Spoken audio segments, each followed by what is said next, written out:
Good morning. Good morning, good morning, good morning. Or good afternoon, or possibly even good evening, depending on where you are in the world. I hope everyone is doing well. Lovely to see you this fine morning as we're about to embark on a very, very new challenge. So lovely to see you here. Let's start off doing a little bit of introductions, then we'll do some housekeeping. Because there's nothing more important than rules and understanding. Right? That's the important part of the day, right? So Lestri is here, all the way over from Australia. Unfortunately, not feeling all too well, having to quarantine. But I hope that you can have a good Christmas nonetheless. We've got a Johnny Trotter in. We've got Neutral Normie is here as well.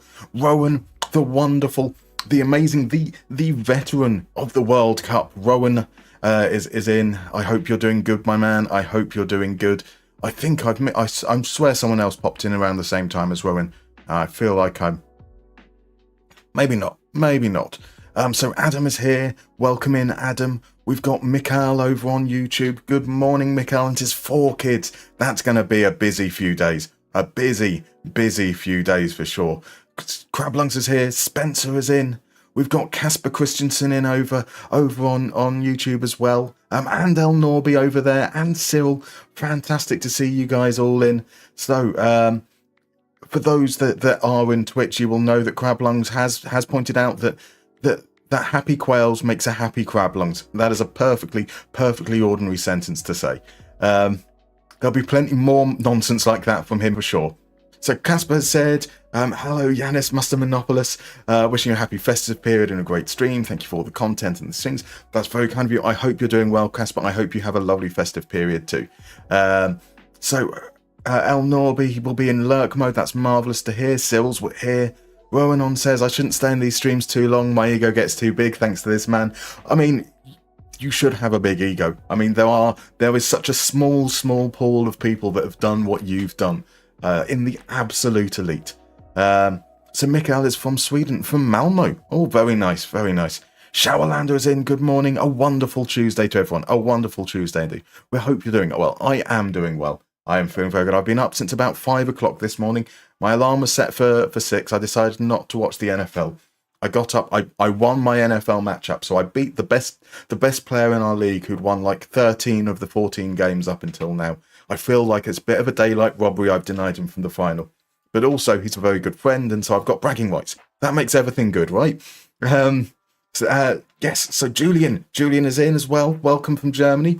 Guten Morgen, Julian. I hope you're doing well. Lester, yes, that's what we're going to talk a little bit about. It's not the statistics. You tell me, how do you measure somebody that could balance a balloon in a wind tunnel on a needle? Thank you so much for the subscription, Spencer. You are an absolute gentleman. You will see that there are some new games today, and there was no longer which side? There we go. Up there. There is no longer a scoreboard here because this is going to be a standalone thing essentially for the next 3 days. I genuinely don't have the capacity to create enough games to last a 12-hour stream 3 days in a row with relatively little sleep in between. So instead, we will be using the truly wonderful, amazing playfootballgames.com. If I just quickly switch over here, we've got a missing 11 redeemed already, so we will get to this in a moment. I will explain the other house rules, what's going to happen during the course of this stream. So we'll be using this site, and I've just picked out a few of the games there. We've got Who Are You, which is a bit like the Guess the Player. We've got Tic-Tac-Toe, which is I'm sure you've all seen it, where you've got the grids and you need to find players that match 2 criteria. And we've got Missing 11, which has been redeemed, and we're going to head into a Missing 11 and do that in a moment, where we essentially have to work out who the players are. I think this is going to be a little bit easier during the course of the stream to do something a little bit more lightweight in that regard. So Neutral Normie says that's Ray Hudson, right? And Johnny's already answered. Perfect. It is indeed. It is the inimitable Ray Hudson, a man who I don't understand why he's not broadcasting in the UK, because he has a very, very distinct style. And certainly would be a lot more interesting than some of the commentators we get over here. Right, let's talk house rules. What we're doing today. So we have the Not the World Cup. It's based on the FIFAe World Cup featuring Football Manager. That was its full name. That took place earlier this year, around August time, where competitors from various nations came together, and for the first 3 days, they had a challenge whereby they'd have to take over a team and complete a season every single day. In that, depending on how they performed, they would get various points, and those points would be totted up. So that would be points for where you finished in the league, progress in various cup competitions, daily challenges as well. And so we've going to be doing exactly the same thing, put the vote out to the community, and Aston Villa, the team I support, was chosen. I didn't rig it, honest. I didn't rig it. It's in many ways it's going to be quite a challenge, because that's 4 competitions that we've got to deal with and get through it in a day. And you can see I'm whittering on already. We've already used up 7 minutes of the 12 hours today. So, this will be a challenge. Now, if you guys want to play along as well, you can. I've uploaded the save game to Discord, where you'd be able to start there. I wouldn't expect you to complete it in a day. We will allow you to submit, play at your own pace. There's a place for submissions if you want the points to be tallied up and see how you compare.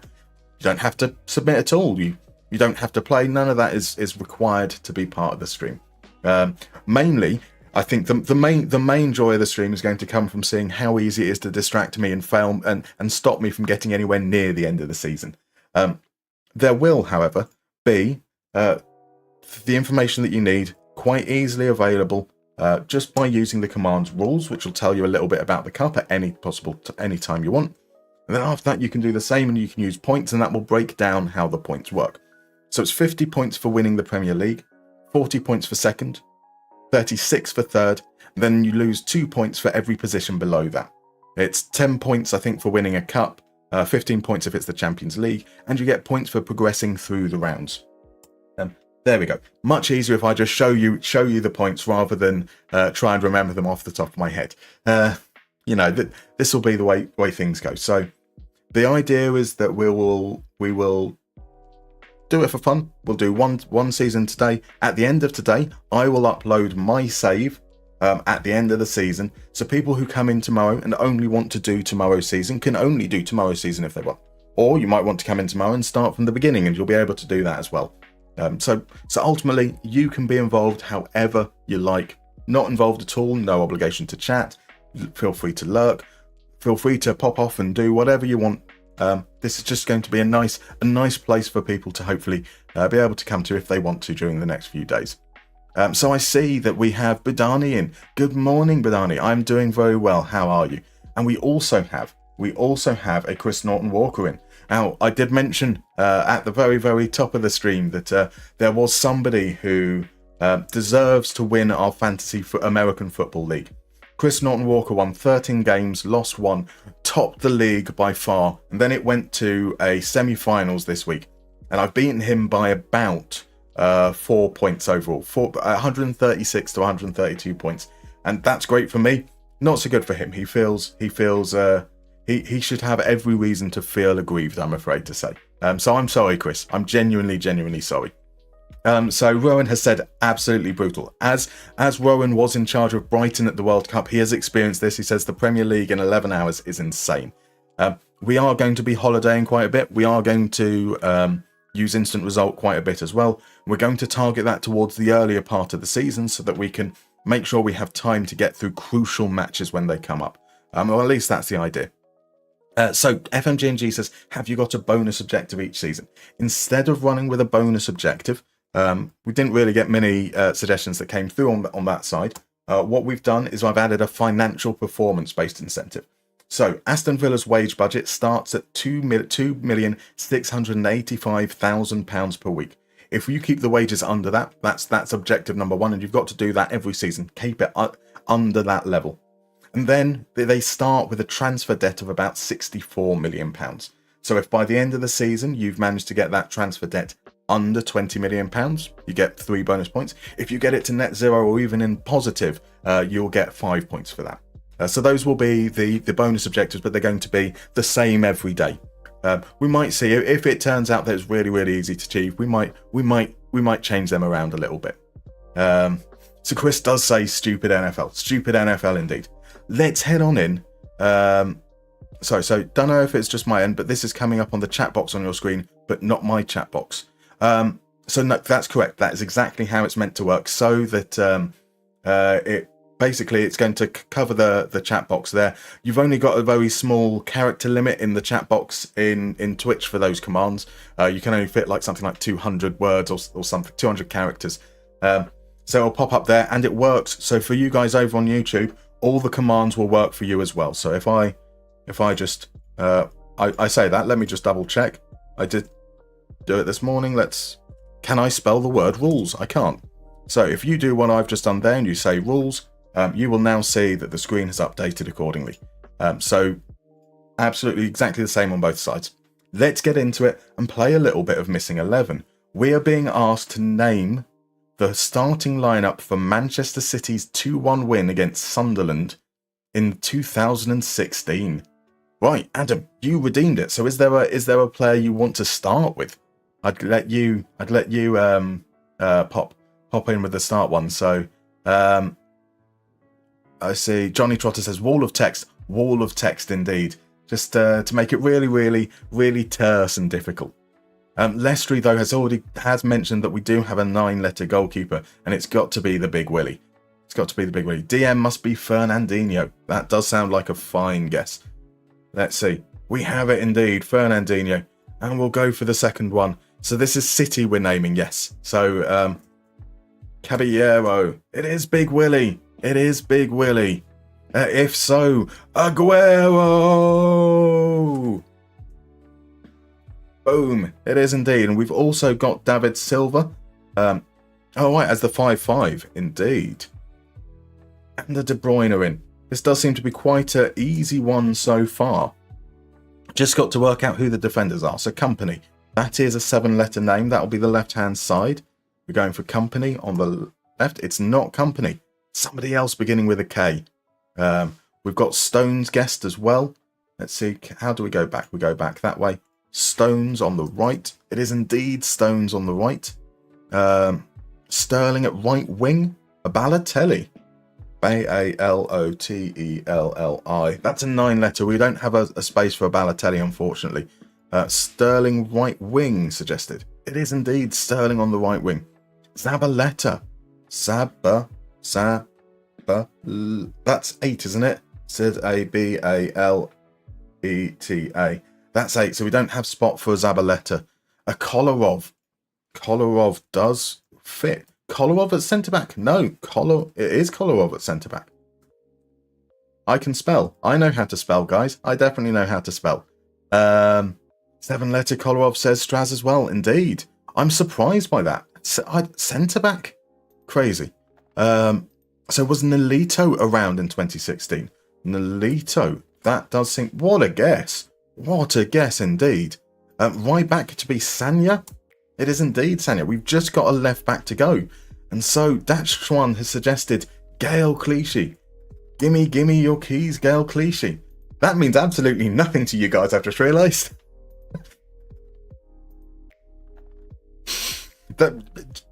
It makes sense to me. Don't worry. I just don't worry. That was some phenomenal work. Great. I mean, barely got beyond apart from misspelling Kolarov. Every single one I think we got in one. Fabulous work, guys. Right, let's head into playing the actual game. Hey, shall we? So elaborate. I live near the Arsenal training ground as I was growing up, as does Chris Norton-Walker there. In fact, Chris Norton-Walker lived literally like a 1-minute walk from the training ground. At a late night drive, just going around, we ended up at a petrol station where Gael Clichy was, filling up his car. And as he drove away, the man, who was the attendee, the person running the petrol station, just started shouting out like, Clichy, give me your keys, saying that he'd like his car. So whenever Gael Clichy is mentioned, it's sort of like a natural reaction just to say, Clichy, give me your keys. Just one of those things. Fine, I'll play FM instead of doing my work. You've twisted my arm. I'm sorry, Bidani. I shouldn't be so cruel to do that to you. Right, so here we are. We haven't actually done any prep work whatsoever. We're heading straight in. Now we're not exactly blind. I did a video on Aston Villa literally only 3-4 days ago, so I kind of have a pretty good idea of what we're going to be doing. So here we go. We'll just run with the default profile here. We're not going to try and spend too much on the setup. We're going to be delegating quite a lot of things. I've got to do that when we get to the actual meeting. Ultimately, we will probably play, perhaps controversially, we'll probably play a couple of the first friendlies to get an idea of where we might need to make some tweaks. And then during the early part of the season, we're going to be doing a reasonable amount of instant resulting and holidaying through. So those who were on the IFK Merryham stream last night will know that I used an Emery adjacent tactic. I have another Emery tactic from the Match the Delay series that's going to be what we're going to be looking to use here. Now, I know that this is effective in PvP setting. Now, PvP setting, obviously, teams play a much different way to how the AI will set up. So there may be some challenges there, but this is ultimately what we're going to be looking to do. We're going to push Martinez up to be a support keeper, maybe even on attack, but we're playing down the flanks. We're playing at a higher tempo. We're playing wide. We're going to cross the ball low. We counter and we counter press. We're going to distribute to the centre back. And then we've got a much higher line, but a mid block. So not triggering, not all out triggering. We're trapping players outside. This will be the Ollie Watkins role. We want them to stay central and attacking the box area. On the right, we will have Diaby. He's instructed to stay wider and also to drop back and mark the defensive midfielders, should the team have a defensive midfielder. Bailey will be the right winger. He comes back and marks this area here. The McGinn role, perhaps the Zaniolo role, perhaps the Morgan Rogers role will be here. It does exactly the same on the other side. This would likely be Camera. He's going to drop into the back line, and the fullback is just going to be supporting. If Camera is unavailable, injured, suspended, just not fit, this will become an inverted fullback. So we have the back three, and this will just become a ball-winning midfielder on defend. And then we have just a relatively normal defensive midfielder asked to take more risks. So that's kind of the Dougie Luiz role. I already know straight off the top that we are transfer listing Diego Carlos. Now, from what we had with the video last week, we weren't able to get someone to buy outright, but we were able to get a loan to sell, which is marvellous. Matty Cash does have interest already from Napoli and Leipzig, so we should be able to sell him for good money. I would sell Ollie Watkins as well, but he's just signed a new contract, unfortunately. So the other one we're going to look to sell is going to be Callum Chambers here. He's, again, probably going to end up being a loan to sell. And our targets are Mingueza, whose name I can't spell. We'll have to wait. We start with zero money, so we'll have to wait for at least one of those transfers to go through. We're going to be looking to bring in Blackburn's Hayden Carter. He's going to be the backup centre-back, hopefully. And then up front... It's not the statistics! You tell me! How do you measure somebody that could balance a balloon in a wind tunnel on a needle? On a needle. Oh, Adam, you absolute gent. 10 community gift subs. It's only told me 4 people so far. It's gone to Badani7, to Erdin FM, to Wolf6868, and to Kubarama. You are an absolute gentleman. Just wanted to say thanks for an amazing year of content and entertainment, and also how incredible a thing to do the next 3 days. It's much love, Musterman. So appreciated, Adam. It's been an absolute pleasure getting to know you this year. You are a true gentleman. Whilst that happened, Rowan did mention that we got 3.5 hours to set up our saves the very first day, and then 3 days to complete 3 seasons. Don't know if that's something you want to keep in mind. Indeed, so I did consider doing some of the setup last night, but ultimately I kind of know what the plan of action is, because I did the video last week. I've technically done about 6 hours worth of setup, or at least 6 hours worth of research for it. So the other player we're going to keep an eye on is going to be Ori Stein Oxkinson. I want him potentially and John Duran to eventually be the replacements for Watkins, but that might not happen until January. Obviously, we're going to need to react to the various things that are going to come up during the course of the season, so our plans might change a little bit, but we are going to go through. We're going to pass all of this over to the staff.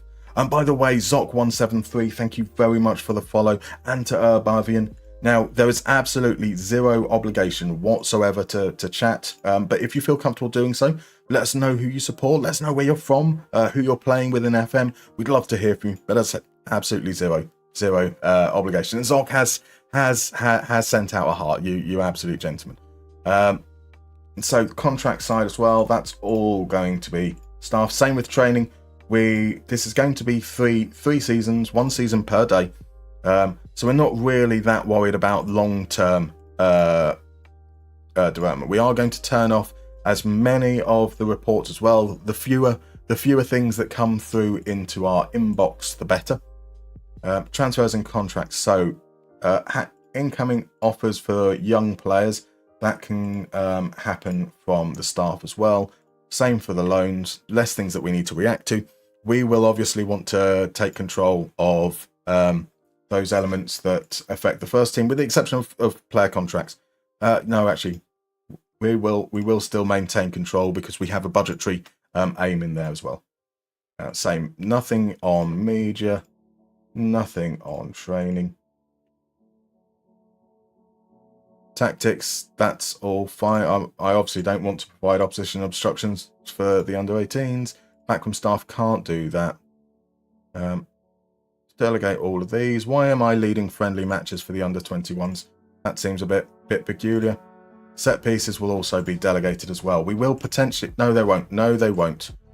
Oops. Can I not take this back again? Okay, we need to pop in set pieces. We will take control of once we've gone through this lovely little rigmarole. We're going to use the same thing that we used for PALC, which is in the archive here. We have the hole. We basically have zonal marking, but we don't zone the very central spot. That's for the goalkeeper to come out and claim. And then in the archive, we have our far post routines. So we have far post aiming at our best header. Duplicate as well. Cool. Far post aiming at our second best header. And a short routine that is our best header at the far post, but we actually play it short instead. So that's going to be the extent that we do on that side of things. Scouting, as we say, that's all going to be left to everyone to do. We are going to go through and just manage our pre-season schedule a little bit so that we can have a little bit more control there. This first game, or the last game, comes in there. Home game against Napoli is fine. And then every 4 days, 5 days, 1, 2, 3, 4, spot there. We'll go into Scotland. That's fine. 1, 2, 3, 4, 5th day. Here we go. Similar reputation as well. That can be Coventry. That's a nice local game for us. 1, 2, 3, 4. Right at the end of the training camp. Hasn't that worked out nicely? That's a training camp in Shropshire. Oh, we are spending the big bucks. We will play Kidderminster Harriers. We will play 1, 2, 3, 4. So during the training camp, we just have them a little bit closer together. We will play... None of this really needs me to spending this much time on it. Wickham. Wickham was the team that John Gregory managed before managing Aston Villa. So there's a nice little bit of tie-in there. So I can see that Jay Betts has said, "Hey, Musterman, and Merry Christmas. How you doing? Love your work. What's the idea with this save?" So if you Jay Betts type in rules with an exclamation mark in front of it, it will just flash something up. We are basically recreating the FM World Cup from earlier this year, the FIFAe World Cup, featuring Football Manager. So we've got 1 day to complete a season. We'll be doing a season every day over the next 3 days, and we get various points for how many, for how far we progress in various competitions, for how the board rates us, for how we do with our financial management as well. So we are going to be running through things at kind of quite a pace. we will do what we can as much as possible. So we attend this, we end it, we should be on never. That's marvelous. And now we've moved forwards a little bit, so we should be able to do the honours. Ask agent about in 26 million. Yes, please. Diego Carlos. I think they'll say no right now, but then we should get some loan to buy options in at some point. And the same with Callum Chambers. Do need to be mindful that there is interest in Lewis and Bailey. But once we get that bid in for cash, if we do get a few offers, we might play around seeing if we can maximise that a little bit more. There is incentive with us wanting to reduce transfer debt. There is incentive for us to accept bids that have instalments and to sign all our players outright. So we could potentially be doing that. We've got loans offers for Bogard. Lamar Bogard is kind of, yeah, he's okay. Have we got them as a regular starter at Stevenage? Oh, right, he's accepted. I don't need to respond to that. There we go. There's the offers that we have. We've got more than one. We will accept the one from Napoli. We'll reject the one from Al Ittihad. Surely Al Ittihad have enough money to offer us more. So we go no. So they offered 25.5. Let's push that up to 28. See if we can get anything there. Introduce ourselves to squad. Hello, goodbye. Don't need to make any promises or anything to them. What are they going to do there? 28 million from Al Ittihad. That's marvelous. We will then go in and reject the one from Napoli. Let's see if we can push a little bit more out of it. Will Napoli come back and outbid Al Ittihad? 30 million from Matty Cash would be very, very nice indeed. Abadani, a 24-year-old Evan Ferguson is listed for 15 million in my save. Do I just buy him because he's so cheap? I mean, does he fit in with what you want to do? Ultimately, I'm managing Sporting and can play with 3 strikers, but he'd probably still be a rotation. I mean, that doesn't necessarily sound all that bad, does it? Mandatory future fee, 14. That gets us 27. Don't really care. Newcastle aren't going to win the Champions League. So let's see if we can push that up. We'll do the instalments. I'm quite happy with the bid there. There we go. 29 million all in. Leipzig offer a loan offer for cash. Now, they are going with an optional future fee, 30 million. That's we're just going to reject that outright. Very rarely are we going to get the same amount for them.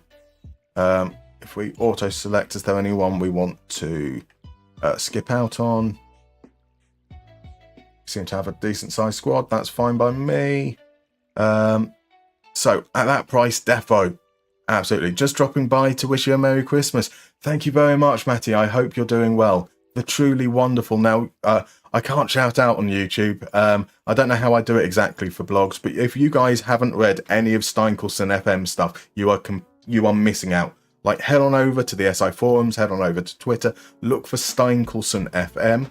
Let me just see if I can spell it right. Matty, you can always correct me here. But this gentleman is absolutely incredible. That said, I do have a bone to pick with you, because every time I look to do a Moneyball Clinic series, I'm like, oh, nonce would be okay. And then I do a little bit of research and I go, oh, Matty wrote about that 2 months ago. And then I'll be like, I'll do Ajax. And I go, oh, Matty wrote about that 2 months ago. You're always beating me by like 2 months. Right, Inter Milan have come in with a bid. There's, yeah, not interested in anything that's not a mandatory future offer, but we didn't get a bid coming in for we've got another bid coming in here, this time from Arsenal. The values are going up, but I don't want them, they never come through on them once it comes to the end of the season. So at this point we can ask about Mingueza. He should be around £9 million, so let's just do that. 9 million is perfect. We've got this with Hayden Carter as well. I think he was around 2.5 million. So yeah, let's do that as well. Make an offer. Why is it limiting me to that much? Let's do 2 million. I don't want to. Oh, wrong one. Move and exclude. Move and exclude. Suggest terms. Just go straight to... Oh, they want more. You cheeky, cheeky bastards. 2.9. That'll do. Then Ori Star Oskin Skusson doesn't want to tell me what he wants. He shouldn't want to be a starter, so that should be okay. And I think he was around 7 million. There we go. So that would be, I mean, essentially Matty Cash is going to buy us 3 players. So that will be quite handy. Squad player for Mingaza, which is perfect. We'll push this down a bit to 46k. Oh, come on. Be nice. 48. Yeah, that's all right. Hayden Carter will want to be an emergency backup, which we can absolutely agree to. Drop that down. Move the wage rise. Right, 22 then. The art of negotiation. Just accept whatever they want. And Oscarson wants to be a breakthrough prospect. That's fine by me as well. No to that. No to that.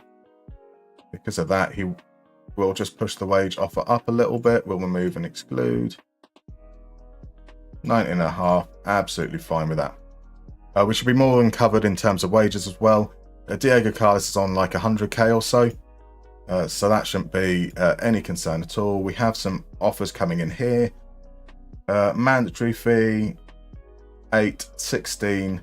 So Nice, that seems okay to me. We can remove these. I don't mind too much there, but we want them to cover his wages if we can. And that's fine. And we'll reject the one from Monaco. Haha, we need to touch base for FM25. We most definitely do. We most definitely do, dude. Totally should get Wharton. Wharton would be a great signing. Obviously, this is the default database, so he's only just moved to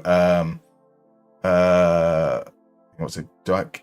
I can delay that. So Hayden Carter is so keen. That's happened before. We've managed to sell Matty Cash.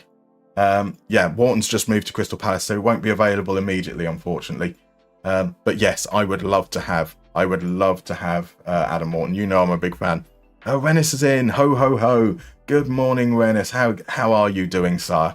I hope you are well this fine morning.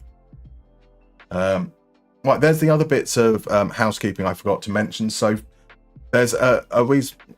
What? Did we not load a... What's going on there? We loaded a tactic earlier.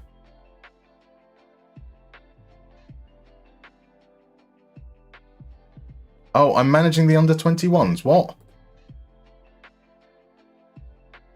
Not preferences, responsibilities.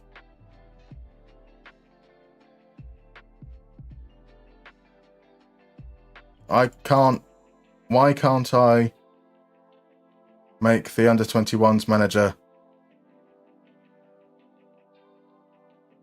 This could be a fun issue, couldn't it? So... Thank God we've got instant result, hey? Thank God we've got instant result. There's no option for me to delegate that out, which seems to be a little bit weird. Your under-21s don't have a manager, then this happens. But they do have a manager. They have... Josep Gombau, our under-21s manager. Bizarre. This could slow things down quite a bit. Now, that's going to be fun, wouldn't it? Starting well indeed. Starting well. Will Big Sam and John Terry be joining you on the final day like at Real FM World Cup? I'm pretty certain that for the right money they would. Do I have that money? Dear God, no. I'm so glad that I didn't interact with Big Sam much other than sort of just saying like hi. Because I would have struggled to not make a joke about either his very, very big face or his propensity for bungs. So we've got an offer here from Marseille. They're doing it on contingent, so we're not going with that.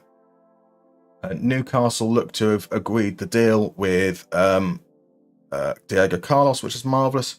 So our first team squad, until we have our new signings in, it would be something like this. Let me just move these players down so they into the under-21, so they don't appear and get in the way as we get further on into the game. Dougie Louise. It'd be Leon Bailey, but he's obviously not available. John McGinn potentially off the left. I prefer Joe Gauci to Robin Olsen. I should probably put Robin Olsen on the list as well. It's not necessarily that he's not a good enough player or anything. Just, he's rubbish. It's not the statistics. You tell me, how do you measure somebody that could balance a balloon in a wind tunnel on a needle? Willems Gallery, you absolute gentleman. Thank you very much for the Prime subscription. Really, really appreciated. That is truly, truly awesome. It is not the statistics. Amhad is in. Good morning, Amhad. How are you, sir? I hope you're doing well. Long time no see. Who else? We're just going to...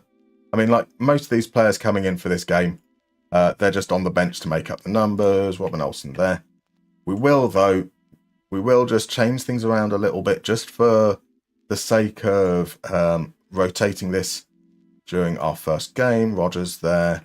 We'll pop Kellyman in and we'll see how it goes. We are looking as much at the structures as we are anything else. It's going to be a little bit weird for us to be playing friendlies and not the early competitive matches, but I do just want to see that I've used this in terms of in simulations before, but I want to see how Ollie Watkins does as a poacher, or whoever plays as a poacher. I want to make sure that they're playing central. I want to make sure that inverted winger is doing the things that I'm kind of hoping to see. So we are going to turn the speed up quite a bit so that we can get through things. And obviously what we're actually going to see is us lose at home. Away from home, so that's fine against Aldershot. Konza is sweeping up nicely there. So Socceroos mentioned, even if it was a negative one, there's, take what you can get, right? Take what you can get. There's Kellyman, hits the posters offside. 4-4 fucking 2 spotted, says Barley. It is indeed. It is a 4-4 fucking 2. Kellyman, he's been bright playing in that wide role. He's been involved a couple of times. Lengley, my word. And that's going to be a counter-attack. Lengley with an amazing shot from distance. And then great recovery tackle. Who knows? Joe Gauci has got quite a stare on him. He does. I like Joe Gauci, mainly because he's not Robin Olsen. So there we go. Moussa Diaby, what could have been? What could have been indeed. How's he getting on in Saudi Arabia? I'm so surprised that he made that move. And there's McGinn, 1-0. Coming forwards, that's kind of what we want to see. We don't want him really, really aggressive as an inverted winger. But there, gets into the box relatively late in the move. There we go. Nicely done. This man is playing a season 11 hours and plays his friendlies. Absolute mad lad. I am a maverick. I am a maverick indeed. So ultimately, I know what I want from the system in terms of that. This is going to be the best time to tweak that before the season starts, rather than sweep through the friendlies, let the players get familiar with the system, then start playing a couple of the league games and realizing there's something significantly wrong. So I know it's crazy, but yep, we need to do that. The Mastermind is in. Good evening, good morning, good afternoon even, Matt. How are you, sir? I hope you're doing well. Lovely to see you in. Now, I know that some of you guys were in the stream last night. We popped on over to see Matt. But if you're not following Matt's already, most definitely do so. Another man of World Cup pedigree. Literally a world-class football manager player. There aren't many that can say that. Diaby is doing really well. Okay, that's good to hear. Wouldn't be shocked if he's back in Europe by 2026. I certainly hope so. That is a problem. Right, so we will have to sub him off at half time. Obviously, I hope it's nothing major because Alex Moreno starts the game. What a lovely ball.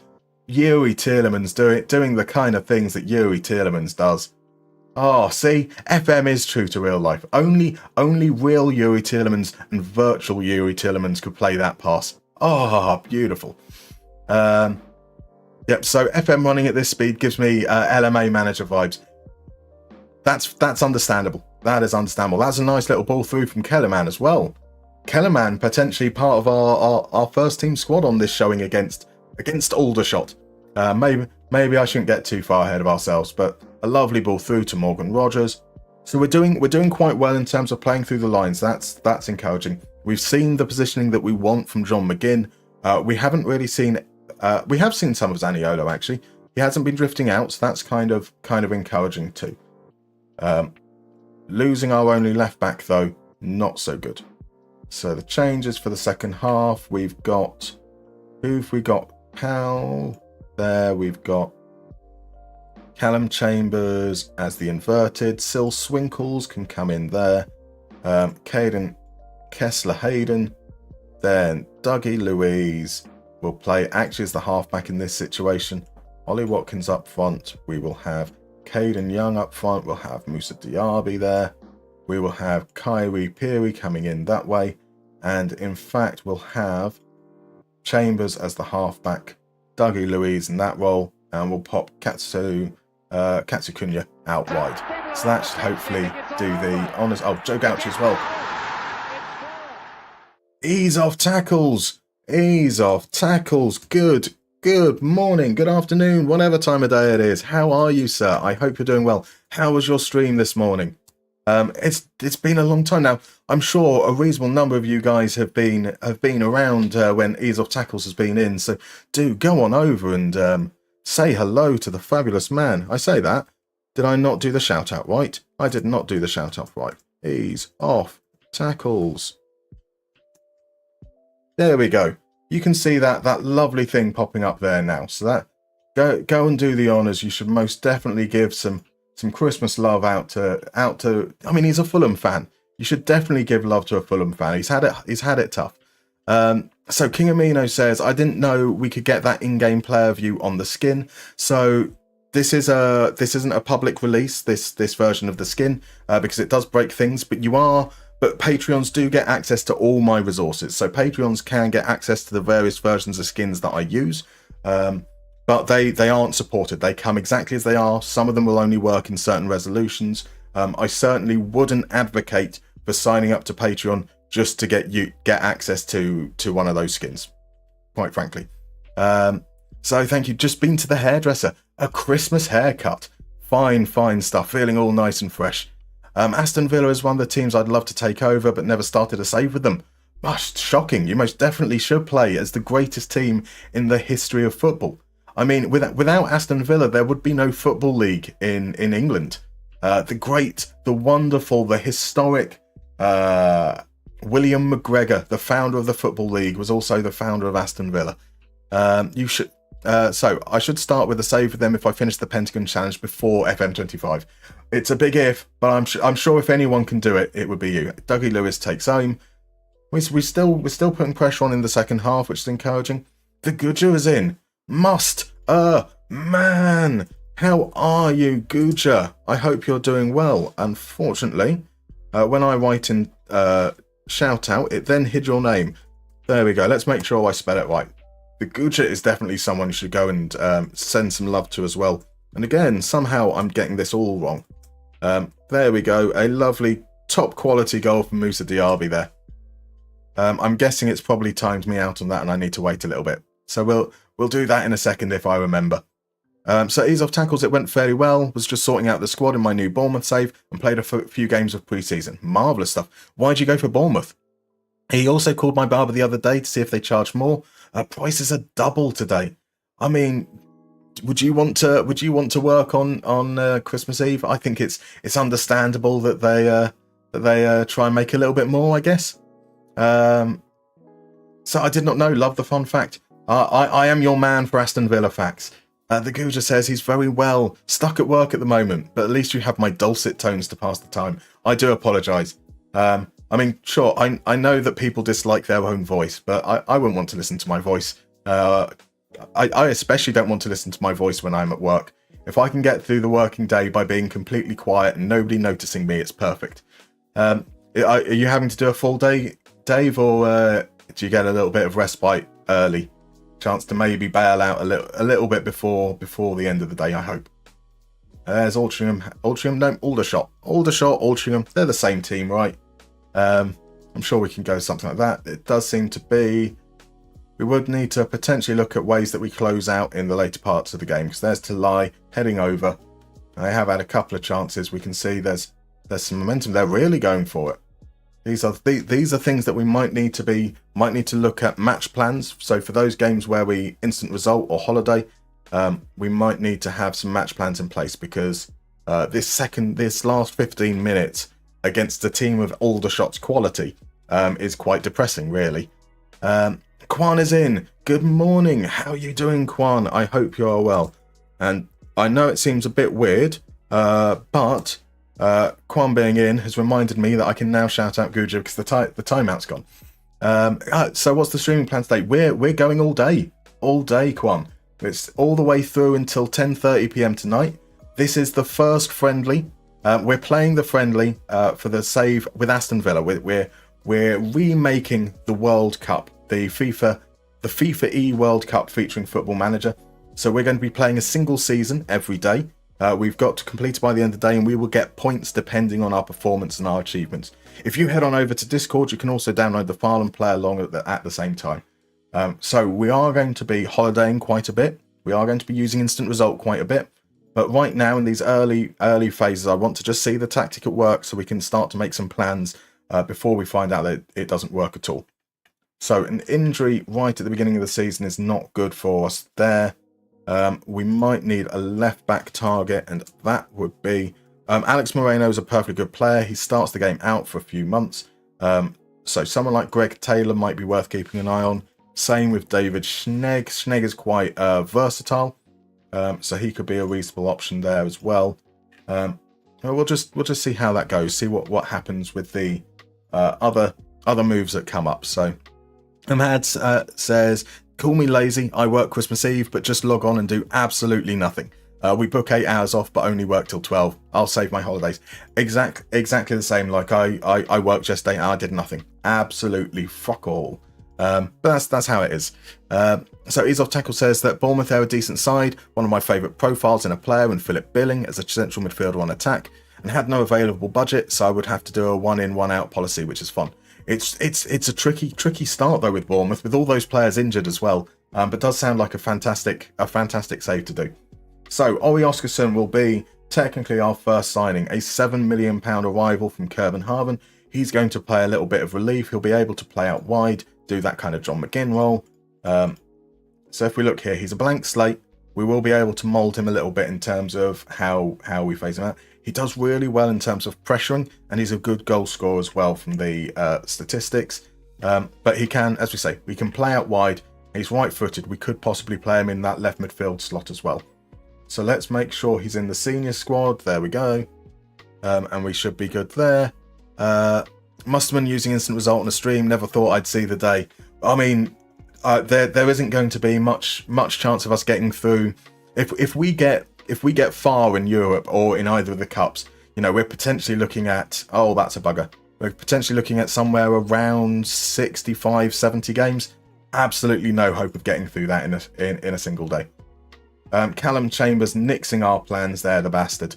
Hopefully we'll get some more offers coming in, and we'll be patient a little bit on that side. But we've managed to get rid of Diego Carlos.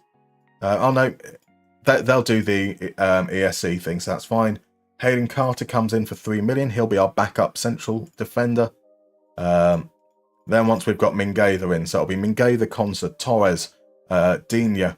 But with the backups being Consa moving out to right back, or Lamar Bogard playing there potentially, depending on the loan situation with him. Carter, Oscarson. So Luca Dean, that is a big issue, but it's only out for 2 weeks. Might be a bit touch and go. And we will chuck.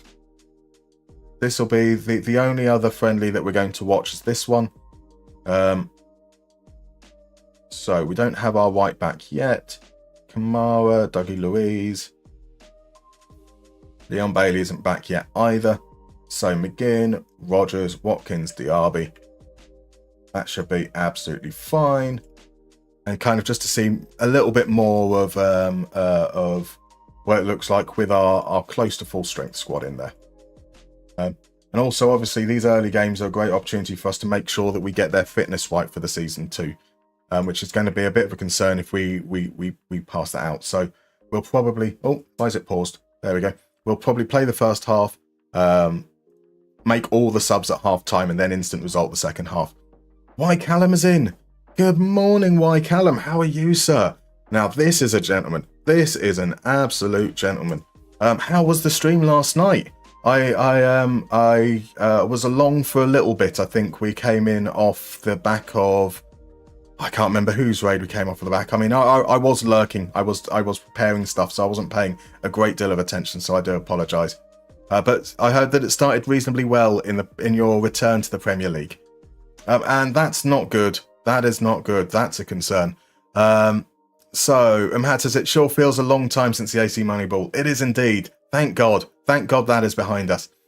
Ease Off Tackles booked a day off in February. Boss had an absolute stinker when I requested it, but eventually got it off. Fair enough. Rob Trumar says, how do you set up your game and detail levels? And also, what do you suggest for a mid-low level laptop? Rob, I do not make suggestions on hardware. I'm not an expert on hardware. It would be truly remiss of me to make recommendations on something that I'm not well informed about. What I would suggest, however, is heading on over to the Sports Interactive forums. There is a thread there about hardware and PC and laptop recommendations with some very, very knowledgeable people who can guide you in the right direction. In terms of how I set my game up, I focus on the leagues I'm going to manage in and look for places that are close geographically or have some kind of like diasporic relationship with them. So that essentially we can look at having players that are likely quite realistic targets for that team. So that's my focus, and I will quite happily add and remove leagues as the save goes on. Supreme Contest, can't believe he's hitting continue. Indeed, it's disgraceful, isn't it? Take a shot every time you press this continue. If we holiday, does that count as continue? Because we're progressing the date, but we won't press the button. Is that one way to avoid getting too drunk by the end of it? See how fast he accepts the offer. Right, Ease Off Tackles, do you know what the spacebar does, Mr. Man? I do know what the spacebar does, but then it vibrates the desk, and I've got a microphone attached to the desk. I do like to use the mouse. Relegating Aston Villa, that's what I call Christmas. Happy holidays, Gaffer. Good morning, Mr. Llama. How are you, sir? I hope you're doing well. I'm not sure if you were streaming at all this week. I did pop in. I was a little bit late on Monday, so I might have missed you, or you might not have been because it's a Monday in Christmas week. But lovely to see you in. Oscar CFC says signed Dwight Gale in League 2 for Gateshead, still bagging at 36. That's a phenomenal signing for League 2. Ease of Tackles. Musterman, try not to shout out everyone who breathes. Impossible. There's so many incredible people popping in this morning. I am just so delighted to see them. And these are incredible. Like, I don't need to tell you to follow Llama. I mean, you should be following Llama. Everyone should be following Llama. And I don't mean like just everyone who likes FM. I mean like King Charles should be following FM Llama. Danny Minogue should be following FM Llama. John McGinn should be following FM Llama. Not Timmy Mallet, but the mallet that Timmy Mallet uses should be following FM Llama. He is that good. YCam says, I'm great, thank you. Had a very enjoyable stream, thanks. It's good to hear. It sounds like the joy is back into that save, which is marvellous to hear. Right, half-time changes. 1, 2, Tielemans, Saniolo's a striker.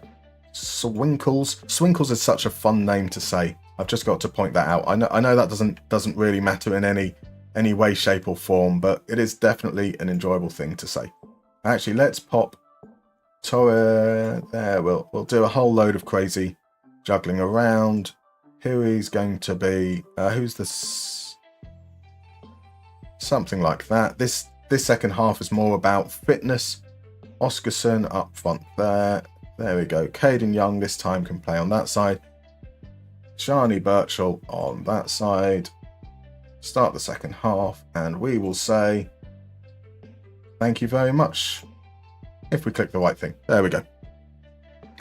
So, all joking, some great members of the community in here. Indeed, they are. Right. Why are you doing this, please? Thanks for the sub. Oh my god. So why are you doing this? Was one of the beneficiaries of the gift subs earlier on. Absolute wonderful stuff from Adam on the Ball FM.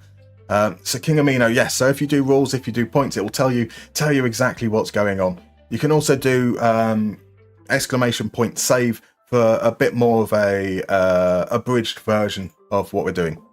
So ease off tackles. I have an MSI Cyborg 15A12U. Does the job very well. Don't know much about laptops, but it does very well for FM. That's good to hear. FM is doing delightfully well, thank you. Week off at Llama HQ. That's fair enough. You're doing the Lord's work, keeping everyone entertained. I can't necessarily say that anyone could describe what I do as entertaining, but I am occupying a space. That's ultimately it. For those of you that want to have some FM, preferably being played rather badly so you can feel better about how you play it yourselves, then I am here to be that man over the course of today. So Rennie says, man, it's kind of cold today. I had the fan on before we started. I've only had to turn it off because we've got the stream going. I'm boiling. Granted, I am wearing a jumper, so I could probably take that off, but the world isn't ready to see some Musterman chest, that's for sure. King Charles, Danny Minogue, Timmy Mallet's Mallet. Sounds like a game of snog, marry, avoid. But who would you snog, who would you marry, and who would you avoid out of those? I'd definitely marry Timmy Mallet's Mallet. Do you mind explaining your tactical setup quick? I will do in a second one. So, Lestri's redeemed a game of Who Are You? And we're about to head into a break in like 5 seconds. So I'll be back in 3 minutes. We'll do that and then I'll explain things. All right, see you in a moment.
Right, we're back.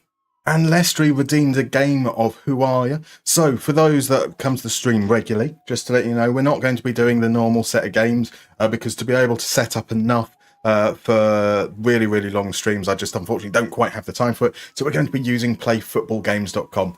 And Who Are You is basically, we're going to get a picture of a player. We then guess, Leicester will get the very first guess, and it will give us a little bit of information as to which elements of that player we've got right. And that will eventually give us an idea of who the player might be. So as a community, we'll work together and hopefully we'll be able to find out who it is. So Leicester, oh no, I accidentally pressed hide photo. Show photo.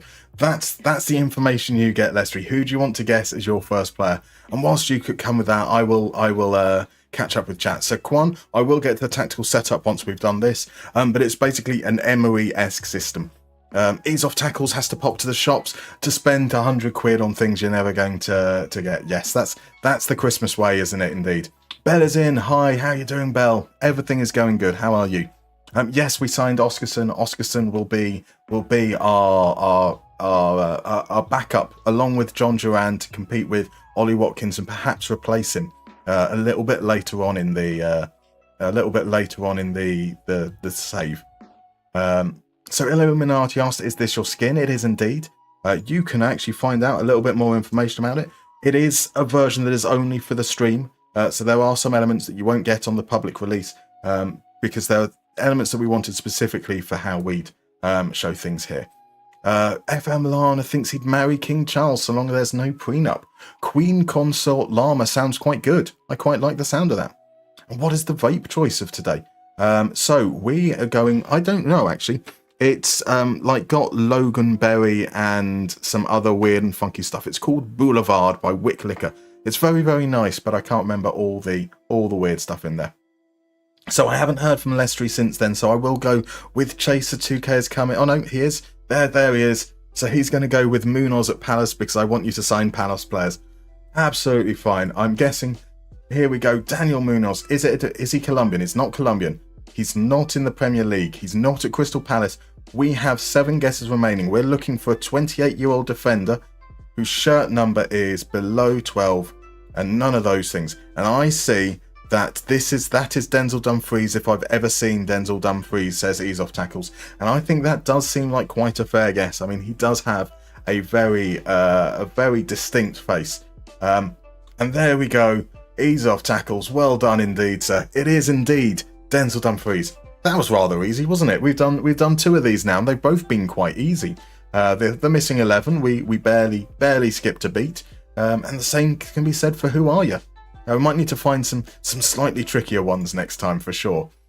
So let's talk about the tactical setup. So Quan, we are playing a 4-2-4, but instead of the wingers being up and us exploiting the match engine, we've got them down in the lower ranks. They will mark the wide areas when we're out of possession. So the fullbacks will tuck inside. These guys will come back and we'll end up with like a back 5 in defence. We have a striker whose job is to stay central. And then we have an advanced forward who will drift out wide and kind of create those overloads on the right-hand side with, it's going to mainly be Leon Bailey if he's fit out on that side. So in possession, we play out on the flanks, we're playing wide, we're looking to pass into space, higher tempo, cross it low because we don't have any real physical presences in the box. In transition, pretty standard, counter press, counter, distribute to the centre-backs. Pau Torres obviously is going to be a key part of our distribution. Out of possession, it's that kamikaze Unai Emery high line. It's also that Unai Emery passive block. So it's a mid block. It's mid-level pressing as well. And then we have the trap outside and the invite crosses. So that's going to be what we're running with as we carry on through quickly. So look, to be honest, when I saw Ease Off Tackles answer, I was like, well, that's it. But I didn't want to be a cheat. That's fair. That is fair. It looks like Sean Jeffers to me. Someone's dad was out. What's this World Cup challenge? So this is based. We seem to be in charge of under 21s friendlies and unable to change it, which is a little bit of an annoyance. But we can instant result through those, thankfully.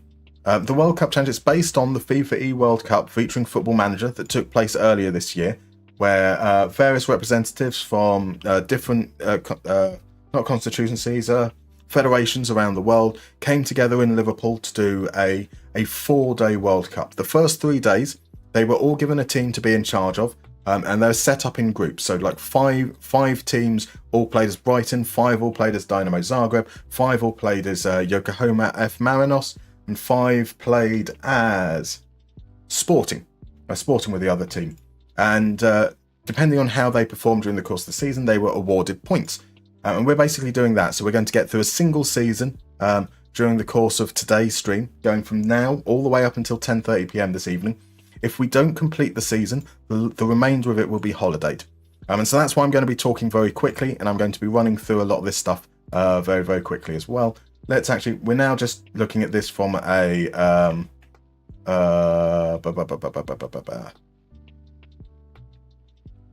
pop shape there. I'm not going to risk Lucadina. He's not back. That's why we're going to be rushing through things, because we've got to get through a lot of games during the course of this. So we'll be using a lot of instant result, we'll be using a lot of holiday, and then really zooming in on the important games for us. So those games against big opposition or key matches in competitions. And the points you can see, you will find that if you do points there, it will bring up a lovely little breakdown of the points. You can also do the same for rules. So exclamation point rules will tell you information about the save. And you can get involved too as well. If you head on over to the Discord, there is a save file starting today where you can play along at the same time. You don't have to complete it in a day. You don't have to submit it, but if you just want to play along, you can. When we get to Season 2 tomorrow, there will be a brand new save file for those that want to just start from Season 2 as well. And same will happen on Season 3. You can pick it up, you can drop it down whenever you want. So DRB, didn't he go to Saudi, or is this not the updated database? This is not the updated database, Ease Off Tackles. We're doing it with the default database. Part of the reason there is because Aston Villa was the team voted for by the community, and even with an updated database, you will find that Aston Villa are still in the Conference League. That means you've got a squad that's been put together for the Champions League competing in the Conference League. It just kind of puts everything a little bit out of whack right from the beginning. So I did check with both of them. Both had the same transfer budgets and things. It seemed reasonable, same database size, but it just didn't feel right at the end of the day. Imagine dragging someone halfway around the world to send them to Liverpool. That would be cruel. That would be cruel. Actually, Liverpool's not that bad. It's not that bad. It was quite windy. So me and a number of other UK-based creators went along to support the guys on the last day. Now, I have to say this bit quietly because Rowan was obviously there, as was Matt's. But obviously we were there to support RDF in the final, RDF and Matt, and they got knocked out in the semi-final, sadly. Right. What is it that I wanted to do here? I wanted to see if we can get rid of Chambers. Let's try a second time. See if that's going to be enough just to convince some more loan offers to come in. We hope, at least, anyway. So Owen says the South Africans and Indonesians both nearly didn't make it because of visa problems at customs as well. Oh God. Oh God. Oh, that would have been a nightmare. And then both made the finals. Well, yes. Maybe that was the secret, is by having all that stress related to setting up for getting through customs, is they kind of then ended up at ease for the rest of the tournament. I mean, I'm sure people were blaming Enzo quite a bit for the extravagant spending that you guys did as well. What we're going to do here, we're going to, right, from a fitness perspective, those guys are fine. Want to make sure that Tielemans. So if I do quick pick, they put like Douglas Luiz as the halfback, which I don't like. Luca Dean, right, we're going to risk him for a bit. Right, McGinn's progress is decent. We can put Rodgers in for a bit. There we go. So thank you, Miss Mussman. No worries at all, Bell. Arminio, are you playing with Aston Villa now? Or is that just for today? Merry Christmas to all. So Arminio, yes, if you type in exclamation point rules, you'll see what we're doing over today, tomorrow, and on Thursday. We're going to be streaming for 12 hours doing this World Cup challenge. The team that was voted for was Aston Villa. Obviously, I'm grateful. As a Villa fan, I'm very, very grateful for that. We will be using this over the next 3 days. We'll be doing one season each day. Right, Right, we need to do this. Moreno is out for 4 months, so he should be back in time for Christmas. He won't. That's 12 months. That's 2 months he's in. We don't need to register Oscarson. Buendia's out for the season. Zaniolo, that bit's okay there. Hayden Carter, we need to register. Mingueza, we need to register. Yeah, I think that's good. So he's out for 3 to 4 months, isn't he? Moreno, so that is quite a bit of time. We've still got £20 million there. 6 to 9 million. If he's willing to be a squad player, then that will be okay by me. 8 million there. Normally, I think we have to pay around 9 million for Taylor, so that's pretty pleasing. I mean, we will be playing him in that role, but let's not make any promises. 30k is amazing. Beautiful. So that will give us cover for Dino whilst Moreno is out. I assume that Moreno will be sold in January, as it is anyway. Leicester's loan offer is... No, it needs to be mandatory. Needs to be mandatory. Pop that in at 7.5. And we say we want you to pay their wages. And they say no. Yep, that's standard. Auto number. We can't really be faffing around with numbers now. Into this game. Harvey Rose. Okay, this is still youth stuff that we need to flick through. So, I mean, it's not like I made the knockouts. Just about. I mean, yeah, you know, who it still counts. I mean, we should have been there to support everyone. How was it to experience as a fan FMer? It was really, really surreal. It was such a slick and really well done production. That, at least the final day from what we saw. Watching it during the week as well was pretty incredible. It looked very, very well produced. And it was weird seeing FM on such a stage. Everyone was lovely. Everyone was really, really in good spirits as well. There was a great sense of camaraderie, despite obviously come the final day. 80% of the teams have been knocked out by the final day. So it's really nice to see that good spirit was there and it permeated through, which was lovely. It was quite nice meeting Miles, seeing him quite giddy as a schoolboy as well. Seeing the whole thing, he was just essentially like a fan himself, and that was certainly a bizarre experience. Yeah, it's really, really cool. Really, really cool.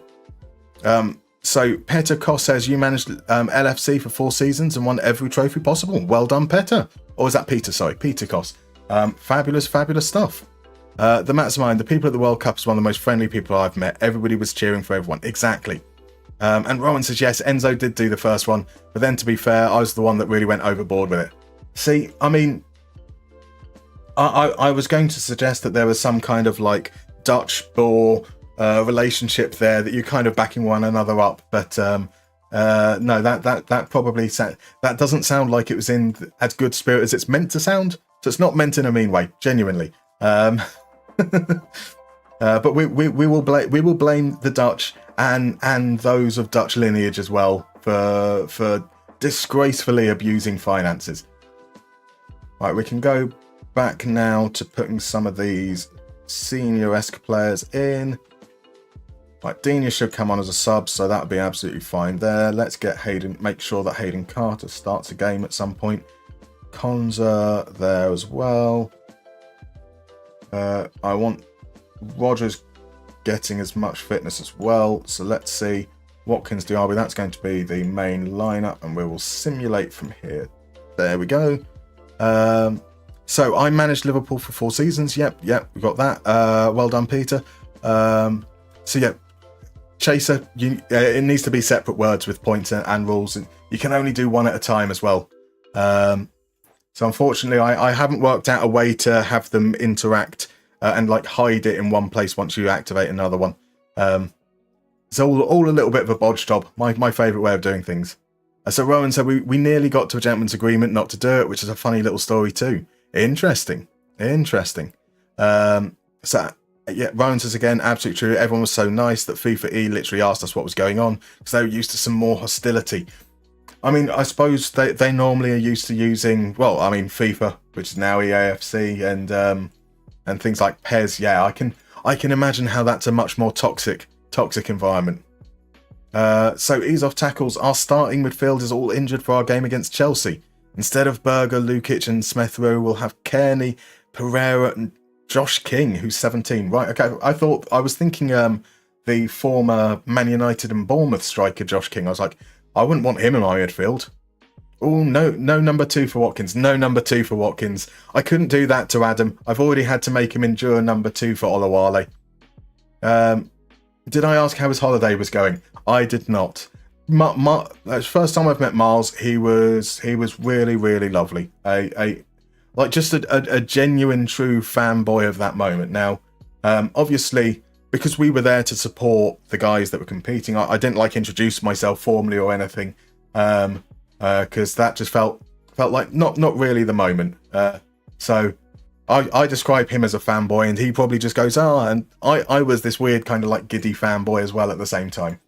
So if we ever meet again, he'll be, there's that weird old man with a beard. Oh, I don't want to play that game. I don't want to play the game. Here we go. The game against Napoli. What's going to be our lineup? We've got Leon Bailey back from, was it the Olympics? Possibly at that point. McGinn, Camera, Lewis. Where's Mingaza? Mingaza, Konza, Dina, Watkins. That, I think, is our strongest lineup and the one we're going to work with. Moreno, I've accidentally put on the bench.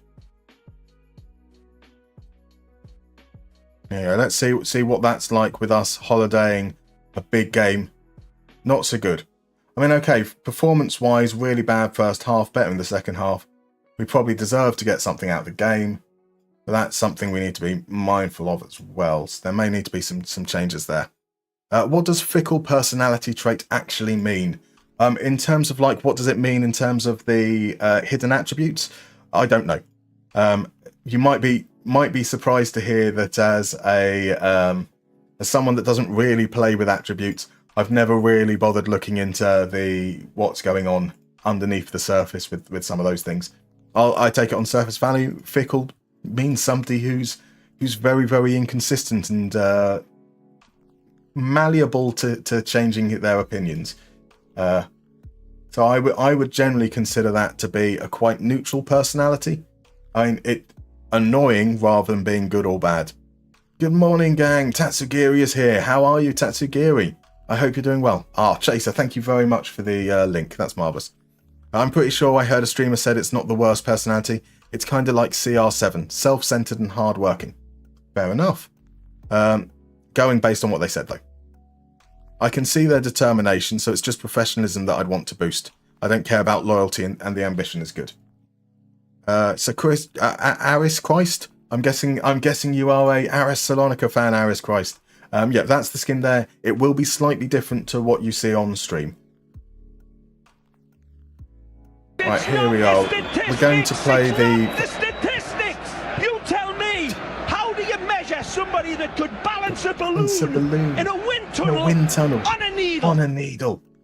Oh, Lestry, you absolute gentleman. You absolute gentleman. That's gift subscriptions to David Parker, to Emma Hungrig Live, to Roscoe6692, to Golden Bessie, to Chaser 2K6 as well. Fantastic stuff. You're an absolute gent. And Swan FC 92, thank you very much for the follow as well. I hope you're doing well. I am, of course, not interested in loaning out the player we've just signed. Our first game is going to be against Newcastle. We are going to play this game. Like to set things off on the right foot if we possibly can. We need to register Greg Taylor. We can still register up to one more player. 2 more players, in fact, which will probably be saved for Buendia and Mings when they come back, if there's any chance of them playing the second half of the season. Might be questionable. So the one thing we did note is that we do need to look at perhaps containing things a little bit when we take the lead. But otherwise, I think we're okay to run with this. I kind of have a feeling that we might have Watkins dropped before before the halfway point of the season. We might see that when Duran is back, once Oscarson is up to speed, that we might run with one of them, or possibly even Zaniolo. Zaniolo's quite strong and he's okay in the air. And as a poacher, someone who's fast and good in the air, kind of appeals to me quite a bit there. Leicester, I just enjoy hearing that soundbite too much. Ray Hudson is a legend. Ray Hudson is a bona fide legend. Tatsugiri says they're good, marvellous. I was thinking it's crazy how far Villa have come. Do you have any idea what they spent or didn't to get where they are? Villa spent a lot of money. A lot of money. Well, Villa received a lot of money for Jack Grealish, but before we sold him, we had to spend crazy money when we got promoted to the Premier League, because the season we got promoted, we had like 12 billion players on loan, 14 players who were out of contract. I think when we were promoted, it was like Nottingham Forest. So we ultimately had like a squad of 11 or 12 senior players at the end of the season. We spent big, and arguably we only survived because of failure with goal line technology. But since then we've been able to spend even more, and it's turned round quite nicely. So Hayden Carter isn't quite there. Mungeza is fit. Konza is fit. Lenglet is fit. Luca Dean isn't quite, so Greg Taylor's going to get the start. We are going to have... Where is he? Camera. Louise. Bailey. McGinn. Diaby. Watkins. That's the starting team. Gauchi on the bench. Lenglet and Carter. Digne, Tielemans, Oscarson, Rogers. And then we've got spots for others, so those two can pop on the bench, but we'll try and remember not to play them. Leon Bailey will only last a reasonable amount, a shortish amount of time. So there we go. Right, Villa have a good structure, to be fair. We've taken some sensible approaches, even with the quite aggressive risks in, say, the transfer market. I think we're set up well, which is quite nice. With all the personalities in the game, we only see 5, to be honest. Haven't seen Iron Willed, for example. Oh, interesting. I'm sure there's quite a lot of personalities you rarely see. Now, we know that the negative personalities are reserved only for new gens. But yeah, there are definitely a number of positive personalities I can't recall seeing. Actually, I've turned that down a little bit too slow. Here comes Gordon, cross it back to Isaac. Isaac with a shot, Martinez with a great save. Now, both teams have had a good chance early on in the game. Rennes says Phil have a good shot. Yep, so I've read that. I'm not saying they spent a load of money on him in particular, but when you read that question out, it just reminded me of Jonathan Codger. Jonathan Codger. I'm so sad that he was never quite able to make that step up to Premier League level. He was amazing at the Championship for us. Your gift sub was from Valorant. No idea what that is. Okay, and Adam's explained that one. Fabulous. Right, Douglas Luiz with another free kick. That time it's reasonably easily saved. Let's just say I haven't seen either of these boys in highlights. Let's ask for a little bit more from them. I was comparing to West Ham's spend. Obviously, we are massive, but I feel we've wasted the Declan Rice money. Keeping Moyes after the European win was a mistake too. Green-eyed monster, maybe. I mean, I think I get that there were some calls for Moyes to be replaced, but I don't think you could have ever replaced him after winning the European trophy. But yeah, I mean, you've got some really good players. I think Kudus was an amazing pickup.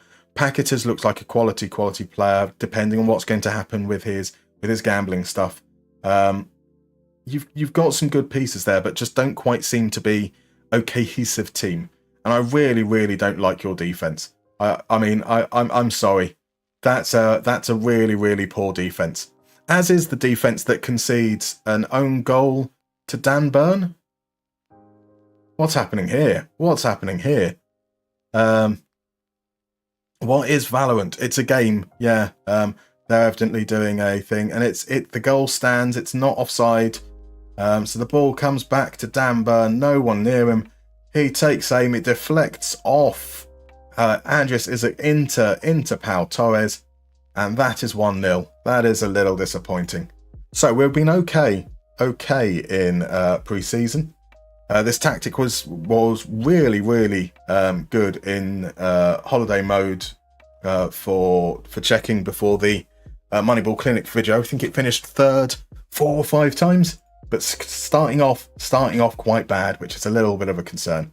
We're not going to win if we don't shoot. So time to do the things that we were doing yesterday. We're going to shorten the passing. We're going to go to a little bit more attacking. And we are going to make some changes, namely Leon Bailey, who's not quite fit yet. And that's going to see us bring on Oscarson. Oscarson on as the poacher. An early debut for the man. So here we go. Right, the Matt's Mind. I need to go, Musterman. Lovely. Good luck with your stream. Wish you and everybody in the chat a Merry Christmas. We'll probably drop by on Thursday to see how you're doing. Thank you so much for popping in, Matt. Lovely to have you here. I hope you have a wonderful Christmas, my dude. Supreme Kwan says Moyes for Lopetegui is insane. Happy Mustermus says the glorious, the wonderful Tony Jameson, who I would shout out if I knew how to spell. There we go. Let's get it right this time. Go. I mean, you don't need me to tell you to go follow Tony Jameson. In fact, it won't let me. It's just given his name. So don't follow him because I can't do the honours. There we go. You should most definitely be following him already if you're not. How are you, Tony? I hope you're doing well. How are you feeling as well? You sound a little rough on stream last night. We came in with the raid off Matt's. I wasn't fully paying attention, must be honest. I was doing some prep work, but you did sound a little bit hoarse, so I hope you're feeling better this morning. Never heard anything good, and Lopetegui mentioned in the same sentence. Wait, he's had a pretty rough time of things in England, that's for sure. That is for sure. Oh, Liverpool versus Crystal Palace's 5-3 opening game of the weekend, reprising that Tottenham game from the other evening. Defence, what defence? Kilman, maybe nice guy, but he's not a £40 million player. We seem to struggle recruiting strikers and centre backs. It certainly hasn't helped that that Fulkrug got injured essentially straight away. Next change, we're going to look. So Diaby is coming off. We're going to have McGinn as the more attacking player. Let's see. We've had some good moments in the second half, but not really enough. Yeah, 9 shots, but only 0.65 XG. You can certainly feel a little bit hard done by to be losing, which is a little bit similar to the holiday match against Napoli, to be fair. Cross comes in. That looks like it's going to be a penalty, though. I mean, how can we really judge from this? I'm going to say it was a Stonewall penalty, and the fact they're even discussing it is disgraceful. How dare they not just accept it at face value? Well done. Otherwise, I would have had to accuse you of corruption. So, follow Musterman. He's doing the hard yards this festive period. It doesn't matter what team I manage. We can't score penalties. That's upsetting. That is upsetting. Bless you. I'm doing okay. Still not 100%, but getting better, I reckon. Oh, well, fingers crossed. I mean, actually, you don't need to be too well for, like, tomorrow and Boxing Day. You need to be well for the recovery period afterwards. So hopefully, I hope you're feeling good by tomorrow, but if not, at least by the weekend. Adam's got to head off. No worries. I hope you have a marvellous Christmas, Adam. Lovely to have you in, and thank you so much for the gift subs. You have been an absolute gentleman. We're going to start off the season, it looks like, with a disappointing defeat. Ollie Watkins, do we have someone who can come on? We have Zaniolo, shouldn't really be coming on. He's not match fit. We're going to push that tempo up. We're going to push that engagement up. We now need to really force things to be turned over. I haven't done the opposition instructions. Pretty much no point doing it now. We need to, though, make sure we do it for the next game. That is my kryptonite on streams. It's constantly forgetting to do things before games. Should have given Watkins number 2. I should have done. That is the missing piece of the puzzle. Maybe if we bring in another striker at some point, but that will have to be the route. Here's McGinn. Can he launch a counter-attack? He plays it inside to camera. Zaniolo's drop deep. Tielemans is able to spray out. What a pass from Tielemans. Tielemans is just quality player. Rodgers, though, header, not enough on it. Pope's able to gather. Come on, guys. We can't shout any more at them, unfortunately. This time, Newcastle are pushing forwards with Jacob Murphy. Jacob Murphy up against, is that who was that on the left wing? That would have been Rodgers. By the time I worked out who it was, Bruno has a shot, but that was an easy save for Martinez, who sends it long. Oscarson wins the header. That's that. Offside. Bullshit. I mean, it probably was. I can't really complain. So for those guys that have been in the IFK Mariam series, you will know that there's a recurring theme regardless of what systems we play. We will score under our XG and we will concede above our expected goals against. And it seems like we are en route to do exactly the same here. That is a damning result. Ollie Watkins missing the penalty. Really, we should have taken something from that. I am disappointed, gentlemen. I am very disappointed. Who's we got next? Brentford is going to be a game that we will use instant result on. So I haven't thought of what the contingency might be if we get sacked. That is a certain thing that we might need to think about at some point. Now I know that seems like an overreaction to a single defeat. That's not a reaction. It's not meant to be a reaction to just that defeat. Just more. What do we do in that case? So Tatsugiri says, you can see flashes of what Floppy wants to do, but I think we've recruited players for a different manager. Floppy likes his fullbacks attacking high. Obi-Wan Bissaka can't attack, that's true. Saying that, probably our best signing this summer. We're 8 points off 5th.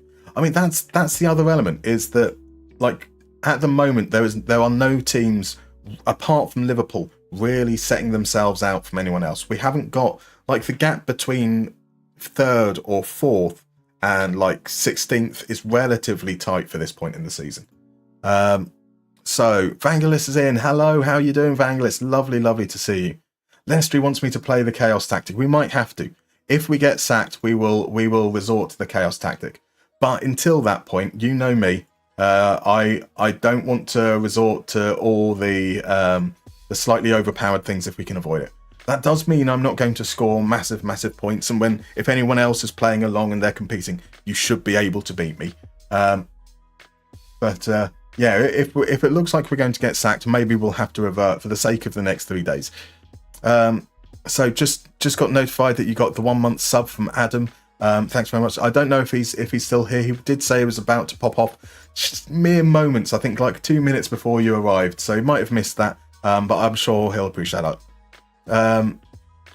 Chase wants me to play the eight trequartista system, unless that is what your chaos tactic is. People know I love a trequartista. I like the sound of it, says Leicester indeed. Birmingham if we are sacked. That seems fair. That seems like reasonable punishment, doesn't it? Let's be fair. But if I get sacked, I will take over Birmingham and I will do my best with them. So everybody want you to know that Adam gave me the sub and I want to thank him publicly. Yes, absolutely. I've only ever seen Musterman use really well thought out tactics. Never anything silly. Never anything silly at all. I definitely didn't line up against Tony with a formation that had 0 players in the midfield. You guys saw the first game between me and Tony. The second game between me and Tony, however, I shouldn't get distracted. But match the delay, abandonment issues. That was the second formation we used against Tony. You know, ultimately, he was managing Man City. There's 0 chance of us winning the possession battle against Man City, especially when we can't play the meta. So why not instead not even try? We'll put everyone out wide and we'll chuck everyone up front. See how it goes. I bet you can guess what the result was.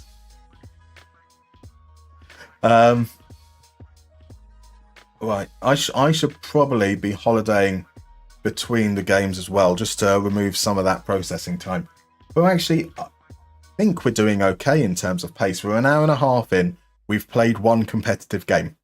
There are, however, like another 10 hours to go, and we've kind of done a lot of the admin side of things. So maybe that's not as bad as it sounds. So Leicester says, irony was that he was a right winger in the Palace youth team and why brought him in as injury cover at right back. I mean, surely he would have never made it as a right winger if he hadn't been converted. So Benani says, you ended up buying Evan Ferguson, changed to a 3-4-3 with 3 strikers. I'm now winning all games with 5+ goals. That sounds fun. That sounds fun indeed. Chaser says the Trequartista one is pretty insane. SYC has one set up he uses at the end of some of his games. Like, if it's similar to the one that a Stinger did his series with as well, yeah, it is crazy and good fun indeed.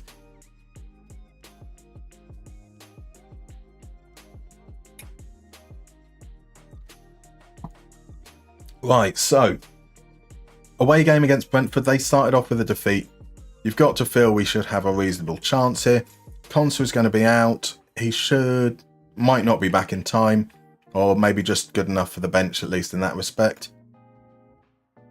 We'll run with the quick pick. We know that it's going to do that. Yeah, Konsa isn't okay to start, in my opinion. So that means that Hayden Carter will get his debut. That's why we signed him to be a backup. Camera, Bailey, McGinn, Diaby and Watkins the other way round. Ramsey. Konsa should be okay for the bench though. No way. Actually, we need to offer House out. We need to offer Chambers out as well. Gauchi on the bench instead. Pardon me. Cool. I think that's what we're going to go with. We are going to change passing down to shorter. That's one of the things we did pick up from using a kind of similar thing on stream last night.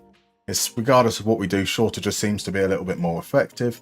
We are going to holiday through this one. So Hayden Carter, Leon Bailey, not quite match fit. That might be an issue for us. How do we do in game 2? It's a 1-1 draw. We lose 2 players to injury. We didn't play well. We didn't play well at all. But Pau Torres scored just before half time. Then we ended up in the second half they got better. So we were kind of even in the first half. Second half we were pretty poor. Johan Wissa with the 66th minute equaliser, and we are now down more players. 3 injuries. That's a 6-week injury for Diaby, a 6-week injury for John McGinn, a 3-day injury for Boubacar Kamara. That is pretty brutal. What's the we are now alongside Bournemouth, Luton, Man United and Tottenham for injuries, only 2 games into the season. 6 weeks is significant. Zaniolo is coming back at this point, which is okay.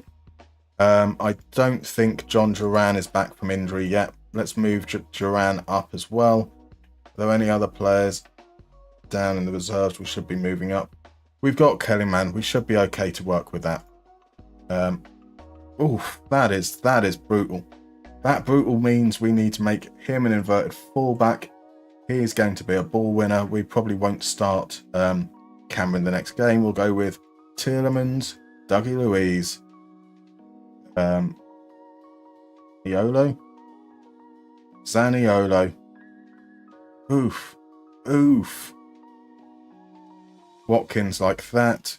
Gauchi apparently is unregistered. Did they register whilst we were on? Okay, we can register on the Wednesday. That's okay. House, Ramsey will be there. John Duran is back from injury. He'll be on the bench as well. Robin Olsen will. So we'll probably look at something like that. It is a cup game against Luzerne. We should feel okay in that regard. So we might not necessarily have to play all these players. Ezri Konsa is enough to be back. So we'd probably end up with Lenglet in there. Greg Taylor. Let's move on to... The registration might actually be on a Wednesday. That might be midnight on that it has to expire. So let's not go too far ahead just in case. Rennis is in. Well, thank you very much for the follow. I hope you're doing well, and for Jinx official as well. Good morning. Just realised I didn't follow you here. Just YouTube. Shame on me. No shame whatsoever. I will be lurking all day, juggling work, some FM in your stream. Lurk away, my good sir. Lurk away. Tatsugiri says crazy because he can't cross a football at all. Indeed. I think your problem is the high line with no pace in the team. I think Stuyton was recruiting for an Amorim type manager, who we nearly got until Sullivan pulled the rug. That's fair. I don't know. It's a weird one. I do think that we kind of expected too much, having spent £150 million. And to be fair, 8 points off 5th. Like, yeah, there is so much opportunity for closing up and it being quite a good season. Tony Jameson, has Villa Park been built on top of an ancient Indian burial ground? Quite possibly, to be fair. I mean, look, ever since the whole Ron Saunders debacle back in the 80s, you know, we get some success and then we hound out the manager before he can even take charge of the European Cup final. I think we've got everything we've deserved since. I don't think we can complain too much about that, unfortunately. Right, so this does seem to be a slight issue. Courtney House definitely shouldn't be in there. Callum Chambers. So they've registered. We can only choose. Right, Gauchi can't be registered then. I'd much rather have John Duran. Ugh. But that's okay. So if we take John Duran out, we've got 3 spots. Okay, right. Courtney House is not homegrown at the club, so that will be that change there.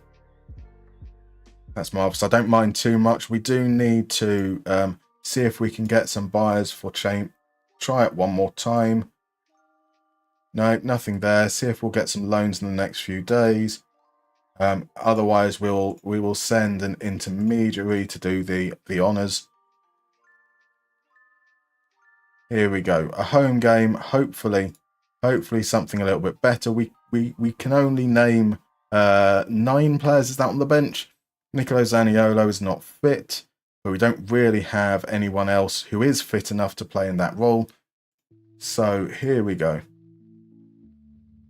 Can we get our first win of the season? It's a home game against Luzerne. Surely we get our first win. We get it in spectacular fashion. 5-0 from only 1.45 XG. They can feel very, very hard done by. Hard done by indeed. Let's get the rest. It's a home game against Bournemouth next. We should be able to do that. We should be able to pick up some momentum. A home game against Bournemouth. Surely we'll be all right with that. Yeah, we'll decline that. Southampton offer us 6 million. They want us to pay about £1 million a year for 2 years. So that's actually really a £4.5 million offer. That is absolutely fine by me. Anything that gets him off the wage bill when he's not going to play is all good by me. So into the game against Bournemouth, we should. So we'll have to have a couple of changes just in terms of getting people back into the first team. Those bids aren't good enough. What if I turn around to you and just say, I want 15 million? You say no. Okay, it's worth a try, eh? Sometimes they'll do it. Yeah, after the Bournemouth game, we'll ask an intermediary, see if we can. We want at least a mandatory fee involved in any loan deals for Chambers. His future beyond beyond now is over. We've bought in Hayden Carter, we've bought in Oscar Mingueza. Those are the players for that particular purpose. So we'll stick with that. We need Gauchi on the bench. Duran will be on the bench. We bring Camera back in. We're going to just rest, or we'll bench Louise for a game. Dina back in, Powell back in. Bailey, Oscarson, Watkins are kind of our only real options there. That is kind of good by me. So another game we will holiday through. So we're going to mainly focus on playing the actual games against the bigger teams, the games that maybe there's something a bit more marginal there. Got a nice good win, our first league win now, two wins in a row.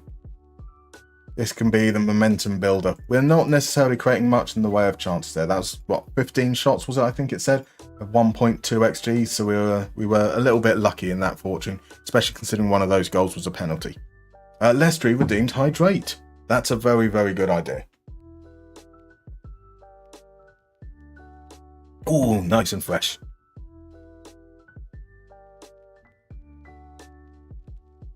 So, right, we need to offer him out again. Let's see what the intermediaries will do. The intermediaries will say absolutely nothing. Marvellous. Right, we've got the cover at left back. We've got cover at right back. Begins 3 weeks. He's out for ages. Ramsey is close. The problem with all these injuries is that if we reinforce in those positions in like 3 weeks' time, we're going to have far too many players, and we're then bouncing. We're spending money. Part of our point system is going to involve financial management. So I am also very mindful that we'd be buying players that we're not necessarily going to use. So 10 million after. I don't want those. Don't want that. It's got to be a mandatory fee. It's got to be a mandatory fee. If we say that, okay, that's all right. 16.5 million. Okay, that was quite easy. Let's just say the same to Leicester. I wish I'd pushed it up a little bit higher. What is the concoction today anyway? It's just elderflower. Nice and posh. A little bit of elderflower cordial. And Belle has asked me to hydrate as well. That's some wise thinking. Leicester have matched it, have they? Mandatory. They've offered us a lot less, lower wage reimbursement, and less total. Let's say that. 6, you're offering us even less that time round. That's a no. Yeah, Chambers wasn't close to our valuation. We don't want 20 million. Well, I'd love 20 million from you. I would very, very much love 20 million, but we're not going to get 20 million for Callum Chambers. Do you remember when people thought that Callum Chambers was actually going to be quite good? Seems a long time ago. Was it Bolton? He had a loan where it looked like he was perhaps redeemed. He was on the road to recovery of being actually quite a good player and just never really kicked on from there. It's a shame what can happen to players when they don't get enough game time. So regarding a 5-0 lead, we can make some changes in that regard then. So we can go with a double of John Duran and Ore Stein Oscarson. Chaos ball at its finest. Morgan Rogers can come in. Dougie Louise back in, and this time we give Tielemans the rest. Lenglet in for Torres. Hayden Carter should be okay to come in. We'll go with Konza out wide, Carter in there. Surely we can't mess up a 5-0 lead, right? We can't mess up a 5-0 lead. Thank you, Spencer, as well. We can try though. 2-2, not necessarily a great result. Luzerne created some really 3 XG from 13 shots without a penalty. Oh my word, we gave up big chances. I suppose what I want to do from there is just be mindful that they are going to get one-on-ones when we play with such a high line. So actually maybe Martinez should be on a more attacking duty. And I keep on forgetting to do this, so let's run through these lovely bits where we show players onto their outside foot. I should really choose a system for something like this. I should really think about choosing a system that is a little bit less intense in terms of setting up things for each game. But that's just the way we are. It's the Tuchel pressing system. Outside foot. We will trigger a press on the defenders. Specifically, we are going to tackle harder on the wing backs. So we really want to engage. We basically want to push the ball out wide and then apply pressure to those players in wide areas.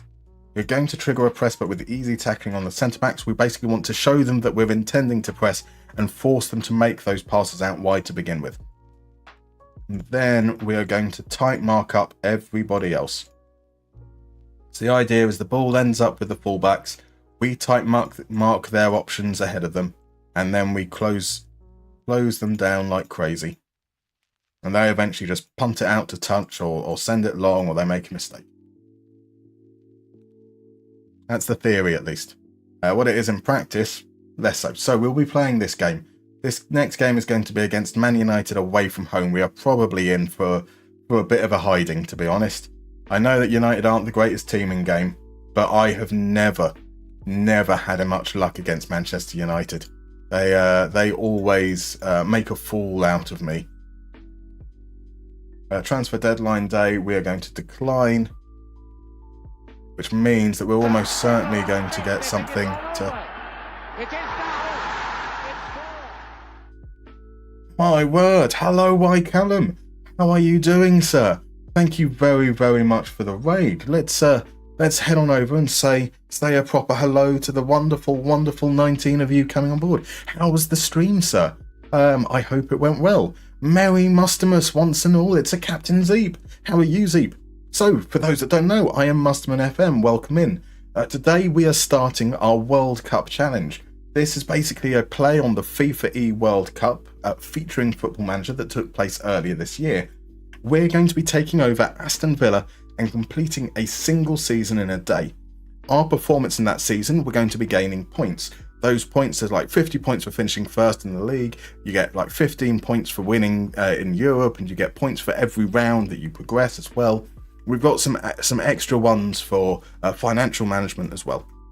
So today we'll be doing season 1, tomorrow season 2, day after season 3. Essentially a place for people to come when they've not necessarily got anything to do over the Christmas period. So YCam says he did 40-minute stream whilst Y Baby was asleep. She's now awake, so I must dash. No worries. Have a lovely, lovely Christmas, my dude. Thank you very much for popping in. So that's what we're doing today. You can play along as well. So if you head on over to the Discord, there is a save file if you want to play along during your own time. Not expecting you to complete a season in a day whatsoever. We will be doing this literally over the next 3 days, one season each day, a new save file for those that want to play along at the same time. We've started off pretty underwhelming. We do have a bid here for House. Is he still under bid from a permanent move? Yep, so there's a permanent move on the horizon. So we will reject the loan bid. That does mean, though, that we are going to be playing quite quickly. We're going to be holidaying quite a bit. We're going to be using instant result every now and then as well. And we're going to really, really key in on our main challenges over the course of the season. So we'll be playing this next game against Manchester United, for example. We didn't play the game at home against Bournemouth though. So that's kind of what we're doing. Right, so Leicester is off to bed. Have a lovely rest of stream and catch you tomorrow probably. Be lovely to see you. I hope you feel better as well. I hope that the Rona isn't too bad. Hank is in. Good morning, Hank. How are you doing, sir?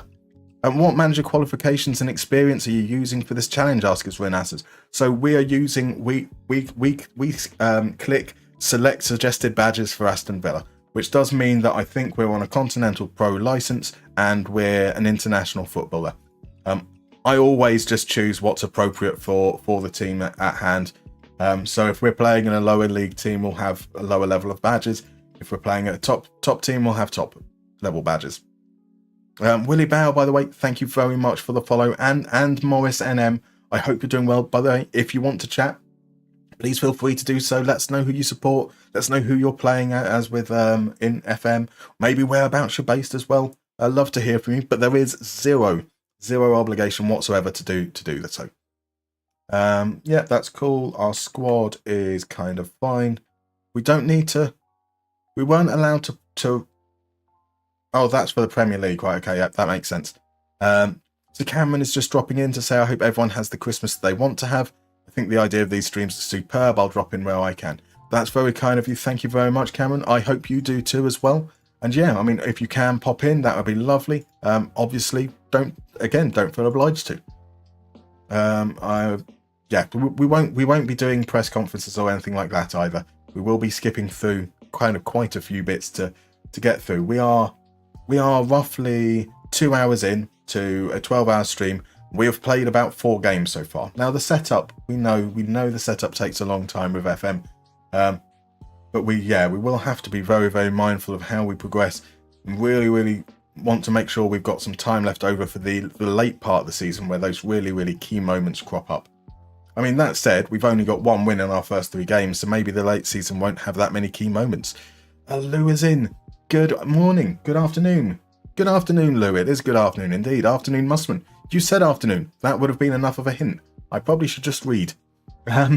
Lovely thing you're doing over Christmas, hoping for many victories. Thank you very much, my dude. I hope you have a wonderful time as well. We will see. Let's see if we can get some more victories. We will be playing this game, and we will be playing this game in about 4 minutes or so. So we have, when there are breaks on Twitch, the advert breaks, I will take a break as well. I can't sit in one place for 12 hours. That's not going to do me any good for my old age and my back and my rickety joints. So I use those opportunities to get up, just stretch my legs a little bit, go and poison my lungs with my lovely little vape and stuff. So we've got a break coming up. So rather than start the game, we will wait for that break to come in. We'll head on that break and then we'll come back and we'll head straight into the game. So I will see you guys in about 3 to 4 minutes.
And we're back. Let's head straight into the game against Man United. Away from home, this is probably going to be a tricky tie. Visual Samurai, by the way, thank you very much for the follow. I hope you're doing well. If you feel comfortable chatting, let us know who you support, maybe who you're playing as in FM. Love to hear from you. There is zero obligation to do so whatsoever, though, so please don't feel pressured. Willie Bow, by the way, if you are still here, no worries. I hope you get everything you want to do get done and have a lovely, lovely Christmas. Here we go. So, we're the underdogs. Let's say we have some faith. And let's win at Old Trafford. A nice easy game for sure against a team that definitely don't beat me every single edition of FM. Man United and Liverpool very, very much by bogey teams. I'm sure that's not a unique experience either. We give the ball away sloppily early. And who are they playing at left back? So that's Ayhan Munoz. I'm not familiar with the 26-year-old Spanish left back Ayhan Munoz. Guessing that's one of their transfers in this window. Fernandes over the free kick, hits the bar. Martinez gets it at the second attempt. We can feel a little bit fortunate there. It was the first shot of the game though, and it's another Fernandes free kick, this time into the wall. Is this going to be the flow of highlights? It's all going to be free kicks potentially. Let's just ask some players to calm down a little. Martinez. I'm happier that it is Casemiro that scored that, not Lisandro Martinez. Lisandro Martinez scoring a header would have been very, very tough to take. Casemiro, though, getting to the ball ahead of Watkins, and that's 1-0 away from home, 17 minutes in. Let's see if we can muster some chances.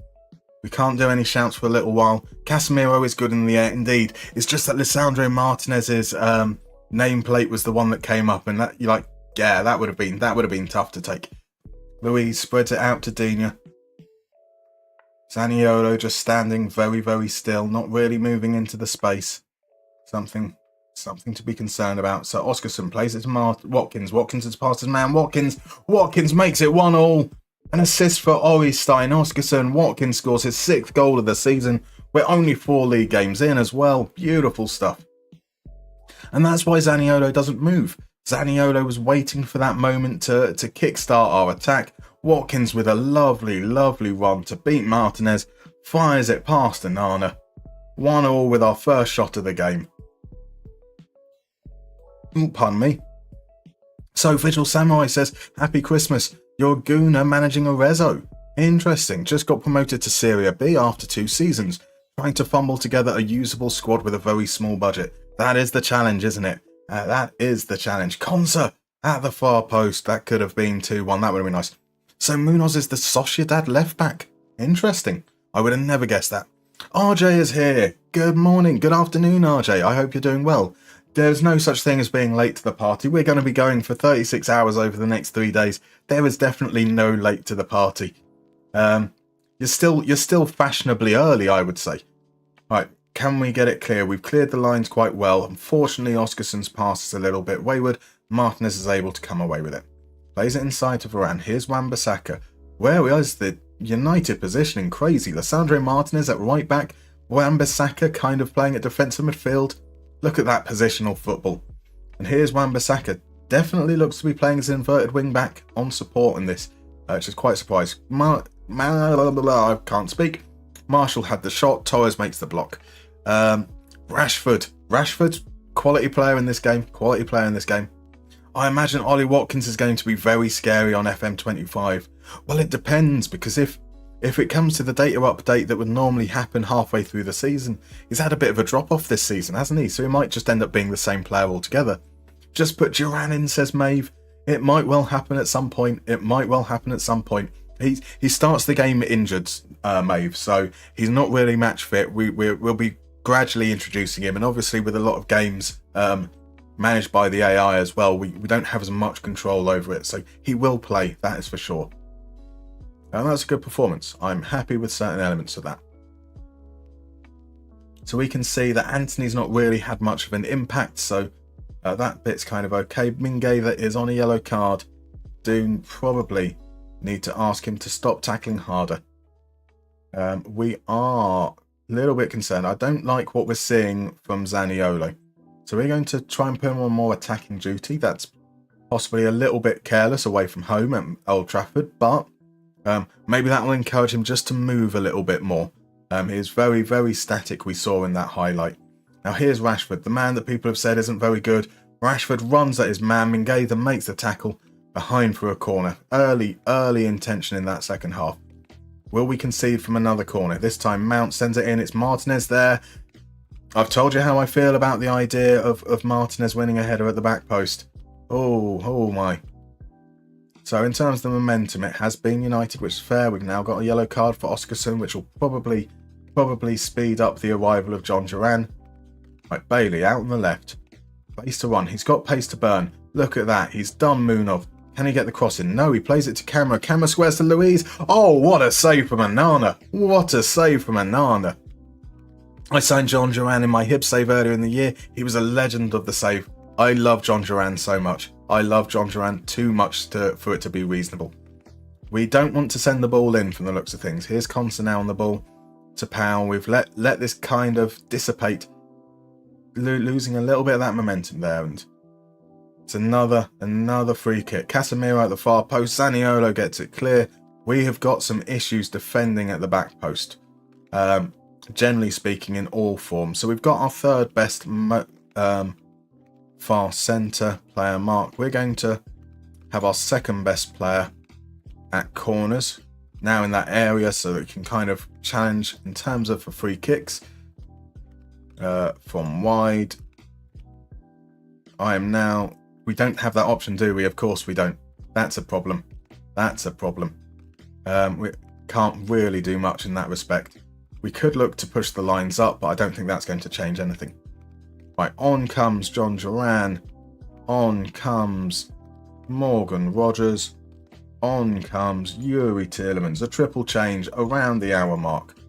So, Rush Games Twitch, for Dreams Hydrate. Let's hydrate. Welcome in, Rush Games Twitch. How are you doing? Lovely to see you in.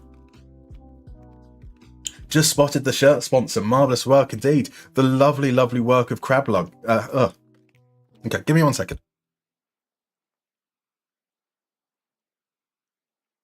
The wonderful work of Crablungs, and he shared it in the Discord. So if anyone wants a Musterman iconic Aston Villa kit in their save, they can add it themselves. Beautiful work. Duran long shots 21. Like there does need to be a special new scale of long shots just for him. He doesn't do tap-ins. Strays Closer says, I can't make Rashford work on my Man United save. Always goes 6.0 and lower every match. Mason, though, machine. Always 8.0 and up. Interesting. I find that the AI get a good tune out of Rashford all the time. I think playing him as an inverted winger or inside forward, he can be really dangerous. Although he gives the ball away there. Martinez clears his line. It's a chance for United to push forward once again. Rashford has got the better of Mingueza.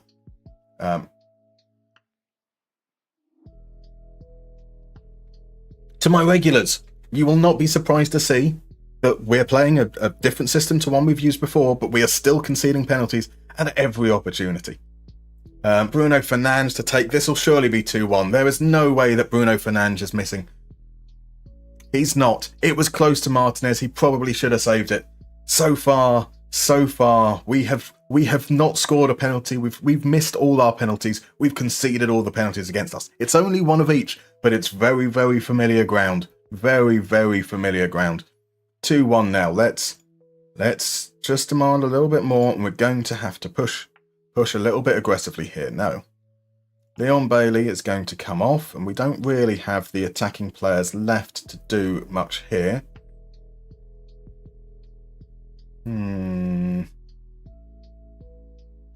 Kamara's tired as well. We've got defenders. We've got loads and loads of defenders. We are going to push them up. In this second half, we're going to, as we look to chase the game. Here goes an inverted winger on support. Gaith has already been told to stop tackling hard. Luca Dean is going to be that change there. Carter or Lenglet? How is either of them going to change our fortunes? Well, Carter at least means that we've got one fewer players on a yellow card on the pitch. So no pressure on Carter, he's only young. I have faith in Greg Taylor. And here we go into the last 15 minutes or so, and Carter's come onto the pitch and he's immediately got booked, and it's going to be a free kick. Is this going to be the third set piece goal of United's game? I can't speak. It's a corner though. Come on. One last set of demand more. We're going to go on to attacking as well. Are we going to score from a set piece? That would be nice. Here's Rogers. Rogers plays it across. Taylor from distance, straight at Nana. We have a chance potentially from a corner. Do we have to download or use overpowered corner routines potentially? We can't. We're not using overpowered instructions from an attacking perspective. We're not using a high press. We might occasionally. We might need to move to it in a moment as we push to chase the game. But we want to avoid the meta. But we are very much against it here. Very, very much against it. Let's now push those lines. We're not going all the way. We're not going all the way up. We do just want to sustain this pressure. Make it hard for Man United to get out of their half if we can. They've evidently managed to get out of their half quite well because it's in our corner right now. Here's Bailey though. The ball flew over the head of him and Munoz, but he can't make anything go. Man United come forward with a chance to counter, and it's Bruno Fernandes. He's been at the heart of everything for Man United. And here he goes, unable to be stopped by Konza. Rashford has a chance. He's created some space for himself. Rashford, good save from Martinez. Down low to his right. Perhaps should have made him work a little bit harder. Rashford could have done better there. Right, here's Bailey. Bailey's going to look to push around the outside. Got past his man. Can he find someone in the box? He can. It's there we go. Ollie Watkins, goal number 7. We're into injury time. There are still 6 minutes left. There's still 6 minutes left of this game. Could there be another goal on the cards? Bailey here absolutely left his man for dead. Looks like he delayed a bit too long, but got past Amrabat. Varane's challenge on Duran was surely a penalty. Send Varane off. That was a disgraceful challenge. I don't care if Watkins netted. That was a red card challenge if ever I've seen one. Maybe not. Maybe not. So it looks like we're into the 9th minute. We're into the 10th minute of 7 minutes added time. This is surely the last moment. We're waiting for the ref to blow the whistle here as it moves its way back to Varane. All square in an even game. I wouldn't call that even. Man United definitely had a lot of chances. All their chances seem to be set pieces. They had about 4 or 5 Fernandes free kicks. So we are going to look to ask our players to be a little bit less aggressive in the tackle. So we do have the defenders being asked to tackle harder. That's all coming off from here on in because we can't keep on giving free kicks away against in those areas basically. So we've got to get stuck on. I'm sticking with that. We still want us to be kind of engaged. We will still let the midfielders put some effort in. But with the amount of free kicks we conceded in this area, we're just going to hopefully tail that back a little bit. So our next game is a home game against Arsenal in 13 days. By that point, we should hopefully have some of our midfielders back as well, which would be quite nice. Let's see if... let's just do a completely blanket, hey, all of these guys won't let me do an available for... Oh, because Callum Chambers is there. Chambers down there. You guys here, we'll just say squad available for the under-21s for the next... until match fit. 60 minutes. Then we're going to go on holiday to the next match. So we're only 4 games into the season. We do have to get through quite a bit, so we will play the Arsenal game. Again, it's a big opposition. And then hopefully we'll have a few more games that we can get through, either with holiday and instant result. Is this your tactic, or have you downloaded something? This is my tactic, Armenio. As always, we will always use something homebrew, and we will try and... We're not going to be as stringent as we were with, say, Match of the Delay. Well, actually, I say that. This is a tactic that was used for Match of the Delay, so it satisfies the rule of less than 50% of the instructions are commonplace in meta tactics. So we try and look for something that is realistic and loosely based on something you might see in real life rather than focusing on being the absolute optimum choices, which is why we suck. That's where you can see FM is just a game. Rashford and Man United overall being good. Yeah, the numbers work for Man United. It's hard to build dysfunction into the game. Exactly. Just lower the quality of the players even a bit. It's hard though, isn't it? Because if you can't objectively say an attribute is an attribute. But like, if a player is quick, you can't just go, well, Man United sucked in real life, so we're going to say they're not quick now. That would become a little bit problematic, I imagine. Right, we've lost Tielemans to injury. He should be back though. Yeah, definitely back in time for the game. That's 3 days, 6 weeks ago. I think we're okay. I'm just going to mute the mic whilst I clear out my sinuses.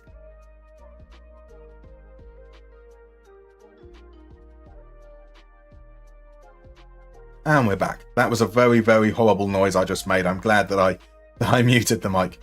John McGinn is back into the squad, which is marvellous. Moussa Diaby is a few days away, a week away. That'll make a huge, huge difference for us for sure. Tielemans is okay. Dougie Luiz isn't, so that kind of forces our hand there. Leon Bailey is tired. We are really, really thin in the wide areas. And that's largely because of injuries that we've had right at the start. Let's do that. We're going to ask Rodgers to get further forward. So we'll keep him on support, but we'll ask him to get further forward. Hopefully he will be a little bit more active than Zaniolo was when he was out on that side. That's the hope, at least. So a tough game against Arsenal. What were they saying? Did they say a draw? They're expecting a draw against Arsenal. Oof. Oh, I'm not confident of that. That's for sure. A penalty indeed. So Lou pulled up his Duran stats, signed him on a free in the 27-28 season. He's been with us 5 seasons, 90 goals, 45 assists. Just incredible indeed. That is some sensational stuff. It was Fergie time. Muster time came to our rescue. There was even another 7 minutes to go. So Ludu, what role do you have him in? I can never get a tune out of him. Well, not to that degree. I mean, I didn't want to be particularly mean, but I do wonder how much of that is also a reflection of the quality of the Scottish leagues. I think that John Duran is a little bit under-egged in FM, but that's also understandable because no one could have predicted at the beginning of last season that John Duran would turn into a wonder goal machine. United and set pieces in the same sentence. I know. Irony. Potato is in. Hello, Potato. How are you? Oscarson, can he score his first goal for the club? He can't. That would have been a nice way to start the game. So you had him as a mixture of an advanced forward and winger on the left. Interesting. I'll need to try him. I was considering inside forward on the left. I'm not convinced by Watkins either. Well, for those that have been in my streams, you will know that I'm not a fan of the attacking movement of Watkins. I am a fan of Lucadina though, almost opening the score, and good save from Aaron Ramsdale, keeping David Raya out of the first team. CWJR25, thank you very much for the follow. How are you doing? Oh, what a save from Ramsdale. Oh, Pau Torres had a run up to that. You saw him from a mile off. Him against someone with a standing start. There was no contest, but Ramsdale with an incredible save low to his right.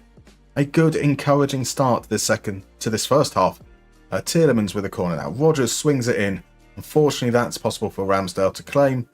Now they'll be able to just kill the momentum. Maybe look to build something from themselves. And it'll start with Saliba. No pressure. We're in this mid-block. We're not pressing high.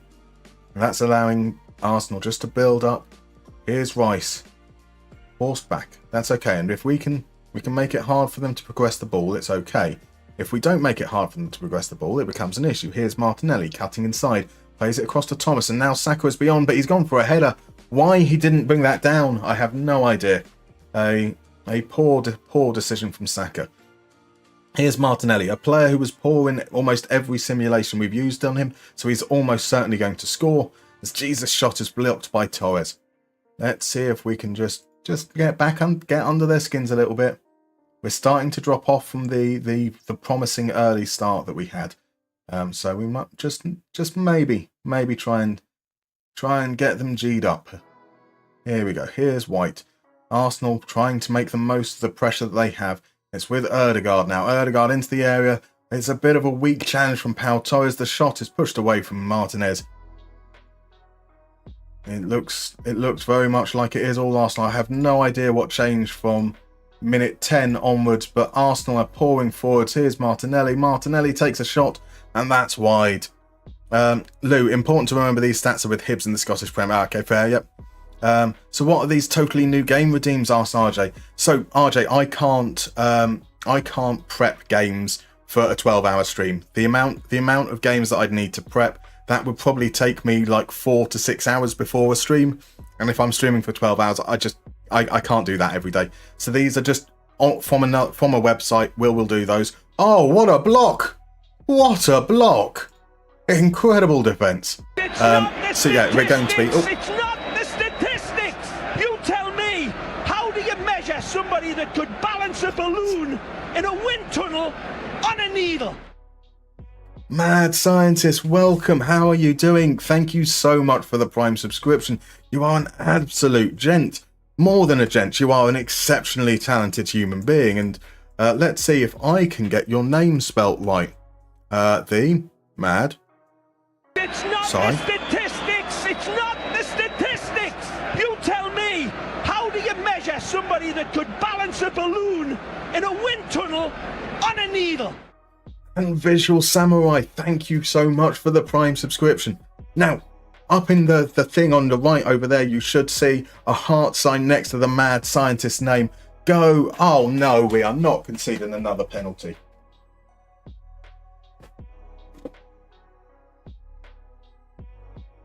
Come on. Come on.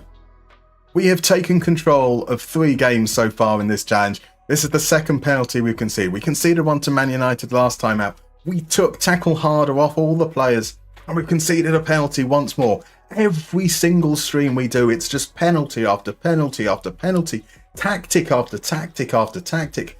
I don't know what I've done. Maybe I should have introduced myself to Miles rather than just talking to him like a normal human being. I should have said, hey.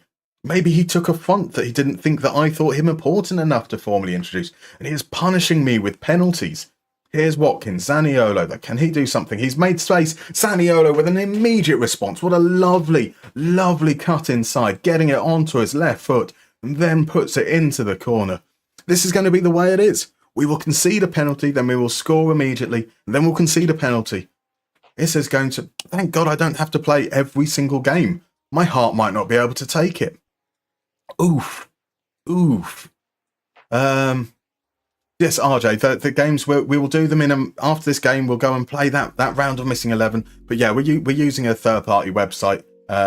They've been quite easy so far. You will probably enjoy it compared to what we've had in previous times. And Nketiah finds Saliba to Zinchenko. Martinelli is in acres of space. Martinelli from the angle.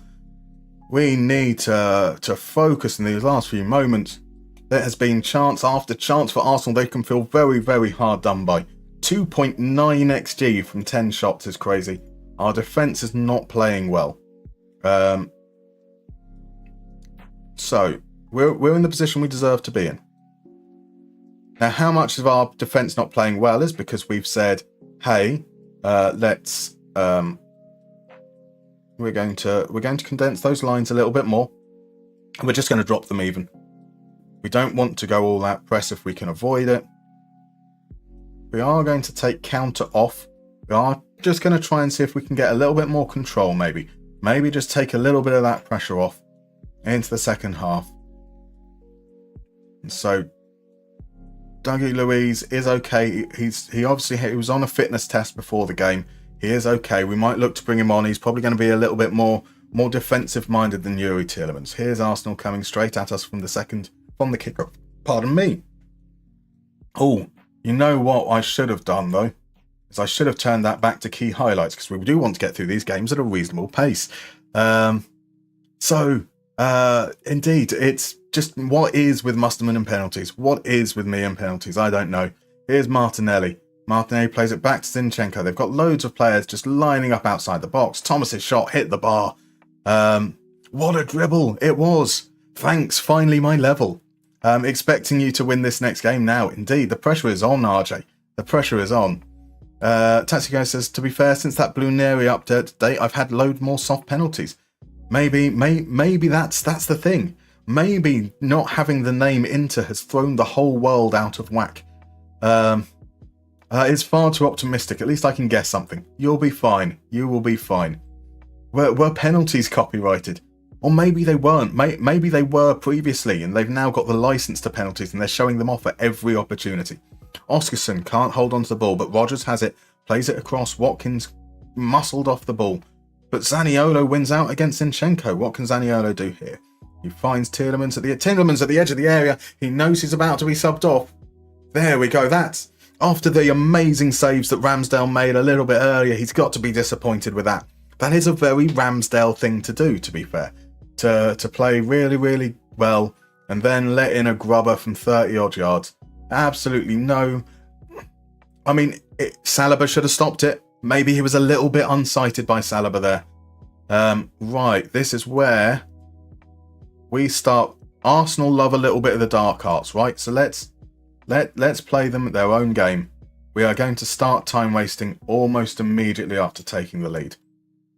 And we've got John McGinn to come on. He can return from injury, so that's an option out wide in the left. Dina with a throw in. He's going to throw it to Arsenal. Throw it direct to Saka. Okay, he didn't. We've played it in. Here's Rodgers. Rodgers has the space. Rodgers has got to make it. Oh, Rodgers right into the top, off the underside of the bar. Bounce, bounce, bounce, bounce, bounce, and goal. Not a piece of commentary anyone's ever said. I would love to hear Peter Drury just go bounce, bounce, bounce, bounce, bounce. Rodgers, beautiful, beautiful strike. That's exactly what we needed, and this is where we do make those changes. So Rodgers, Zaniolo are looking tired, as is Watkins. So Watkins will be the player that comes off. That's going to be Leon Bailey isn't particularly healthy. It's going to be Jacob Ramsey, Zaniolo to go up front. In fact, Zaniolo and Rodgers to go up front. Then we've got John McGinn. So we're going to make the change. We're taking off two strikers, bringing on two midfielders. That can definitely not go wrong whatsoever. We're not going to find ourselves in a position where we now need strikers because we throw it away in the closing moments. That definitely won't happen. As Arsenal have a throw in deep in our half of Tomiyasu. Rice finds Martinelli. There's poor closing down, and that's 3-2. I've told you. Almost immediately. This is shocking defending. This is what happens when we don't have tackle hard. No engagement from Mingueza. Konzo late to come out. Camera doesn't close down the angle. And that's an easy goal for Martinelli. Going to be a nervy last 10 minutes. It's going to be an even nervier last 10 minutes when this happens. Crossed in by Saka, and Ketia plays it into Saka. Saka's second phase of a corner. We can't defend from one, but it's offside. Offside has been given by the linesman. Does this hold? Come on, VAR. VAR, I've always said that you are the greatest thing that has ever existed, and I love you and I appreciate you, and I mean every single word of it. Right, into those last moments, this is where John Duran comes on. Which one of these guys comes out? It's going to be Tielemans. Tielemans scored a great goal, but he is very, very attack-minded. We need to kind of protect that area. Our last change is going to be Camera coming off. We will save it just so we can waste a little bit of time. And there we go. And this time it's Camera, Hayden Carter. He might be a centre-back, but he can certainly do the honours in the last few moments. This is very much a smash and grab if we hold on. We are the home team, but Arsenal created so much. Oh, that was a very underhit pass. Thank God Konsa managed to step in. Now Powell finds Dina. Dougie Luiz back out to Dina. Dina cross it low, cut out well by Ben White. And there has to send it long. We have a chance potentially to keep on building. It's back out to Dina again. Here's McGinn, Duran. Oh, Duran, you were offside anyway. He comes from Medellin and he dances in the sand. Oh, there we go. That will do nicely. That will do nicely. Just the kind of tonic we needed. After a last gasp draw against Man United, a undeserved win at home, we're starting to get some form that's certainly looking in our favour. And our next game is going to be a European matchup. Before we do that, so let's pop these guys, let's give them a little bit of rest. I'm going to set this on holiday to the next game. We're going to head over and play a little bit of Missing 11. Once I've worked out where, let's go there and let's press that one here. So Missing 11, we played this a little bit earlier. It's been redeemed by RJ. We're going to be given a random team in history. We've already done this one, so we need to find a random one. Is there a random? I'm sure I saw a random option earlier.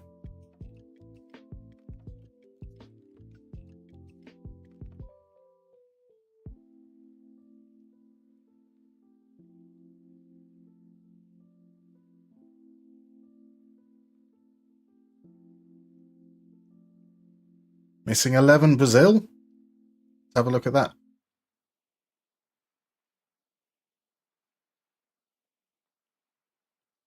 Let's have a look for a moment. Let's see what's going to happen here. Can we guess the Brazil, Syria, Los Titulares? I think that might be a little bit too obscure, even by my ranking. When I looked at this earlier, there was a different game to this Man City one. So there must be a way of getting to another game. There we go. Is that back a day? Here we go. Right, cool. We're finally there. I do apologise. I don't really know much about this here, but as Out Fabia says, you can go back a day at the top left of the pitch. We have got there indeed. So we are looking for the starting 11 from Inter Milan's 2-0 win against Como in the 3rd of November 2002.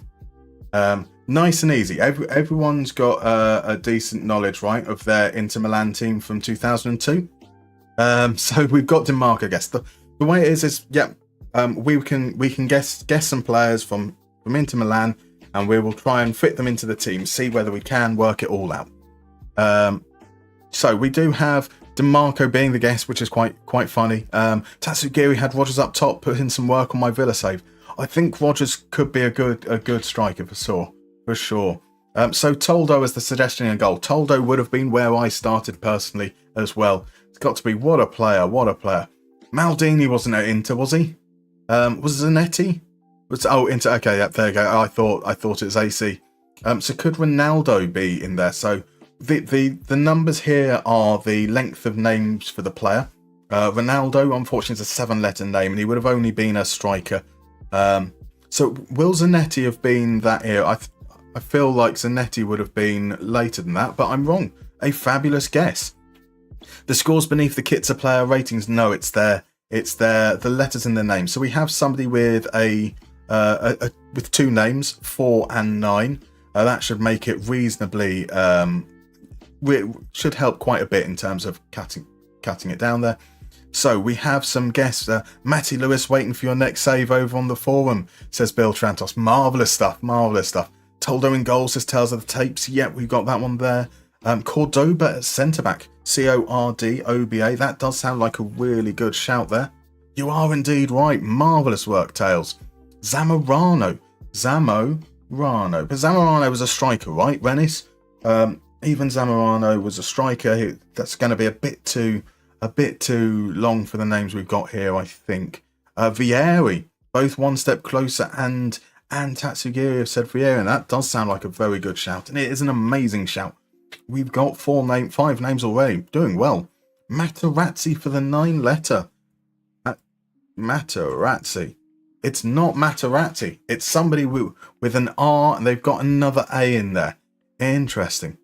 It won't be Batistuta. I don't think. We've got a 6-letter striker to go alongside Vieri.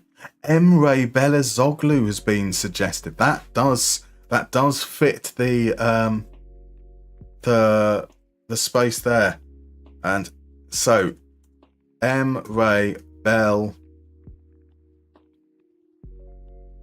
can't be O, can't be you. Has to be E, right? How do you spell Belozoglu, guys? I suppose we've got enough guesses on him that we can go through them all and still get it right. Bell. Can't be A. Belozoglu. It's Belozoglu. There we go. It's an O, says Visual Samurai. Well, thank you very much. We have Stankovic suggested. Stankovic there. Stankovic. It's not Stankovic. Cannavaro was suggested. Cannavaro would fit in there, wouldn't it? You've got the R's and the A's in a different position. It is indeed Cannavaro. Fabulous work. Fabulous work. Tales of the Tape said Cannavaro as well, indeed. Tatsugiri got it. We have okay, Stankovic, we've guessed. Conceição. Conceição's going to be too many letters, isn't it, for the remaining options? Koku. We don't have a 4-letter name, unfortunately. Crespo. There we go. Marvellous work. We should have got that one earlier. So it was one of our clues yesterday, wasn't it? Recoba. Recoba. So in behind the striker, we do have Alvaro Recoba. Marvellous stuff. So Crespo, we've got Seedorf. Seedorf. Seedorf is a holding midfielder? No, but we do have a D and we do have an E in there. Cambiasso. So it can't be Cambiasso at DM. He doesn't have a D in his name. Cambiasso. Can it be Cambiasso higher up though? No, there's no N in Cambiasso, unfortunately. Martin's at striker, that would have been a fine guess. Di Biagio, we would likely have it as a 2 and a 6 for Di Biagio. Actually, Tatsugiri said it first. Yeah, we had marvellous though from both of you, and we had Cannavaro over on YouTube as well. Matches Almeida as a DM. Let's have a try that. No, yes, Almeida. Yes, indeed, fantastic. So we're just looking for the left back and the central midfielder. Pasquale, a left back perhaps. Pasquale. How? Where did that come from, Tatsugiri? Amazing stuff. So yes, we just need. We've got a C, we've got an I, we've got an O, we've got an N, and we've got an A. A midfielder, a central midfielder for Inter Milan in the early 2000s. Conceição. I mean, it was mentioned before, but Conceição. It is. I didn't think of Conceição as a central midfielder. I suppose in a 4-4-2 diamond, though. Okay, fair enough. So I do apologise. Well done, FM Console, but also I apologise to whoever I dismissed earlier. There's Tatsugiri. Tatsugiri, I owe you a great apology. Great work. Some marvellous work there, guys. Right, let's head on in over. We've got a home game against Dynamo Kiev. Let's see what we're doing in terms of, have we ended up with any more injuries in that time? We haven't, which is good. Moussa Diaby is about 3 days away. So who can we bring in for some starting minutes? We can bring in John Duran. We can bring in Greg Taylor. We can restore Dougie Luiz. We'll give Camera a bit of a break. Leon Bailey is back as well. So Leon Bailey on that side. We're going to keep Rodgers in. Both Rodgers and Zaniolo scored, but let's give Zaniolo a little bit of a rest. Otherwise, I think I'm okay with that team as it is. Hopefully the AI will know to bring on John McGinn so that he can continue his return back from injury. That's obviously the biggest issue we have here is that we've got to holiday through games. We've got to use instant result, but we can't control how the substitute minutes are used, and so we're going to end up with players that we'd like to be match fit, not necessarily getting game time. So a home game against Dynamo Kiev. Surely we win that one. We do indeed. John Duran scores twice, and Nicola Zaniolo with another. We open up with a win in Group B. Marvellous stuff.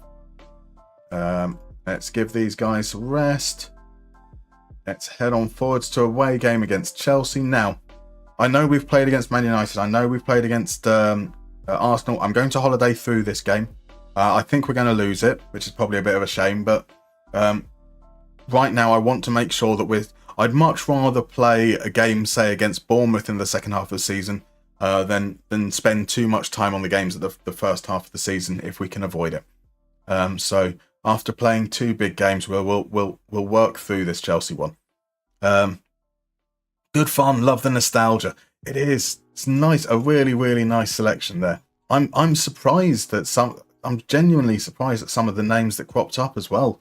I mean, crazy to think of a strike force of Christian Vieri and Hernan Crespo. Devastating stuff.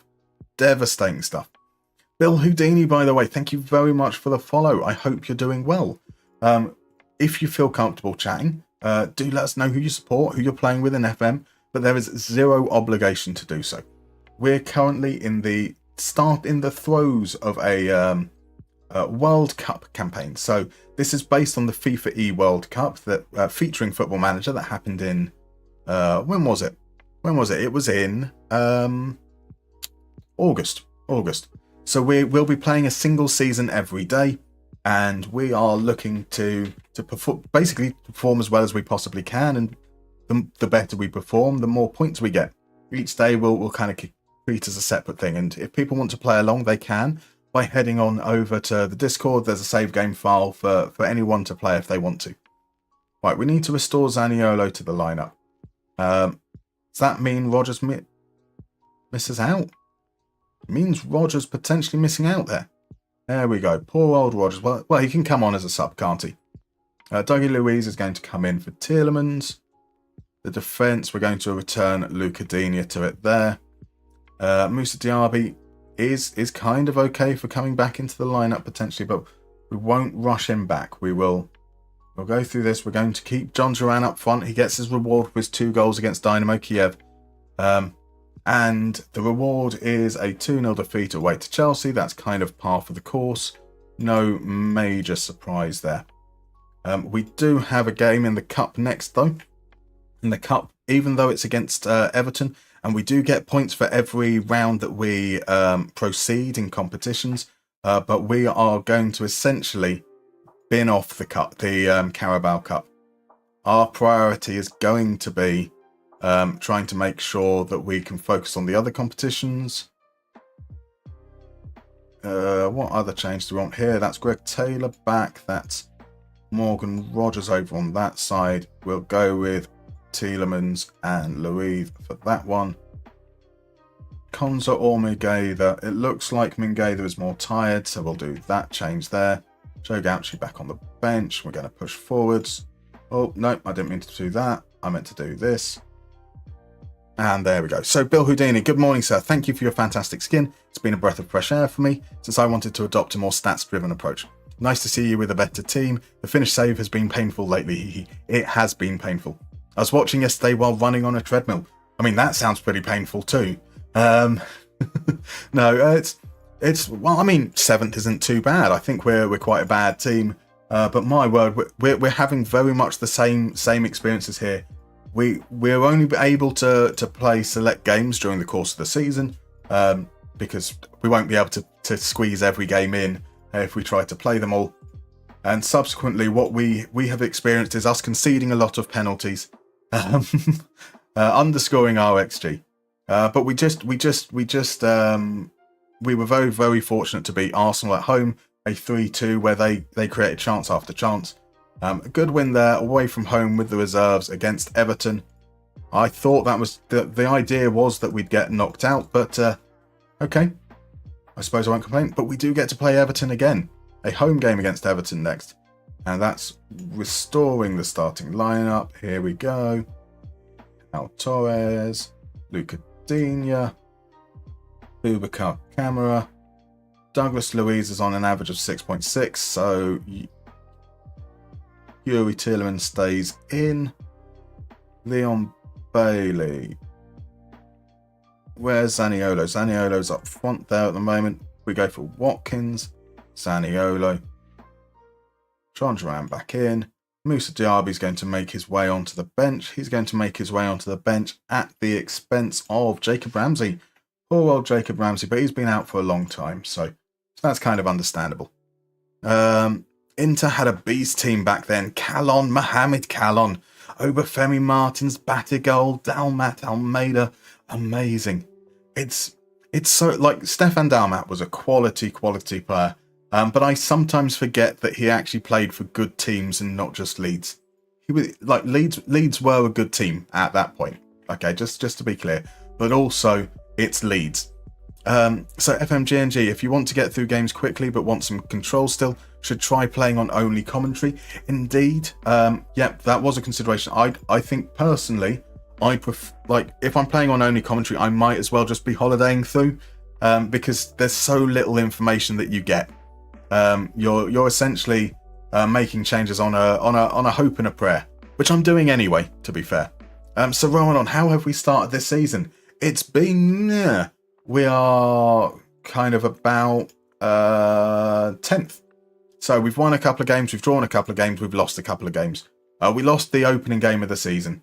We've lost our most recent game as well, away against Chelsea. That's kind of to be expected. We beat Arsenal. We drew away against Man United with a injury time equaliser. And now we've drawn against Everton at home. That's a very disappointing result. Took the lead twice, couldn't hold on to it.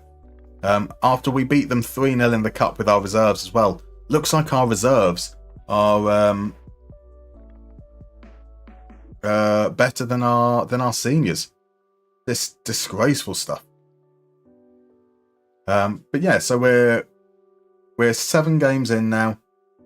We are not even 3 hours into the stream, so we're about 38, 70, 35. So a fifth of the way through the season, a quarter of the way through the stream, but we've done all the setup side of things. So I think we're doing okay from a time perspective.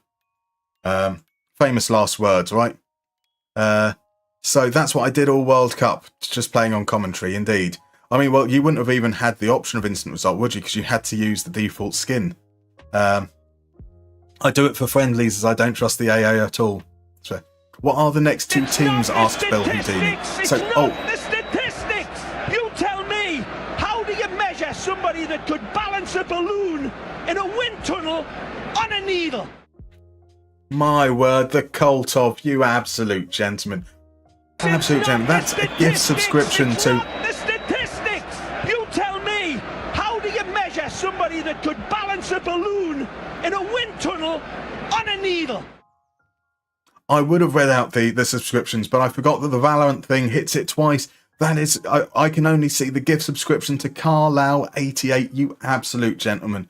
How are you doing, Jack? I hope you are well, sir. We are in a okay position at the start here. We look like we're doing okay for time. We've got ourselves to the group stage of the Conference League. We've kind of been average in the Premier League so far. But that's kind of what we expect. I think that if we make top 6 this season, we'll be doing well. I would like us to do better, obviously, if we could. It's not the statistics. You tell me, how do you measure somebody that could balance a balloon in a wind tunnel on a needle? Bill Houdini, thank you very much for the subscription, you gentlemen, you. It is not the statistics. It is not the statistics. So, in terms of what are the next 2 teams, we will be doing Villa every day. We'll be doing Season 1 today, Season 2 tomorrow, Season 3 tomorrow, on Thursday. Each morning, there will be a new save game. So for those that want to play along, if you join tomorrow and you want to play along, you can pick up the save file from the start of Season 1 if you like. You can pick up the save from the start of Season 2. It's entirely up to you what you want to do. We're essentially going to treat it almost like it's completely unrelated.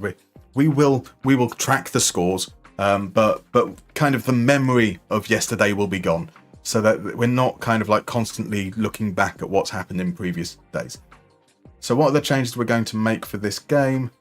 John Duran is starting to get close to fitness, which is marvellous. Moussa Diaby isn't quite ready. We are going with Rodgers up front, Ollie Watkins into that poacher role where he's meant to be, where he should have been all along had it not been for Diaby's injury. And hopefully we can start to get Diaby up to fitness. We've got Diaby, we've got McGinn that we need to get to fitness. We've lost 2 shots on target, 0.99 XG from 4 shots and not a penalty. That's some bad defending, and we've lost Tielemans for. It's been not so good. We might need to start taking control of a few more games, which is a shame. We might need to start being a little bit more intense with our out of possession stuff. I don't want us to go all in. So let's drop it down. Let's do it this way. Let's try and leave a little bit less space behind us, because the meta's boring, man. The meta is boring. That's the problem. Oh, we've already done that bit. An away game against Wolves. It's a derby. Do we take over the away game against Wolves? No, we don't. It's not an important enough game. They're in 18th. We should win the game. I know that's risky.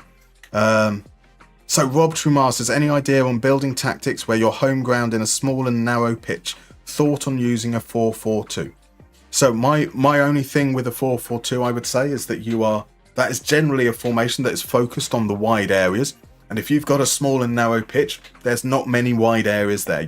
You're not able to stretch the opposition as far on a narrow pitch, and trying to focus down that area wouldn't necessarily make that much sense.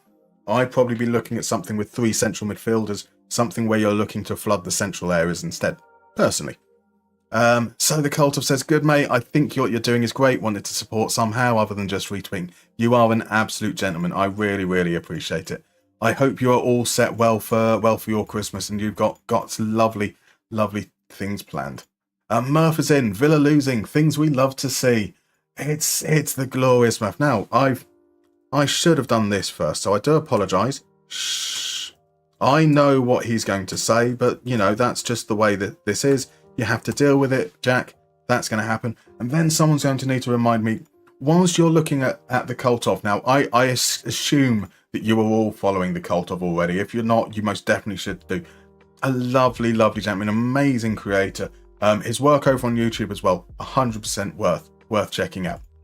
Now, whilst you're doing that, also click on Murph FM's name and go give him a follow as well if you're not, because Murph is also a truly lovely man, which is a rare thing for me to say about a Birmingham City fan.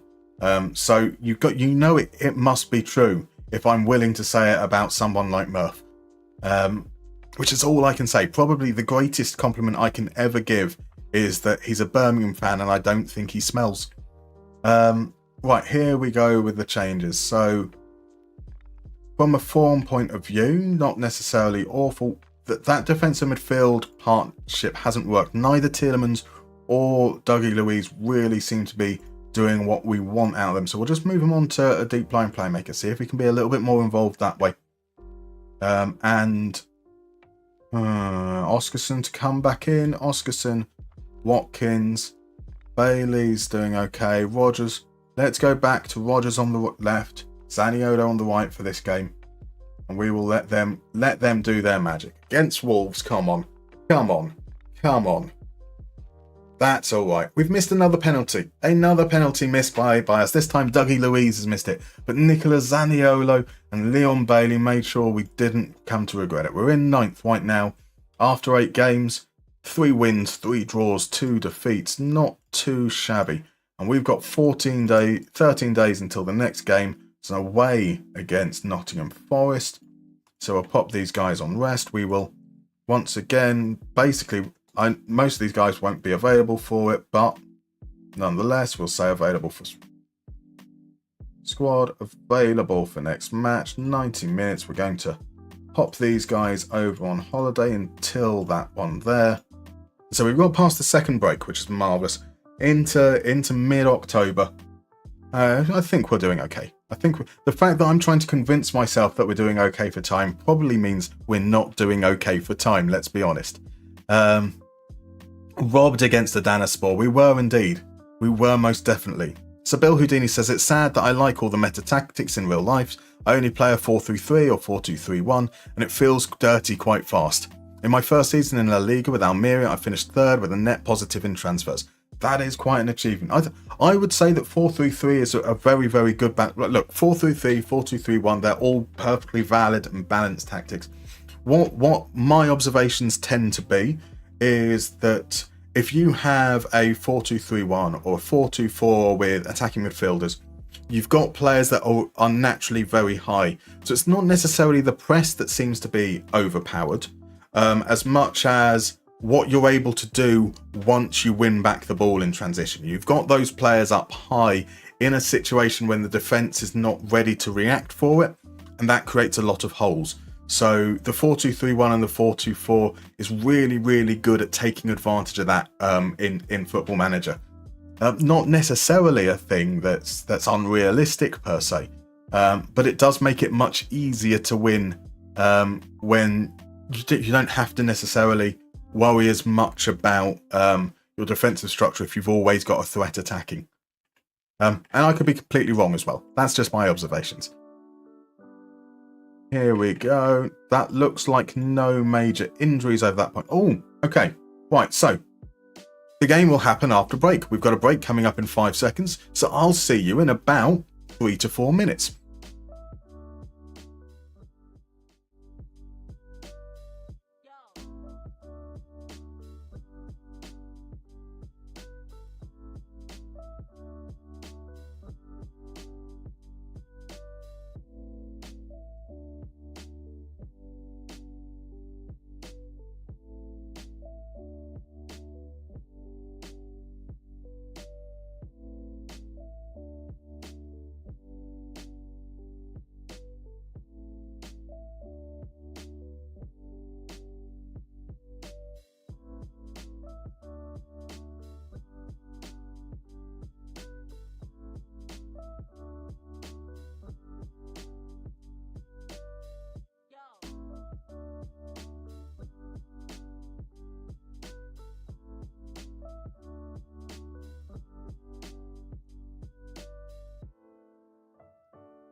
Right, and we're back.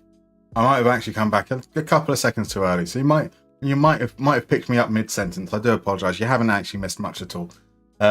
So Supreme Quan says, I like 4-3-3 because when I really started to dig deep into the chess side of the game, I like the passing shape it provides.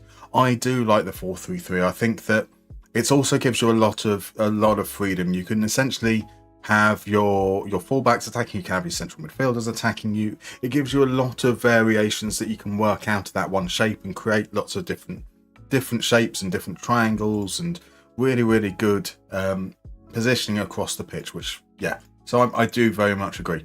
I also agree, Johnny Trotter, that we need some kind of penalty emote. I'm not sure whether I agree that Murph showers, unlike other Birmingham City fans. I'm actually, that's not true. I definitely believe you shower. You are a very, very well-groomed gentleman. You can't do that without a certain degree of self-care. Yuri Tielemans. Okay, Yuri Tielemans is in better condition than Leon Bailey after the international break. Every international break, it appears that Leon Bailey's going to be coming back tired, which is a little bit annoying. Now, what are our games coming up after this, in fact? So let's have a look here. We're playing Nottingham Forest, Shamrock Rovers, Luton, Sheffield United, Crystal Palace into November. Not necessarily many games at this point. We've got a run here. Man City, Tottenham, Liverpool. Really, really getting quite dense here. So how are Nottingham Forest doing in the league? They're in 16th. We can risk it here. We'll go and we'll simulate this one. But we might consider taking over a game some point during this month. Big win. Ollie Watkins with a double. Not necessarily deserved. 4-1. Okay, it is deserved because we've been punished with injuries. Zanio's couple of weeks. Camera should be in position to return in due by the next game, which is fine. Training, rest, 1 day. So that's kind of okay because Bailey will be back to fitness for that one. John McGinn on the bench. Alex Moreno is now 2 weeks away, which is marvellous. So against Shamrock, we'll give Dina a bit of a rest. We'll return. John McGinn can play in a deeper position. We're going to try him as a... No, we're not. We're going to have Tielemans there. We'll rest Rogers. We're going to go with a double. That can be Diaby's return as well. So John Duran, Moussa Diaby up front for the next game. Camera should be okay by that game, which is fine. We will look. Greg Taylor will come in so that Torres can have a little bit of a rest as well. And Hayden. We're not going to have both of our centre-backs not match fit. So that will be what we look for the next game, potentially. So, Aston Villa FM World Cup Challenge. Aston Villa FM World Cup Challenge indeed. Rich, how are you, my man? I hope you're doing well. So we are basically doing the FIFAe World Cup featuring Football Manager format. We're going to take control of Aston Villa, as voted for by the community in Discord, and complete a single season every day, today, tomorrow, and on Thursday. The better we perform, the more points we get. So we get points for our competition performance, our manager's board rating, and for our financial management. And the idea is obviously just to try and accumulate as many points as possible. For people that want to play along, there are the save game files available through Discord. So you can play along the whole thing, all 3 days. You can do just 1 day. I'll be putting up save game files at the end of each evening as well. So for those that want to join in, say tomorrow, they come along and they only want to play Season 2 whilst we're doing it on stream, you'll be able to just do Season 2. There are no obligation, obviously, to play along whatsoever. But it's just there as an option if you wanted to get involved. I should probably show you the points as well. So that's how the point system will work. Should be coming up underneath me right this moment. Subsequently, what that means is we are going to be using instant result, and we are going to be holidaying quite a bit because we've got to get through a whole season in a relatively short amount of time. Moussa Diaby's return is marked with a double, late double, 2-0 win with Camera sent off. Bad tackles, so that's going to be half a week's wages. Diaby, Deschamps is keeping an eye on some of those players as well. That's all right. John McGinn, suspension when we come back to the league. That's a game against Luton. So, what we're looking at here, we're looking at Camera getting a bit of a rest. We're looking at Rodgers back into the starting lineup. Watkins and Diaby. We might finally get to see our preferred strike partnership in action. Torres in there. We're going to give Hayden Carter a game against Luton. He's not at full match fitness, but we've brought Torres back in, so we're kind of just trying to manage it in the way that the game won't itself. Timmins Bailey, that's that okay. John McGinn out. We'll just have 2 goalkeepers on the bench then. That's absolutely fine. That said, our form at home has been a bit disappointing considering we drew with Everton. I think we drew another game as well. Same big questions as yesterday. Indeed, RG. It's probably going to be the same big question over the next 3 days as well. I expect that we're going to have a lot of new people who aren't necessarily used to being about. So, yeah, like let's have the same question. It's going to be quite a general one. I think everyone has an opinion on that. So, yeah, you still want a centre back. That's understandable. Okay, I thought maybe it was entering Aston Villa for the FIFA World Cup. Now that would be interesting. It's something we should do, and maybe could we create Birmingham as its own nation?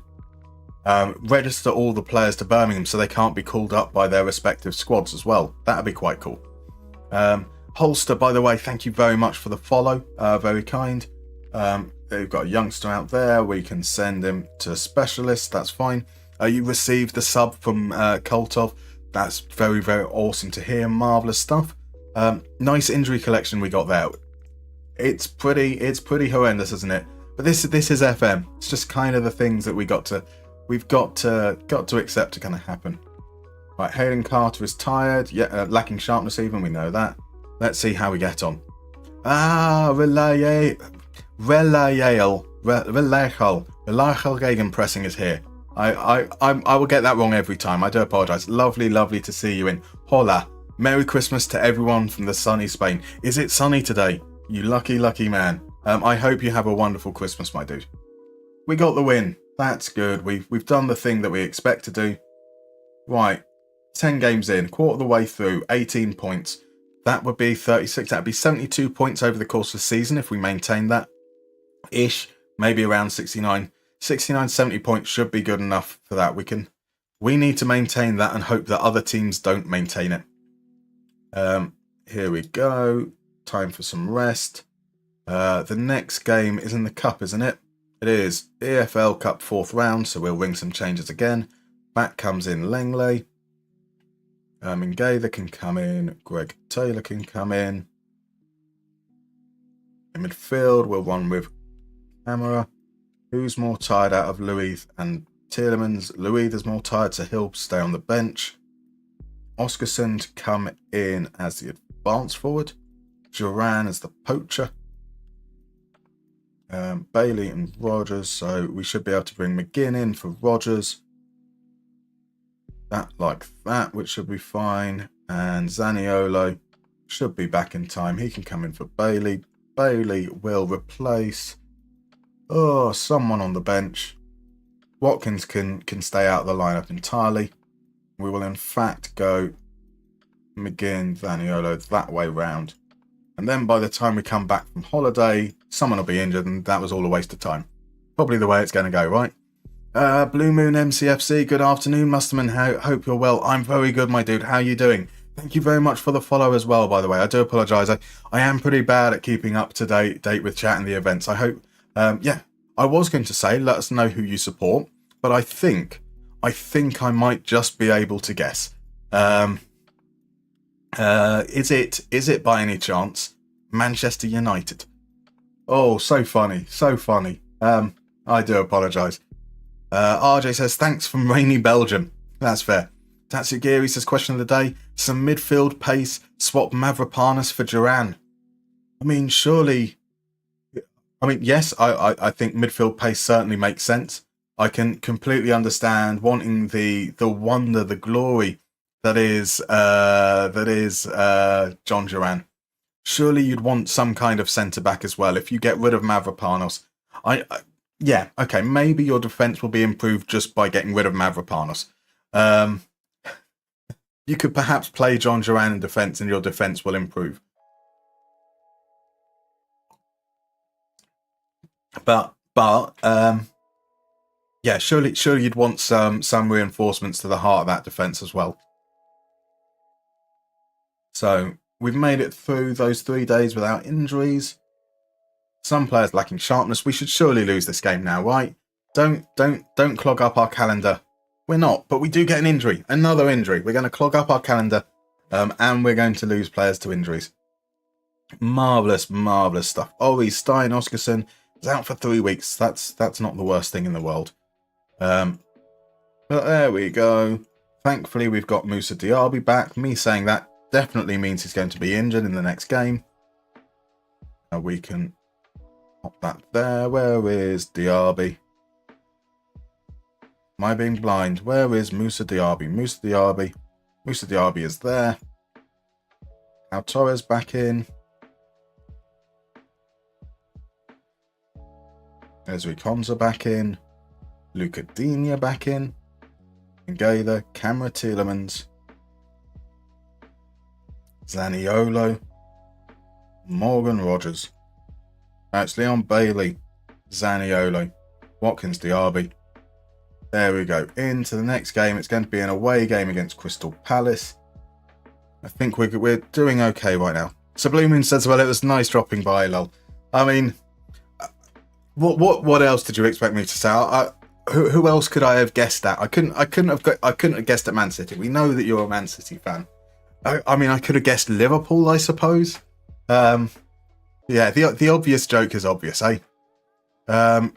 So Strazicloser says, is there a way to make it overlap inside on the left, but make an overlap outside on the right? You can indeed. So as Rich Sun has said, in the page of your TIs, the chunk pitch diagram in the middle, who inside is look for underlap. Do remember this TI is telling your players to look for that pass. Whether they actually overlap depends on their PI's mentality, setting duties. Exactly. So you can just do that. Underlap on one side, overlap on the other. Make sure that if you're doing that, as Rich Sun says, so if we wanted to underlap on the left, you might want to have this player as an inverted wing back on attack, so they're pushing into that space there. Or maybe you'd have this player as a volante on attack, so they're pushing into that space. And if this player is like a winger, he would hold the ball out wide, waiting for that run to come from those players underneath. And then the overlap would obviously be on the other way around. You'd have the player waiting here, then potentially the player attacking beyond. Anything major happening during the week? Doesn't seem that way. Nobody complaining about game time at this point, which is marvellous. Granted, they can't complain about game time. They're all injured half the time, so we can go into it with our expected lineup. Exactly. Get him out. I take Zuma back at this point. Oh dear. I mean, is there a centre back you'd like to see come in? Like, I mean, surely there's at least one centre back you're like, oh, he would help nicely. Maybe Mark Gay. That would be nice. Perhaps. I mean, you are only 8 points off fifth. Surely you could entice him. RJ says, why is Deschamps around? Is he scouting Martinez in case of penalty shootout? Possibly. Well, we do have quite a French contingent, don't we, with Camera and Diaby. I suppose that kind of makes sense a little bit. Here we go. We're on a rather good run of results, so we should draw or lose this game. Been far too many wins in a row up till now, so there we go. We get a penalty. We then concede in the second half. We lose Moussa Diaby to... I called it. I said it's okay. We've got Moussa Diaby back, which means that he's going to get injured in the next game. It is only for 3 days, thankfully. But I did call it. So I feel like I deserve credit for something somewhere. I'm not sure what exactly. Right, so Dougie Luiz in for the suspended Camera. Moreno is back. Robin Olsen there. Diaby, obviously we're not going to waste Diaby on that game. We are going with Zaniolo. We're going to go with Zaniolo up top. So we're going to bring beginning. Zaniolo is going to be the poacher. Watkins is going to be the advanced forward. I Other changes in the heart defense. Torres is the one who's tired. So that will be that change there. Rogers, Ramsey. Oh, no, we're bringing Ramsey in instead of McGinn. So McGinn is going to play. We're going to go with a Dougie Luiz-McGinn partnership for the next game. Because I don't think they're giving Ramsey game time off the bench. And we need to get him. We need to get him fit. So that's hopefully the thing. Jebaro is here. It's the most famous big bearded man from Football Manager. What a lovely Tuesday stream you're doing, sir. How wonderful, wonderful to see the man who, let's be honest, completely outbeards me on every single level. He is the man that I aspire to be. The wonderful, the truly amazing Jebaro. How are you doing, my dude? Lovely, lovely to see you in. And Cannon is in over on YouTube. Hello, everyone. Merry Christmas. Merry Christmas, Cannon. How are you doing? So Tatsugiri says you'd like Tamori. Tamori I'd like or Hato. I really, really like your Hato. A quality player. It's not the Tamori's quality too. You tell me, how do you measure somebody that could balance a balloon in a wind tunnel on a needle? Jebaro with the subscription as well. You absolute gentleman, sir. Absolute gentleman. I cannot begin to express you enough, other than to say that those words about your beard were not platitudes. They truly, truly were meant. Right, here we go. Shamrock Rovers, we will not going to waste our time on this game. If that's something that's we're going to come to regret. Oh, that's nice. It's not nice that we conceded the only 2 shots they had, but those 2 shots were scored by Graham Burke, a former Villa Academy player, now 30. Look at that. Never quite made the grade. A run on loan in League 2. Them kept on going back to Notts County, even played for them in League 1 for a while. And then a move to Shamrock Rovers back in 2017. Small time in Preston, and there he is, playing against his former club, scoring 2 goals from 2 shots. What a lovely, lovely thing to see. I can be gracious when we win games, you see. Not when we lose them. No grace whatsoever. Tommy Shelby 1994, thank you very much for the follow. How are you doing? I hope you're doing well. Right, so we'll sort the resting out there. Game against West Ham. I think, Tatsugiri, we should play the game against West Ham.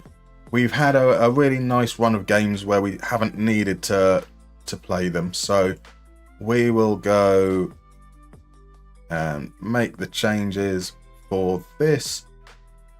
Tielemans is in decent form. Dougie Luiz is in better form. There we go. So camera comes back in. Dougie Luiz there. John McGinn is on the bench in place of Hayden Carter. Got Pau Torres can be restored. I think that looks okay for the lineup going for the next game. Let's make sure that we can play at least just some of the games. We don't want to holiday through everything. I think we're doing okay for time. I think. Yeah, so we're not even 4 hours in, and we're at least like 13 games, 12 games, something through in the season. We're like a third of the way there. Marvellous stuff. Tatsugiri just reckons just play your fastest players. I mean, Moussa Diaby, Ollie Watkins, that kind of is the trick. We will outpace the old men at the heart of the defence. Pablo Villa prefers Watkins to Kane. I mean, a weird comparison, but sure. At least it's that he didn't say to Haaland or to R9. Looks like West Ham are playing Danny Ings up front. Danny Ings against his former club could be set for a lovely moment there as well. Right, here we go. So Akananai, how do I use your skin, mate? It's low-key difficult at the start of the season. Well, you've still got attributes. You can still judge. Play the players in your team, watch them perform, see how they perform, make judgments from there. That's the way I do it. I mean, you can pop over, maybe want to check out, say, something like the Pauk series, or once we move to Zaragoza, where we start essentially with very little information about the players. But yep, the start will always be a little bit tougher. Right, he says to say that, so let's go with him. He's been doing an okay job managing so far. And here we go, West Ham in blue. Us obviously in the claret and blue. The early phases, nothing much seems to be happening. Momentum, no one really pushing much particularly forwards in there. Someone's drunk. Watkins. Watkins is an okay player. I mean, you'd play them in very different capacities, that for sure. A great save from someone. It looks like a great save from us. Right, we're going to fire up because it seems to have been mainly West Ham so far, and it looks like they're going to certainly start with the chance here. Here's Ward-Prowse, plays it to Paqueta. We had two defenders go to Ward-Prowse, and that left Paqueta free, but he can't get his way past Konza. Here we go. This is some poor football right now. Ward-Prowse is beyond the defence, and Danny Ings forces a great save out of Emi Martinez. This is some bad football.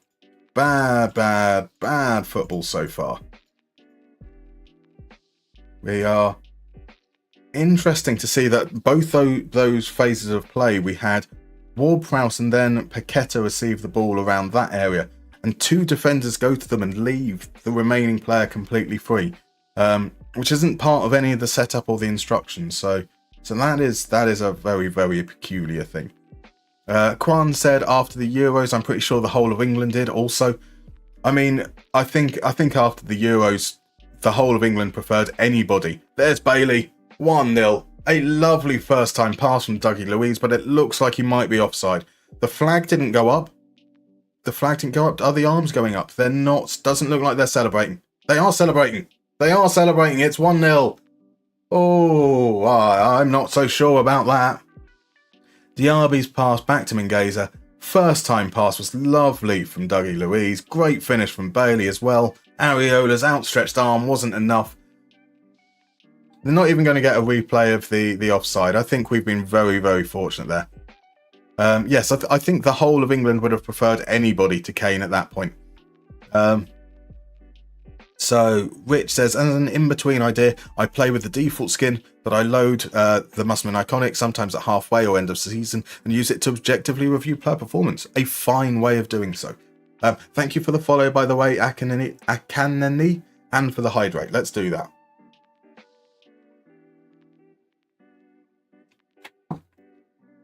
We do not deserve to be ahead, but we did. We did make sure that those opposition instructions were on. Seemed to improve our fortunes in that second half. Let's go with that.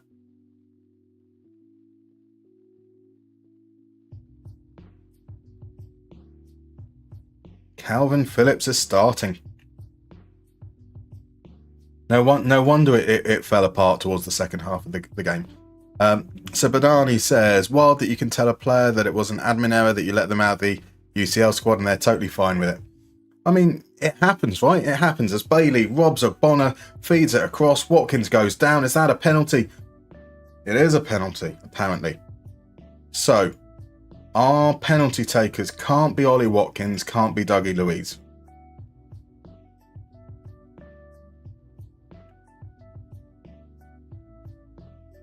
We just trust Dougie Luiz. Fine. Do we give it to Zaniolo? Let's give it to Zaniolo. Like, Watkins and Luiz have already missed one. What can go wrong, right? Zaniolo misses? Oh, it's exactly the same as what we've had anyway. It wasn't a foul. That's nonsense, ref. That's what I get for fiddling around with the penalty takers. Hubris. The game said, hey, he's assumed he's got the penalty, so let's punish him. Powell plays it into Zaniolo. Zaniolo to Dougie Luiz. Back to Powell. We know that magic things can happen with Powell's feet, and so we're constantly looking to find him. Dean has sent it in. Diaby over the bar, and here comes the change. Maxwell Cornet replacing Lucas Paqueta. To make sure we're doing those things, as a chance for Bailey just goes wide. We've definitely started this second half on the front foot. Very much so, but is that the sign that it's about to turn? Maybe not. Here we go. Chance to build up from our own half. Or is this going to be a chance for them to put pressure and maybe take advantage of a mistake? Powell forcing play out to the left. Dougie Luiz now. Maybe we can switch play. Maybe we can switch play. Maybe we can switch play. Nope. Here comes Cornet. He's now going to attack the space we should have switched play to. Did I mention switching play? Danny Ings with the header. How tall is Danny Ings? 5'9". Here we go. Leon Bailey is looking tired. Nicolo Zaniolo is having a bad game, as is Moussa Diaby. So the changes we're going to make are...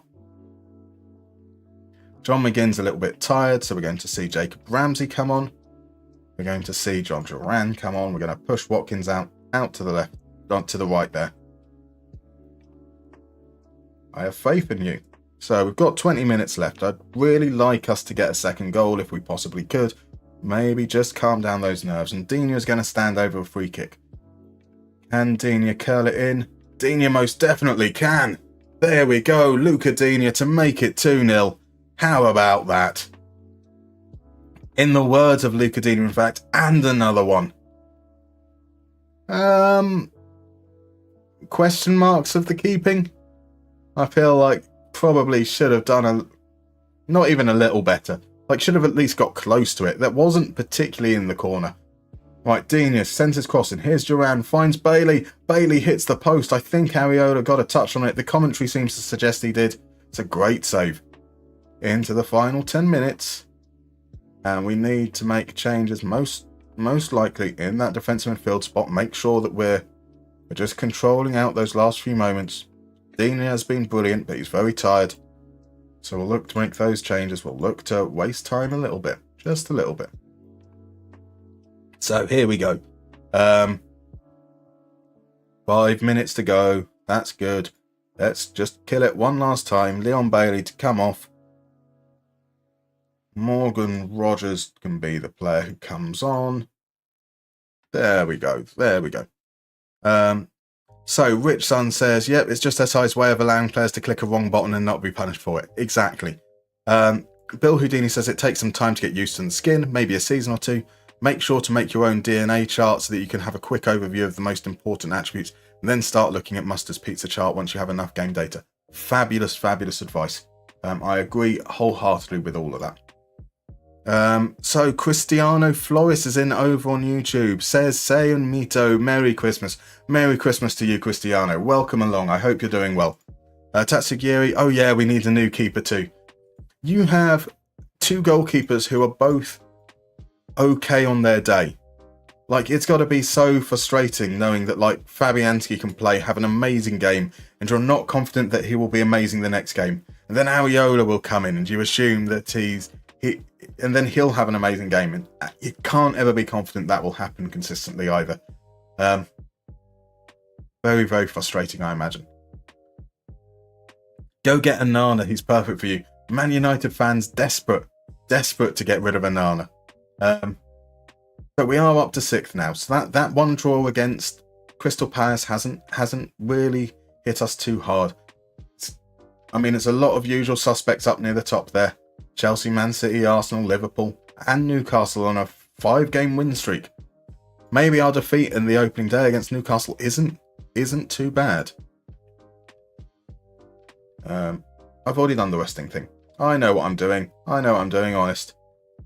Oh, and now we've got another international break. There we go. So our next game is going to be away against rock bottom side Sheffield United. That never goes wrong. Never goes wrong at all.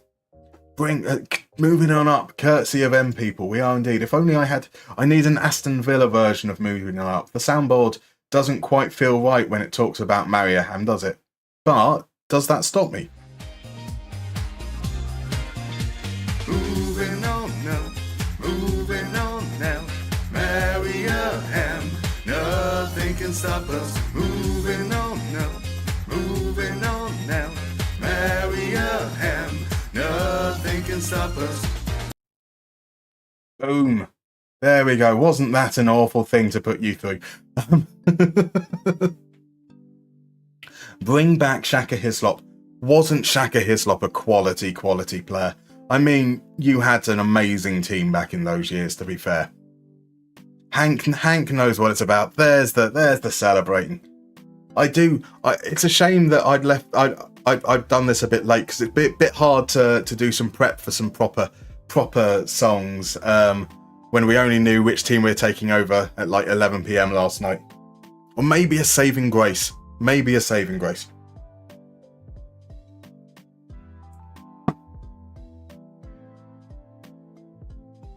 Right, let's see. What's the injury situation? So, Leon Bailey normally comes back tired. He now comes back injured. That might be an advantage in some respects. So, John McGinn on the left, Zaniolo on the right. Oscarson returns there. Yuri Tielemans in. No, Yuri Tielemans is looking slightly more tired than the others. He's only at... Yeah, he's tired. That's fine. Yeah, I think we can go with that for the away game against Sheffield United. Yeah, then we got relegated and it all went pop. Yeah. That does tend to go and ruin things, doesn't it? So Scouse Raw says, Maria Ham, how festive of you. I mean, it's an English tradition, isn't it? I mean, if you hear about what the Tories do with hams in the Bullingdon Club, then like marrying one is quite respectful by comparison. Here we go. Are we going to... Come on, we... Drop points to the team bottom of the league. We've dropped points to the bottom of the league. 3-2 defeat. And very much the deserved 3-2 defeat. Sheffield United. Big win. Boom. Boo. Lose after 6 games undefeated. You kind of had that feeling. Oh, I did anyway, at least. Bottom of the table. Boo. Our next game, we've got an away game against Dynamo Kiev. And that's going to see Zaniolo dropped almost certainly. So we go with Yuri's in, Taylor's in, John Duran is in, Moussa Diaby is going to fill that role on the right. Nicolo Zaniolo hasn't really done anything in the last set of games. Neither has McGinn, to be fair. They're both looking tired in the defence midfield slot. Lenglet.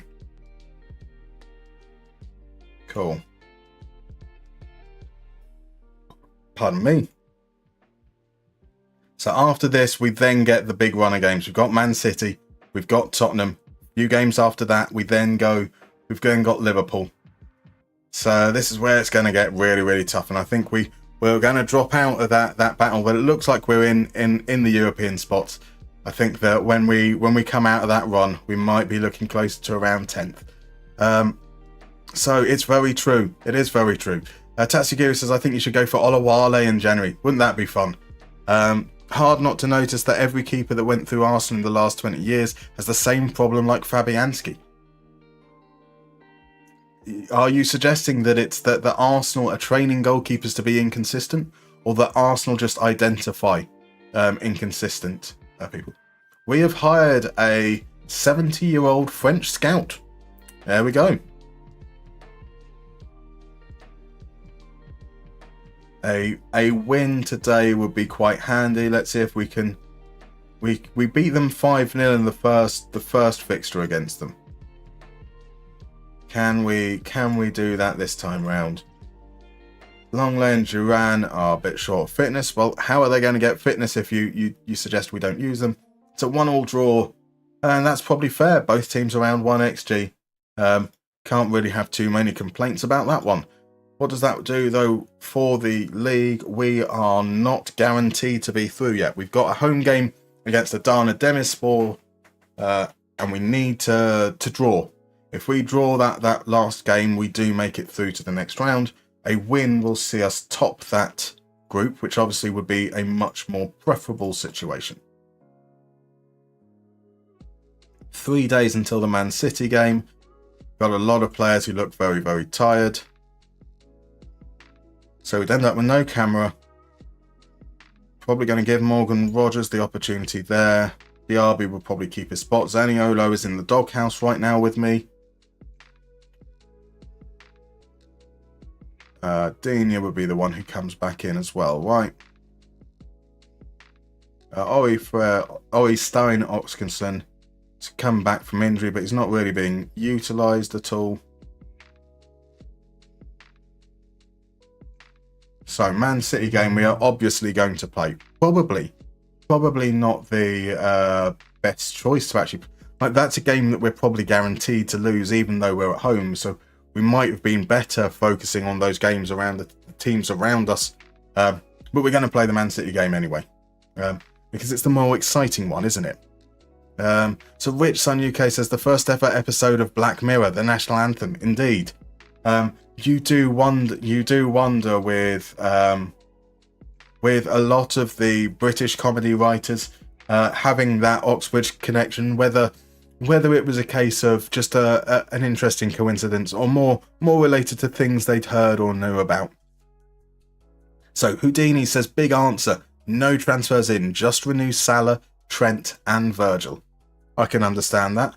Now, what point do you not renew them at? So if Salah turns around and says, I only stay for £1 million a week, do you walk away, or do you just say we will pay him absolutely everything? He can demand ownership of the club. He can demand that Jamie Carragher is hung, drawn, and they've had some poor keepers in their time. Rami Shaban, Bernd Leno, Matt Ryan, David Ospina, Manoni, Almunia. They've had Chesney, I suppose, but I think a lot of these goalkeepers have been when they're young, isn't it, as well? So they've got some of those goalkeepers have gone on to do quite well, I would say, in their later careers, but they often arrive at Arsenal young, make some high-profile mistakes, flame out, get blamed, and then end up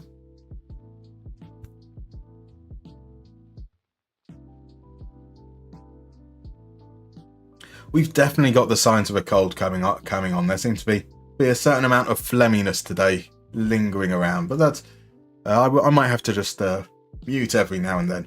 Yeah, so I think they've had a lot of keepers arrive quite young, make big profile mistakes, go on to do okay in the later stages of their career. Let's get these opposition instructions on.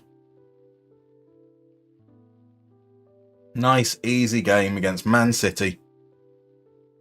Definitely can't see this being an absolute thumping. Early phases, a lot of the ball for the Manchester-based team, but momentum not necessarily all in their favour, which is good. Konza gets a block in. Matheus Nunes with a shot now as well. So lots and lots of shots. We've actually had quite a bit of possession, which seems quite interesting. Not really creating any chances. We're pretty even in terms of final third passes. We just aren't creating the chances that Man City are. They're moving through us defensively, it looks. Well, I say moving through us, not necessarily great quality chances. That was 6 chances for 0.39 XG. I don't know what impact that free kick will have had. Alright, Pau out to Dina. Dina's going to push forward into the space, and Rodgers is just going to kind of stand there. Rodgers could have pushed forwards a little bit more, would have been a target. Here's Watkins. Watkins creates space for himself. Ollie Watkins! Oh, that is undeserved. That is truly, truly undeserved. That's what we want. A shocking error here. De Bruyne plays it to Matheus Nunes. Matheus Nunes just gets caught on the ball. Watkins does well though, takes it past his man, then places it into the corner. This is this is like the opposite of what we've been experiencing with Mariaham, where we've had a lot of good chances that we've squandered and then concede to something dumb. 2 shots. It's their 8. Not really a classic game by any stretch of the means, which I'm absolutely fine with. That was very good. See if they're making some changes. They've gone and made 3 changes at half time. Julian Alvarez, Sergio Gomez on as a winger. Interesting decision there. So Bill says, I think all of them should get what they want. It's not like Liverpool has overspent massively under FSG. Besides that, I don't see any available replacements on the market that will cost less with transfer fees and wages included. Fair enough. Tatsugiri says, I also think goalkeeper is such a difficult one to recruit now. They're expected to be footballers now, not just shot stoppers. Absolutely. There is a lot of expectation, especially at that top level where you need to be able to do more than just score goals. Right, the changes are coming. Ollie Watkins is looking knackered. Diaby hasn't necessarily had a great game, so he'll probably come off a little bit later. But this is going to be Ramsey on. They've made another change. They bought Rodri off. And they bought 2 defensive substitutions from Man City so far, chasing a 1-0 lead. Can Luca Dina do something special here? From the free kick, good save from Edison. I mean, it would have been poor goalkeeping had he conceded that. So Visual Samurai disagrees on your Czech and Leno comments. Leno was really good for us, but Arteta needed someone with better feet. Czech was awful for us, complete shadow of his former self. But fair, can't say I watch much Arsenal. Is Raya good with his feet? Raya is that's only fair. We scored through something awful, but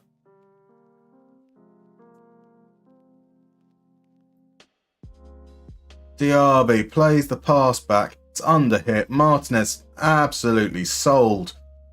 Haaland gets in. It's just a tap in, even from that angle. Oof. Oh. So Moussa Diaby's coming off. Oscarson or Zaniolo? Oscarson comes on. Camera comes on. No new changes since... Oh, yep, Kovacic is on now. There we go. Trust you to make a difference. Can we do this in the last 10 minutes? Maybe a shock win at home would be nice. Or a Man City going to complete the turnaround. Here's Sergio Gomez. Manages to get past his man, get the cross in. Alvarez there the second time. Haaland. 3 bites at the cherry, it feels like, and he doubles his tally. That's 2-1 Man City. Disgusting outcome. Sergio Gomez easily works past his man, whips the cross in. Alvarez, well, it's beaten to the air by Ramsey. First shot saved, second shot blocked, third shot deflected and in. Oh, that feels so unfair. Does it look... Have we had this just drop? Looks like the connection might have dropped, I'm guessing, on YouTube, has it? It's just done something. It's just sent a message on YouTube, potentially. Who knows? Look, we deserve to lose that game, but that is pretty frustrating nonetheless. Pretty frustrating. There we go. We've already dropped down to 9th. I said we might struggle after this run of games. We've already dropped to 9th just with that defeat. We've got to... Oh, and it's advanced to the next day, which really fucks up the rest. After a game, it should automatically stop. Stop after the game. Right, Diaby was really, really rubbish. Really, really rubbish. So, again, Rodgers is going to play out right. We're going to give... Zaniolo is going to get his chance to make amends.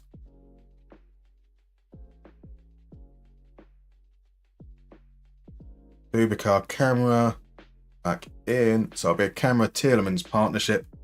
As then we head to the Tottenham game. Tottenham, a draw we kind of need. We really... Well, look, we're never going to be far off if we have a bad run during this Christmas period. It's not the worst thing in the world. Yeah, we don't want to find ourselves too far off the front runners. I say that I think that we should be finishing around that 6th spot. What I think is realistic, but I don't want us to find ourselves having to fight back in the second half of the season to get there. Damn Cyborg, says Houdini indeed. Oh, that goal, that wasn't Martinez's fault, to be fair. He was completely undersold on the pass. He had to run out. So Visual Samurai says that Raya's passing is phenomenal. Might be biased, but I think Edison might be the only one that beats him in the league. That is a bold claim. He stays calm, which is the key thing, I think. I loved Ramsdale and was gutted we replaced him, but in hindsight has the tendency to start launching upfield when under real pressure. Fair enough. Fair enough. Also fully agree with the other keepers you mentioned.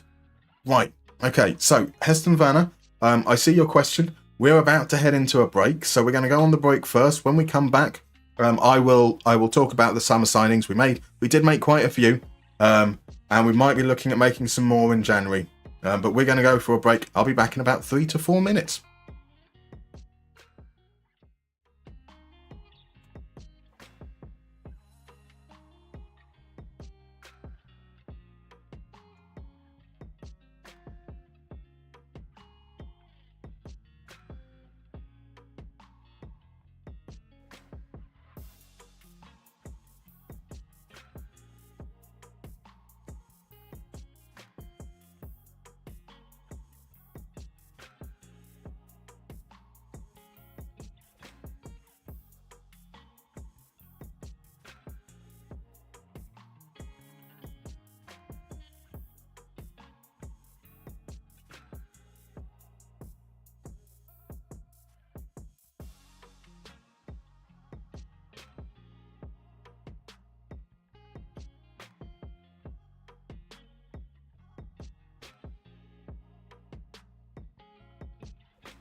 Apologies for that.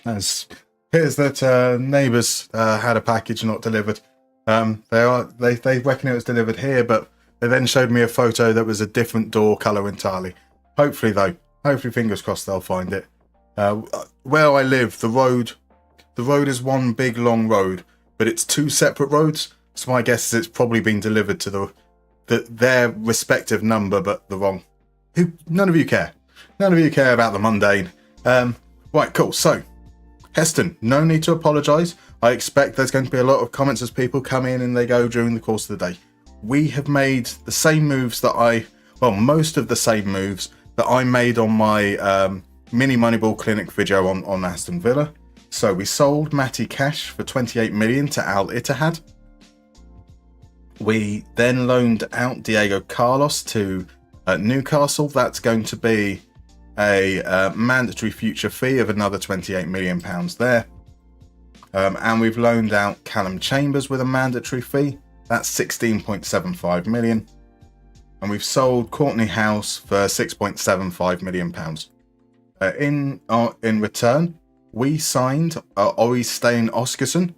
He's going to be a bit part player, I expect, the first couple of seasons, but potentially someone who's then going to be leading the line alongside John Duran a couple of seasons down the line. He came in for £7 million.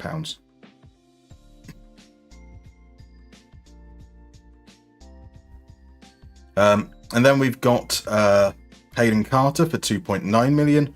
He's going to be the backup centre-back. He's generally speaking, we can see here, he's quite good at winning his tackles, 100%. Pretty decent with his headers as well, 71% at the moment. But he's not going to play that many games. Really a squad player. Oscar Mingueza has come in as our new right back. So we're playing with an inverted fullback. We'll occasionally play with a half-back and him as like a fullback on support as well. So his job is essentially just to be safe and aid build-up. Not really there to push forward. So that's what Mingueza will do. When Mingueza doesn't play there, Konza will switch out to the right. Hayden Carter then comes in. And then Greg Taylor came in. We ended up with injury to Dina during pre-season. With Alex Moreno out, we've brought in Greg Taylor. His tackling's been really disappointing. But he's doing the attacking, creating things that we want from an attacking wing-back. So he's there kind of... So all the signings really, Oscarson, Carter and Taylor are all backup players. Mingueza is the only starter that we've bought in. Tatsugiri, the mini-games are out of stock, are they now? Interesting, there should have been like 4 or 5 redeems on each of them. I did put a limit on them because obviously I don't want to be doing the mini-games all the way through. Let me first see if I can sort that out and we'll go and play a mini-game in a second after that. Let's pop, we've got a dashboard here. It's the admin part of the stream.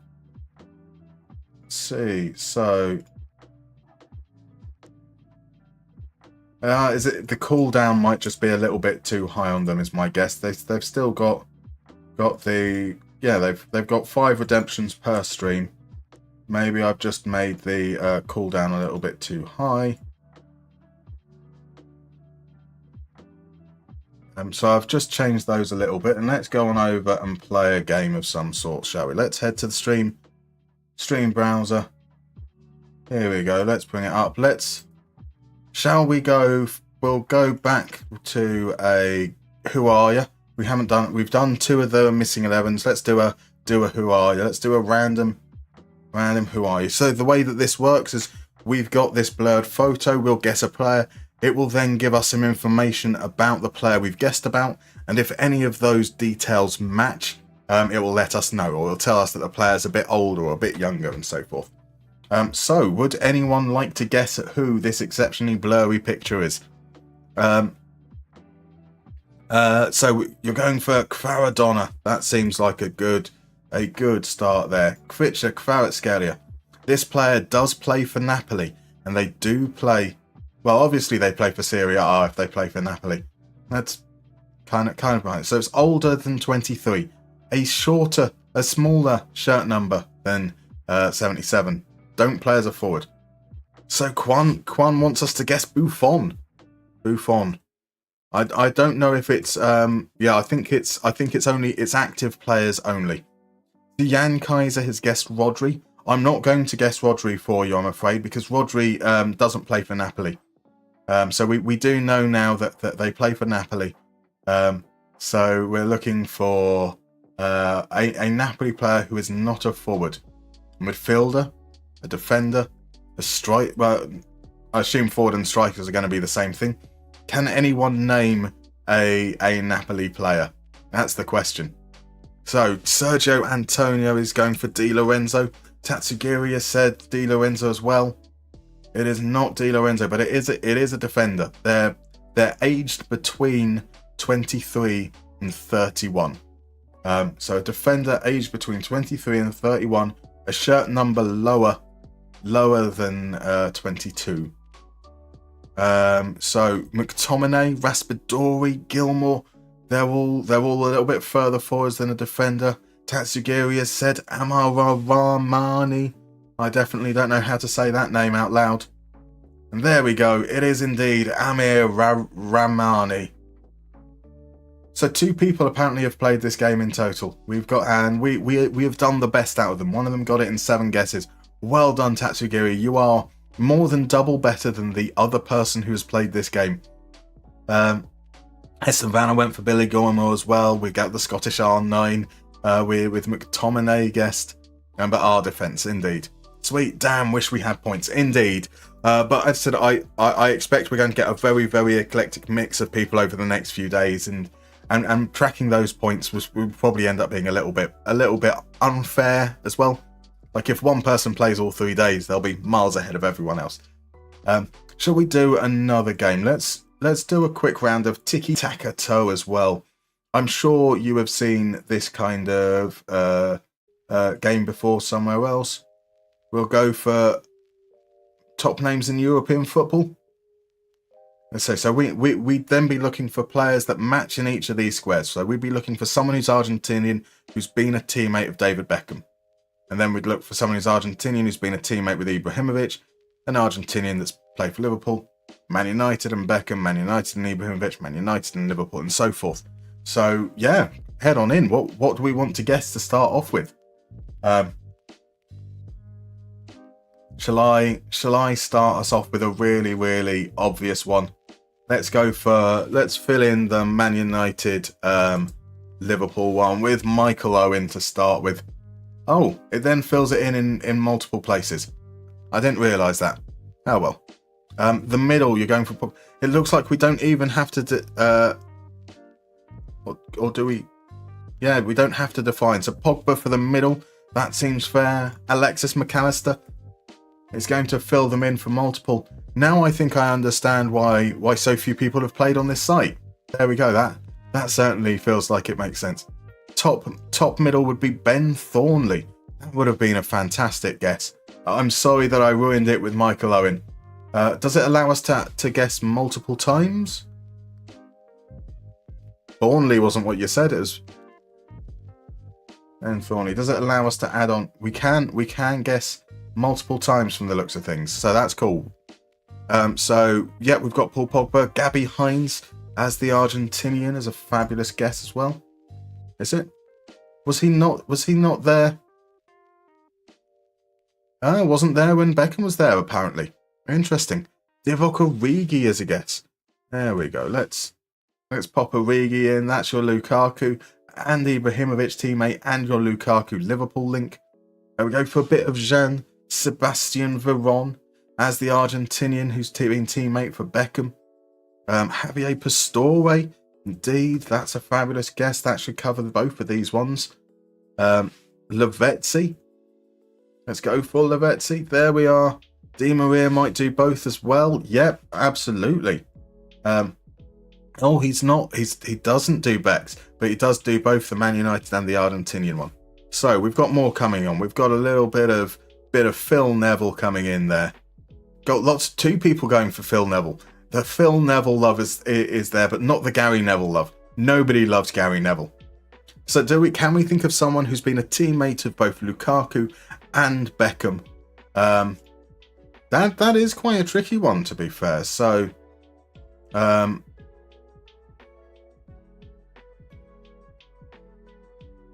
Was Jonathan Greening still playing at West Brom when Lukaku was there? We've got some. Let's add in Rooney. We've got there. So yeah, I'm not. Oh right, okay. You've got to fill in. Okay, I see. Well done, Quan. I wasn't sure what was going on. So Saviola, unfortunately, wasn't. John Terry for the Lukaku and marvelous stuff. Yeah, so I think it might not be, but I'm going for Jonathan Greening. Jonathan Greening does come in for Man United and Beckham. I mean, Man United and David Beckham, you can essentially go through and name basically everyone of that era. So why not do that? Let's do another Neville. Let's do a Scholesy and a Butt. I can't spell. A York and a Cole. I think we're getting carried away. So Redondo for the Bex Argentina connection. Redondo, Federico Redondo. No. Irwin, yeah, there's a lovely throwback. Was May still there at that time? David May, a little bit of Luke Chadwick. There's got to be so many players. Got a bit of O'Shea, John O'Shea. Does it want you to name every player that played at United and with Beckham? I don't think we've got to fill the box. I think that this box just indicates how many players in total there are, and we can say done at any point. But people like remembering things from the past. Blomqvist has been mentioned. Little bit of Poborski, little bit of Chip. Yeah, shall we say done there? We've got Maxi Rodriguez for the bottom left. There's a throwback. There is a throwback. And Mascherano, of course. Mascherano. Prunier. William Prunier is not a player I think I've ever thought about. Dion Dublin. Was Dion Dublin there at the same time? He was. Paoletta. Oh, it's the wrong Paoletta. Gabriel Paulista. Go with.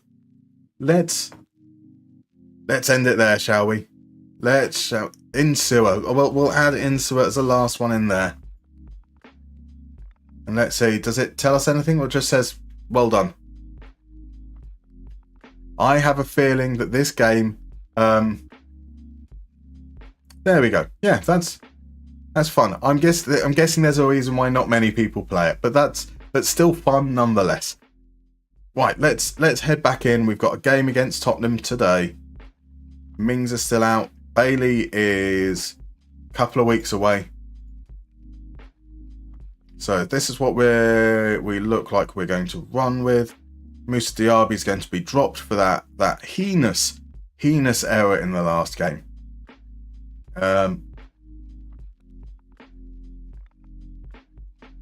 There we are with our much more defensive approach. Let's see how it goes. And obviously, if we need to chase, we can always start pushing up those lines, getting a bit more aggressive.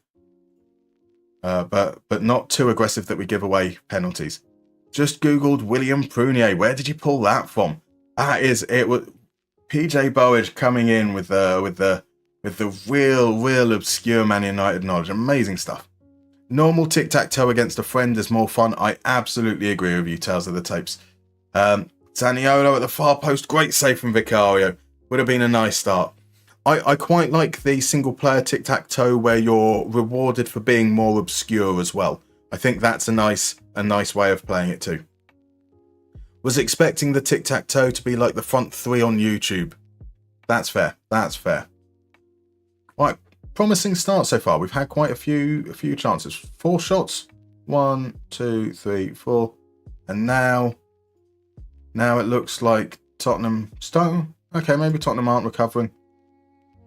Momentum seems to be very much in our favour. Let's demand more going into that last 10 minutes of the half. We could really do with taking the lead whilst we have some momentum in our favour. Here we see what happens. Martinez plays it to Pau Torres. He's got to go out wide, surely. There he does. There's McGinn. Tielemans. We have Diniz run forwards, but we're moving over to the other side. Kamara pushing forwards. Keep going. Kamara keeps going until he plays it inside. Here's Tielemans. Tielemans going to play all the way back to Powell, surely. He does. Powell plays it down the line, does he? No. Inside. Luca Dean keeps on making those runs. Everyone's ignoring poor Luca. Now Mingueza's going forwards. Mingueza's going to swing the cross in. McGinn at the far post. Just over. That build-up, like that wasn't a particularly good chance, really. But the amount of time that we saw that build-up, it built up that tension. I think we can be pretty encouraged by that. So that's a good first half. Nicola Zaniolo is on a yellow card, on only a 6.2 rating. We might need to look to make some changes to that position on the right. Doesn't seem to really be working with the players that we've got. Pedro Polo swings in the corner. Martinez claims. Thank God. Alright, throw it out wide. Here's Consa. Let one more nice and simple pass. Into Camera instead. There we go, out to Mingueza. Down the line. Here's Zaniolo. Plays it round the corner to Watkins. Watkins is going to do something from here. Crosses, and there's John Duran. John Jada Duran. What a legend. A beautiful finish. There's that side-footed volley from Watkins' deep cross. Zaniolo played it round the corner. You thought that Watkins was going to push into the space, but no, whips it in. Lovely, lovely whip on that ball, and John Duran opens the scoring. We could really benefit from a result here. Do we see some changes from Tottenham? We do. Rodrigo Bentancur is on. Right, long ball forwards from Vicario. Easy for Mingueza to gather. We play it out to Zaniolo. Zaniolo inside is going to make his move forwards. Tielemans. Here's Zaniolo. Tielemans again. All the way across to Powell. Powell's able to play it out wide. Here's Digne into McGinn. McGinn loops it in. There's Watkins. Another great save from Vicario. Beautiful, beautiful stuff. We're going to win the fucking league. We are. We are, Quan. Right, Tielemans. Can he whip it in or can he do that? He does that. So Watkins is tiring. We do need to be mindful of that. But here goes. Moussa Diaby is coming on. And we're going to change him to be a winger. But we're going to ask him to cut inside with the ball. I think that's going to be okay. We didn't do the opposition instructions this time round. I assume those opposition instructions should be there because we've done them by position, but we seem to be doing okay at this particular moment. Always famous last words. Certainly, statistics-wise, we seem to be good. Momentum, though, starting to shift potentially. Let's just ask these guys to focus.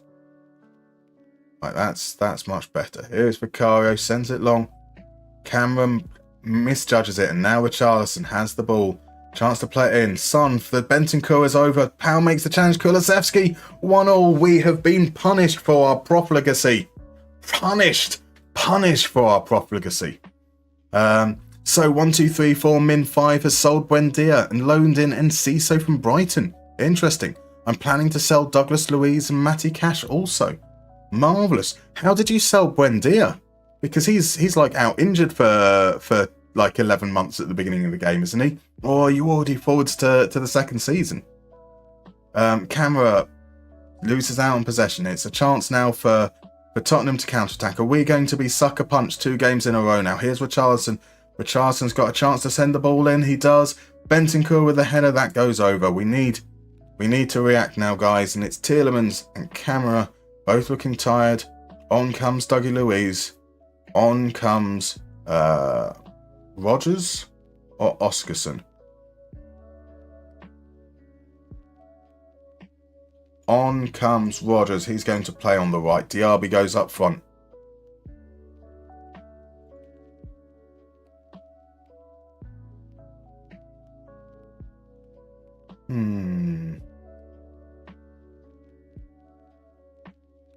I think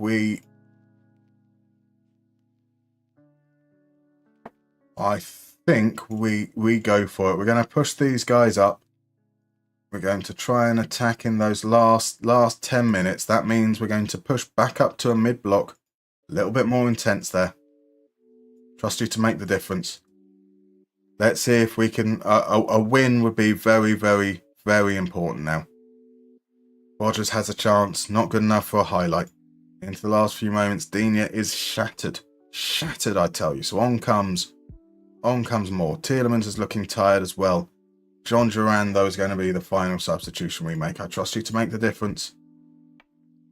Let's see if we can tell them that we expect more. We've got to be disappointed with that. Got to be disappointed. Yeah. Oh, that's a shame. We deserved so much more out of that game. So much more, but we didn't take our chances. We were wasteful. Wasteful when the chances presented. I'm disappointed. We should have won that game. Indeed. The words were right there in front of us. Tottenham are 5 points behind us. So they're having a bit more of a rough start as well. Let's have a look at what we've got going on. Let's pop these guys on rest. It's only 3 days until the Fulham game. That's a home game that we really need to win. Then we've got Adanaspor, Liverpool away. Quarterfinal. 1, 2, 3, 4, 5, 6, 7, 8, 9 games in December is brutal. Absolutely brutal. So we're probably going to need to rotate a bit for that Fulham game as well. So I'm using a 4-2-3-1 DM-AM to utilise the wingers. I plan to sign a new winger next season when Zaniolo leaves though. A fine decision. You started your save 30 minutes ago and you sold Buendia the traditional way, listing him and waiting for offers. Incredible. I'm very, very surprised that he would have passed a medical. That's amazing stuff. Let's have a look here. Another 6 months. I mean, I was going to say, let's see if we can sell him, but I do like Buendia. I do like Buendia, a tricksy midfielder with agility. So we might not, I don't necessarily want to get rid of him. Company has been sacked. Company is gone. Let's all laugh at Villa, says Kwan. I would hydrate, but I've gone through the drink. Actually, I do have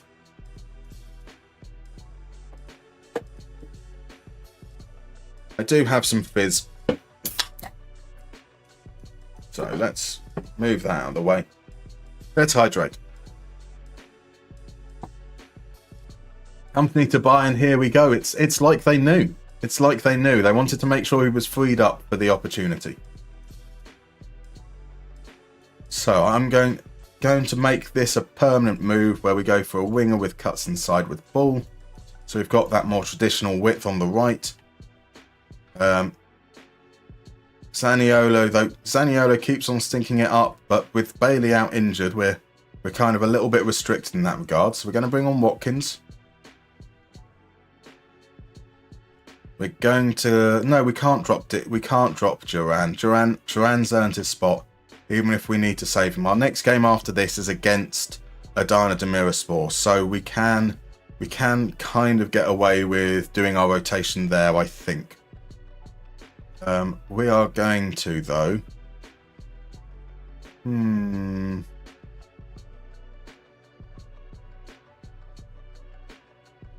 I think Hayden Carter can survive out a game, I reckon.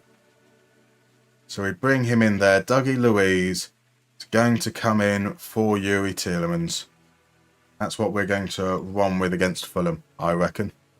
So I love Napoli. They came in with 30 million for cash. Beautiful stuff. They unfortunately they came in with 26 million for us. We, along with Al Ittihad, we pushed it up to 28. We then asked for 30 and no one was willing to go past 28. So still 20 million, I'm pretty happy with that. But 30 million, beautiful stuff. Really, really nice way to go. Give Zaniolo a bit more freedom to roam? Possibly. I really do want to use Zaniolo up front a little bit more if I can. But until Bailey's back, I kind of feel like I need to have those players on the bench as options. Yeah, that might be a possibility. We might try roam from position with the winger instead of stay wider. Right, pump fists. The fans expect to win, and trust you to make a difference. It's not a promising start with the reactions. Let's see how we get on against the team. Okay, I can't even check the table right now. Cross comes in from Dougie Luiz, easily headed away. Watkins gathers. Plays it inside to Carter. Carter's back to Konza. And then Digne. Howe plays the ball. Is that going to fall to Watkins? It's not. It's going to fall to Rogers, though. Morgan Rogers opens the scoring inside the 3rd minute. Let's say some nice words to Morgan Rogers. Nice words like, well done. Blue Moon says, do you think there's any way in the future to reduce the meta tactics? I understand some are more effective in real life, but 4-2-3-1 and 4-2-4 makes me wince. Indeed, completely understandable. So I would say that you will never ever be able to stop there being meta tactics in any kind of football game. There's always going to be an optimum route. The only way you can really, I would say, counteract that with any consistency is to have constantly changing match engine. And my question there would be, is that a fair reflection of real life where magically midway through a season certain things become more powerful than others? So yeah, I do question whether there's a possibility of doing so. What I would say is that FM does a really good job of making it viable to play multiple different ways.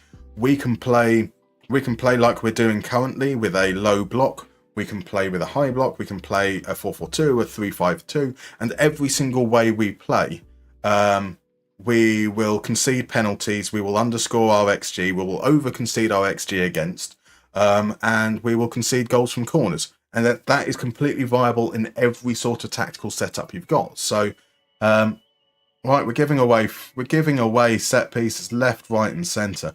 No point shouting now. No point. So, Fulham most definitely deserve to be where they are in this game. That has been really disappointing, and this is going to be where we go back to those instructions. Let's see where we're going with this.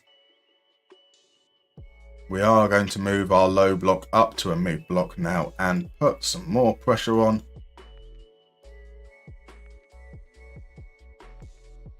Luca Digne is struggling. He's going to be replaced by Greg Taylor. And we are going to tell the lovely Mr. Greg Taylor that I trust him to make the difference. And he is going to look at us stone-faced. And then Ollie Watkins is going to get injured. On comes Diaby.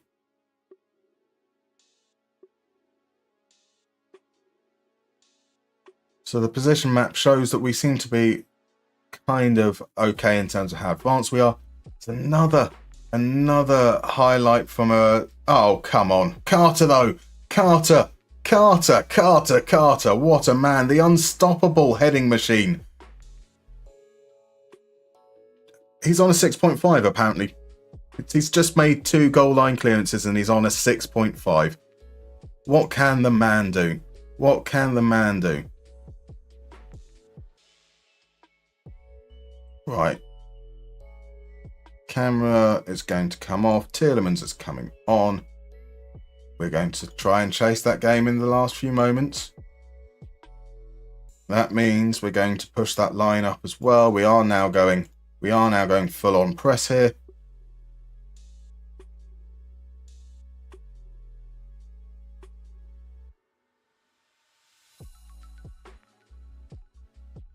I can't bring off top. I've got to. I took Longley off the bench as well.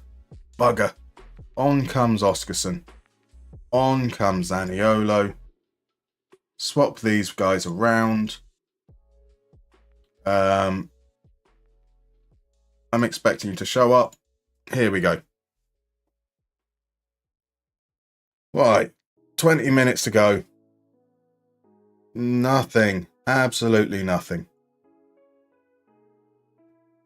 It needs to be studied how every change I ever make results in us absolutely losing momentum. I have got a remarkable knack in like the last two or 3 weeks of just everything going wrong, he says, as Diaby finally forces a shot. So I didn't mean specifically Mustermann. I didn't think that you did indeed. Sigurd has had success with a 4-4-2 low block Simeone style. Yeah, you can. So there will always be a meta. Now, in PvP, if you try and play against the meta, you're always going to struggle. In a single player mode, though, the viability is brilliant. There is a lot of things that you can do. It had have come in with 35 million for cash. My word. Are you paying in euros or pounds? Or a different currency altogether? Unfair for me to assume either of those. Here's Diaby. Come on, we've got to score. Oscarson rejects the opportunity to set up Tielemans. Oh boy. Right, Douglas Luiz. Swing it in now. Swing it to the goalkeeper. Swing it to Leno. There we go. So centre-back ratings are kind of low this year. I noticed this on my saves as well. It's always, it does tend to get attached too strongly to certain actions. There's those things that happens. The pre-assist pass is severely undervalued, says Tales of the Tapes. Absolutely. It's also a difficult thing to come on, Zaniolo. Oh, about time. There we go. And we've had to push players up far too high. For this to come off. Zaniolo races through, restores our lead in injury time. Just see it out. We're not even going to make any changes because making changes is bad. And that is Fulham can feel bad about that. They don't deserve that. But then we didn't deserve to draw against Tottenham, so it kind of balances out there. We are outside the European places. Brentford, we're 5 points behind Arsenal. Brentford have a game in hand, but we have got back on into winning ways. Watkins is out for 4 weeks. We've just paid money for Digne. There we go. So the rest is here. And then for the next game, we're looking at we need to at least draw the next game, but where's Moussa Diaby? Diaby is there. Tielemans here. Rodgers to come off. Zaniolo. So let's try roam from position instead of cut inside with ball. Mingueza will come on for Konsa. Clement Longley there. Watkins is unavailable. Longley, fitness-wise, Longley is okay, so we can bring Alex Moreno in. Let's get him some fitness. Jacob Ramsey, really making the left-hand side quite weak with Oscarson, Ramsey and Moreno.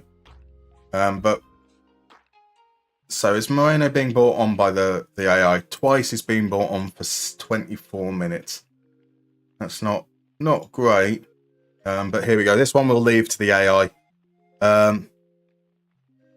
So, 1234 Min says, not just you, I resigned from Ipswich after 13 games without a win, preparing to move to Cannes. Interesting. Zimbabwean dollars, indeed. So that's about 12 quid. Well, it was 12 quid when you wrote that, and it's now about £6. So, made a text-based match engine in C++ for a uni project, and trying to balance tactics was incredibly painful. I can imagine. Just trying to comprehend doing something like this would be remarkably complex. Good Evil 12, welcome in. I hope you're doing well. So DM ratings were low last few editions. Again, yeah. So like certain DM roles struggle to get particularly good ratings. There are some DM roles though, however, that even in the last few editions could be far too good. And obviously that then it impacts players' morale. And so whilst it is partly cosmetic, it's also can be quite frustrating. Here we go. We've got a youth intake preview. Looks like we've got some good youth players coming through. That's why do I get good youth intakes in saves that don't matter long term? That looks like the best youth intake I might have received all FM24. Deep line players are practically useless on FM24, not going to lie. I like deep line playmakers, I have to admit. Has anyone seen the Excel FM someone created? I have indeed. Have you seen the... So that's what the guy... Like, the guy is an FM fan. Just to be clear. Like, it's not as if it's something fake. But he does that with loads of different genres. So over the last few months, he's done things with like a platformer in Excel, like a first-person shooter in Excel, a battle royale as well. Some really, really fascinating stuff that he does. When you all say ratings, what are you referring to? Match ratings, Quan. So the rating out of 10 for a player's performance.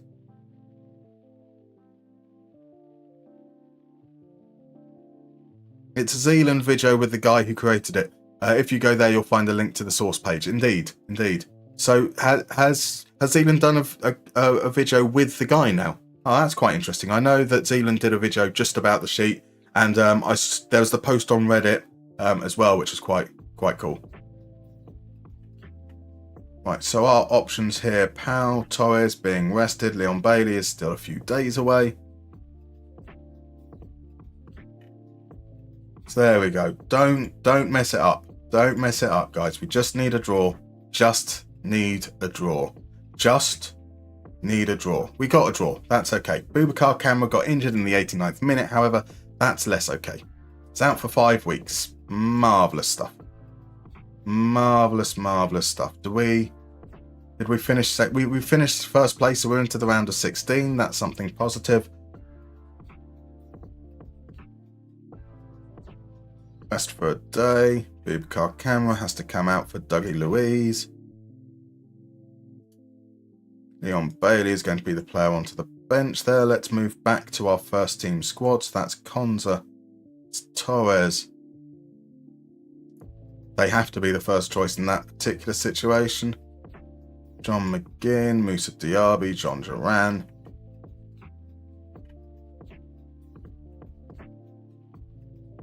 Then I think for January, we're going to need to bring in a fourth defensive midfielder. Running on 3 is clearly not a great situation to be in, and with those injuries, we don't want that injury before the Liverpool game. I'm not going to play the Liverpool game, in fact, so I think that that's a game we're kind of guaranteed to lose, a bit like the Chelsea game earlier. So rather save that time for potentially the home games against those two teams. We are now, we're 4.5 hours in. We're not quite at the half point yet. So at some point I'll have to take a break as well and eat some food and do kind of like human-y things. Yes, 24 minutes speaks with him throughout. The guy guides him through. Oh, that's awesome. That is marvellous. So Tales of the Tapes has never had a good intake in FM24, aside from retro saves with like the that's annoying, isn't it? So Good Evil has had issues with finding world-class DMs deeper into a save. Did you face this issue? Good Evil, I play at the speed of an old decrepit snail. So no, I haven't got far enough, unfortunately. So Tatsugiri had a date with Mario Kart today, but I'm enjoying this too much. However, I'll need to shoot soon. I have a duck to roast. I'll try to pop in sporadically. Again, thank you for doing this. Marvellous. It's been lovely having you in, Tatsugiri, and yeah, like go and enjoy your time. Go and enjoy your time, and like go enjoy. Well, duck. Firstly, I am jealous. Like roast duck, lovely. But yeah, no obligation to pop by. It's been lovely to have you in, and I hope you have a wonderful Christmas. 1, 2, 3, 4, min 5. How much did you spend for Mingueza? I went for Alejandro Francis at about 5.6 million instead. Marvellous. So Mingueza was 9 million, which is about the value that he usually always is at the start. Good player. Yeah, so what currency are you playing in 1, 2, 3, 4, min 5? Musterman plays at the speed of West Ham's defence. Exactly. Hey, we've done really well. We're kind of on track to actually finish this season in the timescale, which is crazy. Genuinely crazy. Now, RJ, by the way, I do apologise. I did see that you redeemed the minigame, so let's go do that for a second. Let's head on in. We've got missing 11, so let's bring that up. And once we bring that up, I can... right, we've done that one. We've done that one. Here we go. Bring the browser up. A round missing 11 as redeemed by RJ. So, for those that have missed this earlier, the rules are pretty simple. We've got to identify the players in the starting lineup for Liverpool's 2-1 loss against Tottenham in White Hart Lane, the 28th of November 2012. So, you've got some clues. The numbers under a player's shirt are how many letters that player's name is. And that's all we need to know. This is the Liverpool team in 2012. Lost against Tottenham. I know, crazy, isn't it? Musterman plays at speak. Yes, indeed. Don't know the difference between Musterman and Mertesacker. I don't either. So I wanted a new challenge after resigning the Ipswich job earlier. If you're asking about why I'm doing the challenge, no, it's brilliant to hear that you're doing the challenge. I want to know what currency you're using, because just to see that we're working in terms of the same values when you mention. So Reina at goalkeeper would certainly make sense, wouldn't it? Pepe Reina, fabulous guest to start off with. Skirtle and Aga at centre back, the classic pairing as well. Boom, nice and easy so far. We've got Lucas Levio as a guest. Will they be up as Lever or will they be up as Luke? It's not. They've got an E in there. But that's got to be Joe Allen, right? It is. So Stevie G, Gerard, Gerrard, 7 behind the striker, right? It is indeed. Fabulous. Rain has been guessed. Yep, marvellous. That from RJ as well, and from Tells the Tape Suarez up front. Luis Suarez, was he too busy biting people? No, he was playing football. Jose Enrique at left back. That is indeed. Fabulous and Tells the Tapes. Hendo in midfield. Henderson, it was Hendo indeed. Carragher perhaps at right back. Carragher. Won't be at right back. Surely won't be at right wing. Glenn Johnson at right back. Now that will fit, won't it? It will fit. It will fit because it's correct. So yeah, we've got Gerard out there. Oh, sorry, I'm working with euros. My eyes got annoyed with a dollar sign. Right, okay, that makes sense. I found it a bit surprising that you got more for cash. So yeah, that will be around the same value there. So we've got Sterling being guessed. That's a 7. No, it's not. That's an 8. Sterling on the right. It is Sterling on the right. Have we got Adam? No, not Adam Johnson. We have an O though. We have another N in there. Sturridge is being guessed. Sturridge would be an interesting guess as well. Can't stay and don't have audio, but I'm just here to say hello and wish you all a good Christmas or unrelated festive period. I know that you said you don't have audio, so it'd be a bit pointless me saying lovely to have you in. Thank you for dropping by, dear Basis. I hope you have a wonderful Christmas, but I'm going to say it anyway. So Downing, Stuart Downing, that was the missing piece. There we go. So 2012, only 12 years ago. Pepe Reina, Glenn Johnson, Martin Skirtle, Daniel Agger, Jose Enrique, Henderson, Joe Allen, Raheem Sterling, Steven Gerrard, Stuart Downing, and Luis Suarez. Fabulous work there, guys. Marvellous. Right, let's head on in. How appropriate. And now it's a game against Liverpool.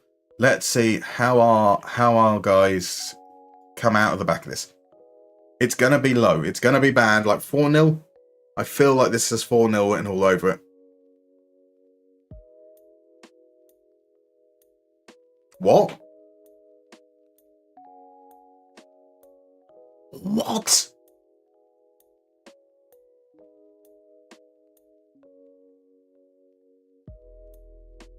They had 3.45 XG. Granted, some of that came from a penalty.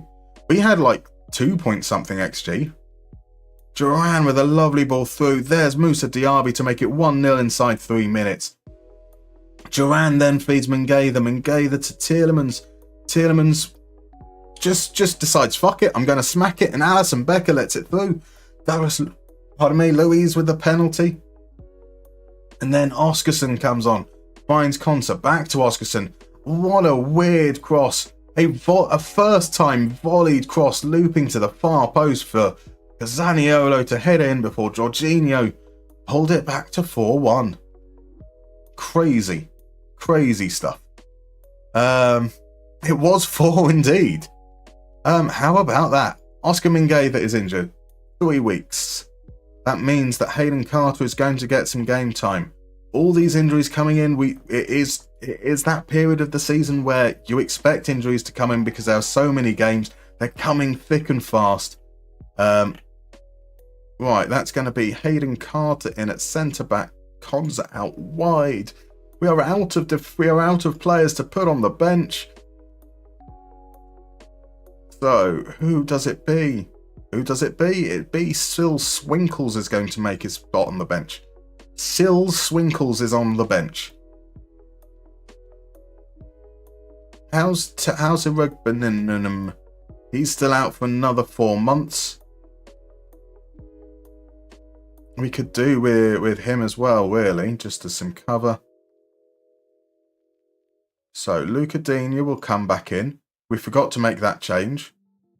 Rogers, Langley, Oscar Bailey. Right, marvellous stuff. Okay, it's a cup game next. So we're actually going to make quite a few changes here. One of them is getting Alex Moreno his game time. Getting Rogers up front. Ramsey on the left wing. Leon Bailey's return on the right.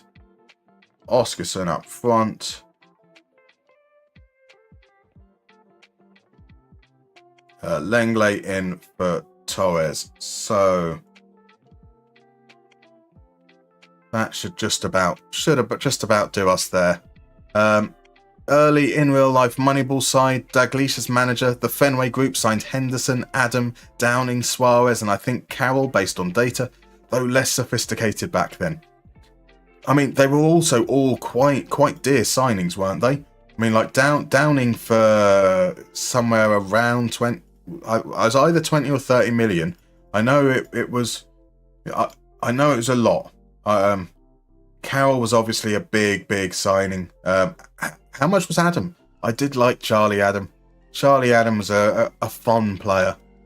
Get wrecked, Liverpool. Indeed, Liverpool gifted after the mini Liverpool game. Indeed, that's the Christmas miracle we were waiting for. About bloody well time. No. A penalty. Yes.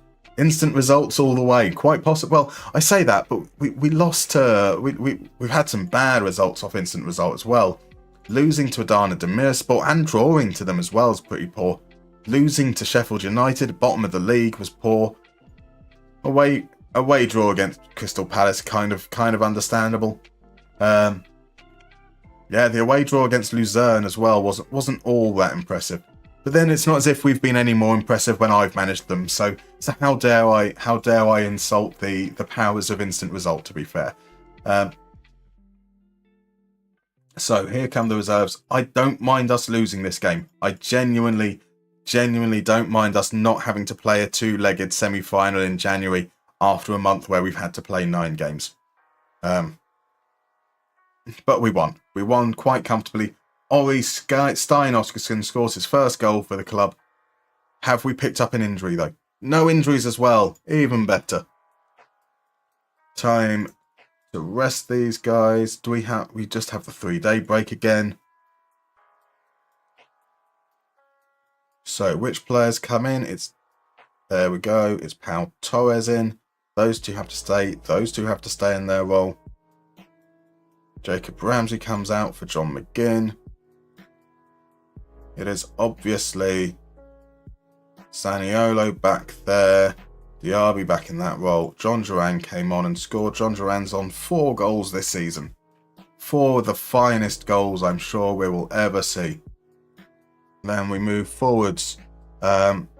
So that's a proper coupon buster for anyone having a bet. It is, isn't it? Is Nedeljkovic any good in this?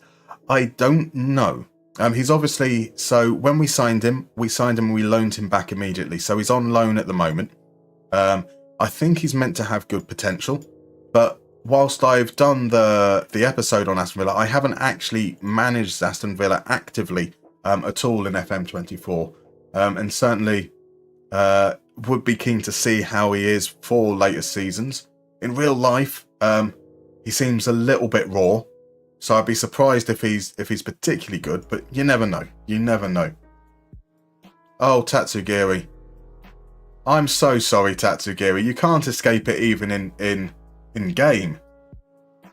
Oh, that is just harsh. So 1, 2, 3, 4, Min 5 is going to hop off now. Has some stuff tomorrow, so I'll holiday the rest of the 3 months of the season. Cheers for now. Lovely to have you in. Bam Bam is here. How are you doing? Hola Musterman and chat. Out for the count with a chest infection, but in good form.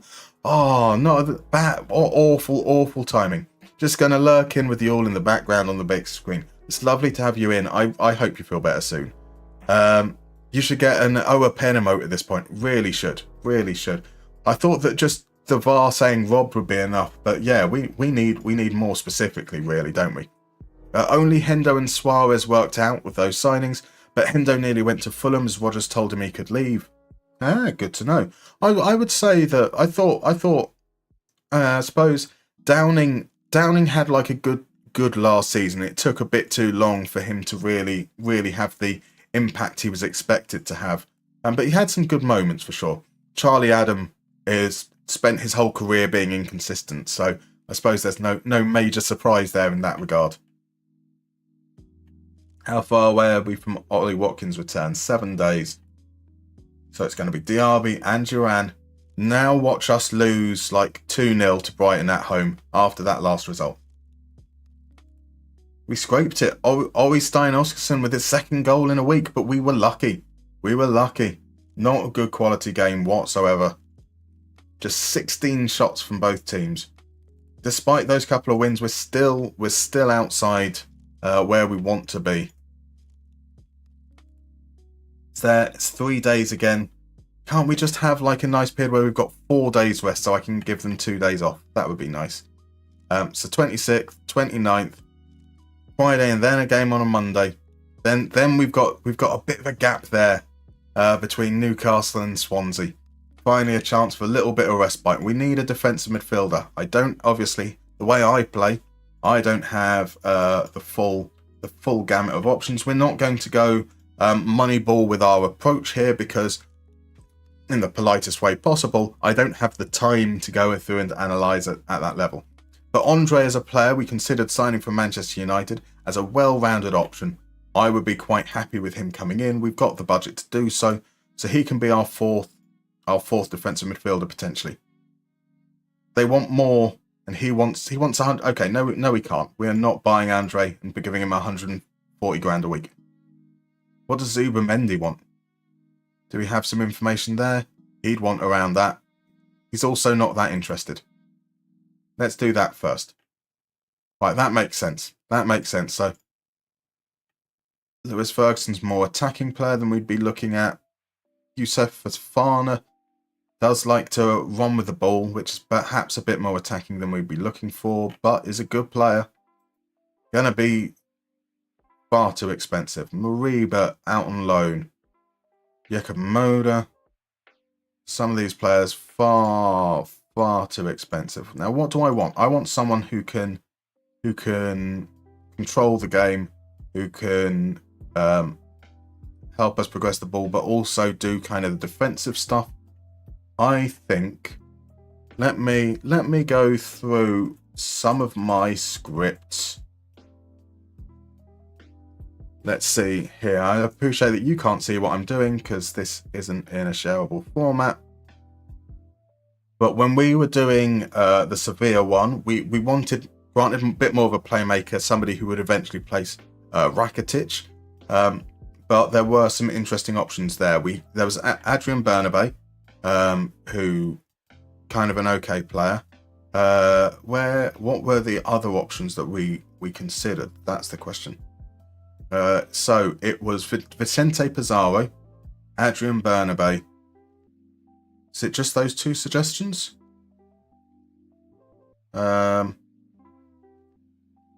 Looks like it's just those two. Maybe they're not the players we'd want, really, then, in that situation. Hjulman's going to be far too expensive. In the defensive midfielders, we could look at someone like Kevin Sturger. He's going to be a little bit on the older side, but he's much better at controlling games. Onyedika, how much will Onyedika be at? So, right, obviously an apology for what it's probably going to be. There, let's go for let's have a look at Onyedika. He was one of the players in our recommendations. He's currently valued at about £8 million. Obviously, we don't have full scouting on him, which is why he looks okay there. Right, they want more than 8 million. They want around 11.5 million, maybe 9. Would gain a work permit. I like Onyedika as a more of a shuttler. Okay. Interestingly, we've got a break coming up. Apparently, it's starting pretty much straight away. I do apologise. Let's see you guys in about 3 to 4 minutes.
Right, we should be back. Marvellous. Yeah, let's see if we can get Onyedika.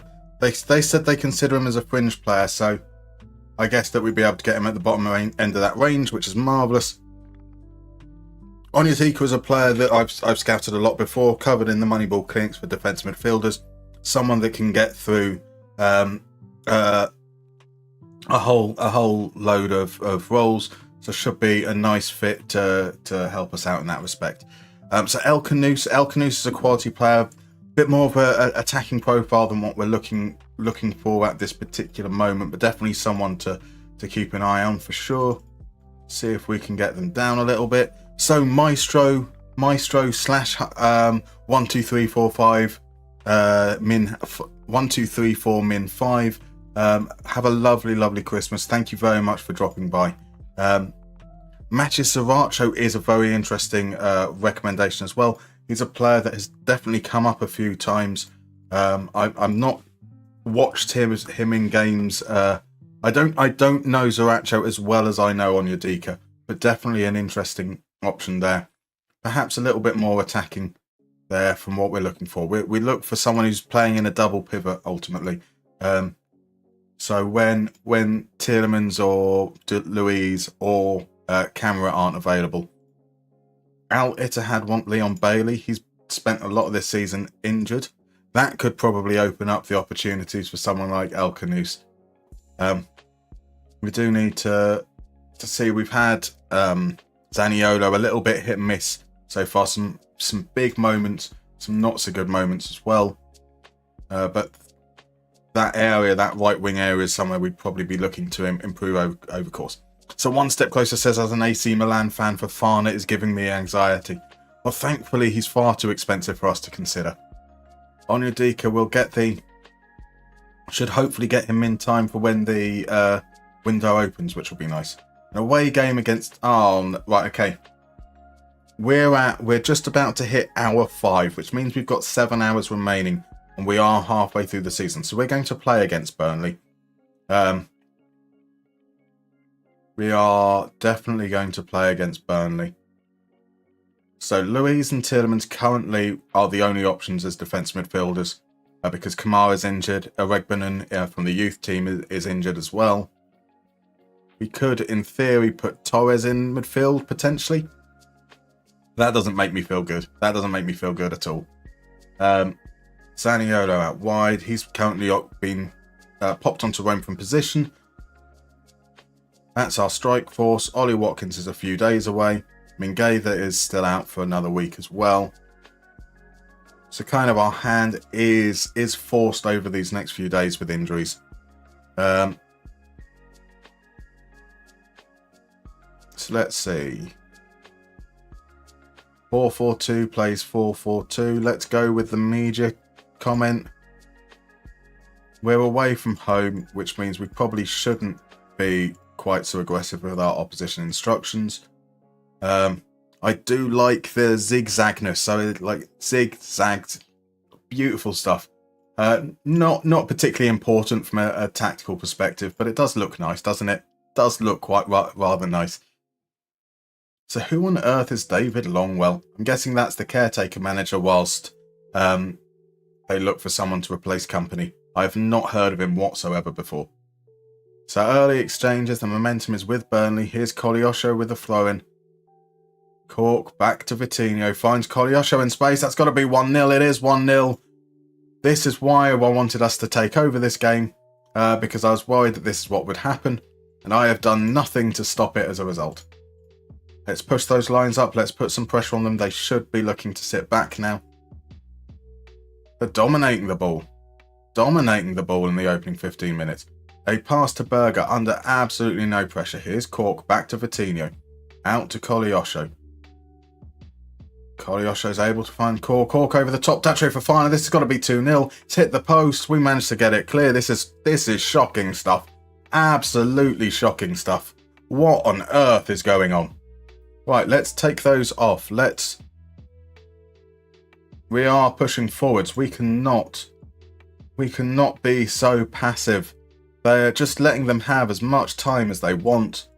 Diaby is marking Sander Berger. That's fine. Who's going to be... We don't need him marking Sander Berger. We've got, in fact, he can stay high. He should be staying... Poacher shouldn't be marking anyone. These guys should be marking their midfielders. These guys will come forwards. Let's push forwards. There is absolutely no excuse. They're bottom of the league for a reason. We can't lose to Sheffield United, bottom of the league, and then lose to Burnley, bottom of the league. Back to Tielemans. Tielemans going to play it out wide. Here's Dina. Can he feed McGinn? He can. That's what we needed. That's exactly what we needed. 4-4-4 Emery 2 is not working. Hello, Hung Min. How are you doing? You love claiming everything's not working. Well, it's not working. It's been awful. Good thing you took control for this game, indeed. Got to get into them at half time. We can't. We could be out of sight by the. Oh, Burnley could have been out of sight by the time of half time. Shocking. That the first goal was bad enough, but letting Datro Fofana through like that, ugh, quite a Christmas surprise, indeed. Momentum. We've managed to push momentum into our favour now in the second half, which is great.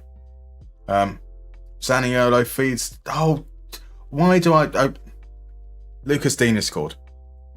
But we do seem to have a tendency of having strikers passing the ball out of the box. Like that was on Diaby's stronger foot as well. Zaniolo plays it in. Diaby on his left foot could take the shot, plays it back to Digne. Digne, though, thankfully, makes sure we get the chance again. Digne and McGinn again. You've got to love Digne. Luca Digne, such a player. Such a player. We are... Okay. If we can go in at half time, that would be great. But here's a corner. Berger. It's going to be... Yep. I am bored of saying things knowing that it's going to result in the exact opposite happening the moment I say it. Brownhill sends it in. Berger beaten in the air. But the second ball comes out. Something weird happens there. Berger's there for the rebound. Easy finish, and that's 2-2. We've done well to turn things round. It's pretty even in terms of the statistics. Burnley could have definitely felt hard done by. But here's McGinn. McGinn's going to make it 3-2. What is this game? What on earth is this game? Hung them in. Digne and McGinn again. Digne is broken on FM. He was outstanding in my Villa save. Digne is broken in real life. A quality player. I really, I love the fact that Alex Moreno was signed to replace him. And suddenly Luca Digne went, no, whoa. I'm not shit. I was just playing for Steven Gerrard. And he's been amazing. And he's basically pushed Alex Moreno out to Nottingham Forest. And then we sign Ian Maatsen. And Maatsen can't get a look in because he's just incredible. I don't get why Everton ever sold him. Money, wasn't it? I mean, if Everton weren't in such financial dire straits, you would have surely expected them to do everything they could to keep hold of him. Or not sell him for only 25 million. 25 million is still a lot of money, don't get me wrong. But yeah, he's a very, very good player. Gary Birtles on comms would be having a fit right now. He would. I'm about to have a fit as we lose ball again. It's okay. McGinn's going to come forward. McGinn is having the game of his life. Diaby, can he cross it in? He can. Duran, we get the fortunate bounce this time. It all bobbles around, and now it's 4-2. This game is quite ridiculous. So asking me, why did Gerrard fail? So I would say a large part of the problem that Villa seemed to have was that we signed Camera to drop between the defenders and essentially allow both our fullbacks to attack. But we also allowed our other central midfielders to attack, and we wanted our wingers attacking as well. We had no structure. So defensively, we were really easy to run through. In terms of build-up, we didn't have anyone in those kind of middle areas to actually link the units together. And it seemed very, very weird. Like, there was no consideration put whatsoever to how we control the ball or score goals. Now, the thing is obviously Michael Beale was credited as... Datro Fofana's got to make it. He doesn't. We are very, very fortunate. Very, very fortunate. Let's shout some mean words at Powell for that pass. He deserves a rollicking. Here's the cross into the far post. No one's there. Carter, though, is able to collect. Plays it across Powell. We're going to lose the ball again? No, we're okay. We've just about secured it. Tielemans out across to Zaniolo. Takes it down on his chest. Plays it back to Dougie Luiz from the edge of the area. There's a lovely shape on it, but that was over. Like Michael Beale was credited as being a very, very astute tactician, but I never saw it. It didn't seem to make much sense to me personally. Right, our midfield is tired. It's going to be Torres as the ball winner. Dougie Luiz shifts across so that Tielemans can get a rest. John Duran has scored, but he's tired. On comes Oskarsson. In fact, Dougie Luiz and John McGinn are both really tired. Both of them could do with coming off, but we don't have that luxury. So, John McGinn is on for a hat-trick. That means we're going to keep him on the pitch, even if he's going to now be in a position where he's unlikely to score, so that we can just kind of save some people's legs for the next game. So you need a right-footed Digne in real life. Villa would be immense then. Well, I genuinely think that Emery prefers Diaby's still on goal. That's got to be. It's the post. Some big misses from Datro, Fofana, and from Diaby. I mean, apparently it was offside, but that's okay. I think that Emery prefers having a right back who shifts inside. Obviously, there's been times where he's played Consa there, even when Cash has been fit. He did that with Villarreal, with Juan Foyth. And I think that we would be much better if we had a player there that actually did that properly. Now, sure, that's easier said than done. It's quite a specialist role, and not every Zaniolo up front. Yeah, not every right back can do that, or every centre back can do that. But it certainly gives us a lot more balance as long as we have Leon Bailey in form on the right, and we don't have Leon Bailey in form at the moment, which is a shame. If we had an informed Leon Bailey, we'd be an amazing team right now. Odebear plays it through. Datro Fofana, third time of asking, finally scores. Oh, he's deserved that goal without a doubt. We need to drop those lines, I think. That's not about a high line. That's just about Lenglet not tracking the man as he runs across his face. Burnley are really having a go at it. I mean, that's a crazy game.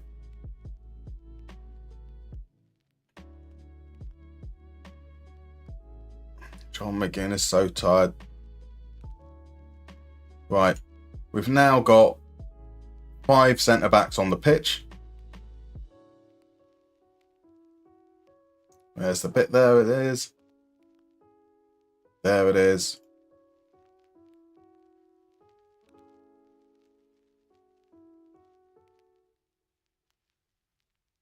Dropping down to that low block. Just pulling that out a little bit there. Just. Let's see. On to a bounce mentality. Dropping that tempo. Let's stop counter-attacking. We're time wasting. We're time wasting against Burnley. We're time wasting against bottom of the league Burnley, who might anyway just be about to equalise. Here's Benson. Carter cuts it out, but it's only as far as Charlie Taylor. Back to Maxime Esteve. Back to Jordan. That's where the move started from the free kick.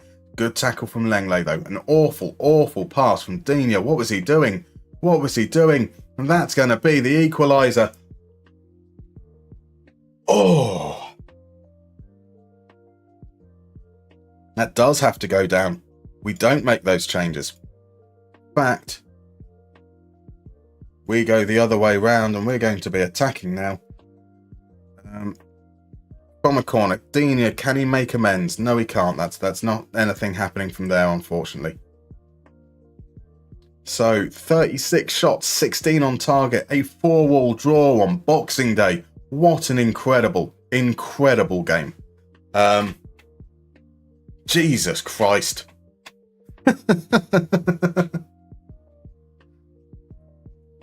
Oh. We weren't good enough. Just very simply. Don't tell me you're demotivated when I tell you were shit. That was shocking stuff. Absolutely shocking stuff. So these kind of kitchens always seem to have teams that lack movement off the ball. Very static indeed. Been dominating all League and Champions League games with my 3-4-3 Sporting team, says Badani, but just played Nice and their super narrow middle of the pitch playstyle completely shut me out. Even won a ton of tactical changes. Super interesting playstyle, but I really want to try it out now. You should, definitely. Explore it. We do have Ori Stein Oskarsson. He is a backup, or he's meant to be a backup, but we've been very, very unfortunate with injuries to date so far. I'm sure that it will tell us that we've had less injuries than we should have had, because it always does.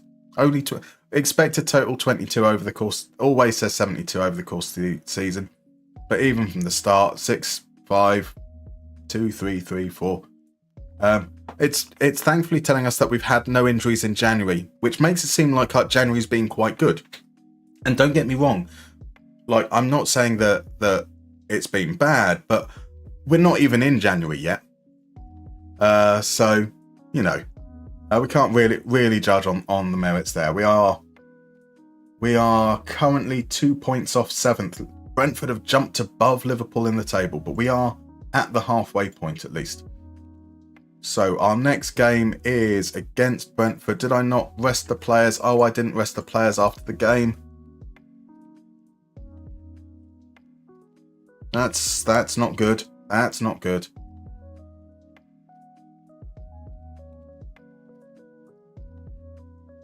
So Bailey to come in.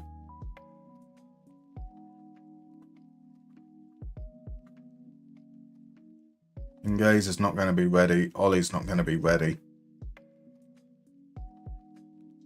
Morgan Rogers, maybe not. And McGinn played well. Right. Morgan Rogers, John McGinn had a good game. Not a knock on him there. We're going to pop him into the central midfield again. Just because our double pivot are really tired, and we need to kind of protect them until we can get some players in. It's going to be Onyedika coming in on the 1st of January and almost certainly going straight into the lineup for that away game against Newcastle.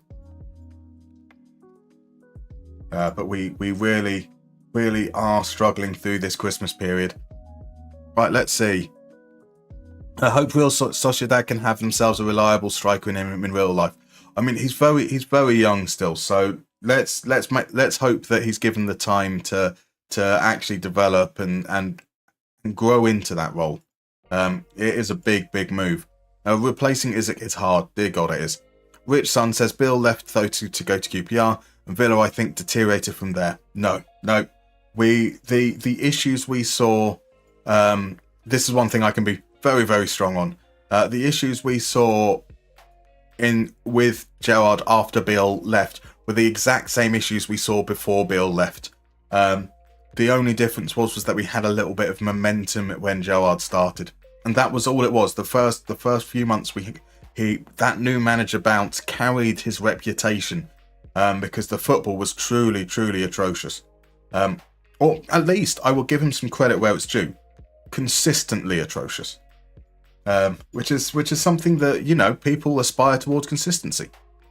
Later, of course, we had Beale at Sunderland. He didn't last long. More points dropped, but Brentford are a good team. They missed a penalty as well, so we can feel a little bit fortunate. Zaniolo scored in the 85th minute. Johan Wissa scored in the 95th minute. And that doesn't change anything. Liverpool drew from the looks of things. Liverpool lost even, so we've closed that down. We're still the same distance behind Brentford that we were.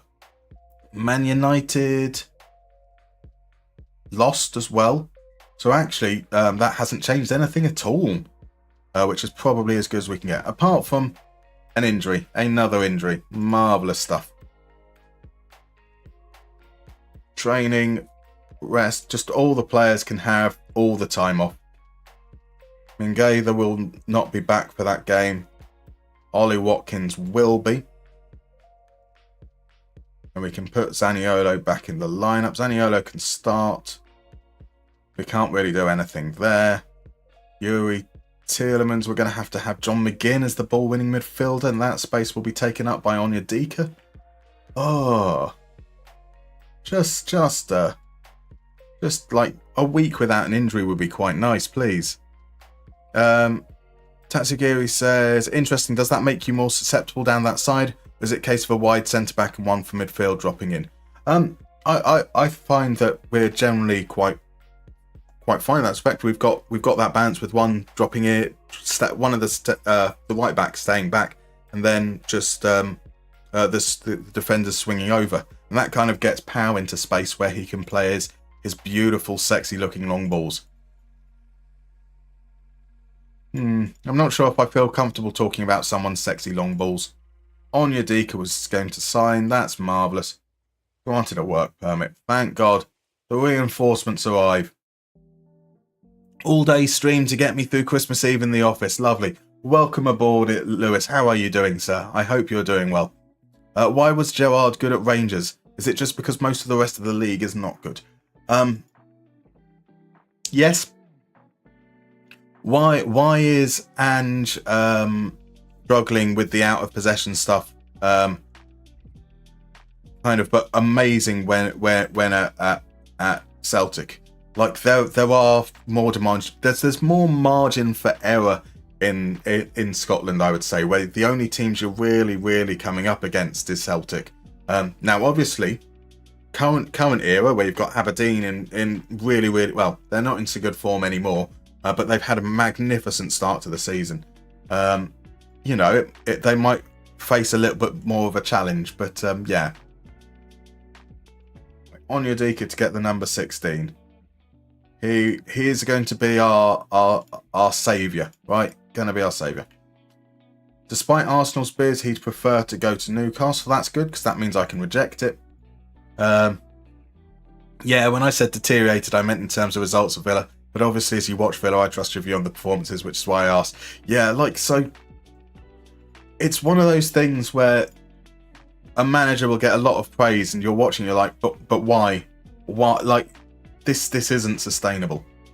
So assistant is angry at me for Onyedika. What did the assistant say?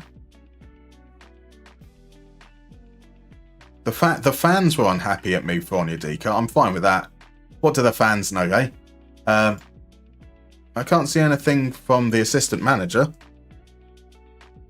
Oh, that's not the assistant manager. That's the fans and the board, right? Yeah, fan reaction. Yeah, what do the fans know about football? Right, an away game against Newcastle. We are at the 5-hour 15 mark. Onyedika comes straight in there. He's going to be straight into the starting lineup, in fact. So that means I can put Rodgers. In fact, we're going with an Onyedika McGinn partnership, which means we're going to make him a defensive midfielder on support. Zaniolo. Okay, Moussa Diaby is okay in that respect. Oscarson on the bench. Let's clear this bench down. Players are all in the wrong positions as we try and push through it quickly. There we go. So we've got a centre-back, a full-back, a defensive midfielder, an attacking midfielder, a striker, another striker, a full-back, and another striker. A very unbalanced bench right now, but that's okay. Are we going to...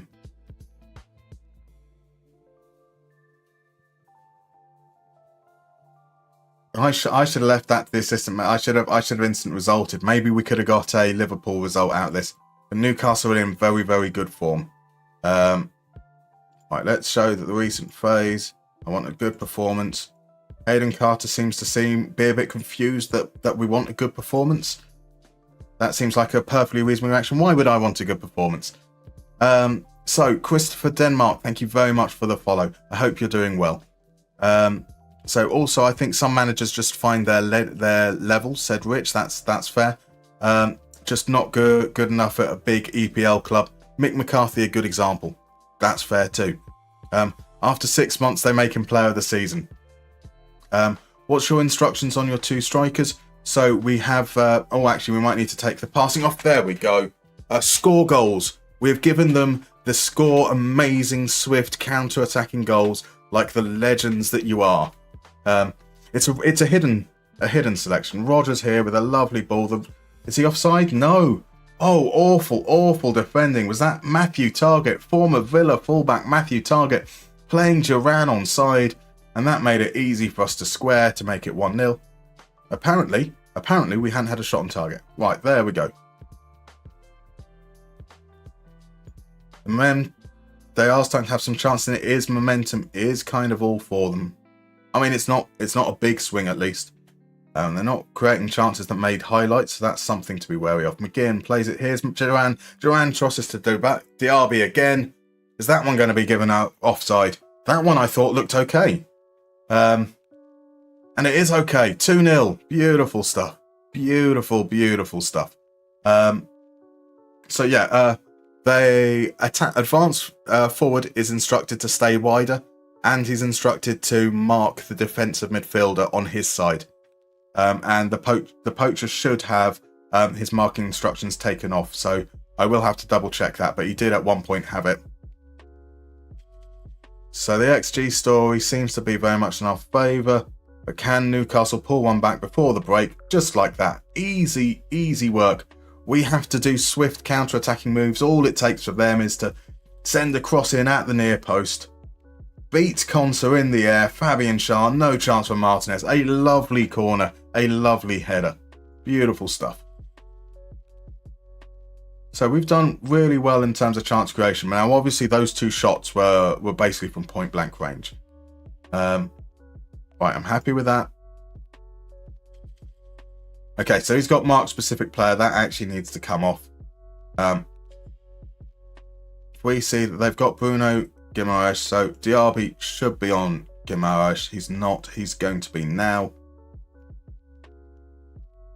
And let's... so that's fine. Pop back here. Player analysis, team analysis, in fact. Newcastle. It's not the statistics. You tell me, how do you measure somebody that could balance a balloon in a wind tunnel on a needle? Thank you so much for the subscription with Prime. You are an absolute gentleman, Christopher. Thank you kindly. So we can see here that a lot of their build-up is coming down the left. Dan Burn is seeing a lot of the ball. Matthew Targett is seeing a reasonable amount as well. Joelinton appears to be the one on the midfielders who's seeing the ball a lot as well. So we're considering that as the trifecta that they're working on. It's on this side where we've got Leon Bailey. I think for the second half we're going to just drop him down to a winger on support, just to try and hopefully get ourselves a little bit more control there. And subsequently, you can be an inverted winger on attack, so we've still got a bit of balance. Rodgers to come off. Rodgers to come off and Zaniolo on. Yeah, let's go with that. Let's see if we can hold on now for the second half. Starts with a free kick, and here's Onyedika making his debut, playing a pass back to Carter. Big game for Carter. He's played a lot of games against standard opposition you wouldn't have expected him to hold his own against, and he hasn't. We conceded 4 goals against Burnley, for Christ's sake. Here comes Newcastle on the counter-attack. Longstaff to Almiron. Livramento's got space to run into. He pushes the ball past. Almiron, though, cut out by Powell. Powell back to Martinez. Are we going to make an error? There's a lot of players. Oh, fuck off.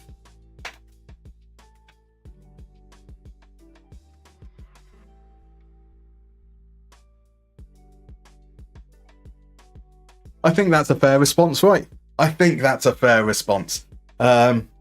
Onyedika, shocking. Why would he make that pass when Isaac is there? And the fans were right. The fans were right. It's an awful signing. There is Onyedika on his debut. And right, they're coming forwards now again, Newcastle. Or are they? Onyedika with a pass to the right player. Diaby picks it up, comes inside. Plays it to McGinn. McGinn's got space to run. Can he play it through the lines? He can. Here's Duran. Hits the bar. John Duran hits the bar from there. Oh, come on. We have created some big chances this game, and we're about to go 3-2 down as Isaac at the far post, beaten to it by Torres, but gathers the second ball. Here's Livramento. They've got all their players forwards. We've got all our players back. Isaac feeds Almiron. I am absolutely livid. Livid. I tell you, I do not want to be playing a 4-2-4. I do not want us to be playing a 4-2-4 whatsoever. But we can't keep on losing games in situations like this. We're at least not going to go into narrow. Onyedika coming off. His debut is over.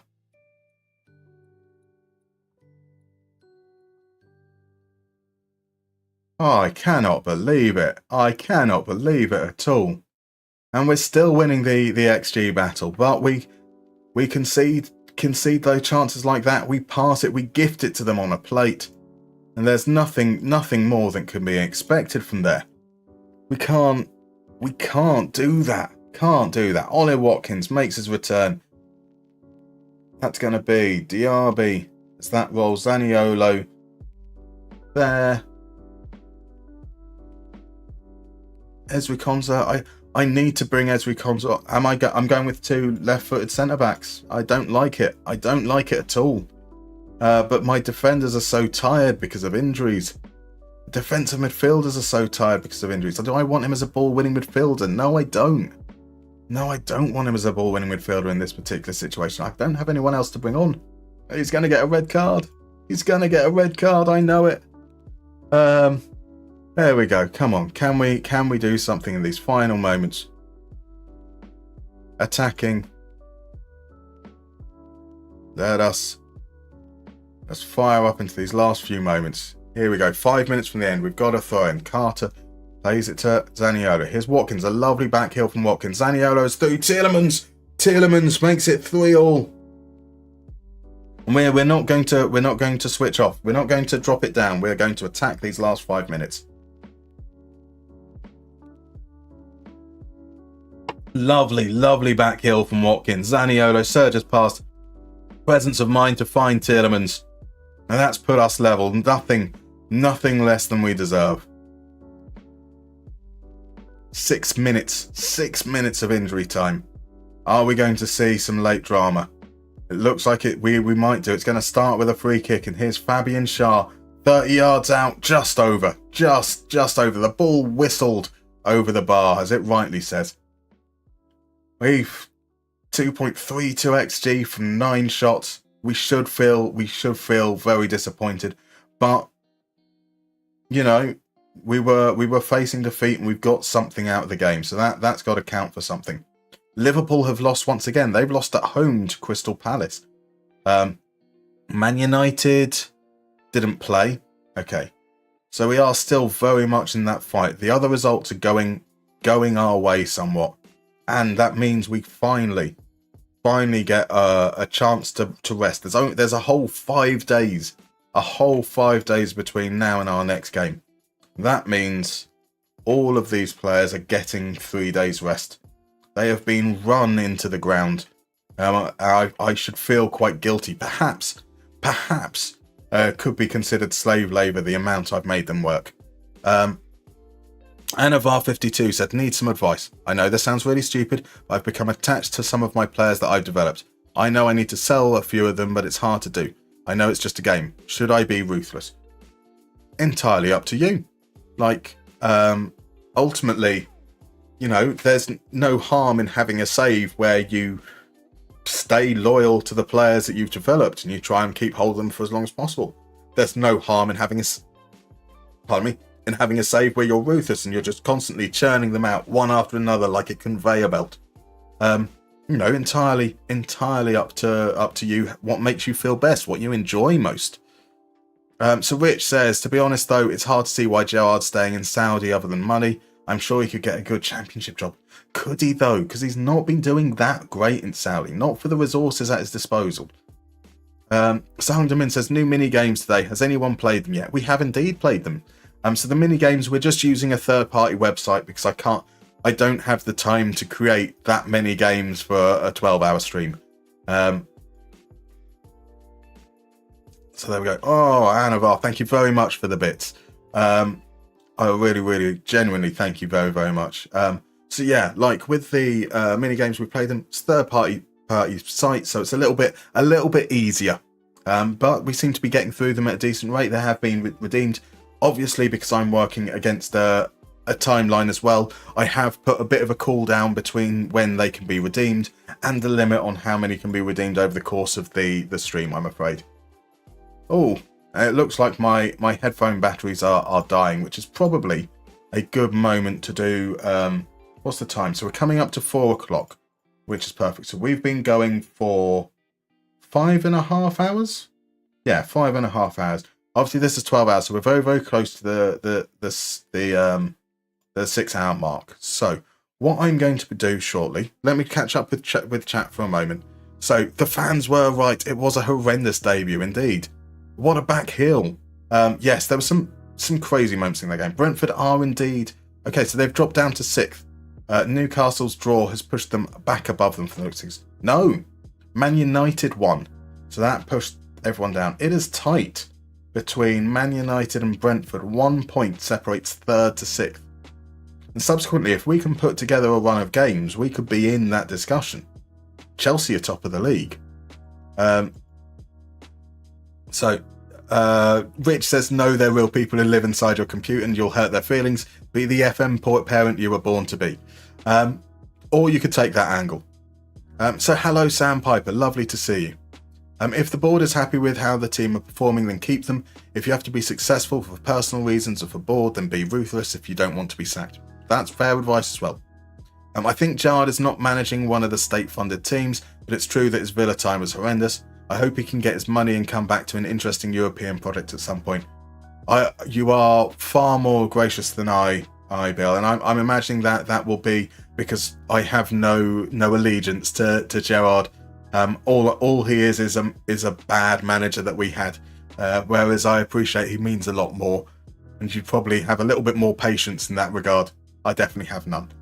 So, what's the plan that we're going to do here? This is literally going to be the halfway inflection point. I'm going to go and have lunch.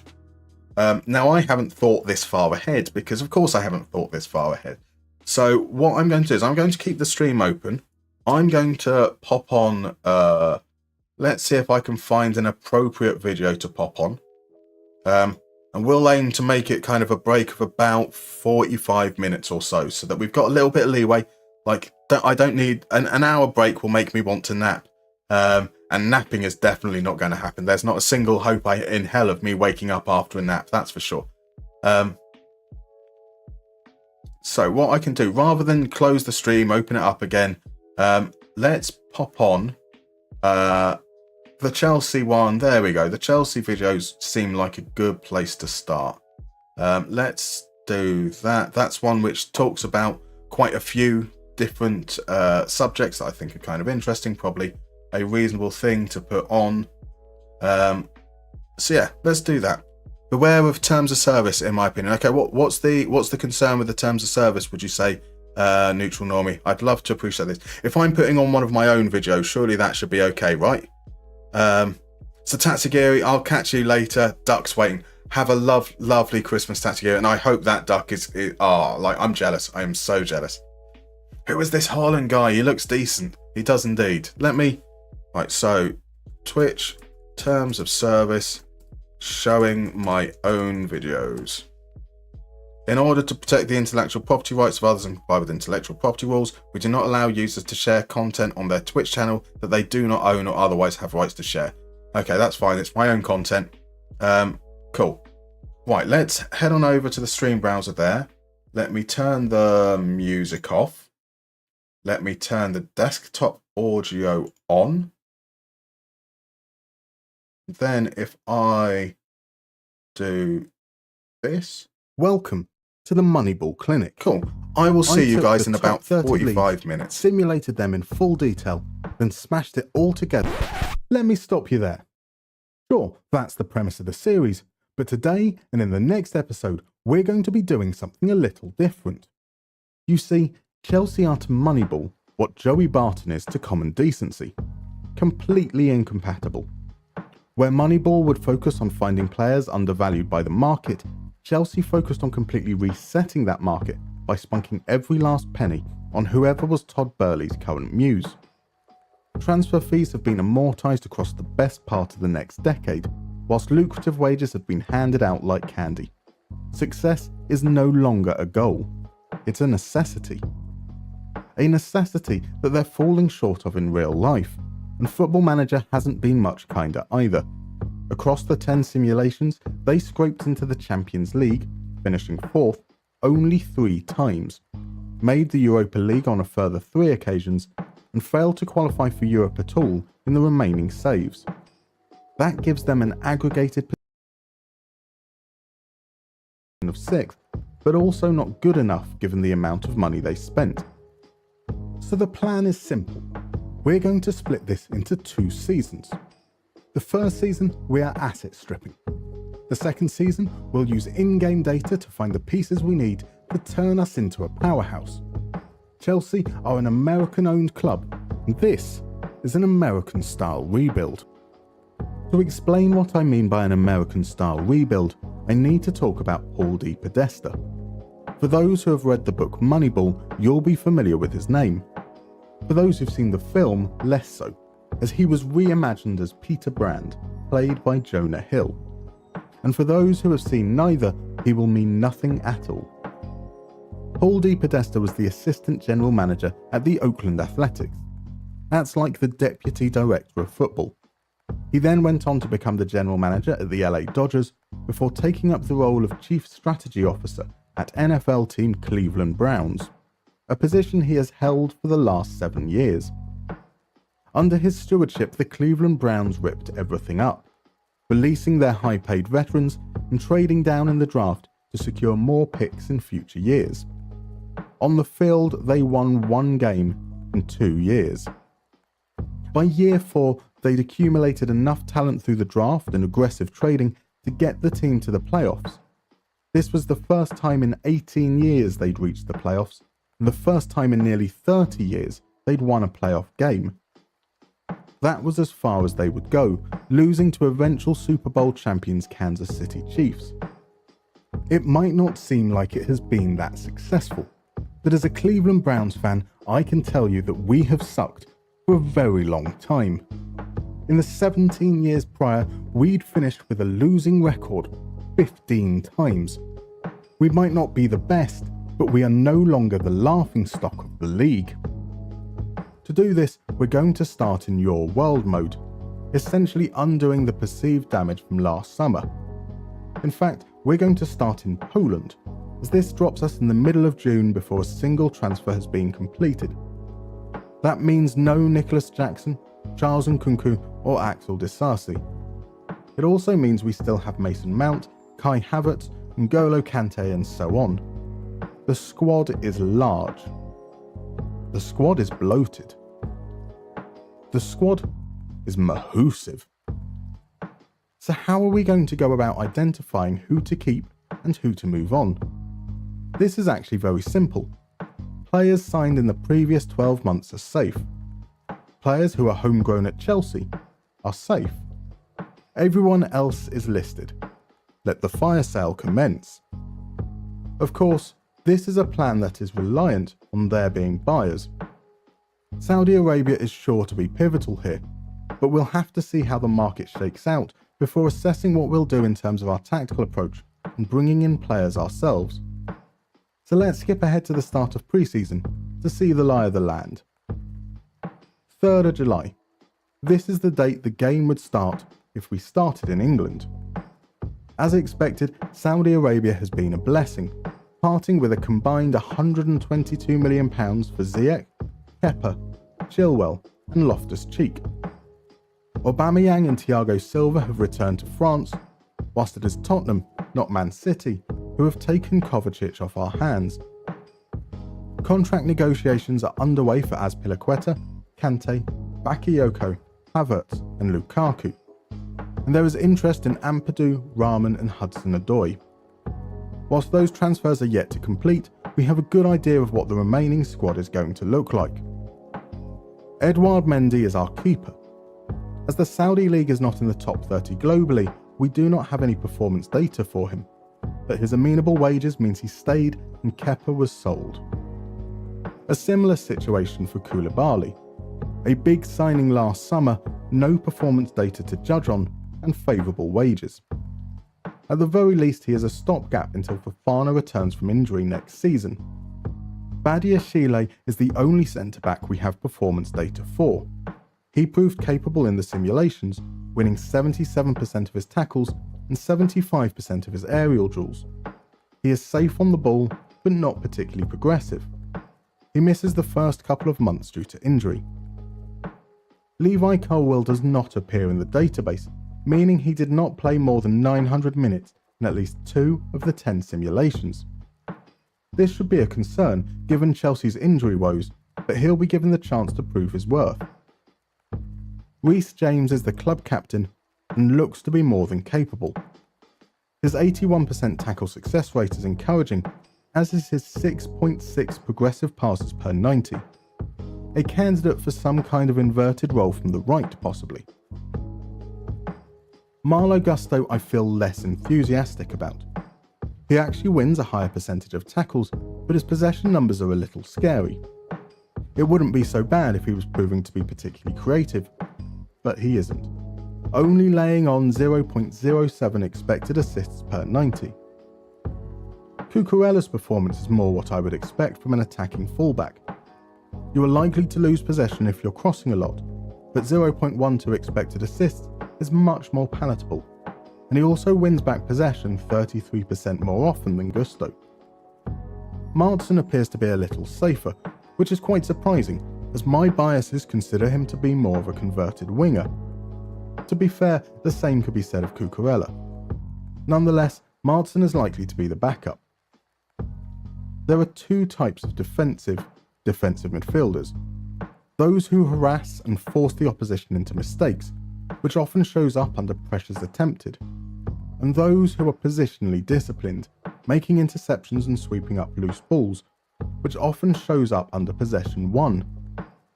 Trevor Chalobah appears to be more of the latter, but this is in part because he split his time between centre-back and defensive midfielder. The £100 million man, Enzo Fernandez. I put up a poll last week to choose which player we build around, and Enzo won quite comfortably.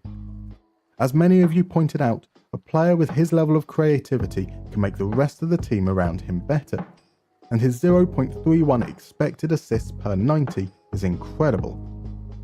There is a lot to his game. In the 95th percentile for possession won, 70th percentile for carries, and 55th percentile for pressures attempted, he contributes in all phases. While some have mentioned they prefer their DMs to be more progressive, it is worth noting that he attempts a relatively low number of passes overall, which might be indicative of a more transitional tactical style under AI Pochettino. 9.4% of his passes are progressive, which is reasonable, and when you consider his ability to break the lines through dribbling, I have no concerns in that regard. Cards on the table. I'm not a fan of Conor Gallagher. I don't think he's bad by any stretch, but I do feel he is overrated. In FM, he certainly has an interesting profile. Slightly better in the tackle and slightly better at scoring than Enzo, significantly worse at everything else. Not that it's fair to compare to someone who was signed for north of £100 million. His possession lost figures are particularly worrisome, given that it doesn't come with an increased creativity, but he does seem more than serviceable. Mason Mount is a player who, like Chalobah, was awkwardly split between roles, and that impacts the pizza charts. Seemingly used as either a box-to-box midfielder or advanced playmaker, he didn't really impact much in the final third, but was decent at retaining possession. Early signs are that he might be on the fringes. Raheem Sterling is the joint highest paid winger in the top 30 leagues. I'll be discussing value in a lot more detail in the next video, but it's fair to say that his attacking output is both impressive and underwhelming. 80th percentile for dribbles, 95th for shots. He brings a lot of what I call excitement factor to the table, actions that get fans on the edge of their seat. I would, however, expect a little bit more in terms of expected assists. Christian Pulisic is on a fifth of Sterling's wages, and the drop-off in output is minimal. Slightly better in terms of goals and expected assists per 90, slightly worse in terms of ball retention. Talking about ball retention, Mykhailo Mudryk is worse than both of them. Using a very crude approximation based on passes completed, possession lost and shots, he does see the ball a little bit less than the other two, yet completes more dribbles and is equal to Pulisic in expected assists. He was one of the other candidates for us to build around, but lost out to Enzo. Noni Madueke has the possession metrics of Mudryk, but without the output. Like Mount, he might find himself on the fringes of the team. Up front we have Broja, a volume shooter, in the 90th percentile, who outperforms his XG and is also adept at carrying the ball. Doesn't offer much else though. And then Datro Fofana, whose output is similar. Slightly more creative, albeit only in the 40th percentile for expected assists, but fewer contributions to the defensive side of the game. This will be an area of need. With that all considered, here is the tactical plan. A transitional 4-2-4. This is a squad with a lot of pace and physicality, and not many players outside of Enzo who can control a game through possession. In the attacking phase, we'll look to have width from a winger on the right and the fullback on the left. The inverted winger and the secondo volante will help occupy those areas just outside the box, whilst the two strikers are willing channel runners. We're looking for fast transitions with players flooding forward. In possession instructions will be to play narrow, short and quick, starting from defence but moving through the lines quickly. The inverted wing-back and the support defensive midfielder should give us a kind of staircase for progressing the ball. Not the Fernando Diniz style with diagonal lines, but one of those twisty staircases in a column. Enzo will be the secondo volante, essentially involved all over the pitch, giving him the chance to pop up with a healthy number of goals and assists. In transition, we'll counterpress. I will say this in every single episode. It's the best time to win back the ball, and we have bodies forward. We will also counter, yet distribute to the defenders. Let's explain this a bit more. Think of the counter and hold shape instructions as a mathematical trigger. If we have two players forward and they have two defenders back, that might be a good situation to try and launch a counter-attack. Selecting counter means we might be more inclined to launch a counter-attack if we have two players forward and they have three defenders back. Whereas selecting hold shape means we might only consider a counter-attack if we have two players forward and they have one defender back. I do not know the actual thresholds in the game, but this is the basic principle.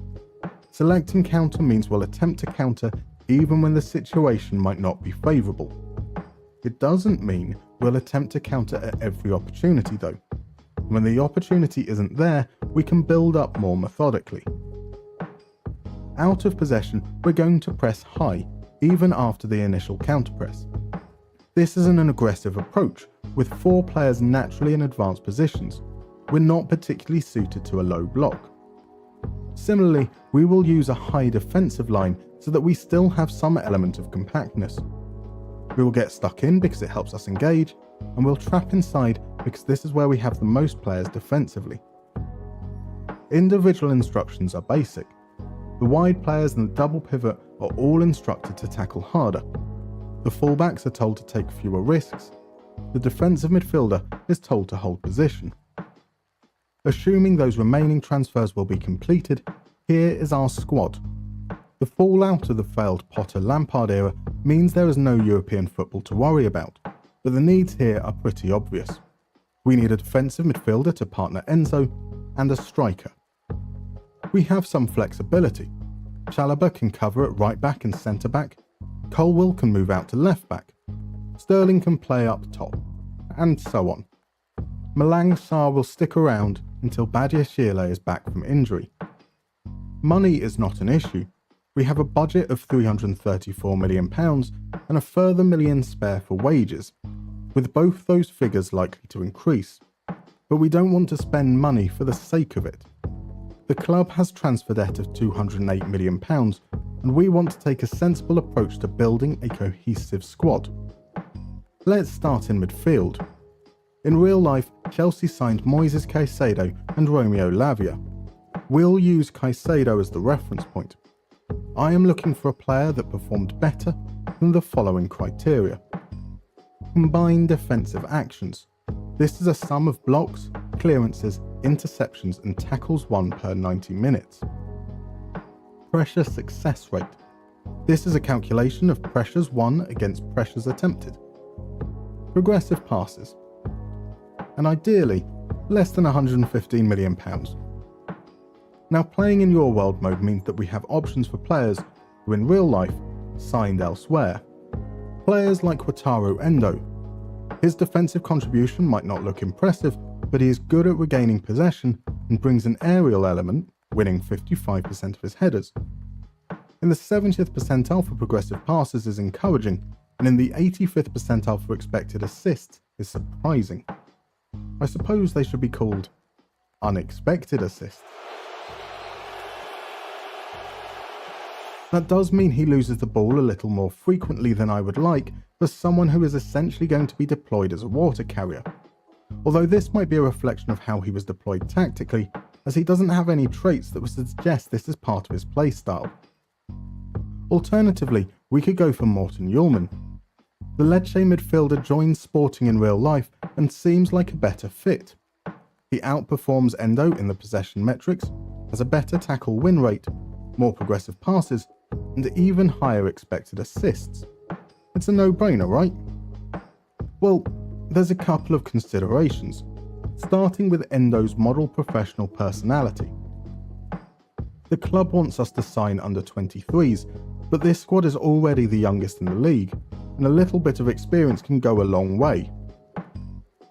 Hjulmand's traits are also something to think about. They are perfect for the tactic we've set up, especially the long passes trait, but if we want to eventually move towards something a little more possession oriented, this could end up being a negative. I am confident, however, that both will perform well in our system. Both are available around the £10 million mark, and both will demand wages under £100,000 per week. That helps allay my concerns about future tactical changes in Hjulmand. If we need to eventually move him on, we should be able to make a healthy profit. And so that's what I've done. Exactly £10 million, 88k per week. Up front, Chelsea had signed Nicholas Jackson, a player who performed surprisingly well, outscoring his XG by roughly 33%. He was the third option to build around in the previously mentioned poll, but came distinctly last. He will be the comparison point though. I am looking for a player that performed better in the following criteria. Shot creating actions, the sum of open play key passes, completed crosses and shots. Shot accuracy, header win rate, and a positive XG over performance. Once again, all the candidates signed elsewhere in real life. Serhou Guirassy has been a revelation at Stuttgart, but in FM they opted against activating the signing clause. A high volume shooter in the 95th percentile for shots, whilst being in the 70th percentile for headers won and expected assists, show he's a good all-round option. Viktor Gyökeres scored more goals, just, but from considerably less XG. He seems to be a more instinctive finisher, and also more comfortable carrying the ball, in the 55th percentile for dribbles, although this comes at the expense of creativity. Finally, we have Giovanni Simeone. He shoots more, he scores more, and he splits the two when it comes to creativity. He wins fewer headers than Guirassy, but with a slightly higher success rate. The only knock here is that he is less effective on the defensive side of the ball. Of course, we will be playing two up top, and so we're actually going to look to sign two players here. This will allow us to use Sterling exclusively on the wing, and give us a pretty solid rotation with Broja. I expect we will revisit this next season when we look to take it to the next level, and one of these players will end up further down the pecking order. Which is why Simeone is a shoo-in. A £10 million fee, 75k per week, and a willingness to be a fringe player makes him a pretty low-risk investment. We'll be pairing him with Viktor Gyökeres. I would be happy with either, but his trait for moving into the channels is a good mix along with his better output in terms of dribbling. Whilst we had to pay the top end of his valuation, £27 million, this was lower than Guirassy's bottom range. We'll be paying him 95k per week. And that wraps up our transfer dealings. 3 players in for less than half a Caicedo.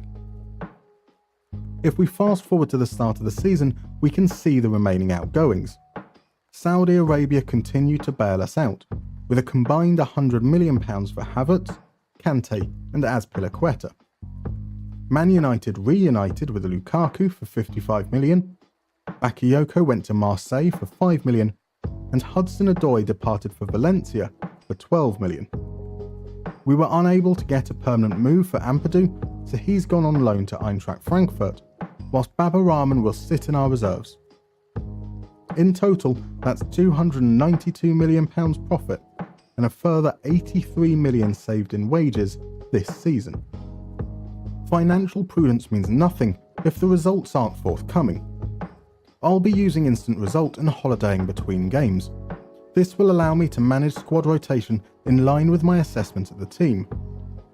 I won't be going through every game individually, but the fixture list was kind, giving us an opening home game against Luton, where Simeone scored 22 seconds into his debut.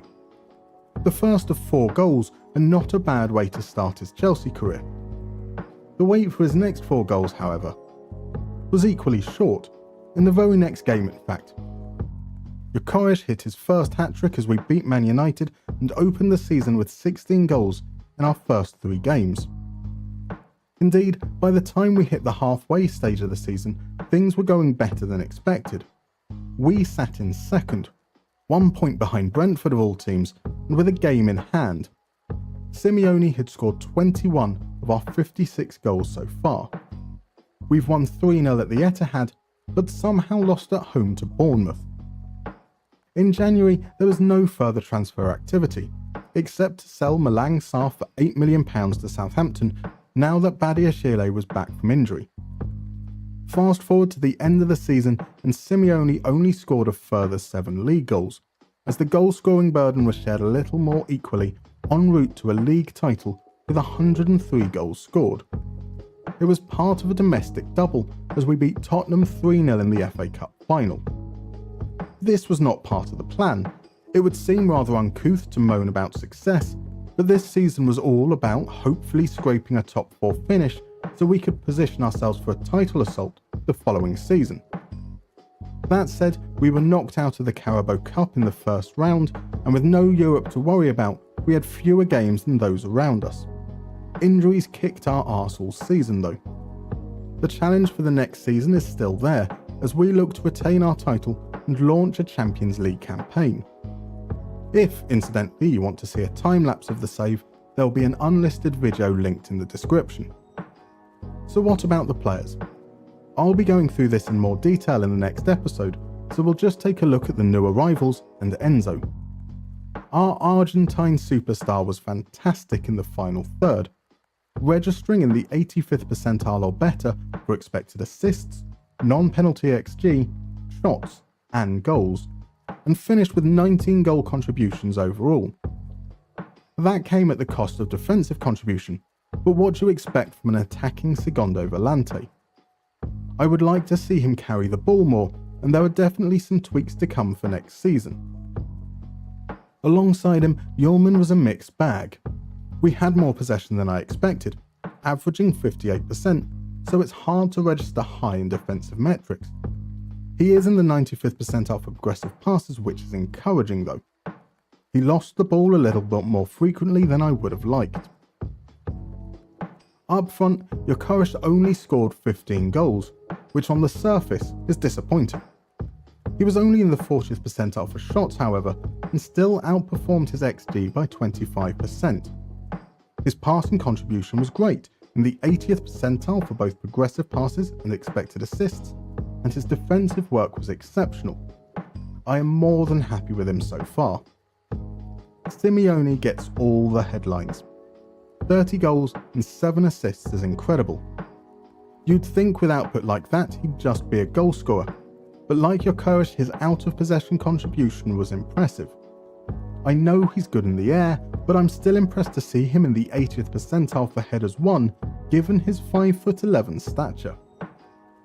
Whilst it's important to recognise that this is just a game, you can't help but wonder how much better Chelsea could be in real life if they had a more cohesive plan.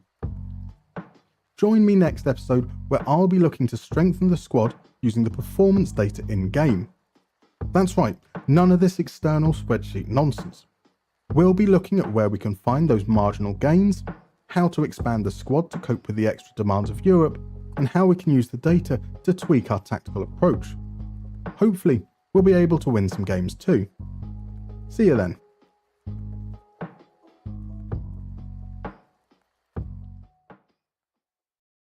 Welcome to the Moneyball Clinic. This might be the single most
And we're back a little bit earlier.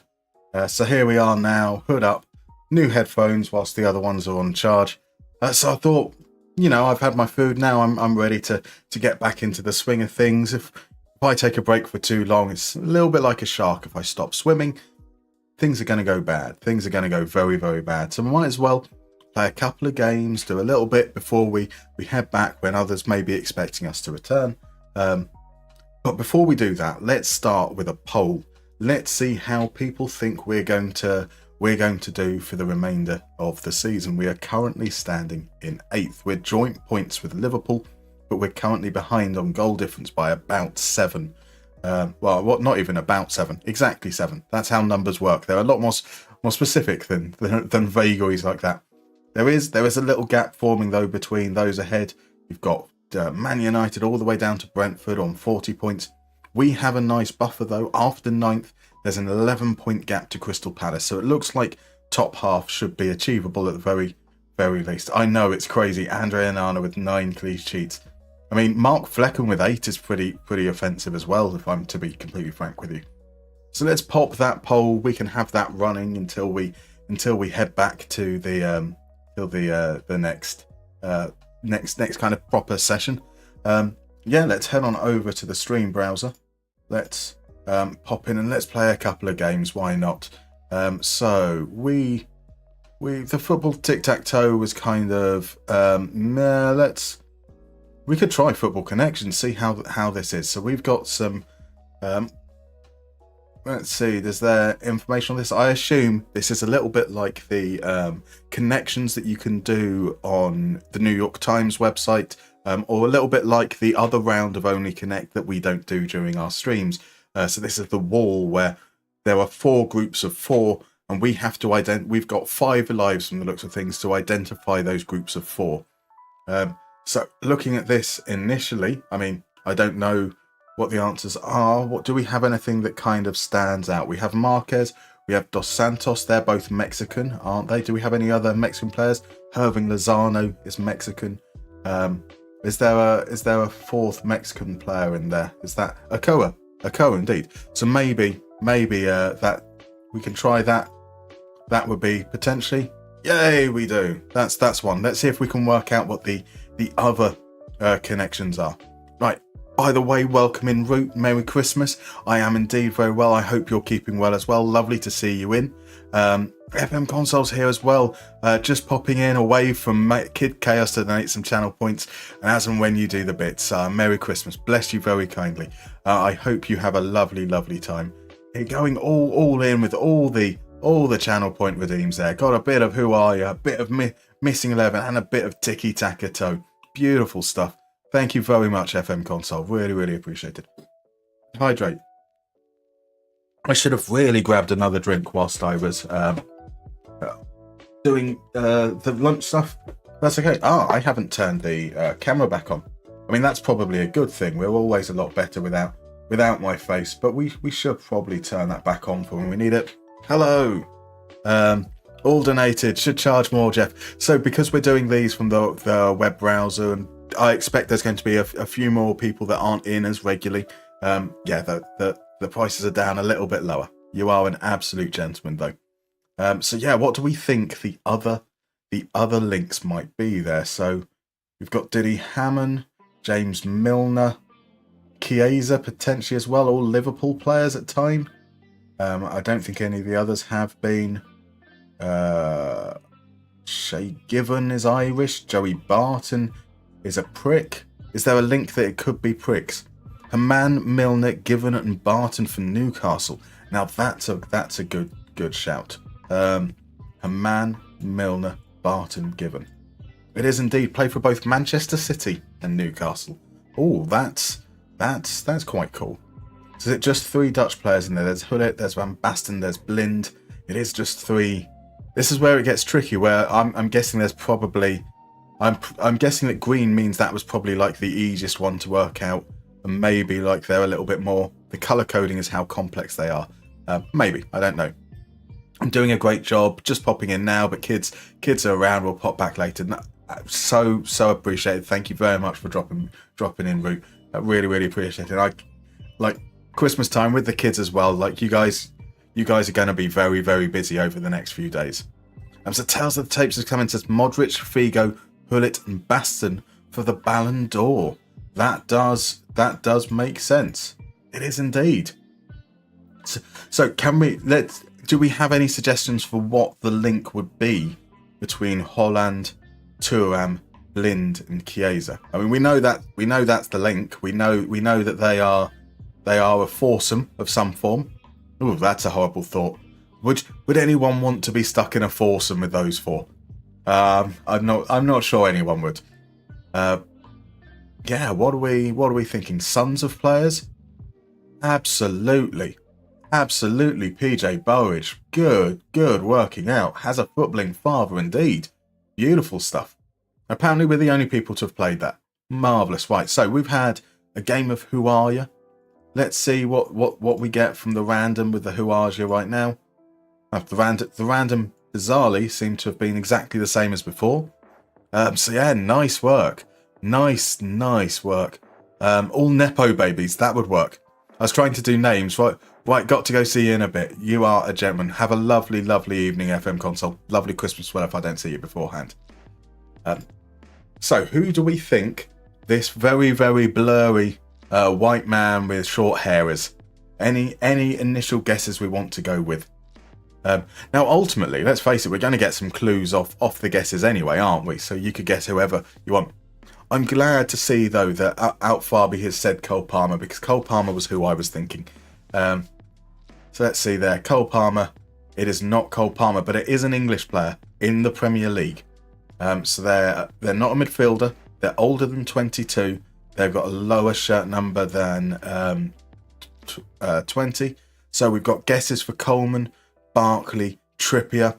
So Outfarby, again, I think it's Trippier, but let's go. Benny is coming, by the way. Well, welcome in, Benny. Let's go in the orders that they've gone. See if that changes anything much. Well, Coleman. Why did I go Coleman? Of course, Coleman's Irish. So it's not a defender, so it can't be Trippier.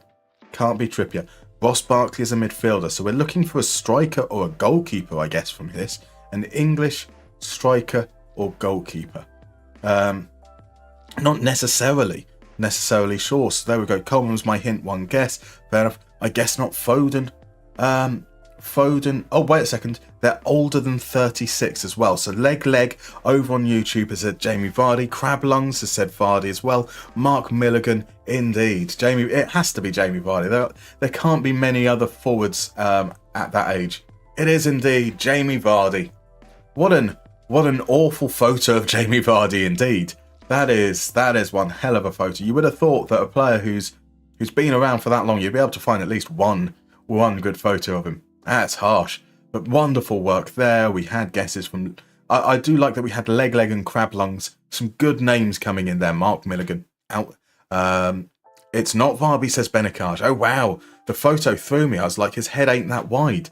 I don't think if it wasn't for the age thing, I don't think any of us would have guessed Vardy. Surely the age thing was the only thing that put us that way.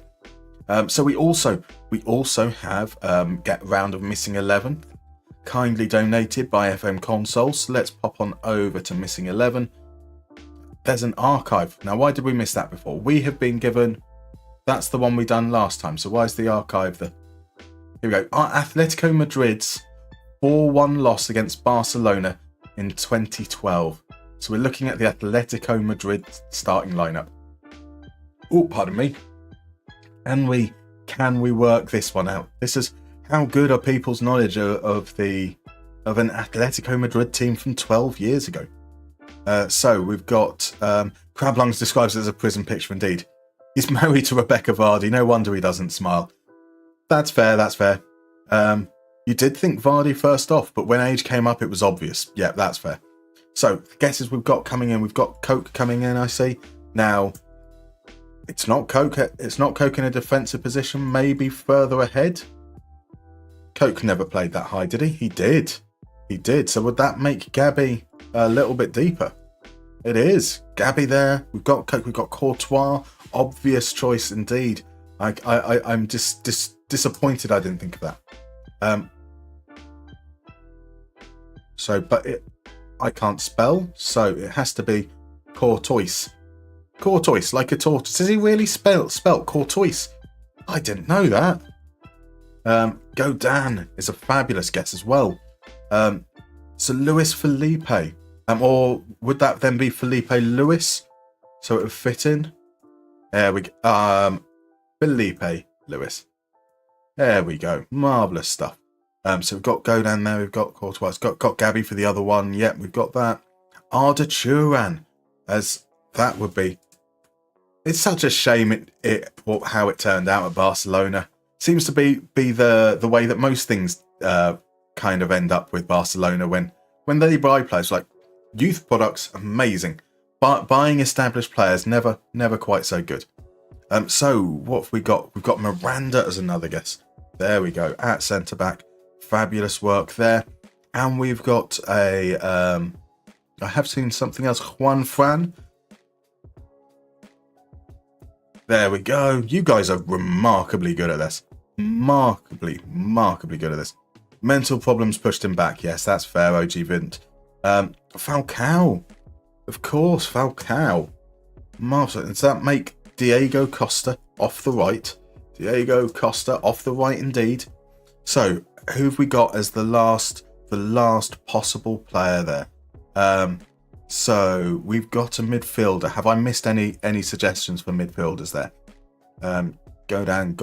Godin, Courtois, Fran, Miranda, Diego Costa, Miranda, Arda Turan, Juan Fran, Arda Turan, Falcao, Forlan, Miranda, not the comedy. Thiago, Torres maybe. Thiago is too few letters. Torres it's not, but we have an S that needs to be somewhere else.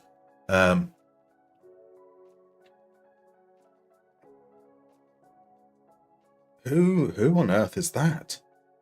Who on earth is that? Going for a Suarez? There is a Suarez. Who's the Suarez? Who's the Mario Suarez? Ah, fantastic. Fantastic work. Who? Wow. Yes. Who? Wow. Ooh, yes. I'm definitely good at words. And so we also had a bit of footy tic-tac-toe going. So let's see.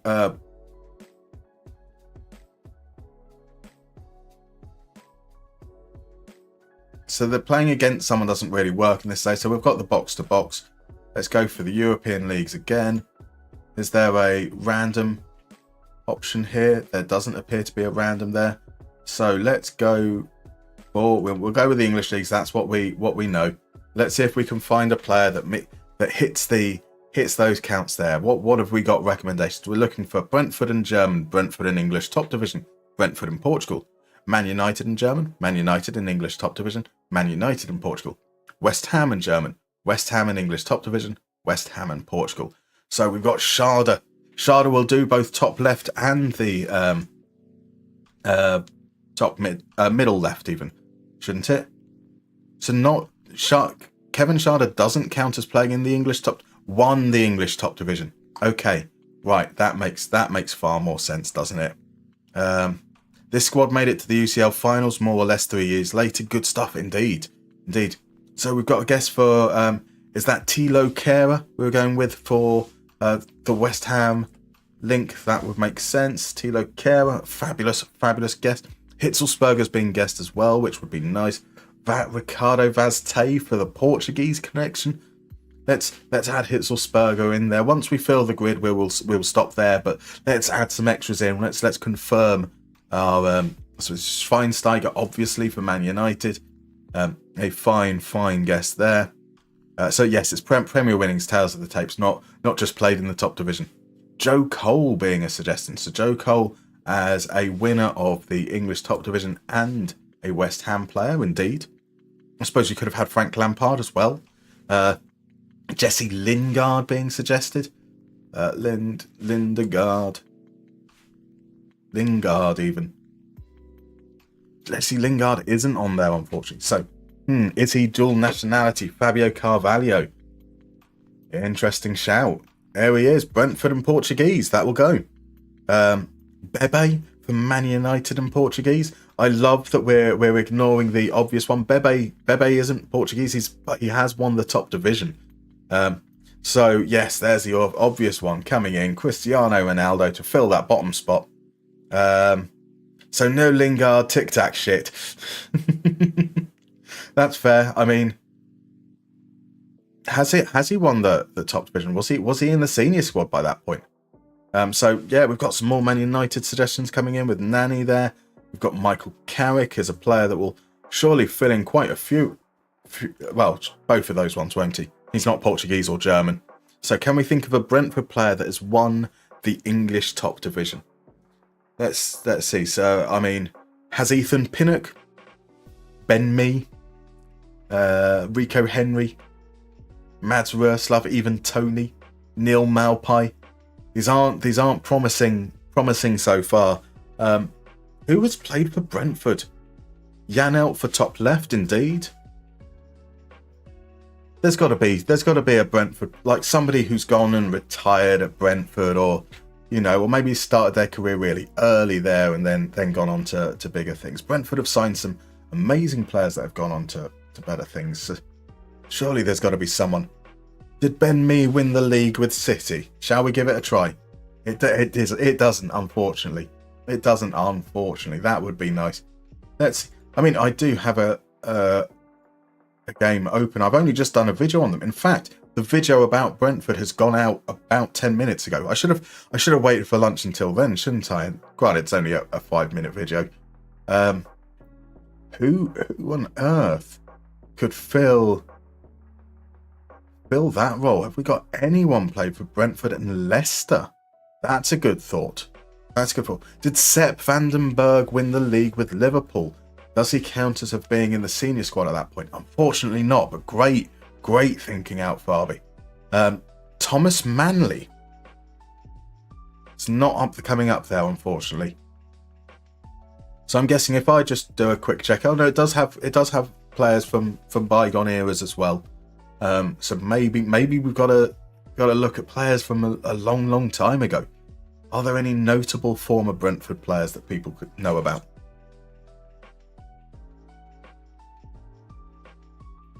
Okay. I think we might be stumped. Has anyone played for Brentford and Leicester? Who was in that Leicester team? Kasper Schmeichel. Who was at right back?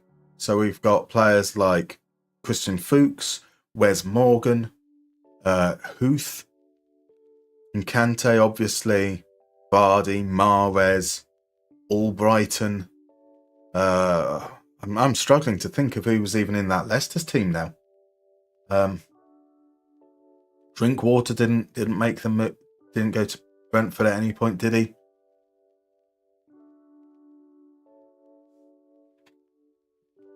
I think we might be stumped. Right, let's say done. We're now past Sidwell. Oh, unfortunately not. What about McEachran? Will he count as a Chelsea player when they won the league? He didn't indeed. It says English top division and not Prem indeed. It's got to be an older player. But who can think of older Brentford players? He says that's a tricky one. It's a tricky one for sure. Ron Proper Harris. Doesn't make it, unfortunately. Was Ron Harris a former Brentford player? Like, genuinely, I can't think of a single Brentford player from before their Premier era. I mean, there were a couple of players who made big moves to the Premier League, but not like that big.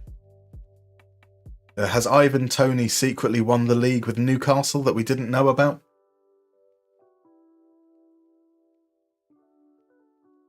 So I don't even know where to begin thinking. I think Shipley. Neil Shipley. There's a throwback. Nothing for Neil Shipley. I think we're going to have to admit defeat. Let's see if will it tell us if I say done? Sure. Yeah. Reveal answers.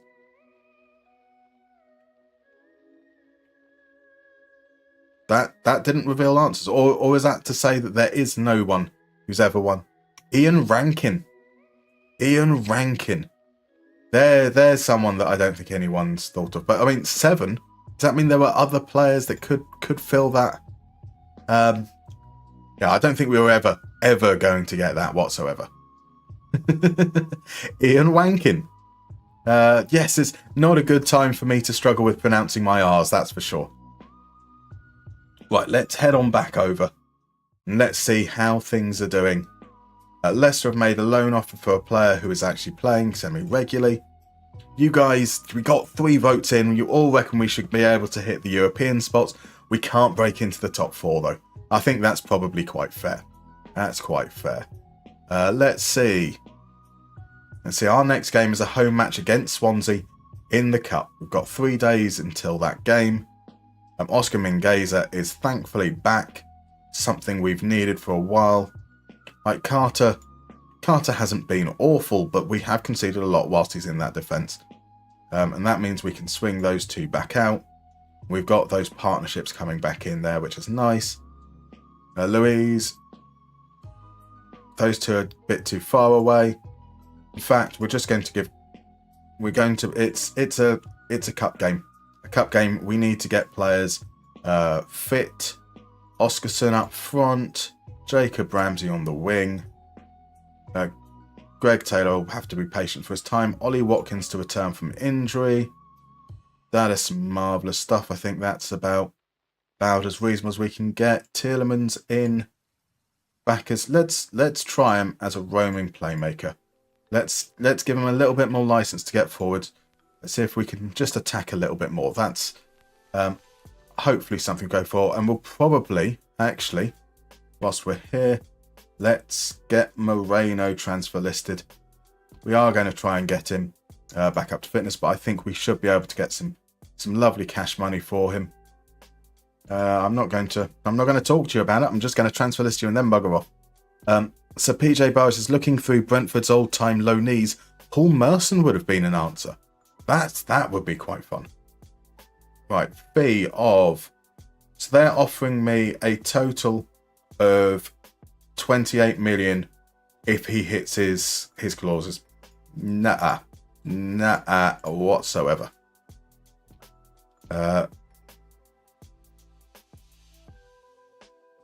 He's not coming in to say he wants to be sold. He's coming in to say he wants a new contract. What are we talking about? £400,000 per week? No.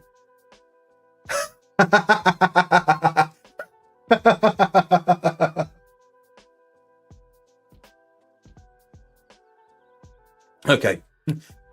£400,000 a week? No, that's too high. Okay, that might have been a bit high. How about the exact same amount? No.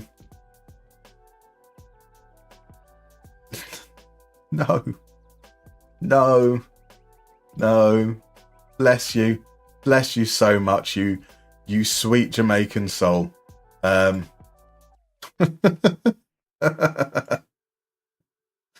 Oh, definitely not broken. Indeed, Lingard hasn't won the Premier League. I mean, it's been a long time since United won the league. And so, yeah, I mean, Jesse Lingard's now like 30, isn't it? But that would have meant that, they won the league when he was 17, 18? Lingard's been too busy spending the last 15 years training for Strictly.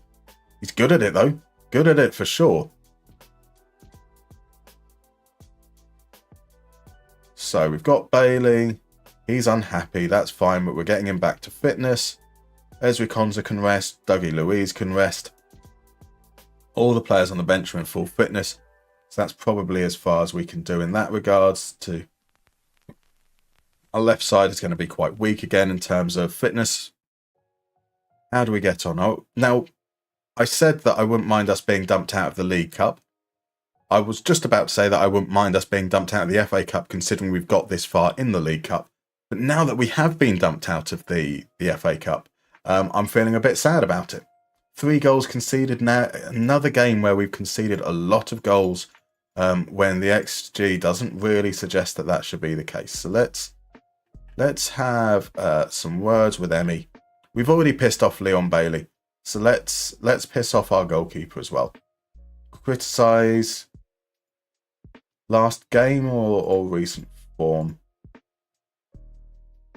Last game with a 6.1. That should be reasonably safe to criticise. It was not good enough. Yeah, good. Glad you agree. Hopefully that'll be the proverbial kick up the arse we need. Do we have anyone interested in Moreno? We do, but it's Lazio and it's a loan that he's interested in. That's a bit of a shame. We brought in reinforcements there. I think we're going to, like, where is Bailey? Bailey is getting interest. Like, if we get a big offer for Bailey, sure, we'll move him on, and then we'll look at a replacement. Otherwise, I think we're going to probably look to get by with the squad that we have. So let's move on to the... I really need to remember to rest players. Rest one day. Move on to the next. So yeah, FM logic indeed, Tatsugiri. Tells the tape says Lingard was on loan to Leicester the last season. United won the league. Oh, that feels cruel even. That feels very, very unfortunate. So the Guja is in it. Guja, how are you? Welcome back. Santa! Indeed. Squad are unhappy that... what have we failed to meet? Oh, the FA Cup. Right, okay. Yeah, fine. That I don't care. Only one team wins it. And the majority of time it's like Man City. So, there we go. Oh, wait. Sorry. Wrong bearded fella. Wrong bearded fella indeed. But you know, wrong bearded fat fella. I would like to make sure that it is known that I am the size of Santa. Andre, Newcastle are willing to bid for Andre. Is he willing to join them? Quite possibly. Here we go. So into another cup game. Rafael Onyedika's start has been pretty damn awful. Dougie Luiz is going to come in. Onyedika on the bench. We're going to give McGinn extended rest. Torres is going to get extended rest as well, but Konza comes back in. Okay, these guys do need fitness. Leon Bailey can come out and we'll give Zaniolo a run at right wing again. So still not a full strength team. We would obviously... Oh no, I didn't want to give Moreno the game though. I didn't want to give Moreno the game. We've met, buddy. I know you're not. We've met. You know I am. We've met and you know I am. I am a lovely portly chap. And portly is okay. Or rotund. They sound like kind of posh terms for being fat. I will happily embrace that. So the Lord he giveth, the Lord he taketh away. After a series of games where we've conceded more than we deserve to, we finally have a game where we have definitely pulled Newcastle's pants down. They did not deserve to lose 4-1 from that game. Not in the slightest. The goals for Oscarson, Watkins, Konza and Duran. That is some marvellous stuff. What are the games? We should have Man United game that coming up that we'll focus on. Arsenal, Chelsea. Away against Arsenal, we'll probably leave that. Conference League games we're certainly going to need to make sure we play. So there we go into the Bournemouth game. After a big win like that, away against the team in 17th, you know what this is going to be like. You know this is going to be a Sheffield United. It's going to be a Burnley situation. Quite possibly. We really need a win in the league. I know that seems crazy when we're joint with Liverpool, but if we're going to push on, we need to take advantage of the periods where they're not in particularly good form. Heads up about Moreno. He's unhappy because he wants to play first team football. Well, I've transfer listed you. Like, can't be unhappy about being transfer listed and then complain that you're not playing. So into the league games. Joe Gauchi is now on international duty. We have otherwise been protected from the African Cup of Nations, which is very, very fortunate. Camera is back. Right, Camera, Onyedika. So, Langley, Taylor, Onyedika, Camera. Then our striking options are here. Lucas Digne comes in from Moreno. So Onyedika, Camera, Bailey, Diaby, John Duran. This should be a midfielder, and that midfielder is McGinn. Ramsey's going to come out. McGinn will take that spot there. Right, I think Tielemans is looking tired. So Onyedika comes back in. Come on, Onyedika. You've had a pretty rough start of things, but you're going to be absolutely fine. That will be our lineup for the next game. Now the thing is, so we've got 5, 7 to 22, 30. We've got 5.5 hours to get to the end of the season. So we're doing really well from a pace perspective. Ideally, if we can get the season wrapped up by... So I've said that if we need to get the season wrapped up by 10. If we've not done it by 10, we'll do the holidaying to the end of the season on stream, so that it's all nice and visible and above board, and that the files are then ready to be placed out there for tomorrow. But if we can get the season wrapped up a little bit before then as well, that allows us to do some analysis and to do some proper transfer planning, rather than having to rush through and maybe rely on those familiar names, those names that maybe have cropped up from a performance perspective, especially. So what we're looking at here, we've got Zaniolo, we've got Watkins, Oscarson will come out, John Duran. Right, Moussa Diaby is fit. So actually, this is the lineup that we should be having, was Moussa Diaby partnering Ollie Watkins, and we can finally get that. We've had very little of it with the way that the injuries have fallen so far this season. One gets injured, another one gets injured. There we go. After a good performance, we're kind of stuttering, Oh, that's disappointing. Aston Villa lose after 7 games undefeated. That's a bugger. It seems we just can't quite get over that hump. Is Onyedika the worst signing we've ever had? Currently in 228 minutes, he wins all of his tackles, wins a decent amount of his headers. He's pretty progressive, pretty good from a possession loss standpoint, not so great from there. But we've lost every... No, we haven't lost every game. We drew 2 games quite significantly. Right, roaming playmaker is going back to deep line playmaker. We're going to try with a defensive midfielder for a little bit more solidity there. Inconsistent is Zaniolo. Right, that's okay. Head on to the next game. We've got a little bit of respite until the next cup game, which is marvellous. I'm just going to click the use match tactics there, just in case the game gets pulled forwards, which they sometimes do, and see how things go from there.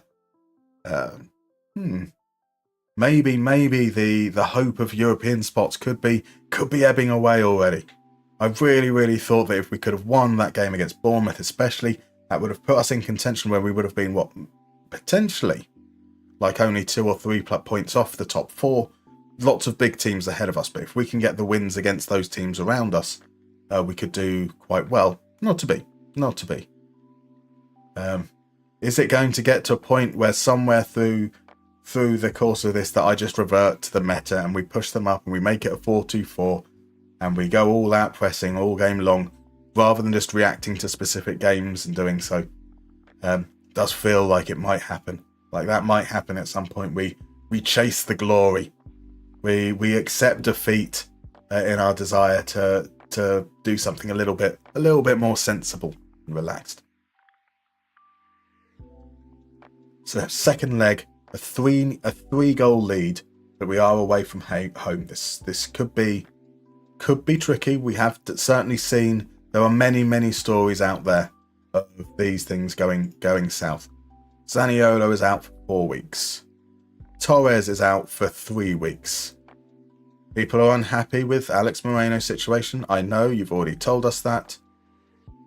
Emi Martinez is out for 2 days, 3 days for Yuri Tielemans. Olsen wants to talk. That's part and parcel of it. It is the point of the season where everyone goes a little bit off the rails. They're all unhappy about everything. Robin Olsen, we can't put Gauchi on the bench. Pau Torres, so that's Lenglet in. That's Carter onto the bench. Zaniolo out, Bailey comes in. That's spot for Rodgers there. Still no interest coming for Moreno. No, no one's coming in there. What if we... Okay, we do have interest from Girona potentially. So we might just hold fire, see if something comes. Pardon me. How is Camera? Camera to come into the lineup as it's a cup game. He's returning from injury. Greg Taylor to get some minutes. Morgan Rogers can get some minutes for... Pop Morgan Rogers up front. Yeah, let's pop Morgan Rogers up front. That should be... Like, we've not gone too far. We've not changed the squad massively. We've got a new scout, the former Arsenal scout, Francis Kajagugu. Team leader. I'm not giving Alex Moreno minutes. Shut up. Half of you are injured. Danny Namasso has been recommended. Not really interested in that. Here we go. Do we throw away a 3-0 lead? Do we throw away a 3-0 lead? It's not unheard of. It's definitely not unheard of. Or do we reach a final? One or the other. And we throw away a 3-0 lead. We miss all our penalties. Oh my word.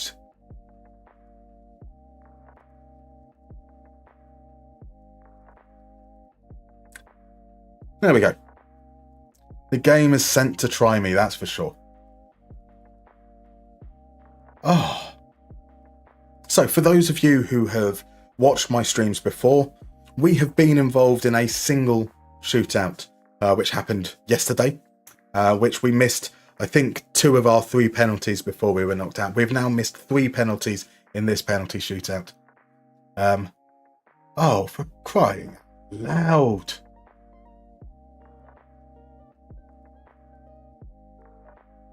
And it went to... Okay, we've got a week until the next game. That's something at least. We can give these guys rest because that is brutal. Oof indeed, Tatsugiri. Oof. Absolutely brutal. So at this point, I think we have to break. We have to say, you've got me beaten. I accept defeat. We now push things back up. So much higher. Going into that mid block, we're going to close down. We're not going all the way, but we are certainly pushing that a lot more.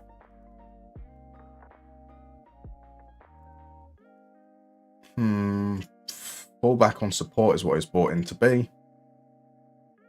He's meant to be a halfback. There's a deep line playmaker. That's what we're going with. Going with bottle job indeed, El Norby. Absolutely shocking. Shocking stuff. I'm about to say some very mean things to some of these players. It's going to be things like, you're a bit rubbish, or they're there, it happens. We're sure you will learn from it. Tielemans back in. Boubacar Kamara out. We move forward until the Man United game. Actually, we're going to move forward until about Saturday. See if any bids are forthcoming for Alex Moreno. And quite potentially, we're going to look at some attacking midfielders. The performances on the right and left seem to be inconsistent at best. I mean, I'm not necessarily sure there's someone of good value that can be picked up in the January window. Those prices are always inflated.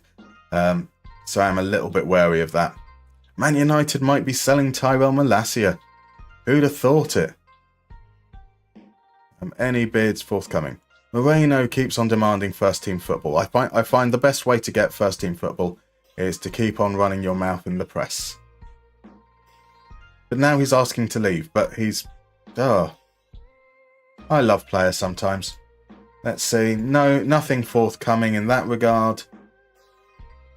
I would have sold off Olsen as well if we could, but with Gauchi still not set to return for another couple of weeks, we can hold fire on that. Anything forthcoming? Anyone else interested? Saudi interest has dried up in Leon Bailey. So let's move forwards to the 30th. The game against Man United. Can we hold on against them? We were very, very fortunate to get a late equaliser against them last time.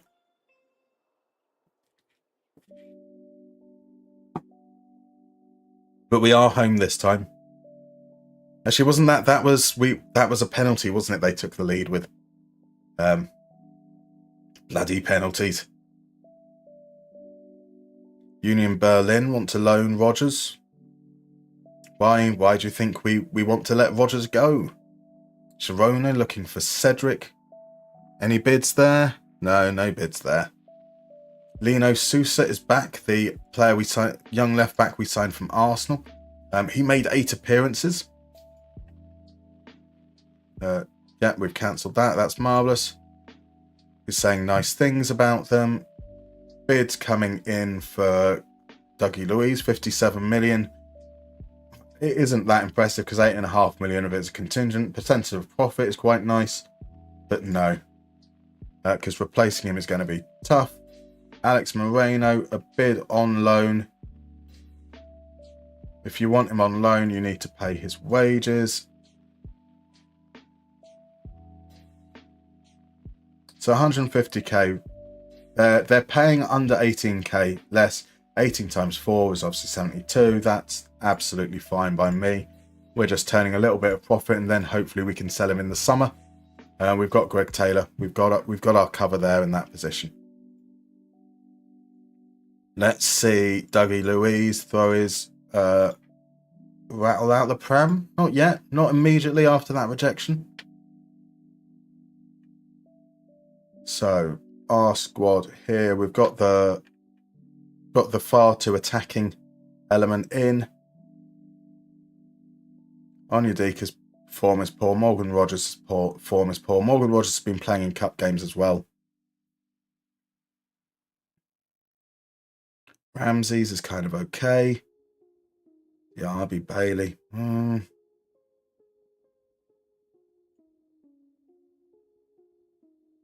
Let's start Ramsey. He's not going to be able to last out the match. That's okay.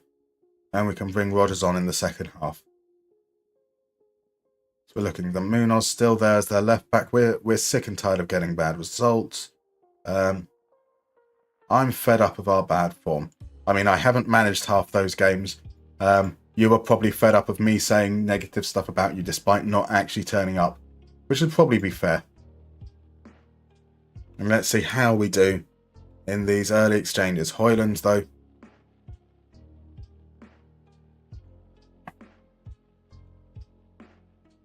Three minutes in.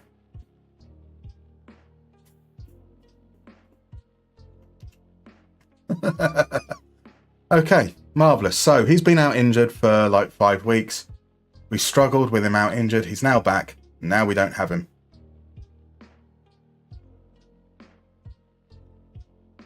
Ramsey's the one who's going to lose out. Sorry.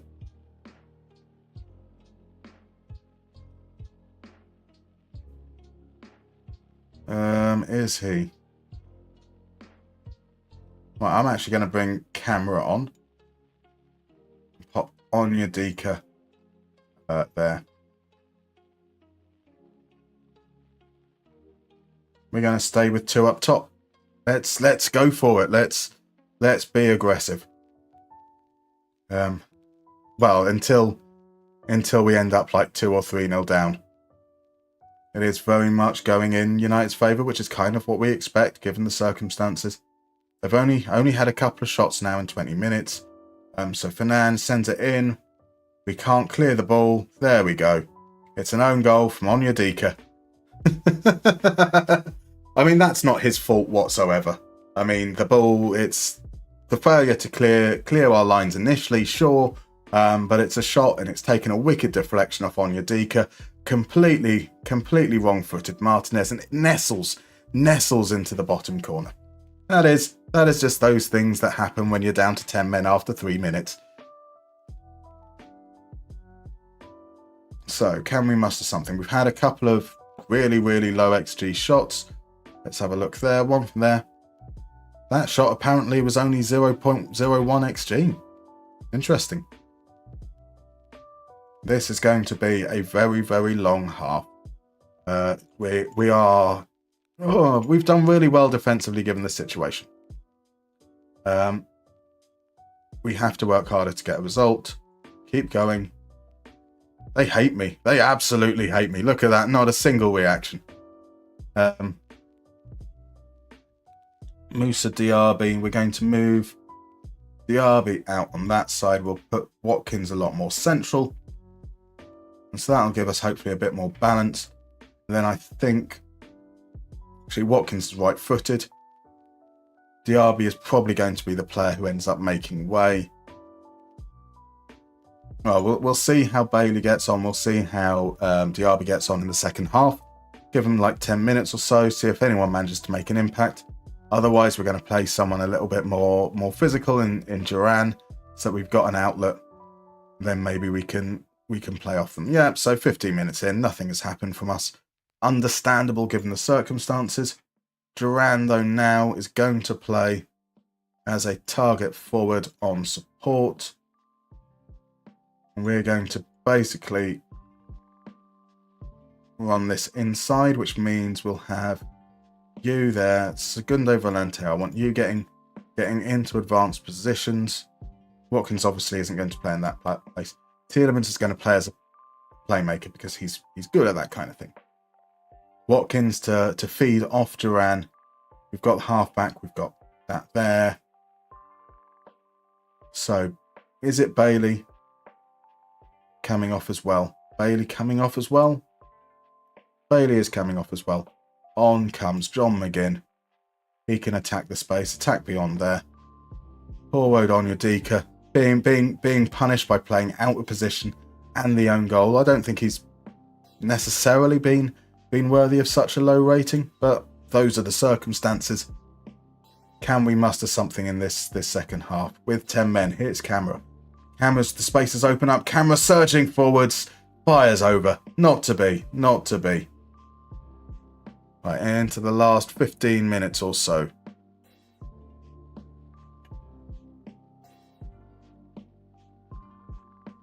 Changes are Luke Cadena, Ollie Watkins to be replaced by Morgan Rogers.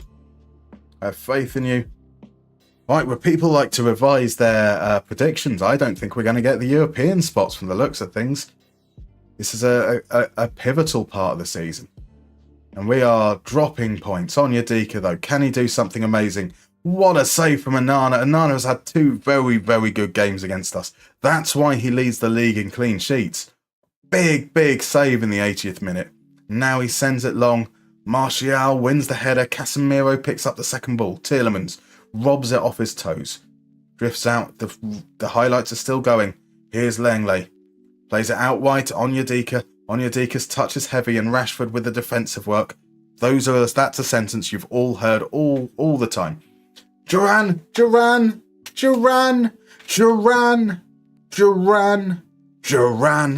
That's what you want to see. 10 pairs of tired legs running for 11. Indeed. Oh, there we go. McGinn steals it off Ericsson. Tielemans plays it round the corner. And there, it's John Duran. Now, do we shut up shop? I don't think we do. I think we attack. We need something. We need something to feel good about ourselves. Carlau88, thank you very much for the follow. I hope you're doing well. Never mind, it seems to work. It seemed to work. We may well... There we go. 8 shots, 6 on target, 1.1 XG.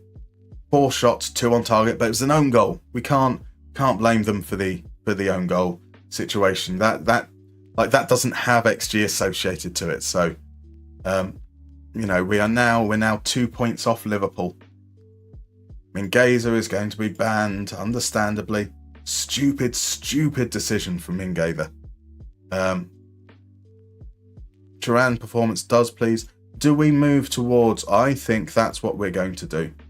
I think for the second half of the season, we're coming in and we're going to go with the Dortmund system.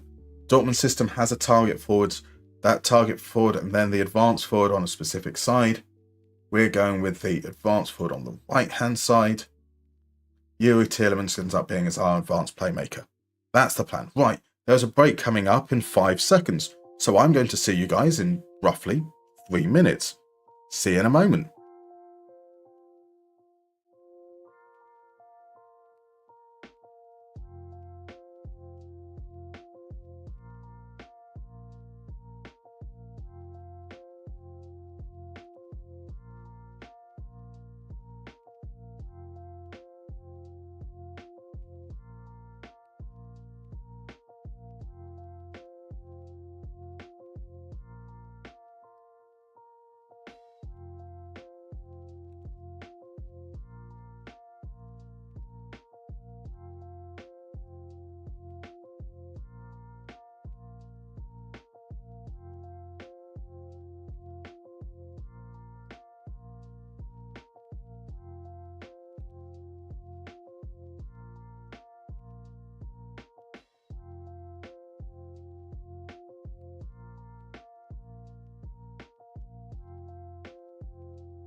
Duran, the Lord and Saviour indeed, coming in clutch.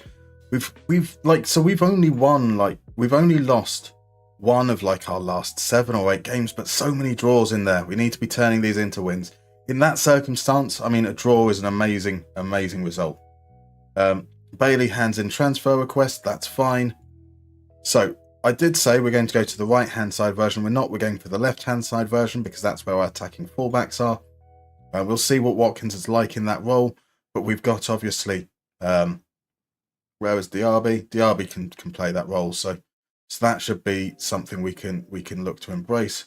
We then have Tielemans playing further forwards. Potentially Rodgers and Ramsey are going to be swapping it around for that position, running beyond John Duran. Oscarson there as the relief. This is kind of the makeup of the squad that we were building around, which is cool. And we can potentially see maybe at the end of the season, with the amount that we've saved with our financial situation, whether Omega is available. He would have been at Strasbourg for a season by that point. We know the quality that he offers. We're not going to get involved though today. And we're going to see we've just got, so we're going to miss Mingueza for 3 league games, which is obviously a big loss. But it's not the end of the world. Nope, I'm not interested in loaning Oscarson out. He is very much playing a part in the squad. Throwing away a lead against a team down to 10 men for 87 minutes is very on brand for current Man United. Very true, Bam Bam. Very, very true. Especially after, and not generating any chances either. I mean, if we take that Man City game recently, I know it wasn't against 10 men. I know there was an amazing comeback and turnaround at the end of the game. For the first 70 minutes, United had zero attacking threat whatsoever. They'd get about 60 yards, 70 yards up the pitch, and then just kind of forget how to play football. Right, so the transfer deadline passes, and we still have Alex Moreno hasn't agreed the loan yet. Does that collapse? When does the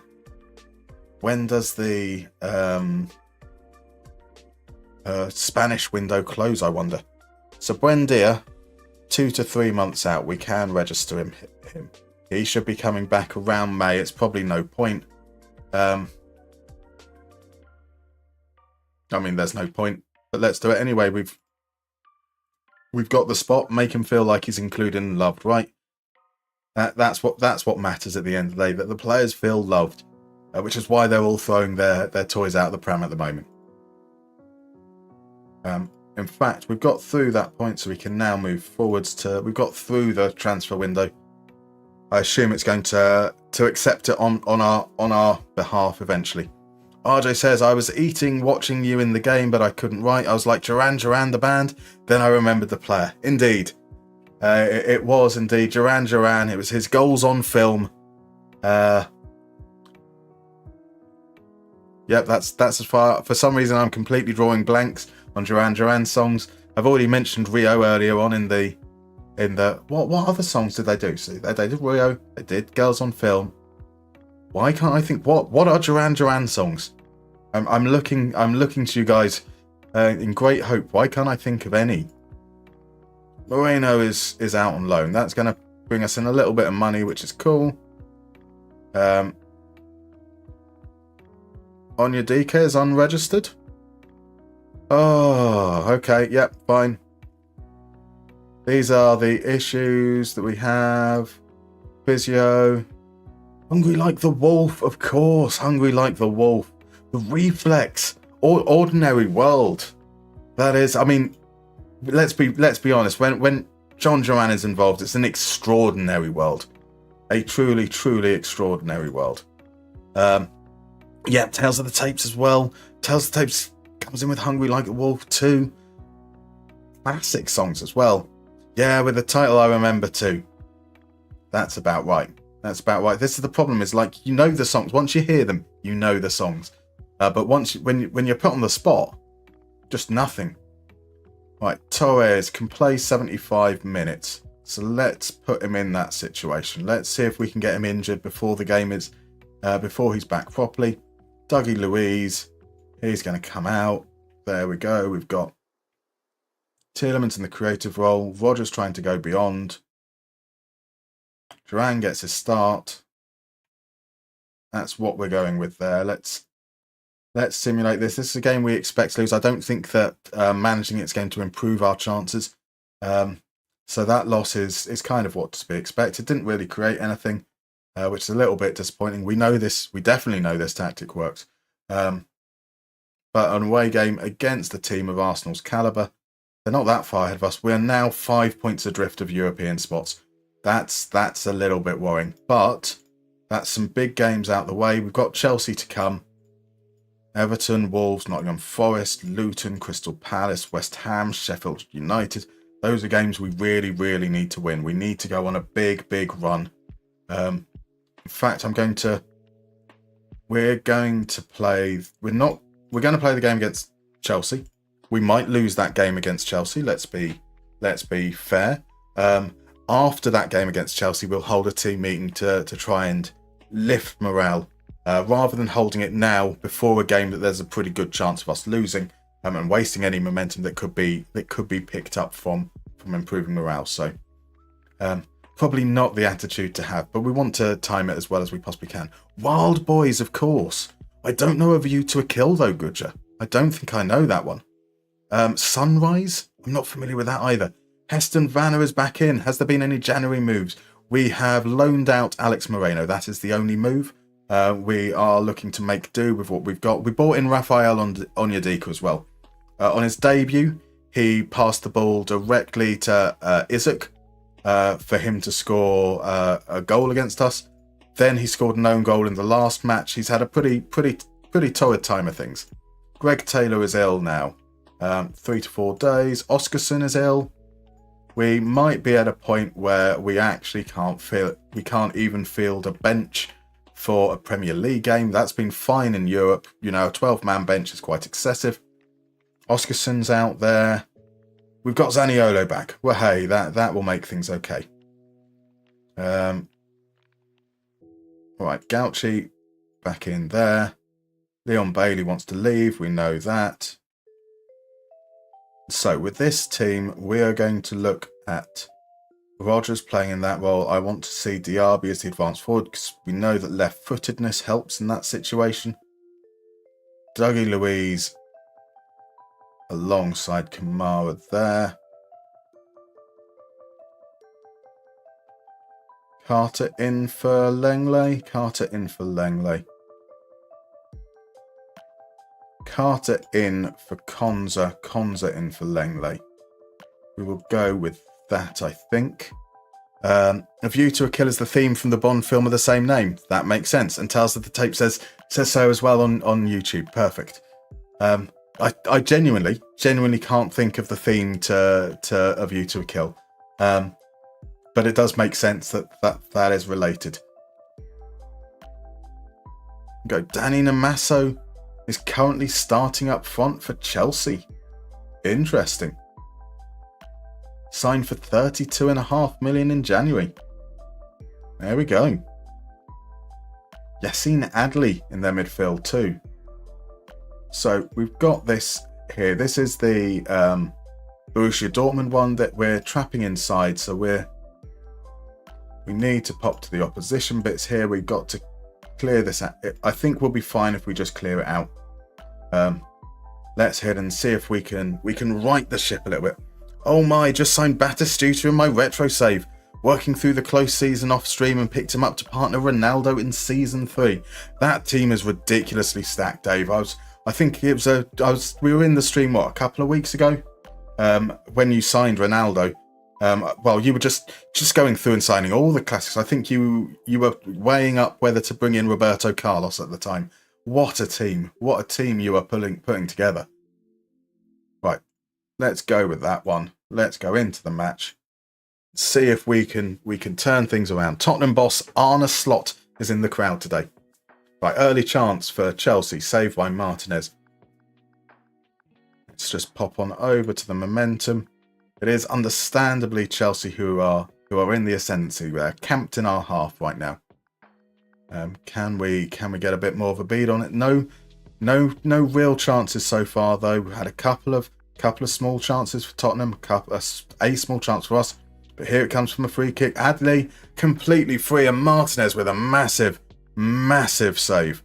Oh, that really should have been a goal.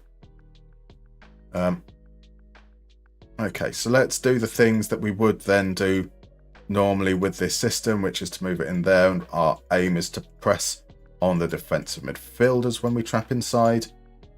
And same thing as previously, we look to mark up.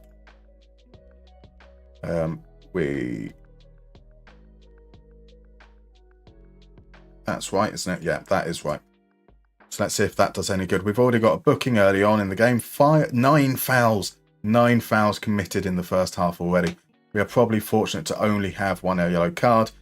Here we go. We've got Chelsea looking to make the breadlock before the half is done. We're going with that. Madueke tries to get. Oh, Digne passes it back to Martinez, making me nervous. Martinez out to Carter, also making me nervous because now the ball is with a player with a yellow card. Plays it inside to Dougie Luiz. McGinn's dropping deep. Konza, look at that bright yellow ball. There, that brings back some memories. Dougie Luiz plays it into Tielemans. Tielemans can play it, spot a pass. He finds Digne out wide. Digne pushing into the box. Diaby. That's a good block from Colwell. Good block. R9 and back goal. Exactly, RJ. What a partnership. Dougie Luiz with the corner. Swings it into the far post. This is This is one of the trappings of deliberately avoiding using an exploitative corner routine, is that we don't get the advantage of feeling like we might be able to score from every single one. Here's Duran, edge of the box. Carter with the shot. Duran's left-footed, and you know that in real life, Duran would have took aim at that, like, probably well before the opportunity was on, let alone when he had that much space in front of him. We have warmed into it in this as the half went on, which is nice. We could do something out of this. Let's say this is our chance to exact revenge. I'm just going with that was a good first half. Do need to be mindful. These guys are on tackle harder. We need to tell them not to. So we've got the ball-winning midfielder there. We've not seen much from Moussa Diaby, it says. But the rating is probably more relating to the fact that he missed the chance, or well, that the chance that he had, the big one, was blocked.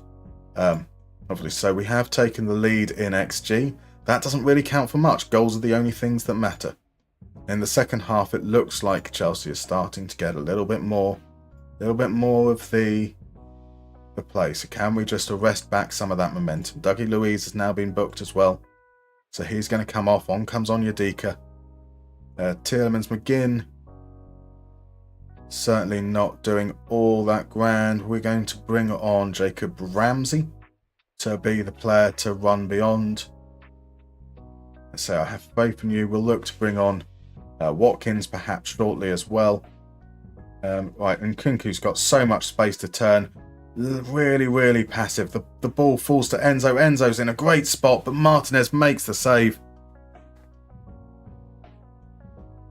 Come on, can we demand more? We've got to get a win. We need to get a win out of anything. And Kunku blocks a shot. Can't see what's going on there, unfortunately. Into the last 5 minutes, we're going to throw things forward. We're going attacking. Camera Dinia's now been booked as well. Camera to be replaced by. So I think we're going to put Zaniolo on. Tielemans is going to. He's not a defensive player, but he can do the whole take more risks things. Maybe help us push forwards. Ollie Watkins to be that final change. He's going to come on though as a deep line forward rather than a target forward. We've moved to an attacking mentality. Let's see something good happen. We've had some lovely last minute equalisers. We've had good things happen, but can we get a late winner? Can we get a late winner from Yuri Tielemans? No, we can't, but we might get it from Luca Digne. Luca Digne with his right foot. Luca Digne with his right foot in the 84th minute. Does that mean we change our plans? Does that mean we change our plans? The changes haven't gone through yet. Tielemans played it back to Digne. A little 1-2 between Onyedika. Digne with his right foot playing it back against the way he came. Good man. Good man. No, we are not making those changes. So we are bringing Digne off. Well done, Digne. Great performance. Nothing to knock you for in that regards. We are going to drop Tielemans into that role. So that does mean we're going to bring on. I think we're actually making the same substitutes. We're going to move these players deeper.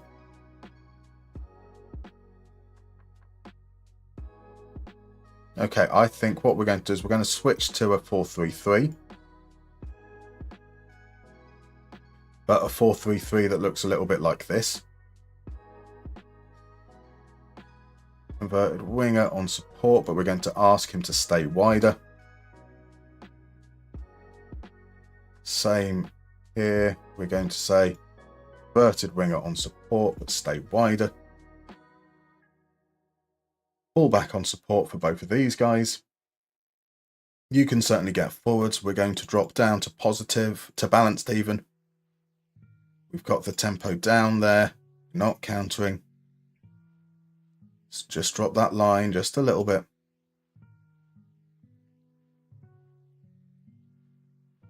So 5 minutes to hang on. Here we go. They've got a chance, but we've managed to clear our lines. The highlights started with us clearing the lines, and now Diaby is carrying the ball, plays it back to Zaniolo, feeds Ramsey. Oh, Ramsey! Ramsey! Oh, that was a massive chance. Massive chance there from Ramsey. Now we're into injury time, and there's a free kick. Starts with Chelsea. James on the ball. Plays it inside. Powell steps in. Ramsey is on it. He can't find Zaniolo. Cucurella steps in. David Washington. Aguirre through the lines. Oh no. Martinez with a huge save. A huge save from Emi Martinez. Cucurella takes the corner. Powell gets it clear. Can Watkins get there? He can. Just waste time, Watkins. Just waste time. Send it through for Diaby. Diaby square it. Not to him. Oh, what's going on? Please score this. We've scored it. I thought the chance was gone. Oh, why am I getting so emotionally attached to this? Oh, I thought like Watkins to Ramsey even. To Ramsey was the option.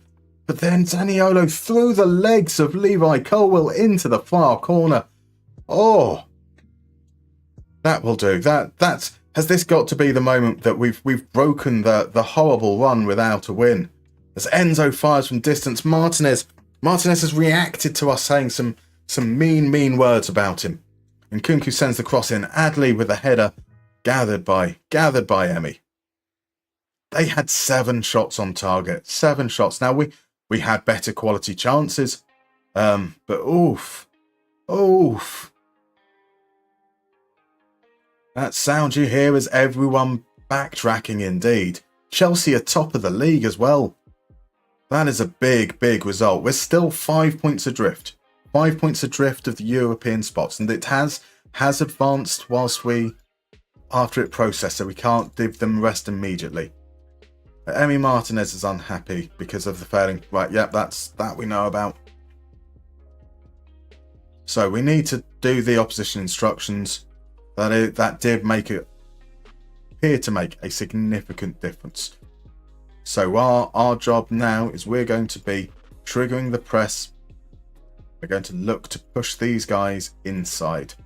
So this is now showing them on their inside foot rather than their outside foot. Making sure that they kind of keep the ball where we need it. A huge win indeed. And I will hydrate. Much needed win, Tatsugiri. 100%. It feels like forever since we've had a win. Look at that run of form. There we go. In January, we won one game. It was that 4-1 win over Newcastle. That meant nothing. We still went out on penalties.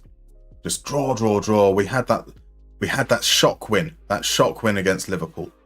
It's been a long time since our good run started really with that Wolves game. We're almost coming up to that reverse point here. So maybe we can kick on from here. Mark ours red. Let's pop on over to the Everton game. Now we are going to leave this in the hands of our assistant manager for the next one. That could be a momentum killer. But you know, we can't play every game. Can't. Can we? How many games can we get through in just under 5 hours? We've got the European competitions that we really want to pick up points in. But European football is also securing European football is worth so much.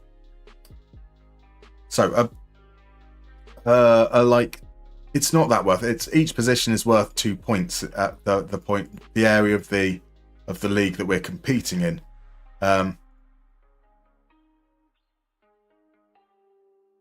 Martinez drops concerns. That's marvellous. So, Snacksy says, do you think it's worth it to buy FM24 now or wait 3 months for FM25? Personally, I wouldn't necessarily think it's worth buying FM24 now. If I was looking to get it, I would probably look to get it through a service like Games Pass, where you're paying a subscription and it's just one thing out of many other things that you get access to. I think standalone, buying the game that's going to be out of date shortly, probably isn't worth it. But then if you want it for the sake of prosperity, to say that you had it and to be able to go back to it in the past, then sure. But yeah. So Showlander says, question, as a foreign viewer, how ugly is Birmingham? Aston Villa is based there, isn't it? I signed Baturina in January 4th, and he hates it so much that he put in a transfer request on the 12th of Feb. Birmingham isn't necessarily the prettiest place, let's be fair. However, footballers will live in the posh areas anyway. They'll be absolutely fine. I don't think it's so much a case of Birmingham being ugly as it is just Baturina being a little bit of a diva. Right, Everton away. We can do this.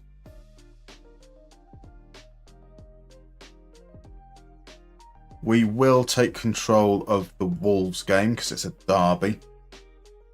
Diego Carlos has fractured his arm whilst at Newcastle. That shouldn't change his mandatory transfer. So that's okay. That's a bit heartless of me, I know. Pop into the opposition instructions here and we should be able to just do this. We've just got to remember to do this now.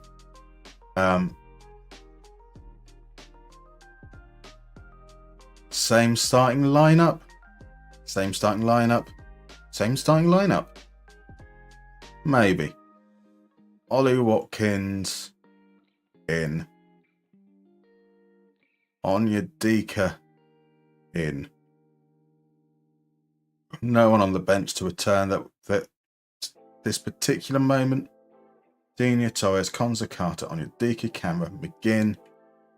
Maybe not McGinn. Let's put Zaniolo in that role. Give him a run out. Simulate match. Come on. Come on. Come on. Come on. We dropped points against Everton earlier in the season. That'll do. That'll do.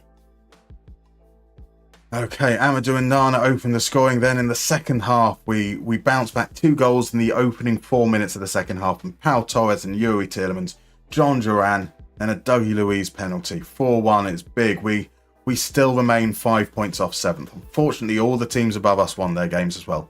This is what I mean by we needed to pick up those points when they were dropping it. We now lose Lucas Digne. We lose Hayden Carter. We've got some clauses are being triggered. That's good. That gets our transfer debt down. And so no defenders. Clement Longley will have to play centrally. Ezri Konza will have to go out to the right. Mingueza does return from a suspension. And we are now at a point where we can't name a full bench. Or we've got to have 2 goalkeepers on the bench. It is what it is. We can see so Camera's still not really having any good games at the moment. His 6.7, 6.7. The 6.2 is bringing it down. It's all just very, very average from him. Let's try Dougie Luiz in that halfback role. It's a little bit more of a creative thing as we... Oh, I forgot to do the... These are the bits that we need to do. Let's make sure these players get some rest. Training, rest, 1 day.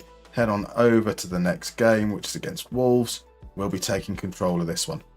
Merry Christmas, chat, says Maestro. Oh wait, different time zone. Merry Christmas to you, Maestro. I will take it that it is now Christmas for you. El Norby's there celebrating RG Brentford. It's a great story, isn't it? But they're in our way. That's the problem. They're in our way. And look who is here. It is the wonderfully hirsute Dill 40k. How are you doing, sir? Merry Christmas Eve indeed. Duran. He's on the cusp. He's on the cusp of 10 goals for the season, I believe. Or has he just reached 10, in fact? He'd scored in that last game. He has saved our bacon on a couple of occasions now. How are you doing, my man? I hope you're doing well. We've had a bit of an up and down season. We are finally... It's taken 6 hours, 7 hours? Are we 7 hours in? 17:52, 7.5 hours in so far. It's taken 7 hours or so, and I've finally broken. We've gone with something that's a little bit closer to the meta. It's a bad sign when that happens with me. Bad sign, but we need to get some wins. So Dill's just chilling, just golf with your dad and setting up some fantasy sports lineups for the week. How about you? That sounds absolutely marvellous. I am good. I am into my fantasy football league final. So we do 14 weeks of regular season. Was it 15 weeks of regular season? 14 weeks of regular season. Then we have 2 weeks for the final bracket. So this was the semi-finals. I was up against my mate who occasionally appears in the chat here, Chris Norton Walker. Chris Norton Walker finished the season, I think it was 12-1-1 his final record was. This is week 16, so it must have been 13-1-1. He got a tie, which is quite remarkable. Who gets a tie in fantasy football? But he was far and away leading the league, topped it, absolutely deserves to be in the final. And I beat him by 4 points, largely because I've got Jared Goff, and I feel a little guilty. I don't deserve to have beaten him. He deserves to have that spot in the final. Oscarson is back. That's marvellous. That means we don't need 2 keepers on the bench. Does Mingueza go straight into the lineup? He does. I don't want 2 left-footed centre-backs. We're trying out Dougie Luiz as a half-back. Zaniolo can keep his spot there. Let's see how we get on. Big games. This is one we are playing. Greg Taylor is a little bit short on sharpness, but we've got no choice. Injuries are crippling us once again. So FM has broken me for Christmas. It has indeed. It has absolutely broken me. I am bored of seeing the same things happen. If you carry your last performance into this one, that's not what we've got to do. We've got to go for something about the fans. I shouldn't have to tell you how much today means to the fans. Do it for them. Right. Greg Taylor, Ezri Konza, Emiliano Martinez and Ollie Watkins, you are in my good books. The rest of you are heartless bastards. Not even responding to me saying nice things to you, specifically massaging your egos. Here we go. Big home derby. This is the game that the fans care most about. I'll be lurking though, dude. I'm sure I'll stop by throughout this week's streams. Absolutely no worries. Enjoy lurking. As I say, I expect most people will be. Nori in there. It's a tap in from Sebastian Haller. Oh, this is exactly what we didn't want to happen. Fire up from a free kick. There's Wolves. Nori's against the angle. Falls nicely for Haller. Barely a yard from goal. Yes. Hank, indeed, that is the correct reaction. My word, we got a good result against Chelsea and we are playing our penance now. Here comes another injury. Is it Rodgers? Is it Ramsey? It's Ramsey. Ramsey is coming on. And we go to an attacking mentality at this point. It's only 20 minutes in, but it's everything but the kitchen sink. Injury FC, says Maestro. We really are. I mean, I know that the game says that it expects us to have 72 injuries, and you're always going to be under 72 injuries the way that it measures it somehow. But it does feel like we have really been hit quite hard by injuries, just consistently through the season. Watkins hits the post. Like, it's not been a case of we've had a spate at the beginning of the season and then it kind of just ebbed off and then we had another spate. It's just been week after week after week. Right, so apart from that chance, they've barely created anything. We've hit the post. We need to get a goal before half time. Let's get some momentum in our favour. We're at home. It's a derby. Mingueza sends it in. Watkins, that's exactly what I was saying we need. Watkins gets some praise. Mingueza gets some praise. Come on, lads. This is going to be the platform from which we build. Thibaut Carr says, "Hey Musterman, I can't stay here for long. I wanted to send you all my best wishes. This initiative you had for Christmas is just so beautiful. I hope you enjoy your night and everything." Thank you very much, Thibaut Carr. As I said, like, ultimately, I know this is the kind of thing that when I have struggled with Christmas, being able to have an outlet and something that I enjoy.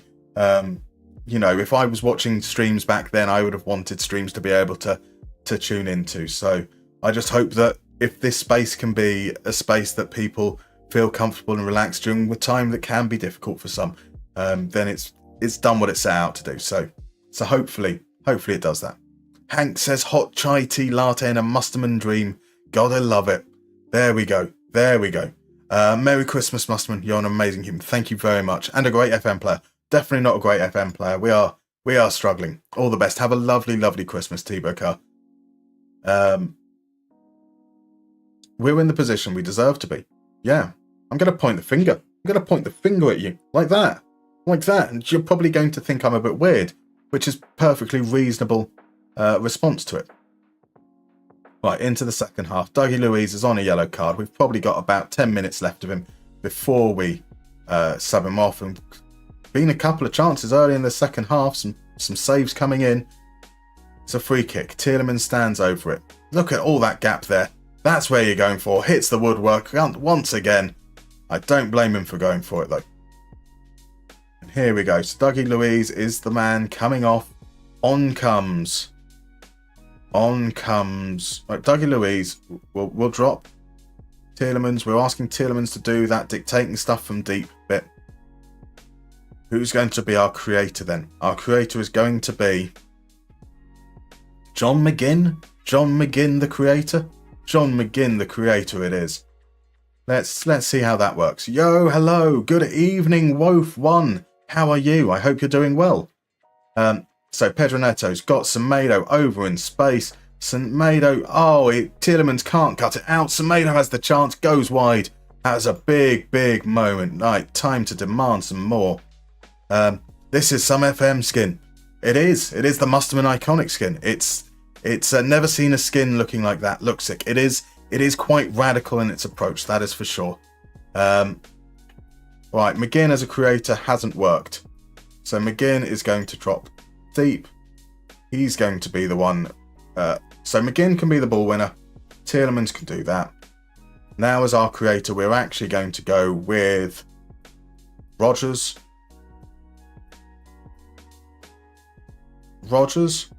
On comes Oscarson, his return from injury.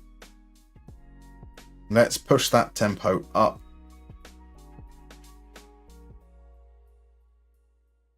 I trust you. No response from Oscarson. Can we do this in these last moments? Let's fire up. It's a free kick though. It's a free kick for Wolves. Oh, come on. Pedro Neto standing over it. There's a gaping hole on that side, and he, like Tielemans, just a little bit off target. Let's look at what we're doing with the opposition. We didn't do... I keep on forgetting to do this with opposition instructions. I really wish that the positional opposition instructions would clearly assign themselves automatically. I'm not saying that's why this is the result we have, but I do feel like I might have potentially missed a trick there. We don't have really subs for those other positions. Ollie Watkins has scored the goal, but we are going to bring Moussa Diaby on. No, we're not. We can't make any more subs. That makes that decision much easier, doesn't it? So the pie guy is here. Hello. This is a nice idea. Hope today's stream has been good so far. It has been emotional, that's for sure, the pie guy. I hope you're doing well. I hope you've got a lovely Christmas planned. Haller has nipped in. Haller, can he wrap it up at the death for Wolves? He shoots early, though. He shoots early and wide. Thank God. Haller makes a really, really dumb decision at the end there. Please, can we get a late goal? Or is it going to be another Wolves attack starting from their half when we have the ball, or not? Here's McGinn. Rogers plays it over the top. Watkins is in behind. Is he onside, though? No flag yet. Here's Rogers. Rogers plays it back to McGinn. Mingaither. Come on, guys. Actually, that's not the shot you take, Mingaither. Oh, there were men over on the left. Rubbish. We, that chance there, large part of it, but we just can't put together a series of wins. We really needed to win. We should be beating our rivals. That was an abject performance at home. And that, ironically, that does close down the gap a bit. And there's another injury, 7 weeks this time. What is our medical history? 34 injuries. The lowest we had only 2 injuries in September. It's just constantly gone up and up through the season. Apparently, only 1 major injury. A 5-week injury is major. We've had loads of players with 5-week injuries, though. Ollie Watkins' 5-week injury apparently was only 3 weeks. I don't believe that. How are we doing? I mean, it's not a loss. Could be worse, right? It could be worse, Wof. Don't worry. Like, I'm being over dramatic. Don't worry. It's just a game at the end of the day. We do, though, struggle to put together consistent results. We've just swapped tactics over. We have acquiesced to the meta. A right back trying to be a hero. Woke nonsense. Sean Dyke would be fuming. I'm fuming, Maestro. What is Mingaither doing? What is Mingaither doing in that situation? I mean, he doesn't score goals. That's not what he's in the team to do. He's there to play possession, build everything up. We clearly missed Didinia's creativity, our leading creator there. Let's see what we've got. We've got Nottingham Forest in 7 days. One more injury to add to the list. Training 1 day. So, who's going to be the player that gets to play behind the striker this time? Is it going to be Leon Bailey? We're going with Leon Bailey, maybe. So we go with Leon Bailey. We put Diaby up top.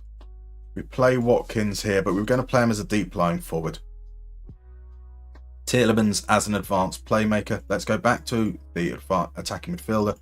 We'll just do that as a straight advanced playmaker with roam from position.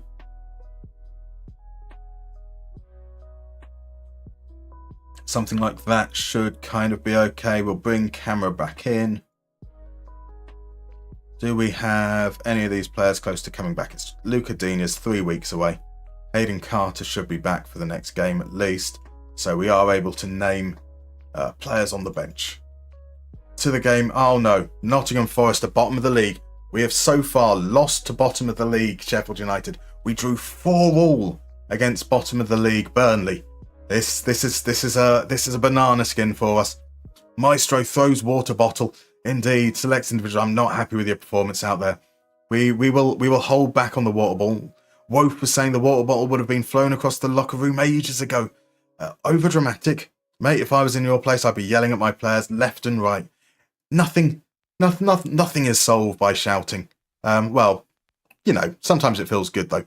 Spencer, I've been playing FM on and off all day and just got Everton to a second consecutive Carabao Cup final after winning it last year. Marvellous stuff. Marvellous. Who have you got in the final this year? It is a suck to draw against your local rivals. It does. It does. Moussa Diaby's injured, so there we go. The day before the game, there is Moussa Diaby carrying an injury. So, do we go with... Pop him as a poacher. Pop him as an advanced forward. Bailey then as an attacking midfielder on support. And that... Dribble more. Move into channels. So we've got these guys pushing forwards. We've got these guys linking. We've not been able to get Jacob Ramsey up to fitness over the course of the season so far. Let's give him the start, see how he does with that. Whilst Leon Bailey still wants to leave, so we'll see how things go there. You'd be surprised how many games I won on my road to glory by yelling at my players at half time. Oh, I can believe it. I can believe it. If you was a player, what would your position be?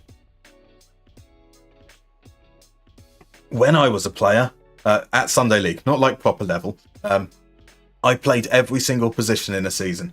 I was the team's captain. I was like I don't know if you follow cricket and cricket of a certain era, but many, many moons ago, there was England's captain was Michael Vaughan, and he wasn't, his form dropped. His form dropped quite significantly when he became captain, but he kept the captaincy despite that. So he kind of almost became like a specialist captain.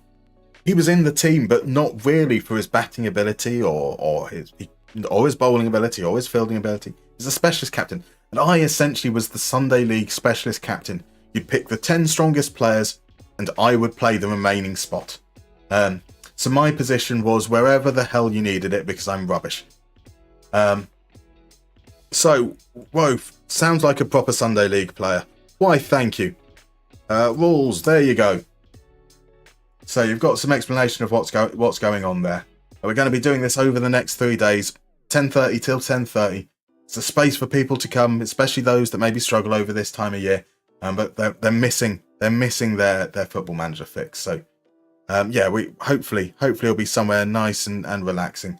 Let's see what we got going on here. Jacob Ramsey, let's get him up to some fitness. We've got 2 players on the bench who are injured. Just got to remember that they're injured and maybe try and avoid bringing them on if we don't need to. So let's see how we do. Can we do this with that slight tweak? This is a match we should be winning. No responses. They absolutely hate me. There are no responses anymore from the players whatsoever. Another home game. We need to take the initiative here. So Tielemans, Bailey, Onyedika, very Jupiler of me. Indeed. We've got that Belgium feeling running all the way through. Taylor blocks a shot, so far not really what we're doing. Let's tell you to focus. Let's push forwards. We want to attack. We're not happy being 0-0 home against the team bottom of the league. Not a single highlight so far. The highlight that does come, it's going to be Nottingham Forest. I am about to quit. I feel like I'm about to quit. Or are we? Here comes the counter-attack with Watkins. Look at Tielemans running forward. Oh, what on earth have I just done there? I've managed to mess around with the height. And now it's paused. What's happening? There we go. Oh, no. That was just like Wolves' opening goal. The difference being is the ball fell to the defender, not to the striker. And now Alanga is through. Konza with a great last-ditch tackle. Onyedika, what are you doing? Stop chilling out. Come on, some urgency. Right, how are we doing? 6 shots, 1 on target. 0.5 XG isn't particularly great. Come on, demand some more. Absolutely pish, boys. Absolutely pish. So, our pass map is showing that Tielemans is quite deep. These two are on top of each other. So even with the support duty for Ramsey, he is very much on top of the advance forward. And where are we losing the ball? We are losing the ball with 6, Jacob Ramsey, 7, Greg Taylor, 8, Oscar Mingueza. Oscar Mingueza on support definitely shouldn't be losing the ball much. Attacking wing-back, I kind of understand. So we've got to be better in front of goal. Let's make you take fewer risks. You're not meant to be crazy attacking. Ollie Watkins, target forward, support. Swap those two around. We are indeed going to make you shadow striker to go beyond him. Just instead of move, let's get you to stay wider as well so that you're not completely on top of Duran. In fact, let's try and avoid him being on top of Duran by moving Duran central. Tielemans has struggled in not really being that creative from the left. It's not really helping him on his weaker foot. But that's where our attacking fullback side is. So, keep going.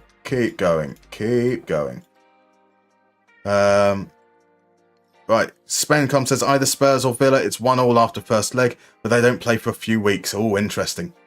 So Jack of all trades, indeed. Vaughan was there to let Ian Bell shine. Exactly.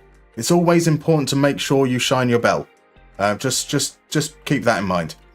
Never seen someone complete a whole season per day. You should have watched the World Cup coverage. Obviously, everyone had to complete a season in a day. Granted, they weren't having to talk and play games in between, so it might have been a little bit easier in that regard. But they also probably played with much better meta tactics, which certainly helps in terms of being able to trust your assistant manager to get through those games and play things on no highlights a little bit more. Here's Watkins, there we go. Tielemans feeds him. It's a bit of a weird shot. He let it run across his body, kind of a weird little half turn, and then struck it early, catching the keeper off guard. Beautiful stuff. So this view is like watching a game at the London Stadium. I suppose so. I'll take your word for it. In the high seats, I'm guessing. It's weird because I'm used to... My monitor is 2560 by 1440. I play on stream at 1600 by 900, so I still find it weird at how small everything is. So RJ, Origi in Premier League. Now he's playing in Serie D with Milan AC youngsters. Is he now? Oof. Right, 10 minutes to go. They haven't mustered anything in this second half, which is good. Ramsey's going to come off and he's going to be replaced by Morgan Rogers. Onyedika is looking tired as well, so on comes Dougie Louise. Trust you to make the difference. There you go. Can we see out these last 10 minutes, or is it going to be nervy? Are we going to concede another late equaliser? 10 minutes to less than that. Duran comes off. Oscarson's coming on. Greg Taylor. Right, fullback. Let's first save this as... What on earth is this? Yeah, we will have to load that in back separately. And then we're going to drop Lengley down onto a support duty whilst we're in those last few moments. So, in time for a serious Musterman press conference like in the World Cup. I genuinely did think about trying to get my phone set up as a secondary camera and having that set over here so we could do like a recap at different points. But yeah, not enough time to work things out at the end there. Not a classic game, but we got the win. That's what we want. What does that do to the table? Okay, so now 7th is no longer a European place, they're suggesting. We're 2 points off it, so we've closed that gap, but we're now 5 points off Europe as a result of whatever happened there. So is that a cup result come in that's possibly... Arsenal have won a cup? Arsenal beat Newcastle in the EFL Cup final. So we need Arsenal, I assume, to finish top 4 now, and it's going to be tight. Brentford are still up there. They're joint level 4th, which is crazy. Crazy. Watkins comes through. He does. He comes through big. That's 2 goals in the last 2 games for Watkins. He's up to 20 for the season now. 21 goals for the season. And now we've got a round of 16 tie against Hacken, which we've got to feel is pretty favourable for us. Digne is still out, a long way out. Rogers is going to... Right, can we load that tactic there? Well, what's it called? What on earth is this? That's what we've got with it a little bit more central. We'll bring Oscarson in. We'll bring Diaby in for the next game. We'll bring Rogers in for the next game. We'll bring Dougie Louise in. Which of these two looks most tired? Onyedika was the most tired there. Pau Torres is actually the least tired of the defenders, but the only substitute defender we've got is Longley, so that will happen there. John McGinn could replace Tielemans. We'll let John McGinn get the start against... It's an away game against Hacken, so we've got to feel like we're in a decent position to recover it in the second leg if we don't get a win. So fingers crossed. We'll see how it goes. So let's see. Can you request a guess the player with my points? Is there still ones to redeem? I did put a limit on it because we're obviously under a time constraint today, so I don't want to be doing all these guess the players all the way through, but there is a limit, so there should be. I think you can still, can't you? Let's see. Or are they all used up? So, right, in terms of, you've got the who are, you've got the mini games. There isn't a normal guess the player. So for those that have been in my previous streams where I prepare stuff and it's all done through the interface here, I can't do that for a 12-hour stream. The amount that I'd need to create and the little time that I have sleep between these days, unfortunately, means that's not going to be viable. So we're using a third-party website. To be honest, I don't feel that it's not the best website. I might have to do a little bit more research into that for tomorrow, because it does seem to be just a little bit too much on the easy side. But it is a way to break it up. So if you want to redeem on that, you should be able to. They are still there. Wof, so how does your tactic work? I'm relatively new to FM. I only have like 110 hours or something like that. I want to try to understand tactics better. RJ recommends the videos. You'll understand his approach, especially his Villa vids. Yeah, so we've got the Villa vid, which was out last week. We've got one on Bournemouth, actually, Brentford even, out earlier. But essentially what we're doing here is we're looking to overload the centre. Where it's a 4-2-2 Brazilian box. A Brazilian box, which is a 2-2 defensive midfielders, attacking midfielders, so that you end up with those angles. You've got loads of triangles with this shape, because you've got triangles between these guys, triangles between these guys, triangles between these guys, triangles between these guys, and you get the same again with the two up front. And those triangles allow you to move the ball quickly and hopefully help you progress. That puts a lot of onus on the fullback to come up and down the wing, so they're going to have to be very good at good stamina. Ultimately, is what you're looking at there. You need that effort to stretch the play, but also come back in cover, which is why we have a halfback. So the halfback here will drop back into the space, cover it when we're in possession, so that if we lose the ball, we've got that coverage. And that means that Mingueza doesn't push up and commit too much, so we've still got some midfield presence through these guys. Now that's essentially what's happening, but because we are looking to create space for the shadow striker, if we have the target forward over here, they're both going to occupy the same space on the pitch. They're both going to try and be around this area. So we've moved the target forward to central. That's to create some space for Rodgers and for Oscarson in this particular example to operate without getting on top of one another. H-Tank says there are a lot of really great FM creators on YouTube that make videos about tactics. Yep, there are, I would 100% recommend RDF. Really, really good in terms of explaining the breakdown of what he's doing, especially with the recreations. Hungerman says you can try out Trequino too. Good YouTuber on Trequino is amazing, lovely. So with the mini games, we're about to head into a break in 3 minutes. So what we'll do with the mini games, we'll save them for after the break. When we come out, we'll play that round of Who Are You? We'll play that round of Missing 11 as well. We're going to simulate this. It's an away game. It's in the cup. Yes, those points that we can get from the European Conference League are going to be useful. 4-1 is a great result. We've got another injury. This time it's Oscar Mingueza. Oscar Mingueza, we just don't... It's only 3 days, thank God. Oscar Mingueza gets injured, comes back, gets suspended for 3 games, comes back, gets injured. It has been pretty brutal for him so far, but he should be... Right, the game against Luton Town might come back too soon. So that's going to be Pau Torres, Clement Longue, going to be Ezri Konza out on the right there. Mingueza should be okay for the bench. We can then bring in these guys. Rodgers played quite well. Dougie Luiz seems to have played quite well as the ball-winning midfielder there, but let's... So Onyedika, Dougie Luiz. Actually, what's that? 7 and 7.1. Boubacar Kamara's been good as well. So that's that there. Whereas Tielemans will go in for the advanced playmaker.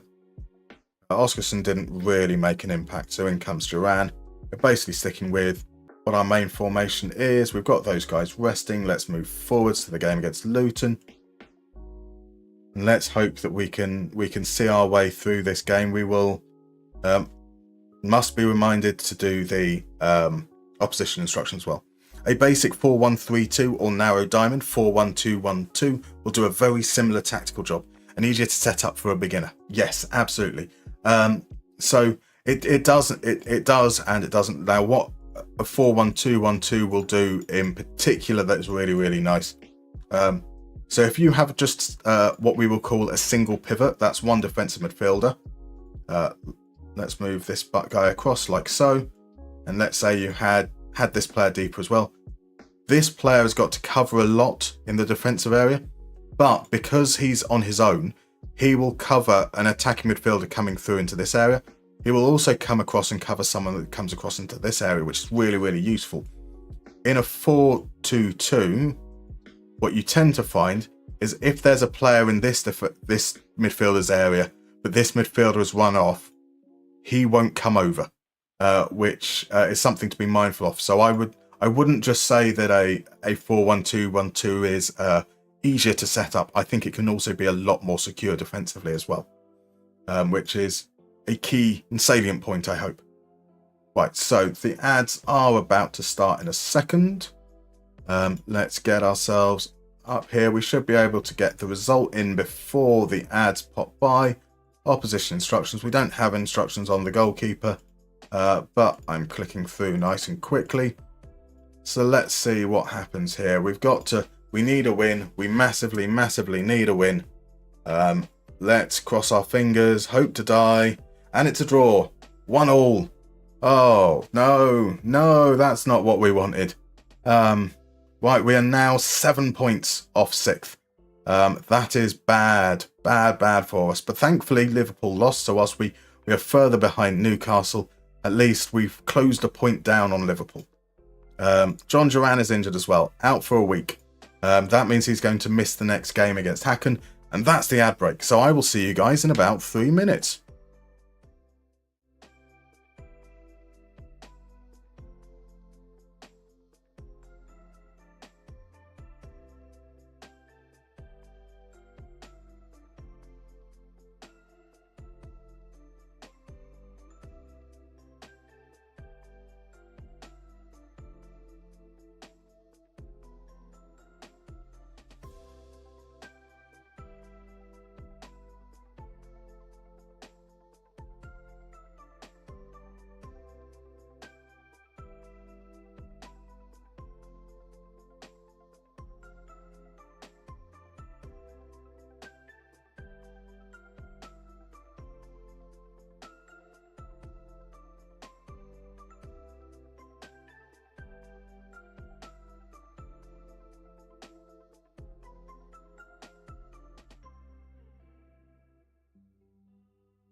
And we're back. So, RJ, maybe not. I'm not 100% certain if we are on the same page here. So, what I'm saying is the weakness of a defensive-minded midfielder in a double pivot is that if there's a player in this area, they don't come across and sweep.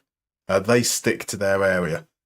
In a single pivot, so let's imagine you've got two midfielders in central midfield and the half-back or any other type of defensive-minded defensive midfielder at the base on their own, then they will sweep across either side to side. They will move a lot more laterally. So quite possibly, depending on my understanding of what you're saying there, the exact opposite. So the song in the Uber Eats adverts is an absolute banger. I don't know what the Uber Eats advert was. Do you know what the song is? Yona Waff, John Waff even. And by the way, welcome in. I hope you're doing well. So we have a 4-1 lead against Hacken. Now, we have previously gone into cup games with a 4-1 lead, left it to instant result and lost. we're going to do it anyway. We can't throw it away again. The cringe dancing one. I don't know. I mean, obviously, I don't see the adverts whilst I'm streaming. 4-1. Jacob Ramsey is the next player to go down injured. He scores, he gets injured, 8-2 on aggregate. We're into the quarterfinals. How long is Ramsey out for? Just for 2 days. That's okay. Time to give some players the rest. Training, rest, 1 day. Luca Dean should be back, which is marvellous. We can put some... Do we stick with these guys? We might even stick with these. Ollie Watkins has scored goals for fun. Let's restore that. Otherwise, let's stick with the team that's got that win. Now, Ezri Konsa's got to come back in. Ezri Konsa has to come back in. Konsa Mingay then move on to the game against Crystal Palace. Crystal Palace are in 11th. That should be, in theory, a more tricky game. But we will take, let's see, 6:30 now. 6:30. We've been going for 8 hours. We've got 4 hours left. We are in March. We've got 4 hours to get through 2 months. We can take over the game against Crystal Palace for sure. The problem of defensive midfielders not sweeping can be solved by a 3 centre-back rest defensive line for me. So I'm not talking about in the rest defence, so not when you're dealing with transition. I'm talking about those moments when you're in a settled defence. You'll find that if watch the highlights. If you see a double pivot and the opposition overloads in the attacking midfield area against your defensive midfielder on one side, the other defensive midfielder doesn't recognise. That's the weakness there. It's a very, very specific situation, but especially in a PvP scenario, I noticed it quite a lot with Match of the Delay that I couldn't really get away with a double pivot like I could in single player mode. Here's our youth setup. Our youth setup has some players that look like they might be quite good. 1.5 stars means they probably won't contribute during the course of this save. He might do. K Pi and Ongans, that looks okay. A ball winning midfielder here. He definitely won't. No acceleration, no passing. Marcus Arietta, a left winger. Yeah, maybe Kai Pi could. Kai Pi is an amazing name. Could we just stop to take a moment to appreciate the name Kai Pi? Incredible stuff. Right, let's head on over to the games. That's what we said we would do. We've got Who Are You coming up first. So let's go on over and back from another streaming watch on the treadmill. Aston Villa's display didn't make it easier. I can only apologise. No, I don't know the song. Just know it's that guy dancing. And Watkins is still good. I'm good, thank you. Hope you and chat all have a wonderful Christmas. Thank you very much. And to you too, John. Hong Min, when settled, I always go man-to-man whenever possible. Maybe it can help. Indeed. Houdini, great intake. Shame it's not a long-term save. Indeed. Otherwise, a single pivot is more preferable. Kai Pai, what a name. Kai Pai is an incredible name. Let's see. We're going to play number 46. Do we have any guesses for who that exceptionally blurry photo might be? I did a 30-year youth-only save in Greece. Pure torture with the game importance over there. I can imagine. We got, with the Pauk save we were doing, we did manage to find a player. Oh, what was he at? He wasn't at a team that, a lower league team. Managed to find a regen in the first year who was absolutely mint. He played a few times in our second season, like immediately. And I don't think we ever saw anybody come even close to looking like they were going to become a first team player. So the guest that's come in first, Hank came in first up, said Thibaut Courtois. Let's spell it right, shall we? And we will work from Courtois to begin with. We have absolutely none correct there whatsoever. Not Belgium, not in La Liga, not a goalkeeper, older than 32, higher than the shirt number 1. And the next guess along was Thomas Muller. And Hung Min said Thomas Muller as well. So let's go and do Thomas Muller. Don't say oops, Hank. No oops at all. It all gives us useful information. Thomas Muller. It is indeed Thomas Muller. There we go. My God, you guys are very good at identifying blurry photos. It does tell me, though, that we can't use... I can't steal this idea because you guys are too good at identifying blurry photos. It's not Kepa then, no. So Bill Houdini says, I ended up winning the league with Pagnonis 8 times. Beautiful stuff. The Champions League was brutal. Only managed a quarter-final all these years. Only produced an elite striker who ended up playing for Blackburn. 50 million. Nice. All-time record for Greek football. Yeah. What's the next one? It's a missing 11. Me. Let's click shuffle. And the shuffle has given us Juventus's 2-2 draw against Real Madrid in 2013. So let's see. Do we have anybody that we like the look of here? Juventus 2013. You've kind of got to imagine that Pirlo. I mean, Pirlo in the middle, you would have thought, right? Pirlo in the middle, indeed. And we've got an Arturo Vidal mentioned as well. Arturo Vidal is not on the right. Was he on the left? He was on the left. Is it Pogba? Pogba would fit in. It is Pogba. You guys are very good at this. Buffon in goal. Buffon. Boom. Right, oh, Marquisio was a guess. I don't think we've got Marquisio in here as he's a midfielder. Chiellini. Is there a Chiellini? Chiellini's too many letters, isn't it? 9 for Chiellini. Chiellini. No Chiellini. Bonucci. That will be the 7 in the right position, right? Surely, yes, we do have that there. De Siglio. We don't have, generally speaking, when it's more than one word, so a D, it will be 2, then something. So I don't think we're going to have De Siglio. Sandro. We don't have a 6-letter defender either, unfortunately. Tevez up front. Out on the right there. It is Tevez. Fabulous work. Zakanyi. Zach Anyi. That's an 8-letter. Where are we looking? I don't think we've got a spot for Zakanyi. He would surely be the right back, right? Quadrado. That's too much. Good thinking there. I mean, it's far too late for Zabino, isn't it? And he's 6, so that would be wrong as well. Javinko, maybe? Will he be in the centre? We've got O and N. Just remember that. Javinko. So no, it's not Javinko, unfortunately. Morata. Can't be Morata there. Morata wouldn't fit in. Too short there. We've got to have some other defenders. Who would back up Chiellini? Or is Chiellini just 1L potentially? Mandzukic. It's not Mandzukic, but it is an MA. And we've got a C in there as well. Can we work out who it is?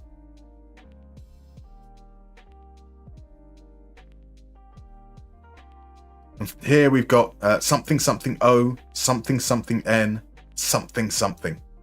Very fun mini games. I used to stream for the Greek FM community, and just gameplay for hours was rough. You should. To Bill, I'm sure I've seen your name in chat before. You've been along for the main games. You said you were along yesterday, in fact. Yes. So I do find that I love the mini games, being able to break things up. And I think that especially from a viewer's perspective, having something that can actually be involved in certainly is nice. So we've got Mancini being guessed. Mancini. Not quite enough letters, unfortunately. Barzagli should surely fit in there. It is indeed Barzagli. Llorente. Beautiful guess coming in there from RJ. And the Nit got there as well. It was Kostis Larsen who came in for Barzagli. So who can we have at the fullbacks and the left wing position? Who is MA something I something? With a C in there as well somewhere. Oh, is that Marquisio? Is that Marquisio playing further up? So I do apologise for dismissing Marquisio earlier. Was that you, Hank? I think.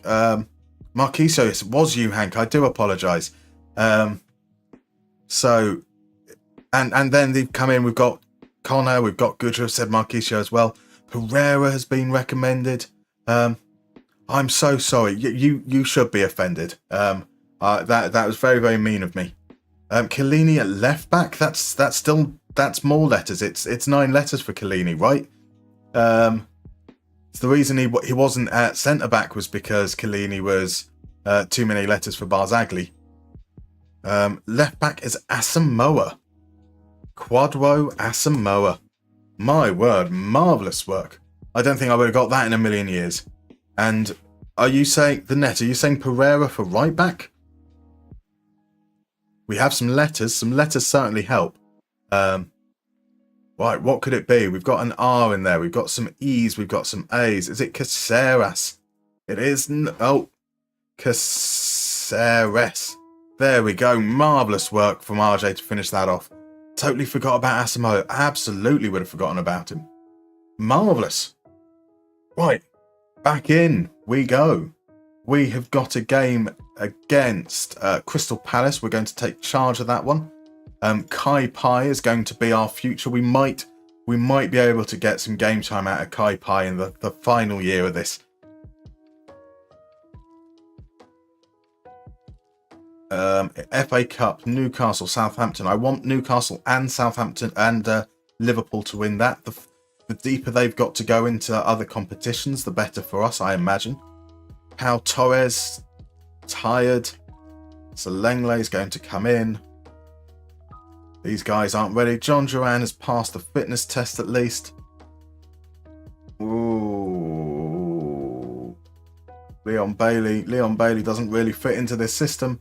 So there we go. Yes, Oscarson is a little bit short on fitness. That's okay. Asamoah as a left-back central midfielder hybrid 10 years ago. He was ahead of his time. Ahead of his time. Why did Chiellini not play that game? I mean, many reasons potentially. Suspended, injured, rested. Who knows? Who knows?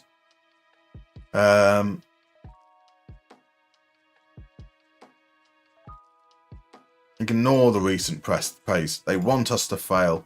We need to dominate the midfield.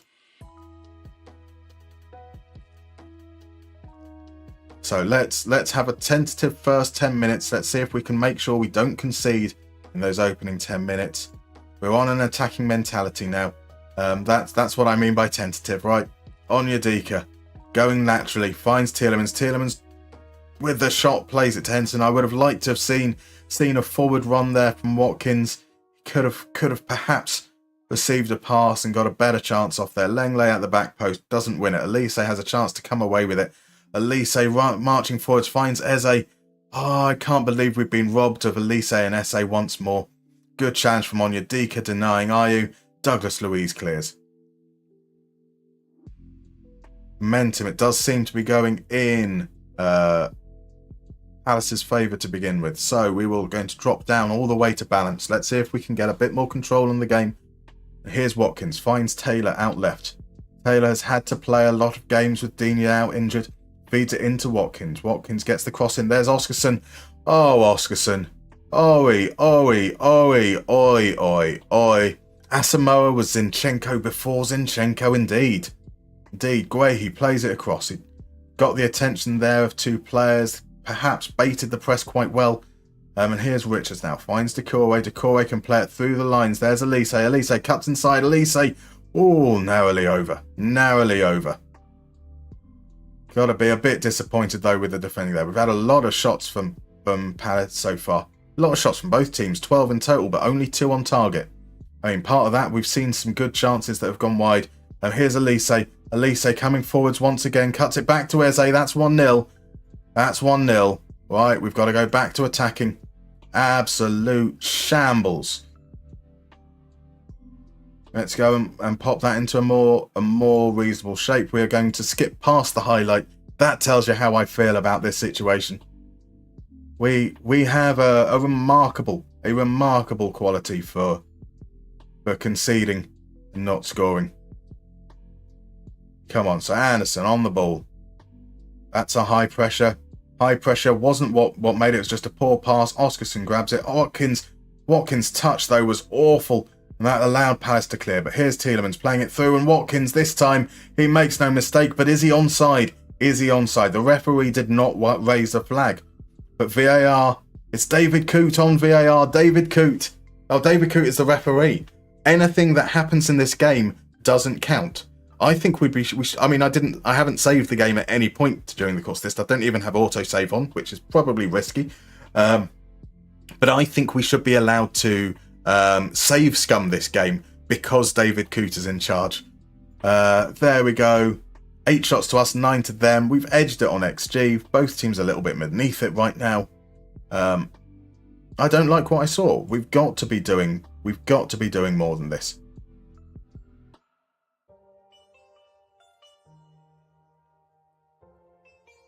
Right, we'll hold out. We've got Duran back on the bench, so Duran can come on, or we could bring on Moussa Diaby. Play Watkins as more like a deep lying forward potentially. Let's see. Onyedika plays it forward to Tielemans. Tielemans is at the heart of everything we do, even if he doesn't always get a great rating. He plays it. Ramsey here. Oscarson misses another chance. Oh, that's got to be the end of him for this game. I'm not looking to murder Oriste and Oscarson. So deep lying forwards. Here we go. On comes Moussa Diaby. A random question. What type of companies in the UK have a restaurant-style staff canteen? No idea, good evil. I don't know where to begin to help you with that. Come on, let's... Demand More has done nothing for us. Fire Up has done nothing for us. Focus has done nothing for us. Encourage is always dangerous. So let's ask. They're all calm. Let's just focus on a couple of players. Let's tell Moussa Diaby we want some more. Let's tell our midfielders that we want some more as well. Just focus on them. And then we're going to make the changes into the last 10 minutes. Tielemans and Ramsey are knackered, so on comes Morgan Rogers. On comes John Duran. John Duran for Watkins, possibly. John Duran is coming on for Douglas Luiz, for Onyedika. So we swap Onyedika. Oh. Double change. Cameron's going to do that. Watkins is going to play behind, just as an advanced attacking midfielder. Rogers is going to play that role. Watkins there. Target forwards. Duran more central in this particular situation. Let's be a little bit more direct, a little bit higher tempo. I trust you to make the difference. Into the last 10 minutes. Shot cannons off Mitchell. We are creating chances. 2.49 XG now. We just can't break the breakthrough. But here's Taylor, sends the cross in. Watkins wins a penalty. It's a handball. We've had one penalty overturned already this evening, this afternoon, this morning, whatever time it was. I have no concept of time left whatsoever. We've got a penalty. The last penalty we saw, we missed. But Watkins has done it once again. It was Watkins that missed last time. Watkins has missed once again.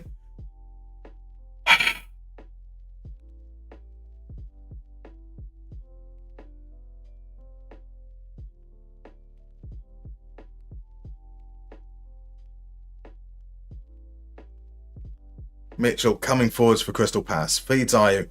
Ayew can that. Oh, where's that hat? Blah.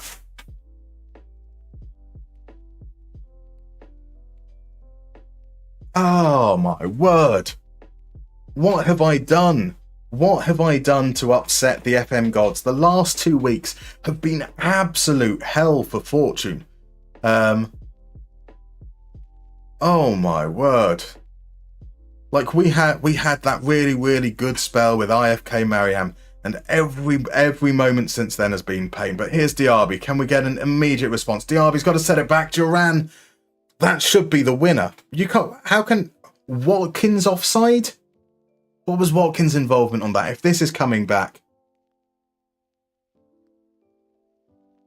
oh, thank God for that. Fell indeed.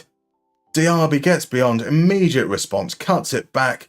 Watkins not interfering with play, correct decision. David Coote indeed. John Duran. I can't celebrate though how we're even in a situation that we're not winning this game. It's heartbreaking, and it's just another highlight. Are they going to respond straight away? Ayew, can he get free? Konza gathers. Konza, don't do anything stupid. Martinez, don't do anything stupid. That's kind of semi-stupid. Langley, don't do anything stupid. Tielemans, don't do anything stupid. Taylor, don't do anything stupid. Longley, don't do anything stupid. Kamara, don't do anything stupid. Mark Rogers, don't do anything stupid. Diaby, don't do anything stupid. Do something amazing. Do something like that. Do something like that. That is ridiculous. Everything about this game has been truly, truly ridiculous. That is 3 goals in like the last minute and a half of football. John Duran, is hungry like the wolf. Diaby setting him up. What on earth is this game? What on earth is this game? And there's still... It's barely like 30 seconds from kickoff. We might not have seen the kickoff, but it's another highlight. Taylor pouring forwards now. Diaby with a shot straight at the keeper. That should have been a goal. What is the XG? 4.57. 4.95. We scored only 3 goals. We conceded 2.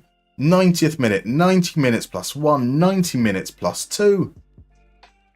What is this game? What is this game? Well done. Well done. What does that do to the table now? We are 1 point off Liverpool, 4 points off Newcastle. Both have a game in hand. Obviously, they're playing in the FA Cup right now. Newcastle have been knocked out. That's not good for us. Liverpool carrying on. That is good for us. Our next game is away against West Ham in 13 days' time. We have an international break. Maybe we can have some players back. It will be quite nice if we can have a full team to pick from. Let's look here. So advance forward. Where it is. Moussa Diaby is that man. As an attacking midfielder, that worked quite nicely with... actually, no. Tielemans was at the heart of things as an advanced playmaker. Diaby, John Duran. Then we'll be good. We move it on. Here we are. Game against West Ham. That one will be under the auspices of our assistant manager. So you watch a YouTuber who is chef manager at a UK company's staff canteen. I mean, like the problem is like I imagine there are a lot of companies that have a restaurant style staff canteen. Like especially in central London where these kinds of perks are often put in place as a quality of life thing so they don't have to give people pay rises. It'd be very difficult to like narrow it down. Next time Duran should take the penalty. Anyone should take the penalty. Just anyone but Ollie Watkins. There needs to be like an opposite penalty list, right? I'm not too worried about selecting who takes the penalties. I am worried about selecting who doesn't take penalties. And Ollie Watkins should never take a penalty again. I don't want to have to go through and just add every player ahead of him. But it looks like that's maybe what we have to do. What a truly, truly ridiculous game. An Aguero moment, but for 8. Not quite the same feel to it, sadly. Classic FM, that's fair. David Coote was David Cooting that game. Was every goal apart from the winner was checked for something. And let's return from holiday. In fact, because I will forget. Penalties. Ollie Watkins comes off. Maybe if we just choose a top 5. Something like that should do. Something like that should do, surely. Yeah, if they gave pay rises, how will the shareholders eat? Good point, good evil. Good point. They do get treated very, very poorly, those shareholders. Costas Larson says, having my penalty taker in individual training for penalties helped me a lot to not miss them. Interesting. I don't know if it works that way. As far as I'm aware, penalty taking is just an attribute that it doesn't. That kind of training doesn't impact upcoming games, but it's good to know. It's good to know. Martinez is now out. He's out for 2 days, but that was a week ago, so we should be fine. Let's skip through all of these. Have they done the youth contract thing? These are the players. Any players not offered a contract. Problem with going on holidays, we tend to miss the... when was the youth stuff? Might be a while ago. We might need to do this manually. Youth candidates evaluated. That was on the 19th of March, and yeah, we don't have the option here. Can we say doff to do it? That's frustrating. Right, we've got to go through and do this ourselves.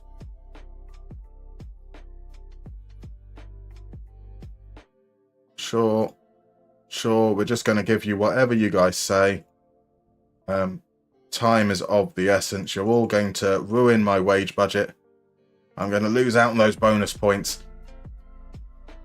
But to be honest, we're not going to get anything much really in the way of points right now. So, you know, if we ruin those bonus points, probably won't make much difference. Leo Gonzalez. Sure, we could argue over £500 here or there. Probably not worth it though. Right, Lothian. Daniel Lothian has signed a new deal as our coach. Tottenham are beating Arsenal. Right, these guys are kind of okay. John Duran isn't quite fit. Dougie Luiz isn't quite fit. Leon Bailey. Moreno's unregistered. Zaniolo can. Away game against West Ham. Hopefully they'll bring on Lucadinha as a sub at some point. Mara's 6.9. He's going to come in for Diaz. Pau Torres has got to come back into that defensive lineup. So our players are in decent form, but that does include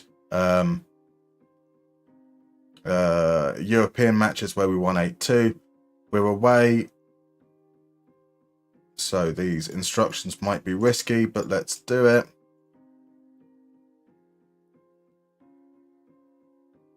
We're meant to be marking up these guys. Make sure you mark. Marky. Team selection. Come on. It's been a while since we've had a good result from instant result in the league. It's done okay for Europe. It's not done well. There we go. Another defeat. I can't play all the games though. Mingueza is injured again. Mingueza is not injury prone. He's not injury prone. It's only 3 injuries, but then he's had the suspension as well, hasn't he? That's been part of the issue. 6 games undefeated, comes to an end. Surely we can leave the assistant manager to get a win at home against Sheffield United, right? Otherwise, this is going to have to be us taking control of every game from here on in, I feel. Who did we get in the Cup? Who did we get in Europe? That maybe plays a part. So actually, we've got 7 games left. 7 games left. We're at 7 p.m. So we've got 7 till 10. We've got 3.5 hours left.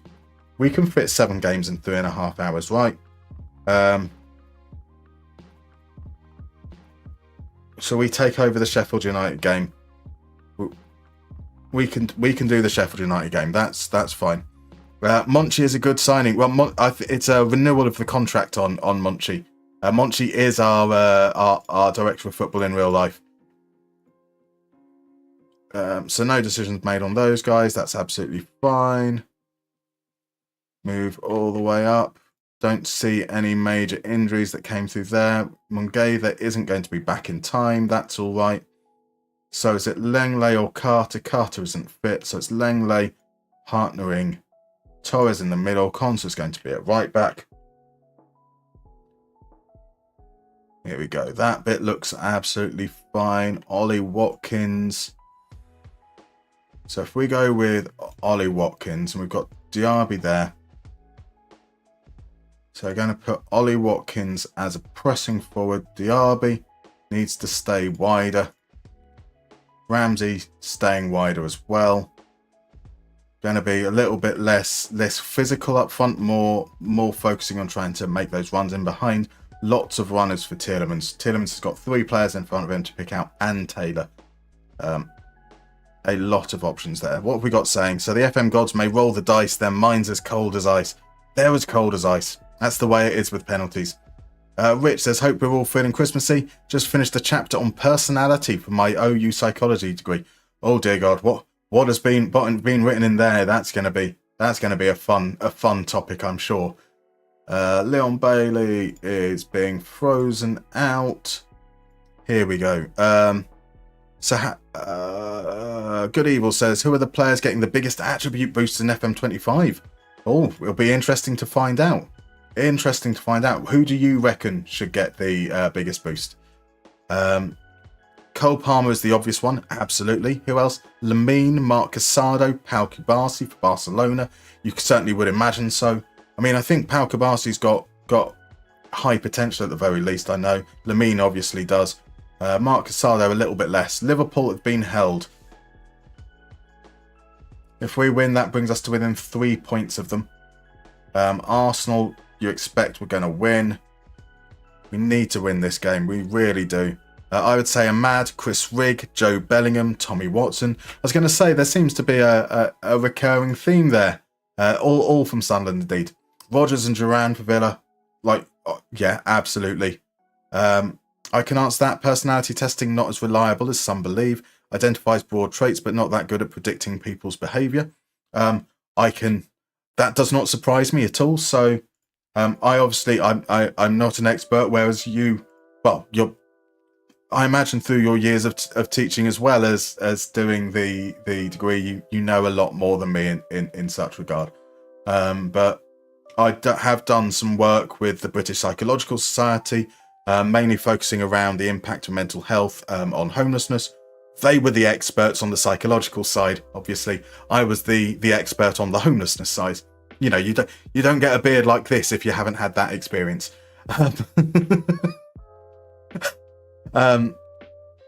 And there's a lot of talk there about how the broadness of personality testing meant that people were often getting bucketed in ways that they shouldn't be.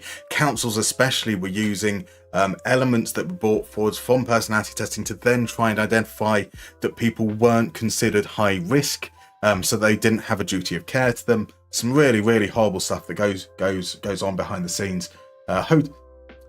Southwark versus Hotak in particular is a case that essentially turns around and established case law for essentially saying that councils are all being bastards for trying to deny people care. That's my very, very biased take on it. Right. Every time I've clicked on what the assistant says, they haven't reacted. Same trip when I click on the other ones as well. Let's try that instead. Here we go. Let's see what's going on. Anthony should get a boost. A bold take, Flux. Omar Mamouche definitely should, yeah. What is your brief backstory, Musterman? What you're comfortable sharing anyway? I don't know where to begin, to be fair. I am someone who has experienced homelessness and then worked in homelessness support. And that was enough to what's the best? Burn me out. I think you need to recognise that sometimes you've only got certain limitations, and then that all came like after 10.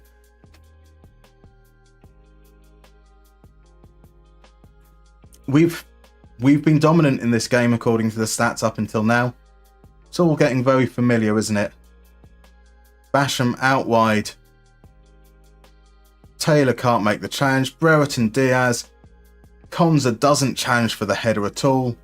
Easy 1-0 win.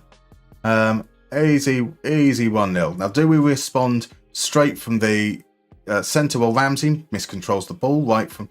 takes a touch, then far too heavy, loses it. Langley now pushing forwards. Ramsey's going to find Tielemans. Surely he does. We should have runners beyond. Diaby is offside, though, unfortunately. That's not going to count. It was a good 2-3 yards offside.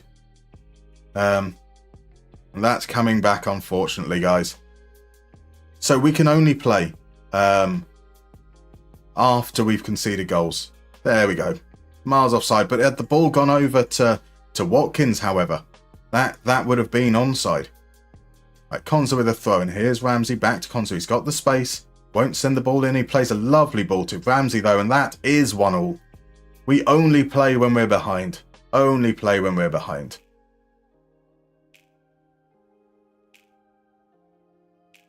All right, let's fire up, which means that we're going to get Taylor sent off. There we go. Austin, trusty. We only play when we're behind. 3 minutes. A simple corner in at the near post. Boubacar Kamara is there. Over his head, and that was Pow, miles off. Trusty with an easy header.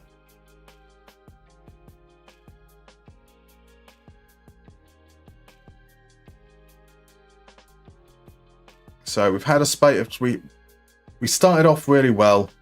It's all kind of dissipated now as we move into the last few moments of the half. This is some thrashing arms. What was that? Absolutely diabolical stuff. And on comes Duran, his heroics last time out. Target forward on support. Onyedika's booked. Greg Taylor is booked, so we are not going to risk them the second half. 3 substitutions at half time. Let's change things around. So you're only in the first year, but from what you're saying, I'd suggest far more useful to identify trauma that people have been through. Very strong linkages between trauma and behaviours, traits that lead to people slipping through the cracks. Absolutely. Absolutely. Are we going to... talking of trauma, watching this team play is quite traumatic. Bertrand Diaz loses out the ball. Here's Douglas Luiz to Ramsey. Ramsey's going to drive forwards. Can he release the ball before he crowds it out? He can. Lenglet into Tielemans. Tielemans is the man who can make things happen. Digne finds Watkins. Watkins sends it wide. We are going to say some mean words now to them from the sideline. That's going to be a penalty. No, penalty not given. Indicated no foul, but it's okay. Here's Duran. Duran turns, swivels. Makes it 2-2. Duran is the kingmaker right now.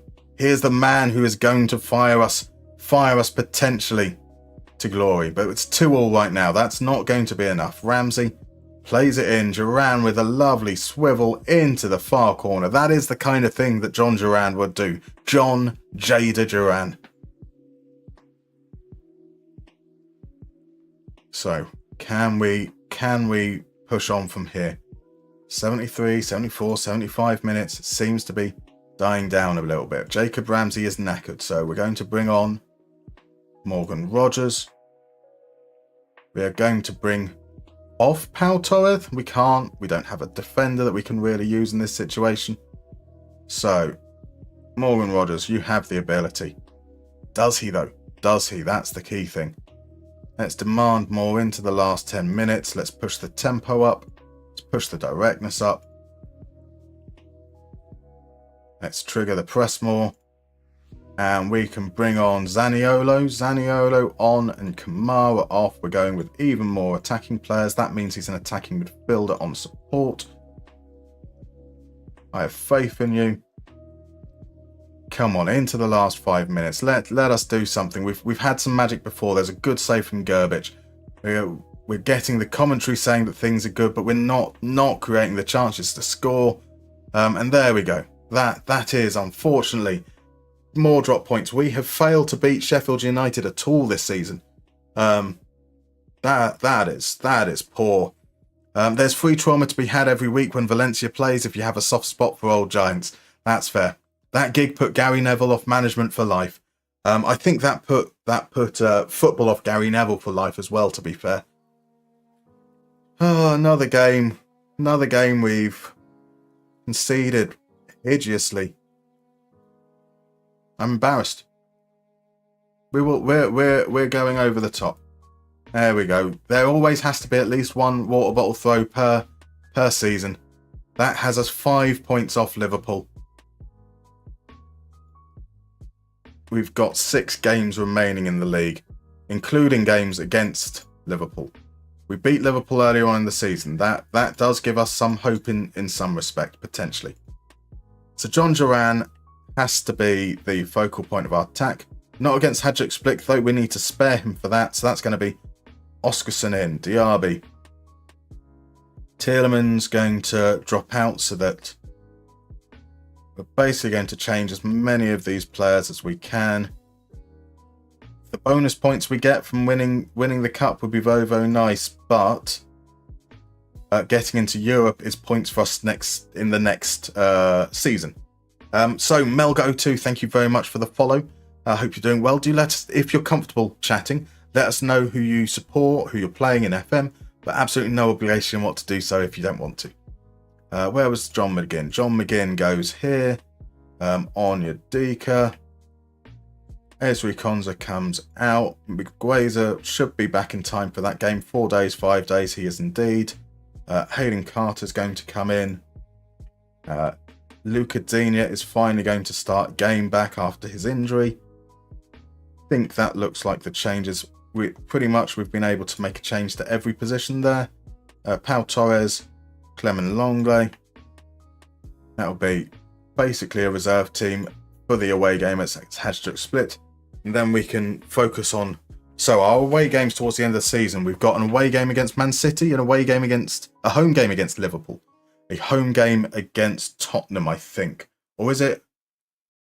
Yeah, away against Man City, home against Tottenham, home against Liverpool. Plus another 3 games. Other than that, I can't remember who those 3 games are. So I think we're not going to make Europe.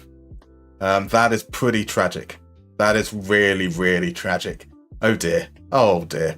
FM Daddy, welcome along. Thank you so much for the follow, my dude. How are you doing? I hope you're well. The spaceship tactic, Pog. Probably the best for all of us saying the Gary Neville thing. Indeed. So, Jim Papas, as Ajax supporter, sure, a left back. Yes. I'm sorry, Jim. I don't know what you mean there. Do please elaborate if you can. I know English isn't the first language, so I appreciate that.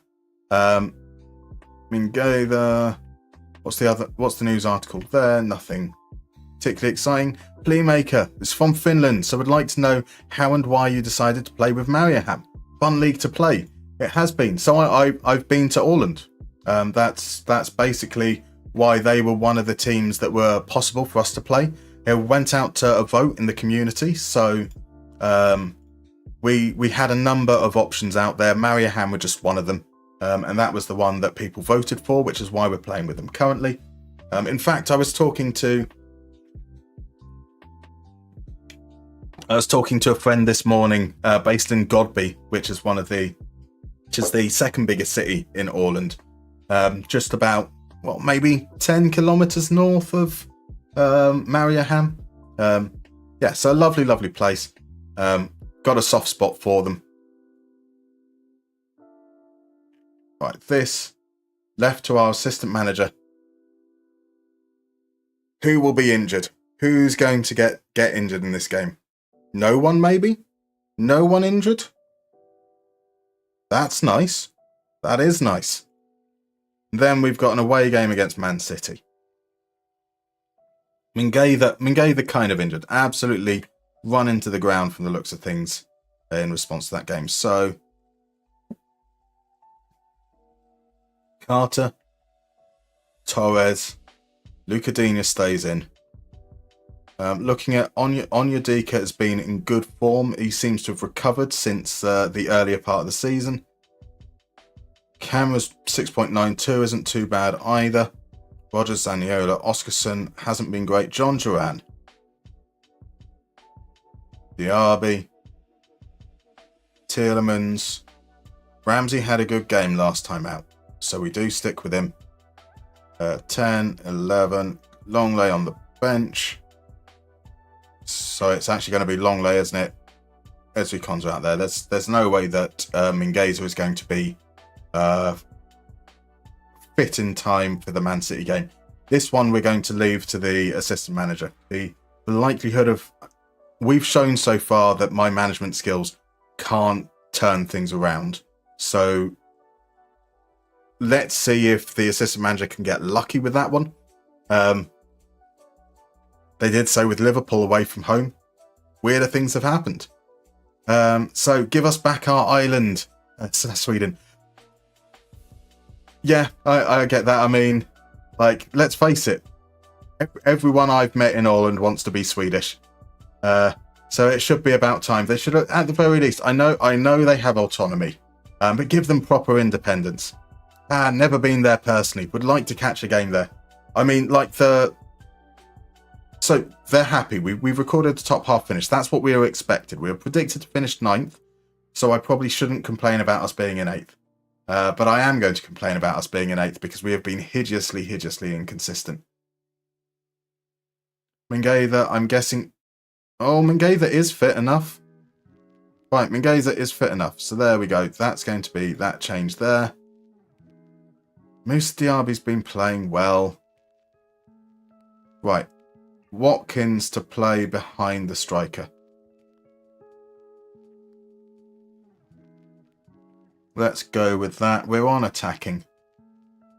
Let's push the tempo up. Just remember to do all the out of possession-y bits. I keep on forgetting. And let's pray. Let us pray. A draw, just a draw would be nice. That'll do. We've robbed them. We have robbed them blind. 2-0, look at that dominance. And then late comeback. Oscarson off the bench, Ramsey off the bench in the 92nd minute. That is undeserved. That is very much undeserved. So only been there once for football camp when I was 12 years old, but yeah, lovely place. The ferry over just makes it worthwhile. Liverpool have won, unfortunately. That means Arsenal dropped down. Arsenal now. So Arsenal are 5 points ahead of us. 5 games remaining. 5 points, 5 games. Oscarson on form, 1 goal and 1 assist. He really turned the game on its head. Luca Digne has come back from injury. He's now suspended for yellow cards, I'm guessing.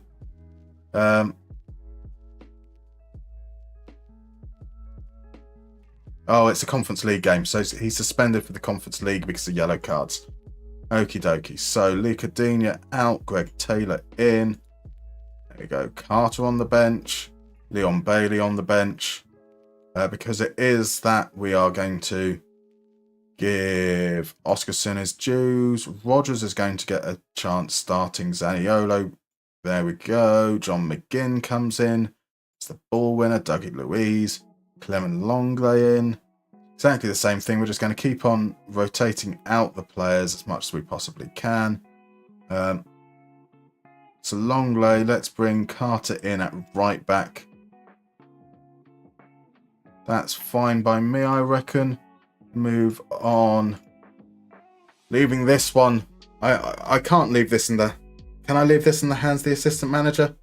Oh, I don't know. I don't know. Yeah, I've heard great things. Long trip from northern Finland, though, but hopefully I can do it soon. Definitely do. How many hours of daylight do you get now? Yeah, I mean, if you're in northern Finland, must be very, very, very short days. No major injuries. We are at 7:15. That's 3 hours to go. We've definitely got time to play this game.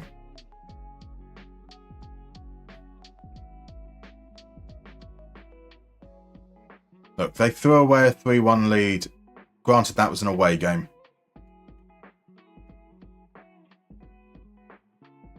We're on short of higher tempo now, aren't we?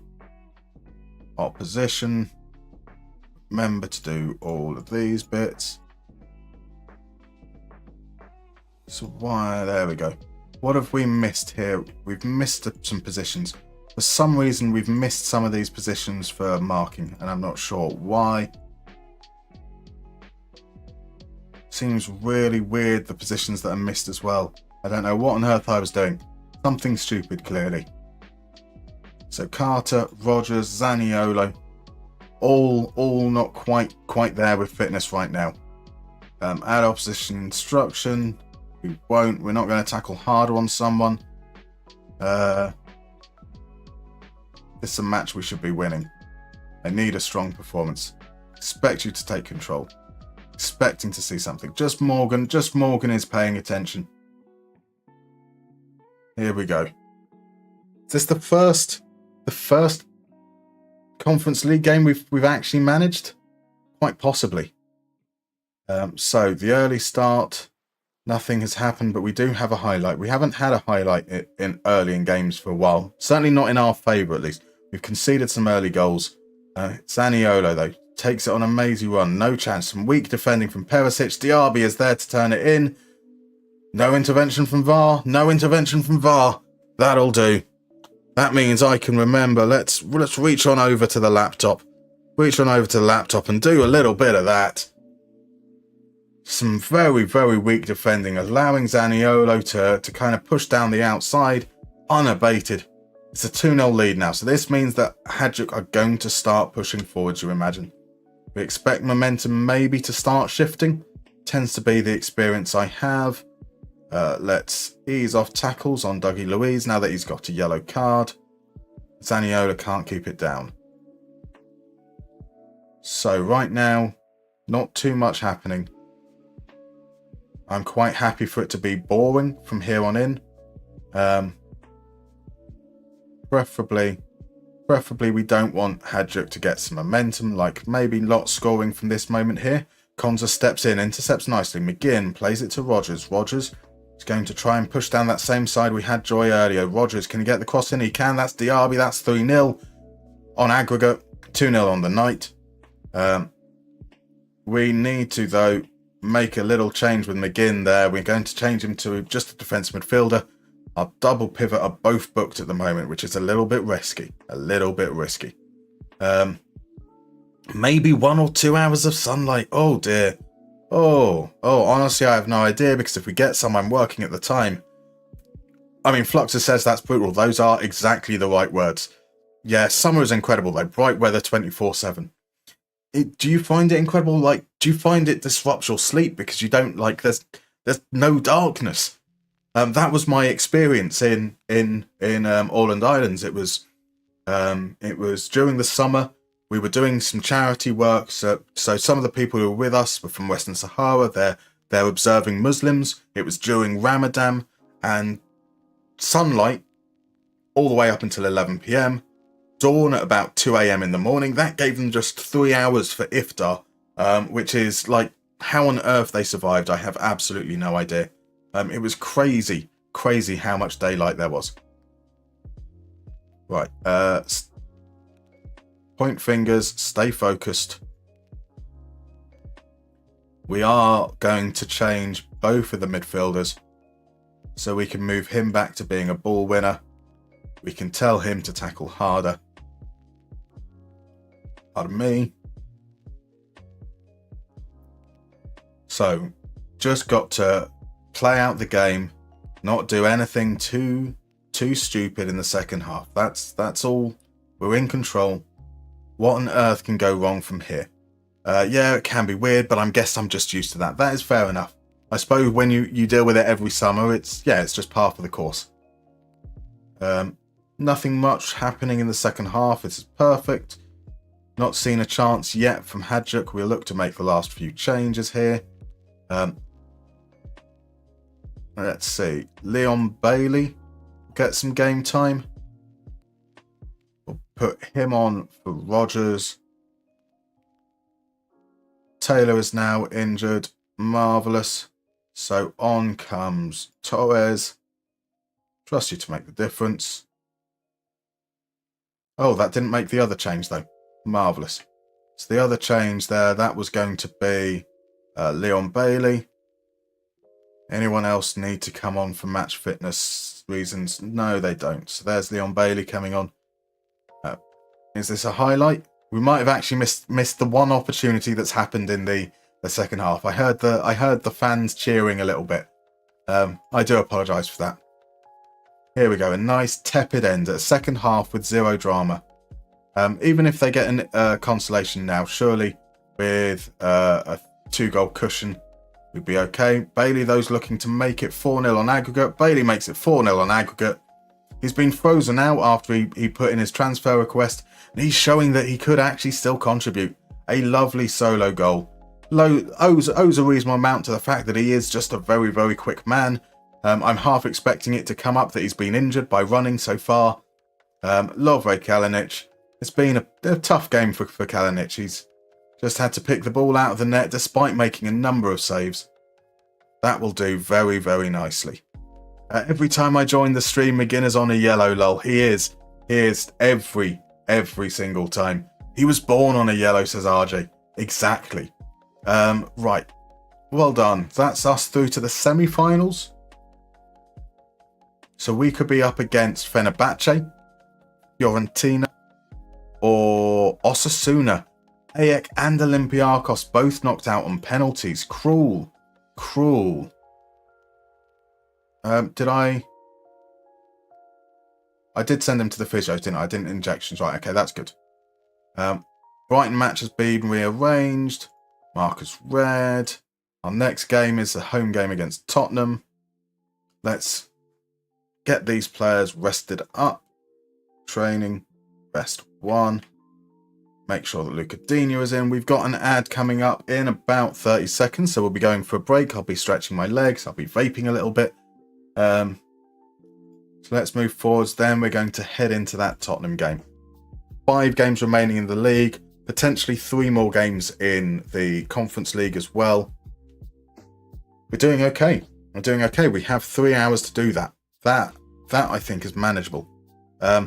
What were the teams there? So the teams in the remaining in the Conference League. So that was in conference, yeah. So let's do that. We're just heading into an ad there, so I need to pop on a break. That's what we've got. We've got Osasuna, Fiorentina, and Fenerbahce remain. See you guys in about 3 minutes.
Oh, that was nice timing. The end of that song just lined up perfectly with the end of the ad breaks. How about that? It is doable. It is certainly doable. The question is though, like, the gap between us and 7th in the league is quite fast. Arsenal right now are on the cut. If they drop down to 7th, that will surely mean that there is no possible extra place potentially.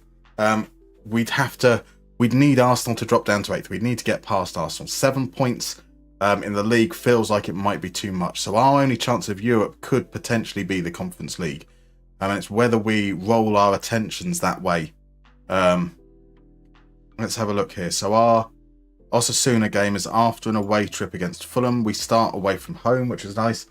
That sandwiches a game against Liverpool. So maybe we're going to go all out for these 2 games. then we're going to go all out for the Osasuna one. If we win the Osasuna away leg, maybe we stop trying to chase in the Premier League. Exactly. Direct Europa League ticket. And quite realistically, it might be our only chance of Europe. 7 points is a lot to close down in just 5 games. And we're relying... Granted, we play Liverpool. That is a big chance for us to potentially close down that gap. But that's still 4 points against a team who are quite good. We are very much relying on teams to drop... Liverpool to drop a lot of points between now and then. So it's not impossible. It's not impossible, but I think we may have just put ourselves under a bit too much to close down. Leon Bailey gets into the... Where's Morgan Rogers right now? Morgan Rogers will not be playing. What was the game that we put Ollie Watkins behind the striker? That was... We did that in the Man City game. Apparently none of those players played particularly well, to be frank, but that's okay. Rogers drops out. Ollie Watkins. John Duran. Yuri Tielemans. Onyedika's not in such great form. John McGinn's been doing okay, and he has been coming in those deeper positions, so we'll go for Camera and McGinn. Dina's in, obviously. Taylor was out injured. Mingueza, Ponza, Lenglet or Torres. Torres has not been in great form of late. That could be, though, because he's been playing against some of the harder teams. We're really going with Lenglet against this Tottenham side. Porro, Romero, Van der Ven. Going to mark up. They've got players that look like they're not particularly fit. So that's something we can certainly look to take advantage of. Let's try and hurt the players. Let's engage in a little bit of the dark arts.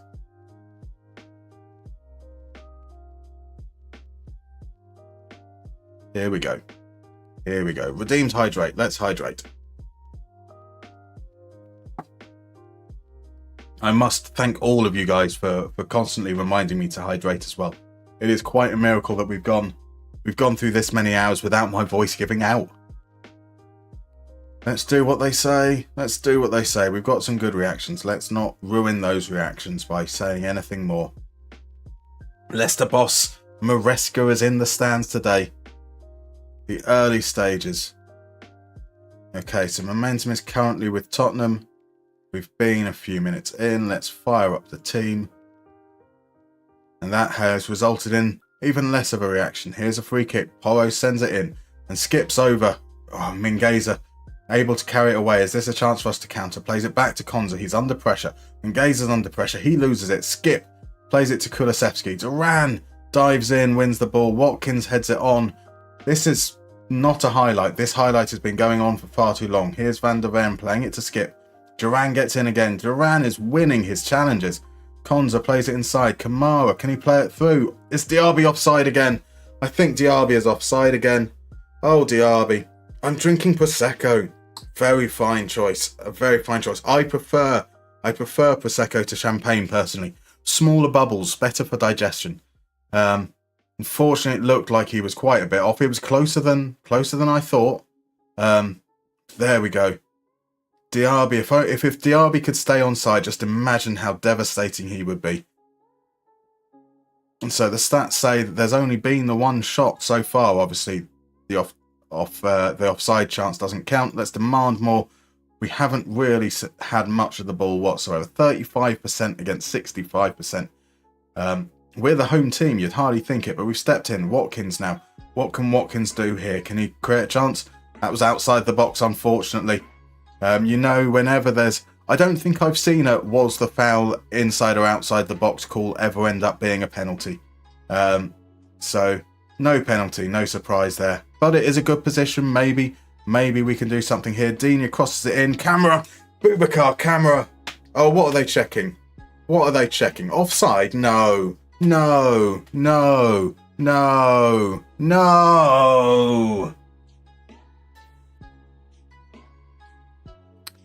Oh, really?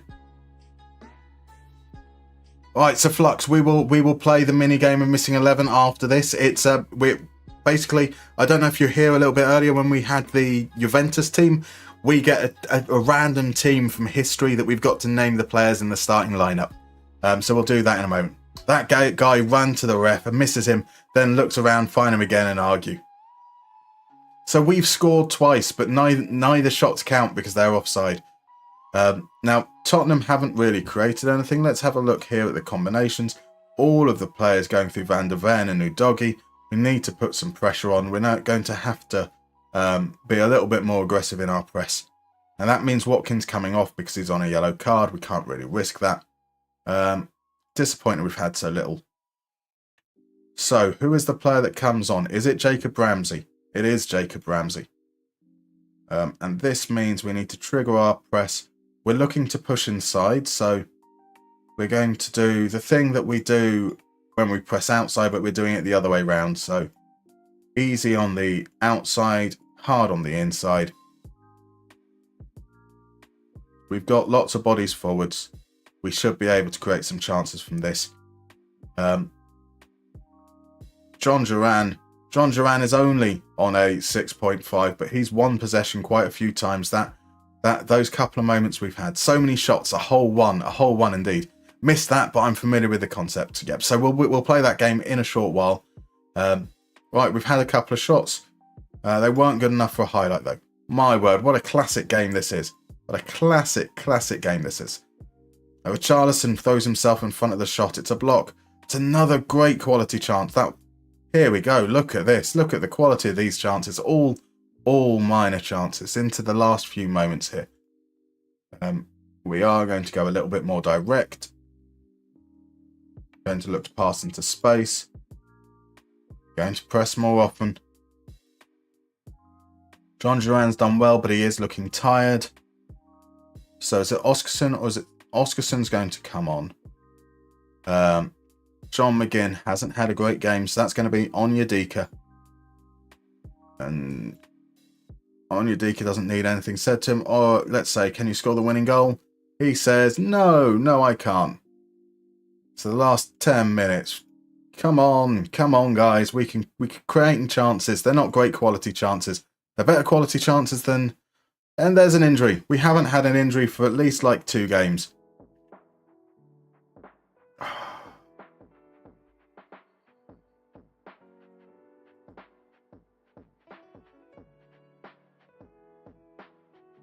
So an advance forward.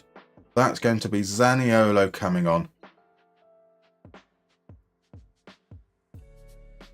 Something like that, I think. I trust you to make the difference. Let's redeem them before the finish line. You're trying your best to make it difficult for me to get to the finish line. Which is the whole point of them being there. Extra barriers. We are really good at drawing our home games. Phenomenally good when I take charge of drawing our home games. Man City beat Liverpool in the FA Cup semi-finals. Konza is out for 3 weeks. Oh no. Training, rest. 1 day. That means that Hayden Carter is the player that's coming in. Morgan Rogers will come onto the bench. And yeah, generally speaking, we can probably stick with that team going for the Fulham game as we push forwards. Let's play some Missing 11. Pop on over here. So let's go to the next game. We have got... Oh, this is a good one. If any of the Portuguese are still around, we've got a good round for you guys now here. Porto's 1-1 draw against Benfica in 2004. So this is post Jose Mourinho. Mourinho has just left a whole season. Actually, was it before he's left or after? February 2004. Did he leave 2003? Vitor Baia as a starting guest? Most definitely. I mean, surely it's got to be Vitor Baia. Indeed. Deco in the hole. Absolutely. Is this going to be... so who was in that midfield? Was Manish playing at that point? Paulo Ferreira's obviously Ferreira. That's got to be Paulo Ferreira at right back. Because after the 2004 Euros, before the 2004 Euros, he joined Chelsea.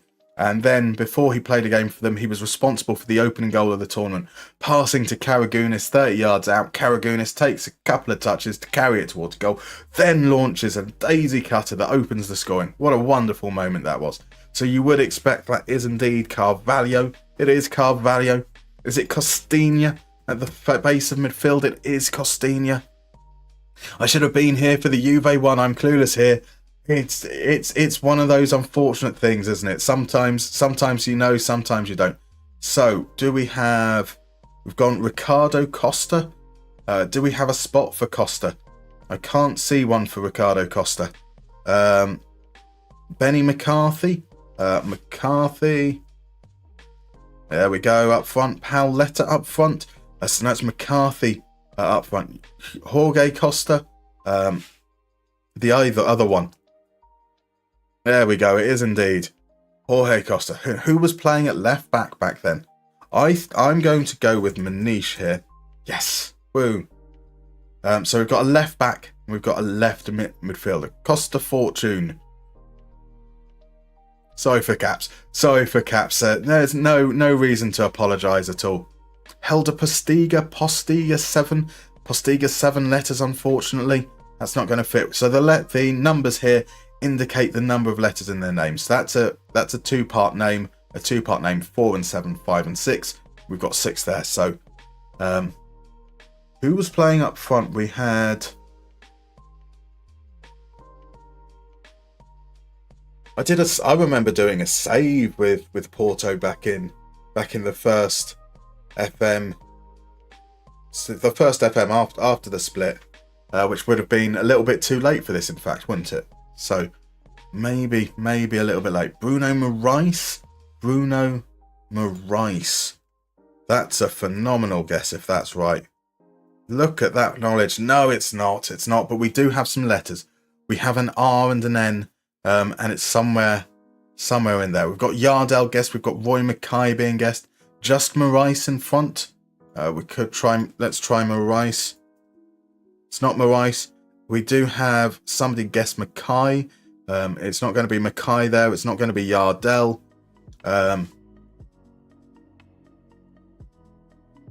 So we've got an R and an N in this player. Got Durley at centre forwards. Would that fit in with what we've got here?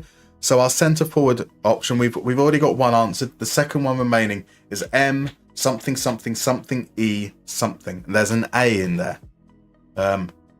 Wonder if we can get that one indeed there.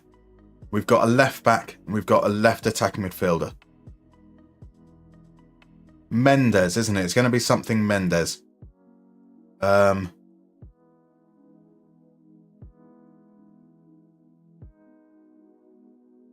Something. Too late for Mario Yardell. It is indeed.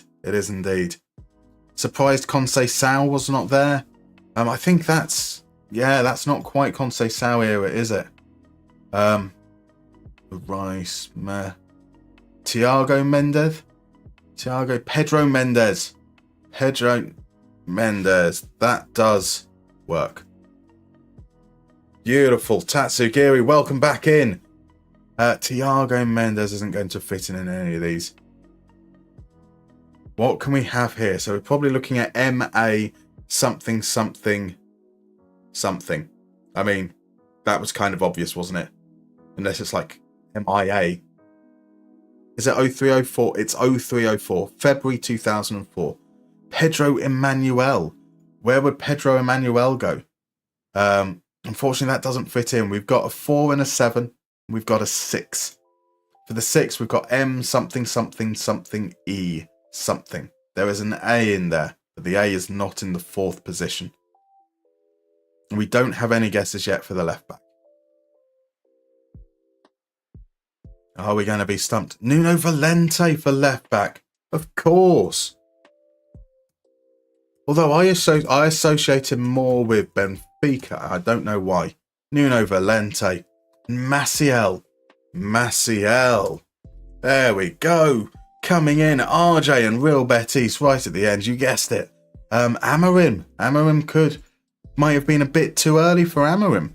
Maicon would have been a fair guess, but it was Maciel, Nuno Valente. Fabulous stuff. And then we've got a round of Who Are Ya? These have generally turned out to be rather easy.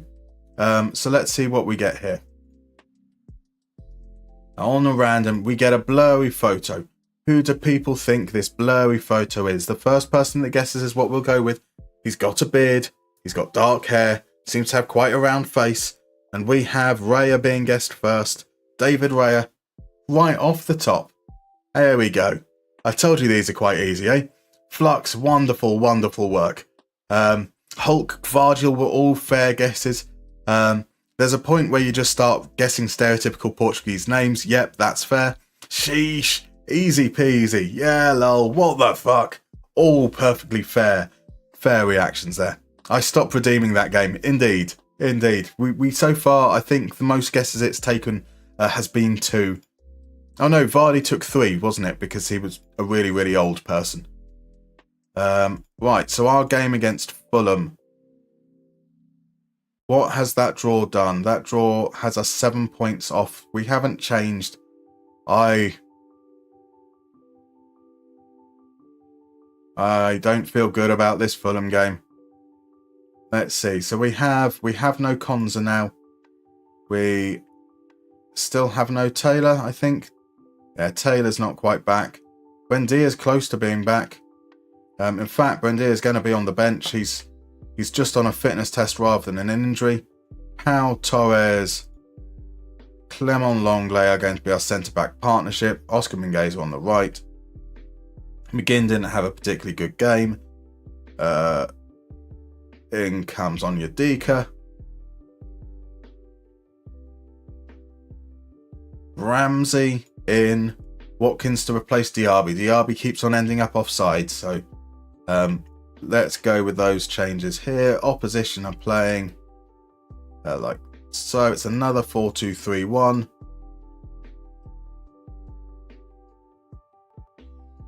Quite possibly this game defines. I mean, if we lose, Liverpool and Arsenal win, we officially can't catch them up. So really on the outside looking in now. Let's see how we go. At least missing 11 makes us think a bit. I like the missing 11 game. I think that's one that we can definitely reappropriate for our causes as well. Right, corner goes in, early chance, but goes too long. Pau is able to get there. Here's Onyedika, drills it in. Dina's shot is blocked, goes behind for a corner. A great chance to start off. What year was the Juve missing 11, if everyone knows? It was indeed 2012. 2013, no, it's 2012. Oh, you checked the replay. Was it? I swear it was 2012. What was there was definitely one that was 2012, wasn't it? Was that the first one? The Liverpool against Tottenham one might have been 2012. Right, so we had some good chances, it looks like, in the early exchanges. And then, unfortunately, it looks like it peters out. Generally speaking, at around the 15 mark, whatever the AI has a tendency to say makes a difference. We can see. There we go. Is it? Yeah. Told you it makes a difference. They are doing elite work with their shouts. Camera's picked up a yellow. Here's the half an hour mark. Tim Ream has some space to carry. Instead, plays it inside, and we're able to pick up the ball. Duran comes away with it. Duran is going to run the channels. No, he's going to play it back to Mingueza. Mingueza unfortunately loses out, and a long ball forwards. Power is able to collect. Mingueza once again under pressure. Has to go all the way back to Martinez. Onyedika, we've got Dina over. Tielemans finds him. Dina, can he swing the ball in? He can. There's Ramsey beaten to the ball. That's an interesting chat. Was that a key highlight? I thought we were about to concede from a corner yet again. And that key highlight appeared to be a cross that was defended well. That's interesting. I don't think I've seen that before. That's nice. They're kind of things that I want to see. Dina with the corner. Short to Tielemans. Tielemans back to Dina. Dina creates space. Here's Onyedika. The shot is blocked. Torre comes away with it. He just sends it long. Ballo-Touré just gets rid of the ball and Martinez is able to gather. And that's surely the highlight over. And this is just the game not knowing when to peter out. Or not. Watkins now. Back to Digne. Digne. What a finish. Lucas Digne. Luca Digne even. That deserves me moving over to the laptop so I can do this and this. Boom. Oh, that's a sweet hit. Didn't know Digne was scoring goals. He's picked up a few in this. Generally speaking, it comes in patches, so he might have a game where he'll score 2 and get 2 assists and then do nothing from there on in. This has been a good first half performance. We managed to take control. They had a little spell, and then we took over from there on in.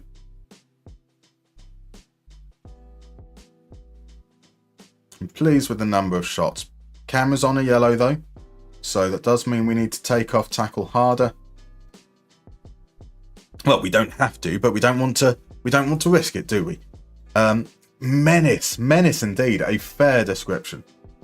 Now, early exchanges of the second half. What's going on here?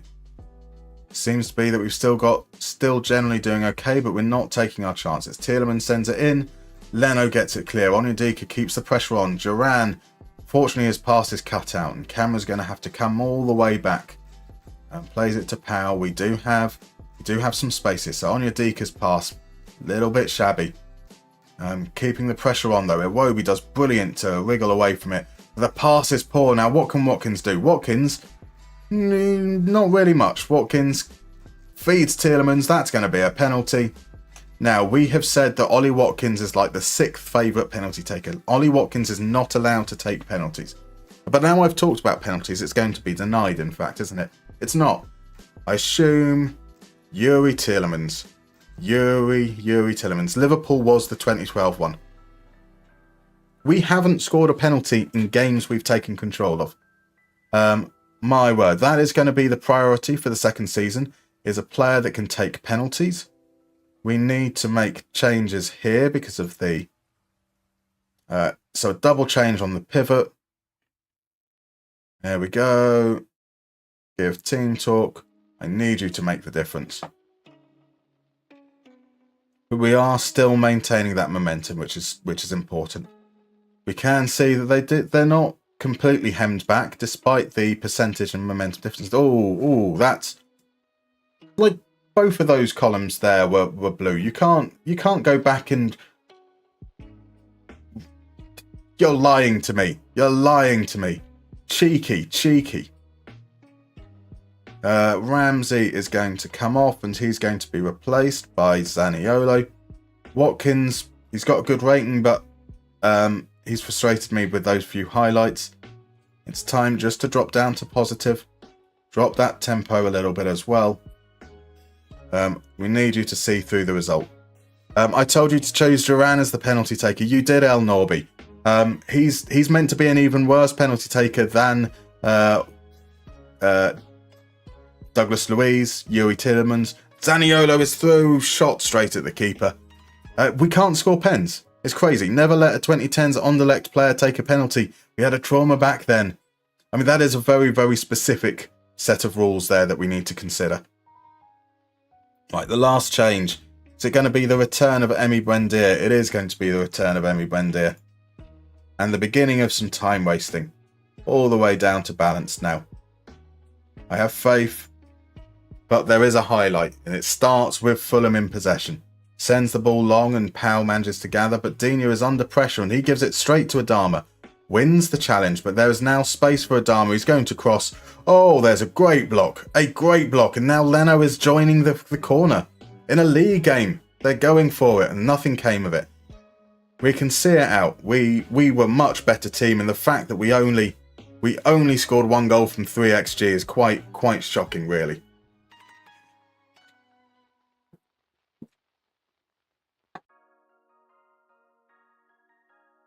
A good performance. We deserved the win. I feel that giving Bernd Leno a 5.9 rating in a game he saved a penalty is really just a little bit harsh. So Liverpool have not played, There's the Liverpool result. Liverpool are held to a draw by Everton. Actually, they clawed back a draw, an 81st minute equaliser from Salah.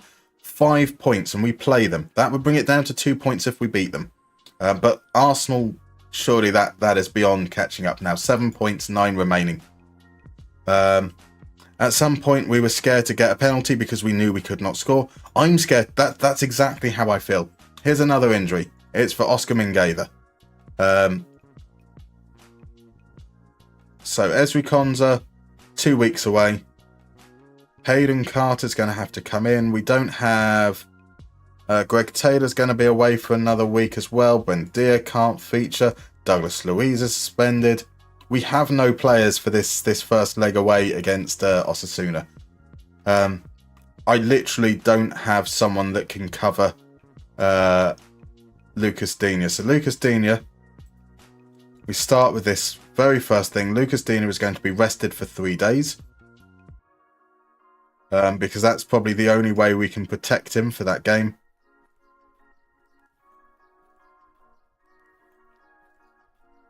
Training, rest 1 day. Who do we have? Like, we don't have youth squad players that are really able to do much. We can have Kessler Hayden on the bench. He could possibly cover at right back if needs be. Sil Swinkles is not going to be that quality. Lena Sousa is injured and unregistered anyway. Regbanen is back. Maybe he can be on the bench. Kellyman is injured. He would be one of the obvious options for that role. Well, not for that role, but for being on the bench, generally speaking. So even by calling up a couple of youth players, 3 youth players, we're still not going to be able to fill a bench. That's crazy. So 7 days, 2 weeks, 3 days. Leon Bailey will be able to make the bench in that game. Sean McGinn's going to come in. Diaby back in for that. We've got Oscarson's been playing in Europe, so that's okay. Zaniolo for Ramsey. So we are going to have a rotated squad still for the Osasuna game. But I think if we get a good result here, we might well be okay. I'm nervous. I'm nervous. You never go full ham. You should never go full ham. Right, well, take that fear and put it in real life. That was us. Forget everything and remember, for everything a reason. FEAR, indeed. There's a callback. I retrieved the stat, 10 out of 16 penalties missed. That is crazy. And a penalty shootout lost to Ekinas. Oh. Like, across so many different... It's just mental, isn't it? It's crazy. Absolutely crazy. Luca Digne got injured whilst being rested.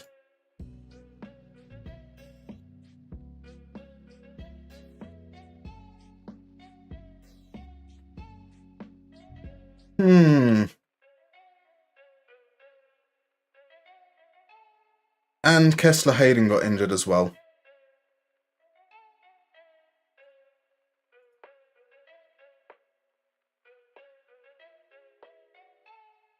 So Lenglet is going to play. Let's copy what on earth is this. Fall back on support, fall back on attack. Swap these guys around. It's like that, like that.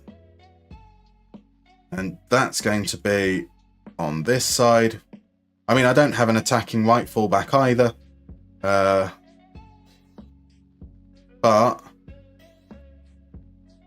Onyedika's going to play that role because as a ball-winning, like box-to-box midfielder, at least he's got decent stamina. These players need to swap around responsibilities here as well. They're on the right foot. They're on the right foot. Diaby. That's going to mean that Watkins is actually going to start the game. What craziness.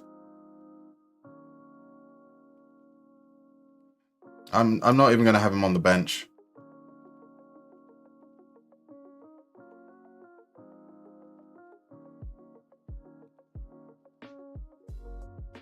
Right.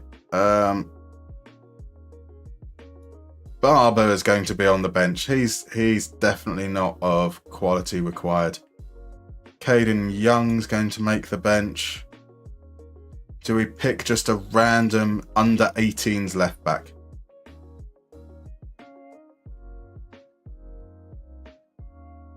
Fuck it. Welcome to European squad. Jack McDowell.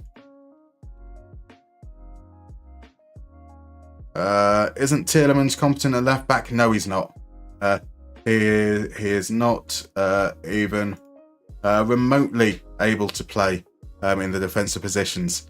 He played a couple of games back in on elected left back. Unfortunately, not in the game. He got hurt walking to the fridge. Fair enough. Told you since that update. It's crazy. The amount of have you gone back and checked to see how many penalties we've conceded as well? I hate penalties at the moment. Penalties are possibly the worst aspect of this game in any way, shape or form. Opposition.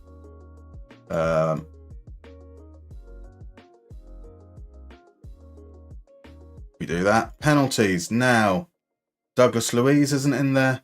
Yuri Tielemans isn't in that list. So we're just going to keep on going through the order until we get to someone who can score a penalty. Nicolo Zaniolo is up. Right, Carter, Onyedika, Torres, Langley. Mingueza. Right, Mingueza looks to be kind of okay for this game.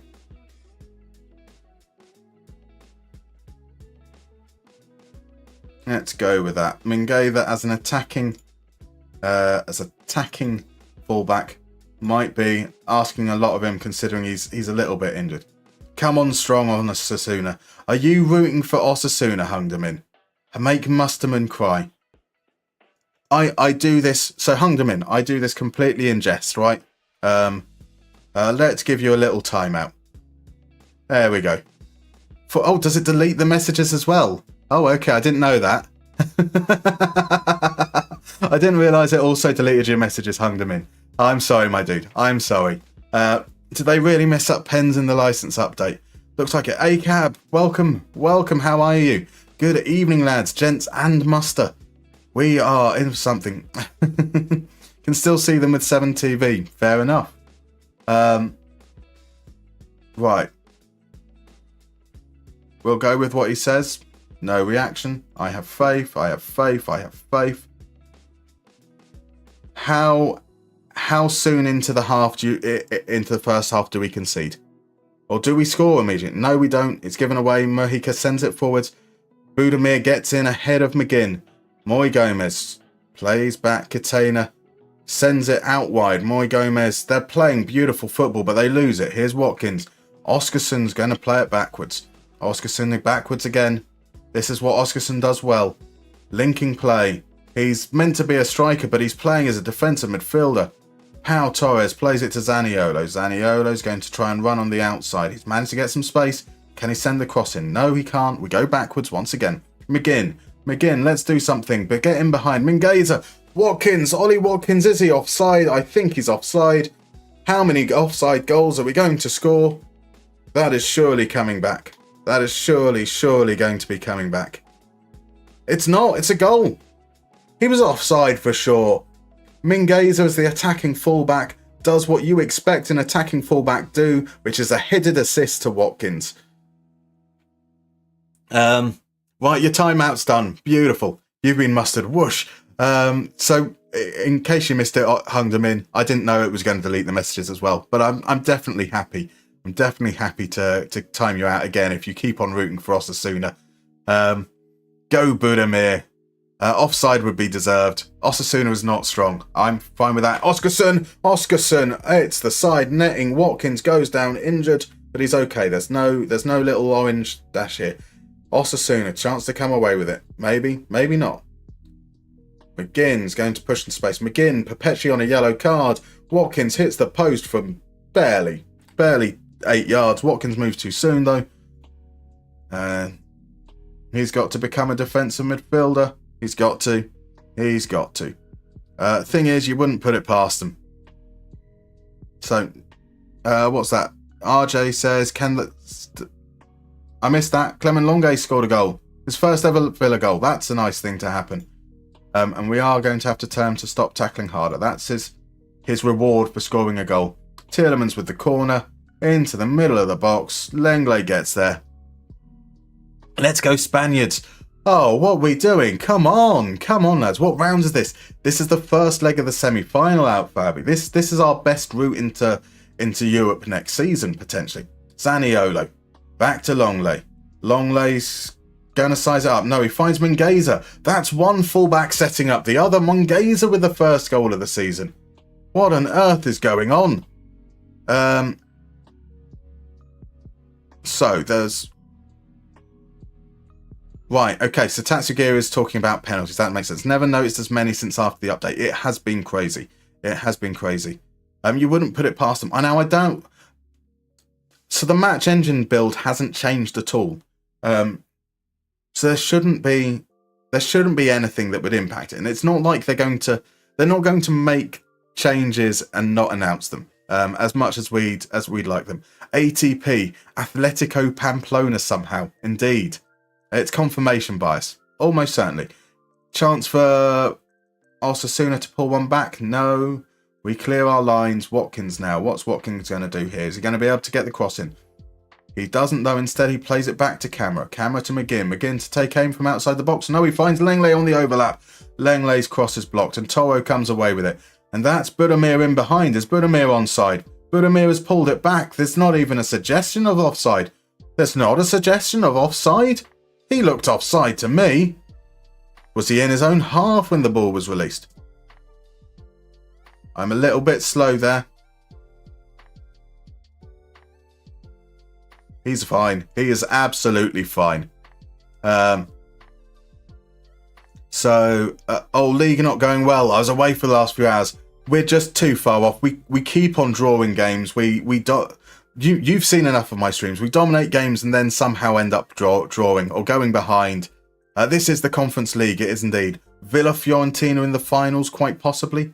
We can see what's going on in the other game. Fiorentina are being held by Fenerbahce are the away team as well, so could be Fenerbahce. A good first half. We've all our shots on targets have been goals, and we are in that position though where once again we need to bring off a defensive midfielder at half-time. Onyedika's coming on. Zaniolo is going to come off as well. Is it going to be Leon Bailey? Or Moussa Diaby? Moussa Diaby as a shadow striker. Let's give that a try. We can't bring off Langley. I'd love to avoid a red card, but I have no defenders.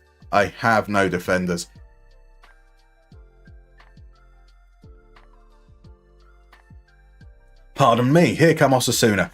In the second half, it's a 2-goal lead. We know how dangerous a 2-goal lead at half-time is. Moy Gomez, Moy sucks. Does he ACAB Europe? Does Moy suck? And this is 2-3. Focus. In fact, going to drop all the way down to balanced. It's a 2-goal lead at half-time. We know that's dangerous. We need to get the control.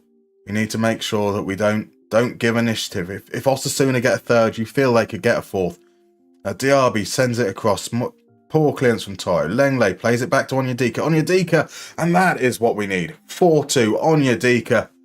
Players are scoring their first ever goals. Now imagine you were Osasuna manager right now.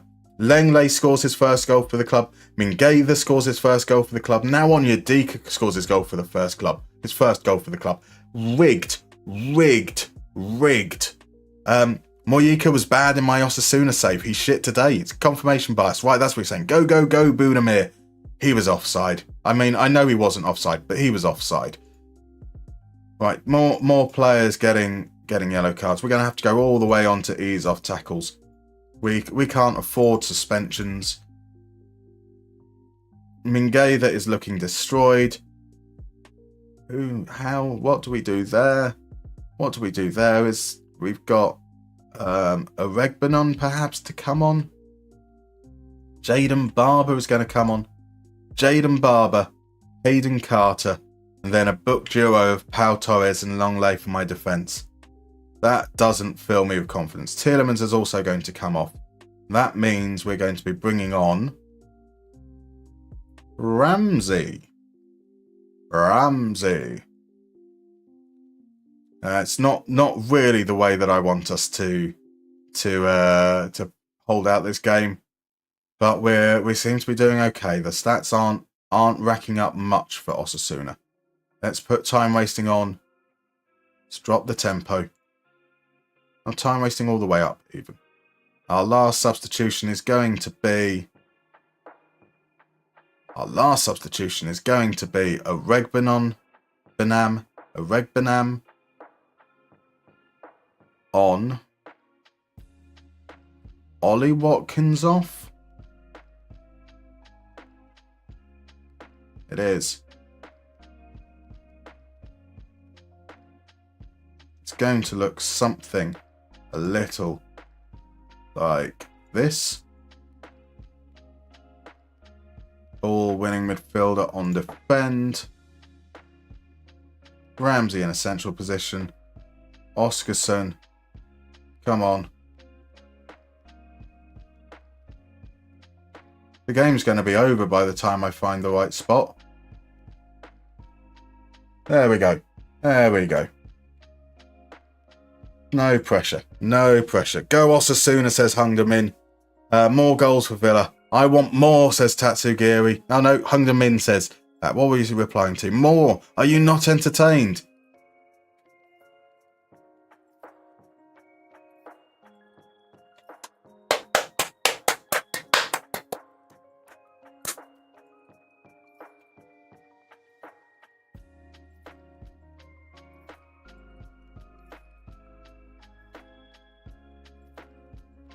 Go Osasuna, make it 4-4. Right, that's what you're responding to. And that's a penalty shout. No, nothing given. Is this a chance to be 4-3 at least? Mujika over Martinez makes the claim.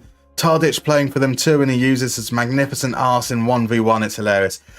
Imagine Tadic versus John McGinn. It's the battle of the arses. Diaby plays it into Oscarson with 10 men. Could we add a fifth? Oregbanen tries to send it over the top. It's not going anywhere. Catena playing really advanced, plays it over the top. Arnaiz, great save from Martinez. There's been they've had some chances in the end here. We're down to 10 men through injury. Can we cling on? Kika Baraka, Unai Gunez. Unai Gunez. That's his new name now. We're going with it.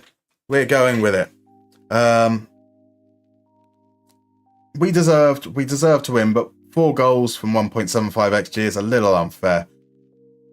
Oh, and another injury. We came into the game with no defenders and left the game with fewer defenders. How long's he out for? 3 to 4 weeks. That might mean he misses the final. Yep, that means he probably misses the final if we get that far. Onyedika, training, rest 1 day. Dougie Luiz is back from the suspension. What do we have? So we go forwards to the Liverpool game. We are now... Do we rest players for the second leg? It's okay, Osasuna. We have the second leg. He's Catalonian. He's catatonic.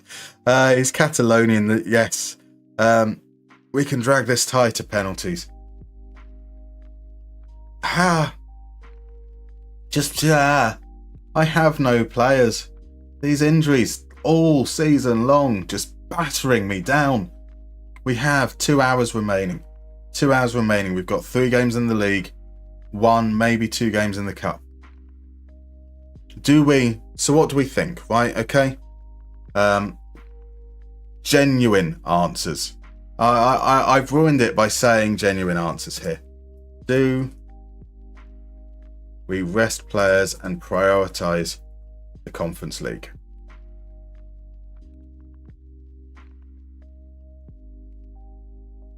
I need to know what we do from here.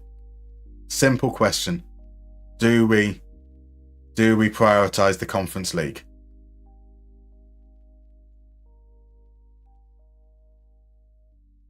All right, 2 yeses so far. 2 yeses, 1 no. 3 yeses, 1 no. Now, I expect Hung Them In to say, no, we don't prioritise the Conference League because he wants Osasuna to win.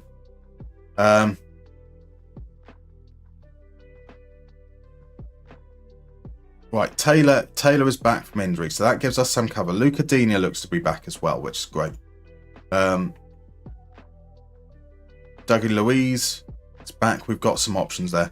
McGinn is the modern day Dalglish, says Paul Adams. He's better. He's better than Dalglish. McGinn is the greatest player that has ever existed. So people, generally speaking, we've got 6 for yes, that we rest players and prioritise the Conference League. 2 for no. ACAB says no. Right, ACAB says, where's your Crodmo? There is no Crodmo, unfortunately, this evening. Did he pop in earlier today? I can't remember. Welcome to Ten Hag's world, says El Norby. Tatsugiri says, I think you have to. Last saved 9 hours ago. Yeah, I haven't saved at any point. You know, what could go wrong? What could go wrong? I'm not going to now save because you've said that. Save game as, what could go wrong?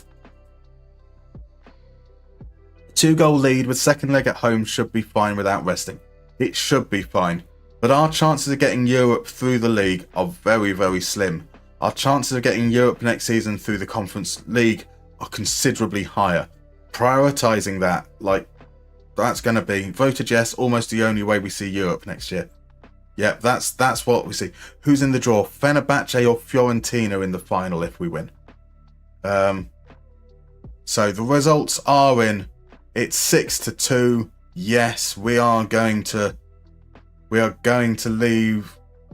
give Liverpool an easy time of it. Emi Martinez. Gaither at right back. Carter. Torres.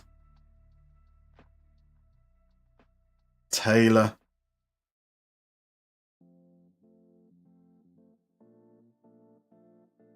Louise. McGinn and Louise will swap round.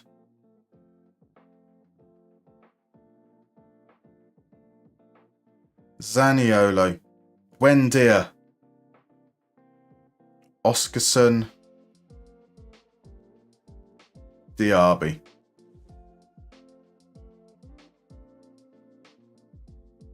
Rodgers instead of Zaniolo, though. There's Gauchi on the bench. Luca Dina. Onyedika. Bailey. Zaniolo. And then some under-21s. Swinkles. Kessler Hayden. Oregbenham. Do we have any more spaces? Nope, that's your lot. That's your lot. Oh no, we do have a space.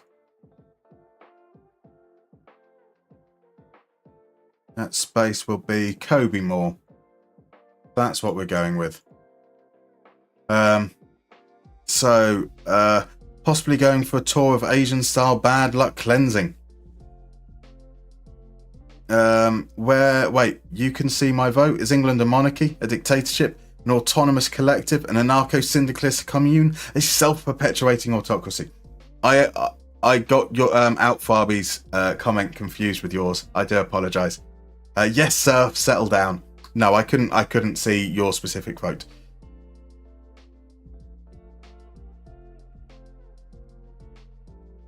This would be high controversy.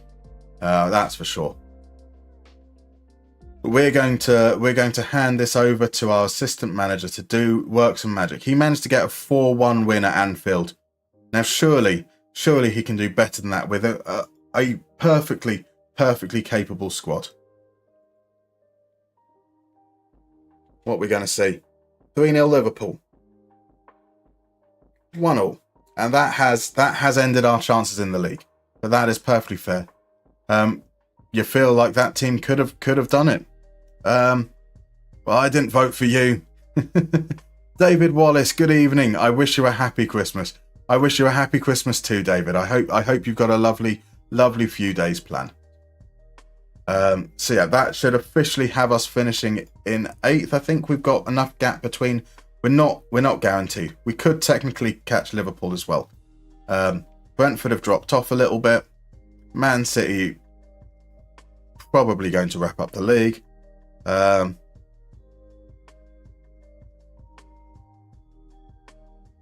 So training, rest, one day, clear all the team. We will build the squad once again once we come to the game. Osasuna. If we get knocked out now, that's going to be kind of funny, right?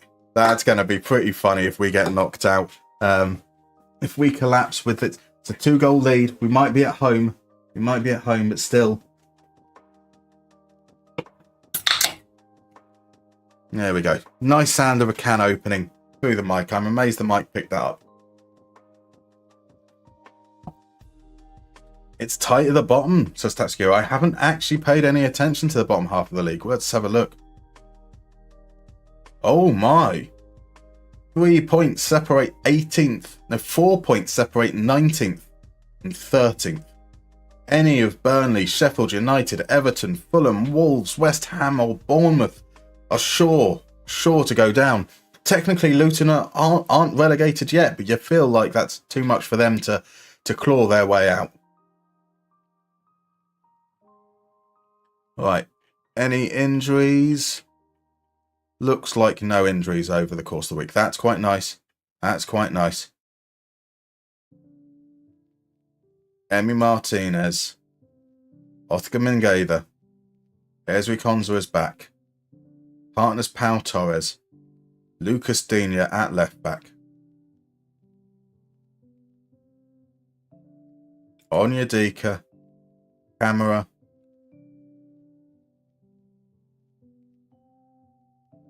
Going with Ramsey. We're going with Zaniolo. Tielemans. John Duran. And Watkins. Olsen, Carter. Taylor, Dougie, John, Leon, Jacob, Oscar, Musa, Morgan. There we go. We're getting to the end of the season. We've only got 2 players injured, and one of them isn't even at the club anymore. That's explained. We've got just 1 player injured. Tyrone Mings returns tomorrow. Couple of players unregistered. Let's have a look at Osasuna. We can stop them, right?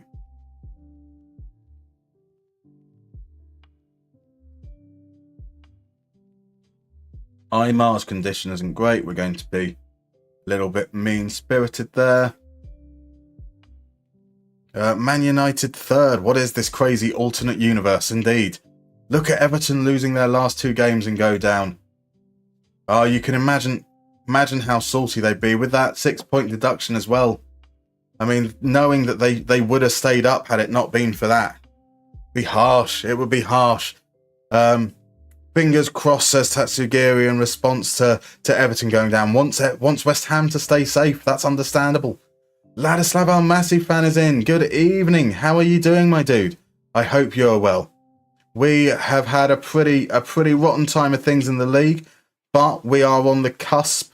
Well, I'm not going to say cusp. We are in a good position to reach the final of the Conference League. So we've got a chance of qualifying for Europe next season. As Zaniolo puts us 5-2 up on aggregate. 5-2 up. How has your day been, Ladislav Almasi fan? Go, Budimir. Hung Min, I've done it once. I'm not afraid to do it twice. Let's give you another timeout, you disgraceful Osasuna supporting gentleman. You know I love you, dude. You know I love you, my man. Right, Watkins into an offside position. That's something we've seen a lot of, both between him and Moussa Diaby. Right, here he is. Gathers the ball. Plays the ball out wide to Digne. Digne's going to release it. No, he's not. He's going to run really angularly. Angularly is a quite difficult word to say. Onyedika plays it. Here's Watkins. He's behind. That's surely onside. The linesman raises his flag. You're wrong, linesman. I don't care. I don't care what the actual fact of the matter might be. That That should have been onside. Disgraceful decision. Thailand 2, Merry Christmas from Sweden. Hope you're doing well. Merry Christmas, Thailand. Thank you very much for popping by. I hope you have a lovely, lovely Christmas. Wait, is full Germany fake names now? Shouldn't be. Full Germany isn't as in the international team where you can't get the players at all. That's quite possible. Let me snooze the ads for a moment. There are ads coming up shortly, so we have managed to push them back a little bit. 72% possession so far. Jens Mustermann for the win. Jens Mustermann is a trendsetter. That's the thing, you see. A good first half performance. I'm happy with you guys. Let's go into the second half. Let's see if we can hopefully just kill the game off. I would like dull in the second half. Dull does not mean that. But Bunamir hits the post. That's for you. That's for you, Hung Min. Sorry, it's quite fun timing you out. I'm abusing my powers. I do apologise. Khan from Lidl, exactly. Ruben Garcia across the angle. Martinez beats it away. Let's just drop down to balanced. Let's just tell the players to focus. Let's not do anything rash. Watkins plays it to Digne. This should be 6-2. It's not though. It's not. And that goes out for a corner. Hits the corner flag.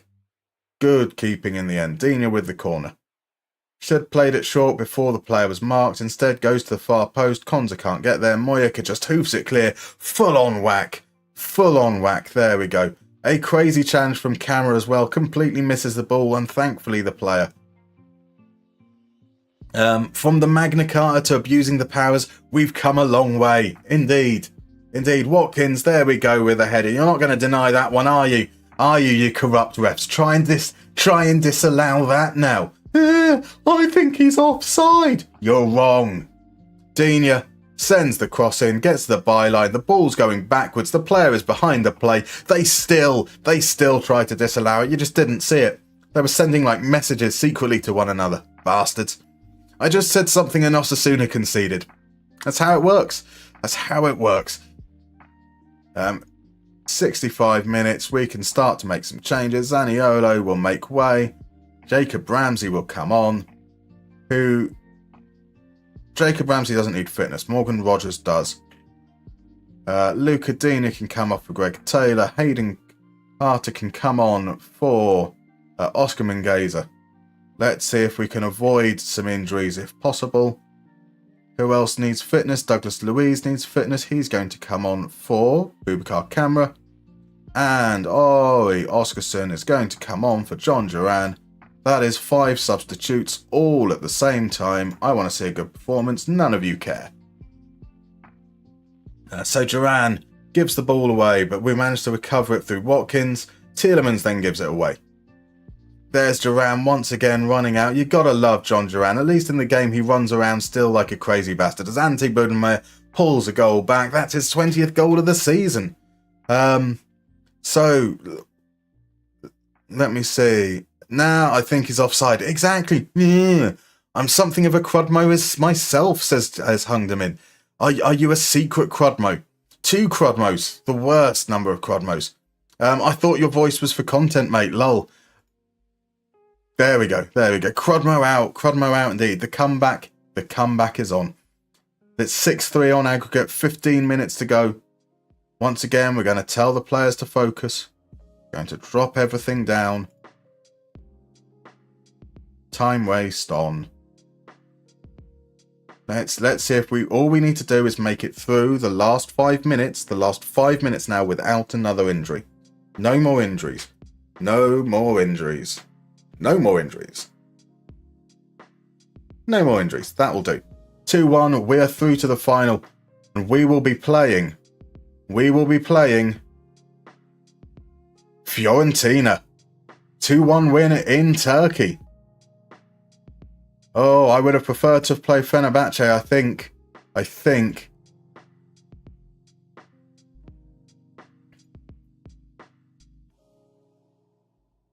Right, training, rest, 3 days until an away game against Brighton. We do want to make sure that we finish the season in decent form. We don't want to lose momentum, so we do want a good result. A draw against Brighton, I think, is enough for us to guarantee ourselves 8th. Obviously, I think if we win the final game of the season, we're ahead of them. There's a 5-point gap. They are behind us. So they need to win both their games. I need to lose both our games. De Zerbi has taken over at Arsenal. So Arsenal got rid of Mikel Arteta because they are outside the top 4. That's understandable. Man City are now champions. Yuri Tielemans is out injured.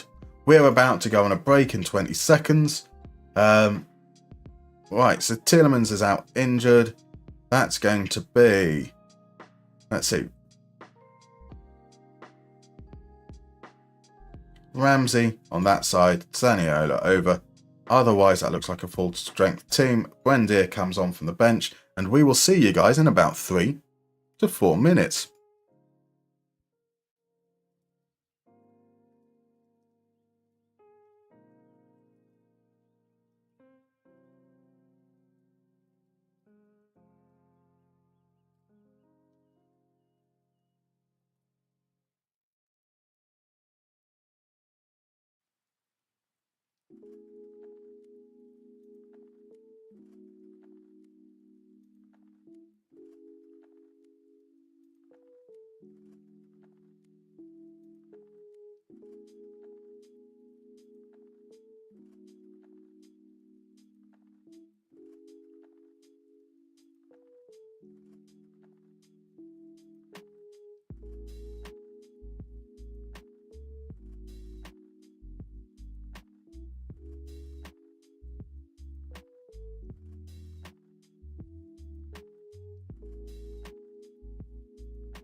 And we're back. We're back. Yes, the Zerbi at Arsenal is quite a crazy one. Fiorentina do have a poor history in Conference League finals, but let's face it, if there is one environment in which they can avenge real life, it is FM. So we have to be wary of what's going now. Now, Maestro did redeem a tiki-taka toe, so we've gone for Spanish. We are looking for Chilean players who've played for Valencia, Sevilla, and Rev. Who are Rev? Is that Real Valladolid? Real Vallecano. Definitely know that I'm not going to be able to help with that. No, it is Valladolid. I thought that was the Valladolid logo with the hints of purple. Never heard them referred to as Rev. And then Atletico Madrid players that have also played at Valencia, Sevilla, and Valladolid. And then Spanish league top scorers from those teams as well. Oof, that's gonna be tricky. Gabriel Paulista. Here we go, a nice early start there. Good from Maestro. David Villa, obviously a top scorer with Valencia. No. Soldado, perhaps. No Soldado either. Ladislav Almasi fan. I've started a new Atlanta save. We've started off decent. However, my forward midfielders have terrible defensive numbers. Under the 10th percentile for pressures and tackles for my striker. 2 attacking midfielders and 2 defensive midfielders. We are in a 5-2-2-1. We are playing fine, but this is something I should be concerned about. And what can I do to solve it? We've averaged 50% possession, so I don't think that will affect the numbers. Now, are you expecting them to pressure a lot? Are you expecting them to tackle a lot? If you've got 7 players in your first 2 lines of defensive line, defensive midfield line, and you've got 3 players pressing, do you think that they're going to be able to press very much if the opposition have quite a few players back? If they're building up in, say, a 4-2 type of shape, and you've got 3 players that advanced, they're probably not going to be able to register pressures because they're a long way away from the ball. It's quite easy to play around them. So when you've got a whole system altogether that makes it tough on them, they're probably going to end up low on the numbers, and that's absolutely fine if your system is still working. So other guesses that we've got in here, we have Alexis Sanchez. Let's give a try for Alexis Sanchez. Nothing for Sanchez. I typed Silva, did I? I do apologise. David Villa, as a Madrid and Valencia player, but not a top scorer. Guiva, perhaps. No, this is a tough one. You're right. Orellana, Fabian or Roberto. Fabian there for Valencia and Valladolid. This is too hard. I agree. It is pretty tricky. Gary Madel. He fits in one. We've got Zamorano. We're doing good on the Chilean players. Reyes. There we go. Even Zamorano fills those 2 for Sevilla, which is quite nice. Most teams build up in a 3-back, and I press as a front 3. I'm not too concerned because we play well, but I feel like it might cause issues in some games. So they might build up with a back 3, but there's a midfield as well. And if you've got players in the really, really deep, like so, if you imagine that at the counter press, you've got 5 players forwards, but if once the initial press is bypassed, they're going to drop back. You're going to find that there's always going to be numerical advantage. It's one of the drawbacks of playing with a back 3 yourself. Is that it pulls a lot of your players away from that front line, so it does make pressing really difficult. Does Ronaldo Nazario count because he owns Valladolid? I'm guessing not, but why not give it a try? Why not give it a try just in case? No, it doesn't count. Vicente. Which Vicente? 75. No, neither for that. Lorente, perhaps for... yeah.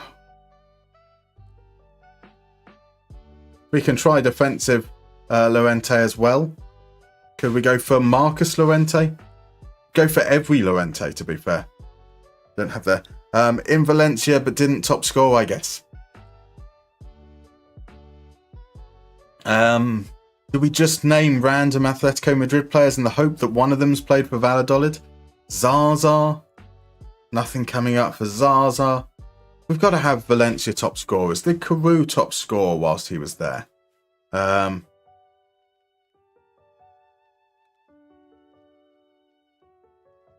Who's top scored for Valencia?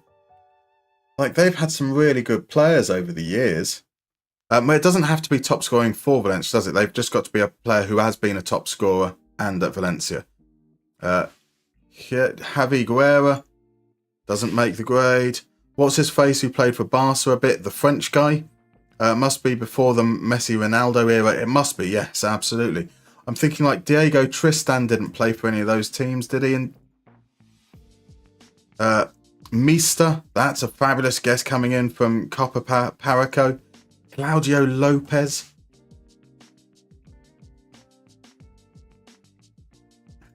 No. Juanmi Latassa. That's a guess coming out there. Keely Gonzalez, a phenomenal player. Jose Calvo. Not even getting anything up. Morientes, surely. No. Did Forlan play for Valencia or was that Villarreal? Forlan played for, tough stuff indeed. We have met our match. Shall we call it and reveal it? Let's see what the answers are. Reveal answers. What have we got coming through? We've got some more guesses coming in. Sorry. Mijatovic, Alcacer, Costa, Diego Costa. Some fine guesses. Now, there we go. Everyone familiar with Badinez? Yankov and De Silva. Obvious answers, right? Obvious answers. Who the fuck is that? Which one? All of them. Bad knees. Bad knees. Bad knees. Right, we go back. We play against Brighton today. We can at least play a relatively full strength team. There's obviously going to be a big gap now between matches. So an away game against Brighton. Yuri Tielemans picked up a knock whilst we went on holiday. Joe Gauchi will end up on the bench. Leon Bailey, Emi Buendia hopefully will carry his return. And we will play at one. Who's outside the matchday squad? Rogers is outside the matchday squad, so he comes in for Bailey. Bailey can drop out. I forgot to do our opposition instructions, so that's what we're going to do. 1930 stuff, fair enough. Who is right? Blah. Mario Hermoso. Who's he played for? So, I mean, obviously that's the severe link. Would he have played for Valladolid then, or was it the other one? Who's the one in the middle? Severe. I can't even remember what they were. Atletico indeed. Sorry. Let's carry on. I have faith. Hop into the tactics. Go to the opposition. We're up against a 4-4-2. Obviously, De Zerbi has just left Brighton. So they are currently under the stewardship of whoever. Dressing room. Let's just quickly pop. Who's Brighton manager? Gary Dicker. We're up against Gary Dicker. Are we about to be outsmarted by some Dicker? We quite possibly are. He was on loan at Valladolid for a season and Atletico for 5. Marvellous stuff. Marvellous. FB Rep told me this, though. You can pass it off as your own knowledge. We wouldn't know otherwise. So, 15 minutes in, nothing much has happened. Time to fire players up, that's for sure. We've both had one shot. Neither of them have been worthy of a highlight. Duran drops deep to get the throw and plays it back to Konza. Cameras finding back out to Mengeva. Back inside to Konza. Konza pushes into the space. Konza feeds Ramsey. Ramsey feeds Watkins. That is not offside. That is not offside. Don't you dare think about it. Chris Kavanagh, I know where you live. Good man. See, that's all we needed to do. Just a little bit of threatening behaviour. Konza into Ramsey. Ramsey round the corner. Great timing on the run from Watkins. Beautifully took the shot early, and that's 1-0 lead. Threat worked, it did indeed. Don't let a Dicker beat you. Don't let a Dicker beat you. Top scorers were tough to guess considering Messi and Ronaldo was dominating that league for a whole decade. Unreal. So, I mean, but for like someone like David Villa to never have finished as top scorer seems crazy to me. And indeed, out Farby, exactly.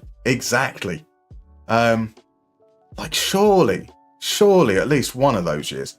Right, Brighton looking to get back in it before the half is up. And here's Mitoma. He's got a PhD in dribbling, don't you know? But he didn't need to dribble. He passed it to Ansu Fati, who... Lovely, lovely finish. Beats Martinez at the near post. Beautiful sweeping home finish. And that is 1-1. Mitoma dribbles. Doesn't need the PhD to dribble against no one. Then plays it inside. The shot takes a deflection on its way through. Just slight deflection off Konza. Yeah, that is what it is. It was a draw. A draw is an okay result for us. That was, though, was only the second shot of the game. The momentum has been in our favour. So, no, they don't respond to the fans thing. Let's say relax. Can I do that with my hands on hips? I can. Relax. It's okay. We love you. We think that you can do good things. We're off and running in the second half. Well, how long do we give it before we make changes? Maybe not that long. Right, Martinez gets rid of the ball quickly. We push the ball forwards with pace. Back to Digne though now. Inside Zaniolo. Zaniolo's going to find Onyedika. Onyedika plays it to Ramsey. Ramsey takes shoot. Oh, that was a really, really weird time to shoot. You weren't facing the goal to begin with and you're 30 yards out. But hey, I told you to relax and enjoy yourselves and you're clearly doing so. Cometh the hour, cometh the man, and that man is Ori Oskarsson. Ori Oskarsson coming on. Zaniolo going to come off? Yeah, Zaniolo's coming off. We're going to give Emi Buendia a little bit more game time.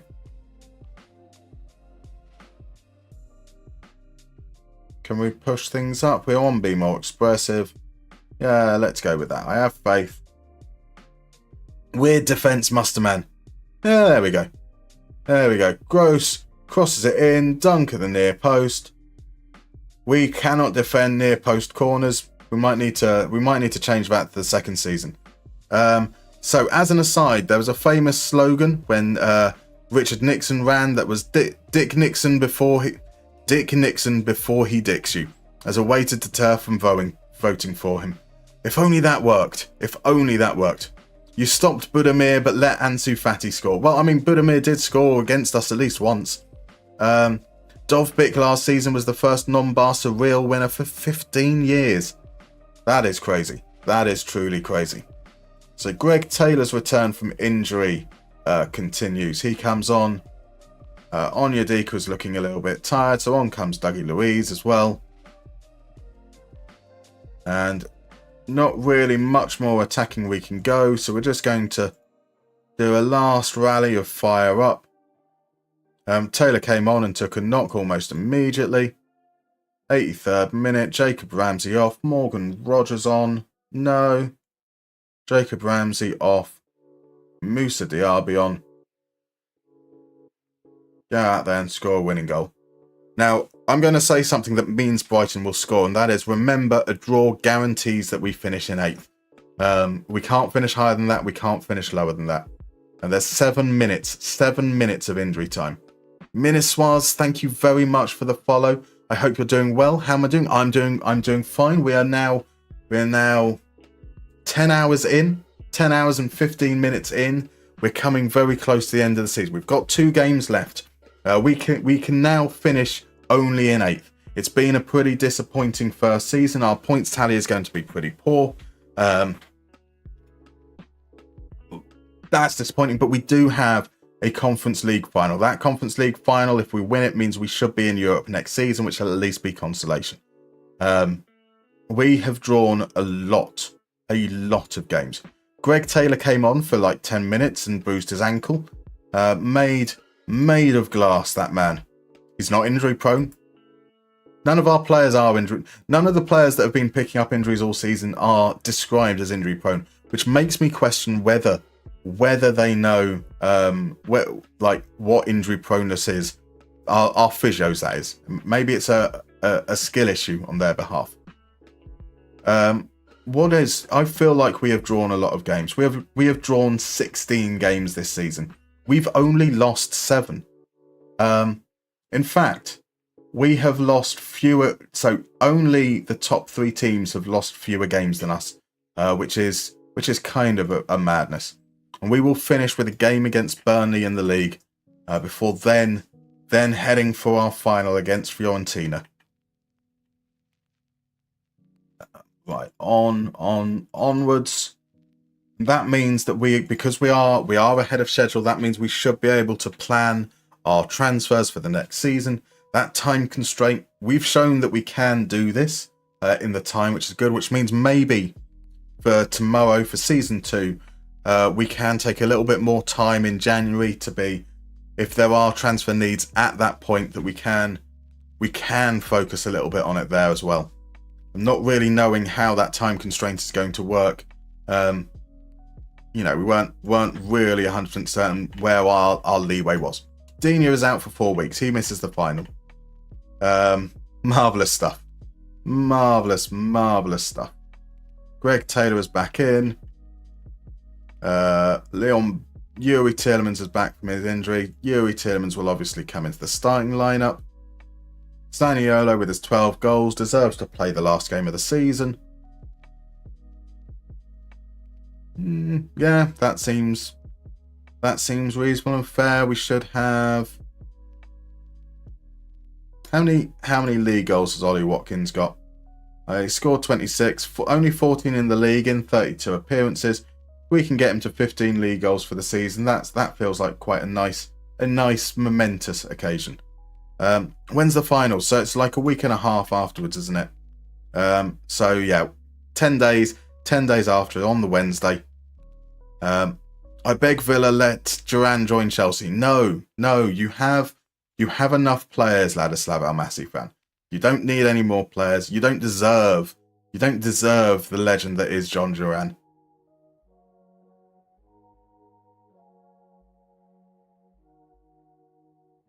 Right, another 4-4-2. Last time we played Burnley when they were bottom of the table, and they held us to a 4-4 draw. It was kind of crazy. It's probably the game that started us probably losing our mind. They only have 90 plus players. Exactly. Well, Javi Gracia's Burnley. Let's go with that. Does that get a response? It doesn't. Nobody is up for it. We've already agreed Mavropanos Duran swap. Sorry. You wish. We're going to sell Duran to Birmingham. Zaniolo with the corner. Is he going to play it short? He is. Tielemans whips it in at the far post. Powell can't get enough power on it.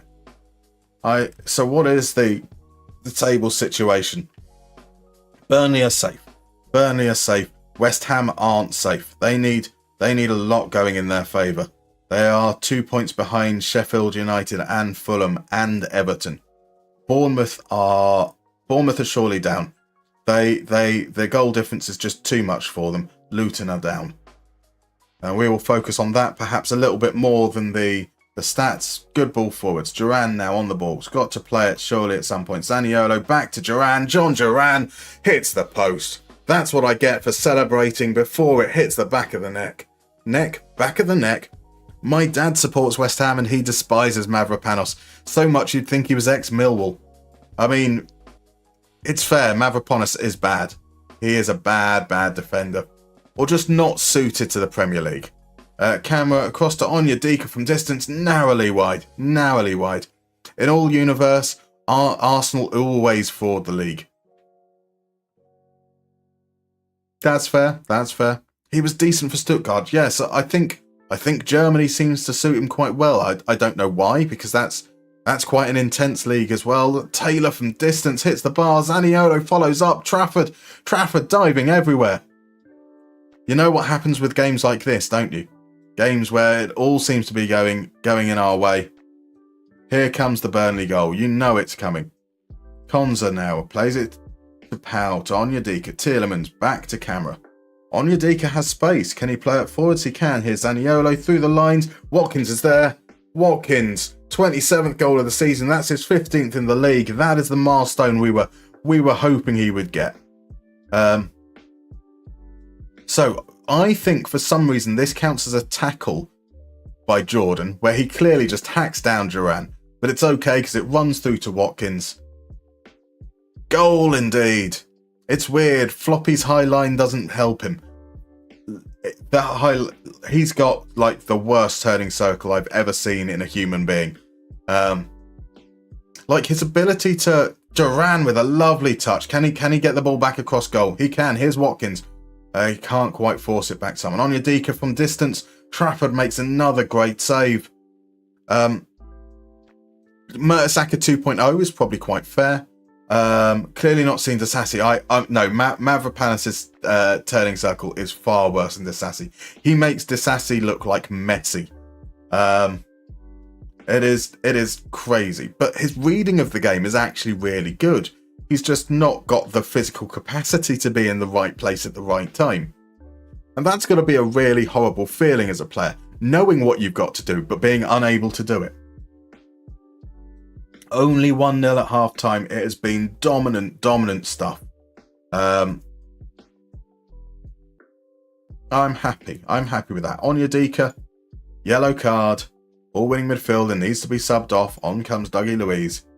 It's the same behaviour we see every game. That's what they said about me. Fair. I do feel bad for bringing up old memories.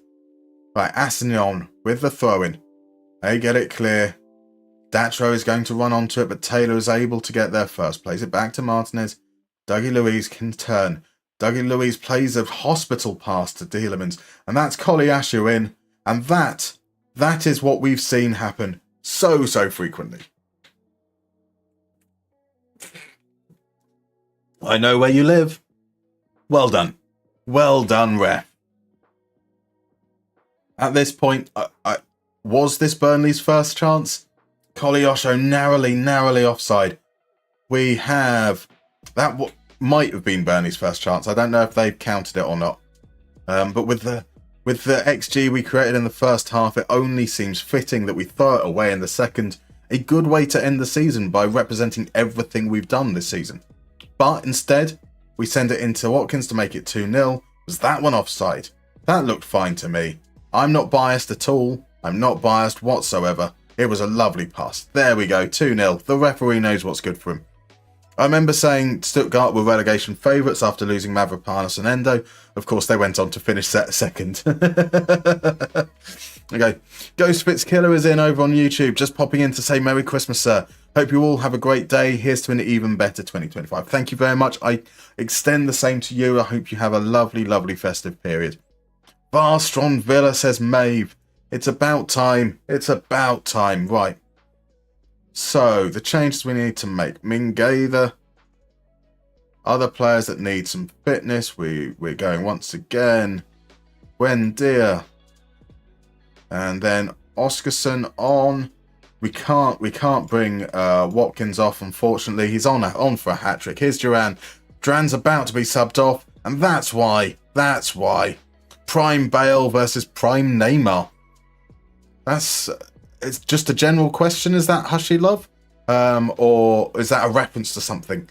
Oscarson, can he turn it back in? Oscarson can't turn it back in. Good defending by Horigami. Poor defending there, though. Here's Buendia. Buendia's return from injury. Oscarson. Trafford has had a great game. Just a general question. Prime Bale versus Prime Neymar. Prime Neymar by quite a bit. I agree with RJ that I don't like Neymar. I do find him a very prickly character. Neymar turned the game more often. Just a much better talent of player. Bale had his moments. Bale functioned really well in that team, where he would be able to take advantage of the space created by the others there. I wouldn't describe him as a player who created that space. He was just someone who was good at timing his runs and exploiting it. Personally. 2-0 win. 3 XG. A good performance to end the season. Unfortunately, it doesn't change anything. We've still finished 5 points off the European spots. Brentford, sadly on the last day, dropped down to 7th. Oh, poor Brentford, a 4-0 defeat at Chelsea.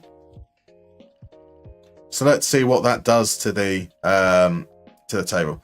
Bale, because I never liked that. MSN was great though, so kind of disagree. You're entitled to disagree, hush your love. Now, ultimately, Bale did it at Spurs. That is true, and Neymar didn't do it at Spurs. But he didn't create space. He took advantage. Like so at Spurs, Bale was basically pace.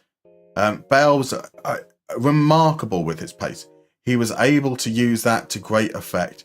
But what did Spurs win? Spurs were an average team, and he was a good player in an average team. And for Wales, Neymar never did anything for Wales. Selfish bastard, really, isn't he?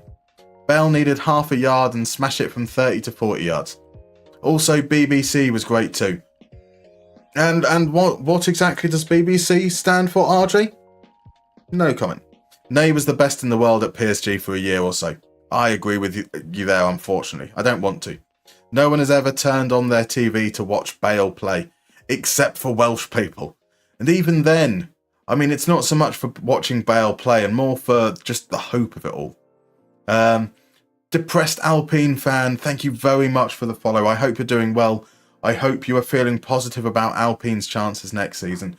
Look, if you are comfortable chatting, let us know who you support. Let us know who you're playing with in FM. Love to hear from you. But if you're not comfortable, there's zero obligation whatsoever to do so. Benzema, Bale, Cristiano, you dirty mind. What do you mean, dirty mind? The comparison is an interesting one. They're different types of players. I wouldn't personally compare. Agreed. And Tatsugiri does as well. Sack Doohan and hire Colapinto. I mean, Colapinto deserves a drive next year, right? I see a lot of Hazard versus Bale debates. Again, such a weird. I think there's something about British players that if they get to a good team, they then get compared to players that are completely different. You've got players who are really creative and do a lot more. Like Hazard was such a different player to Bale. But that doesn't diminish that Bale was a very, very good player. Just to be clear, Bale was a sensational player. I would have loved to have had Bale at Villa. But yeah, I think there are some difficulties with those comparisons there. Depressed Alpine fan, Merry Christmas, mate. I hope you have a great day filled with presents, love and care from whatever family you have. That's very kind, and the same to you. Just finished the Premier League season and Tottenham won the league. What's going on here? That is far too unrealistic. Kevin Kilban is surely the GOAT. Zinedine Kilban most definitely is. And there we go. That's how the league finished the first season. We have an hour and a half to play the last game. We're all doing quite well in that regards. Luton are down. We knew that Luton were down before it happened. Bournemouth are down. They lost on the final day. West Ham are down, I'm afraid. They drew on the final day, and that wasn't enough. They needed to win. They needed Sheffield United or Fulham to draw or lose. Unfortunately, West Ham are going to be ripe for the plundering. I mean, let's be honest. To shortlist. I mean, that's the quickest decision I've ever made. They signed Jonathan Rowe as well. What's happened to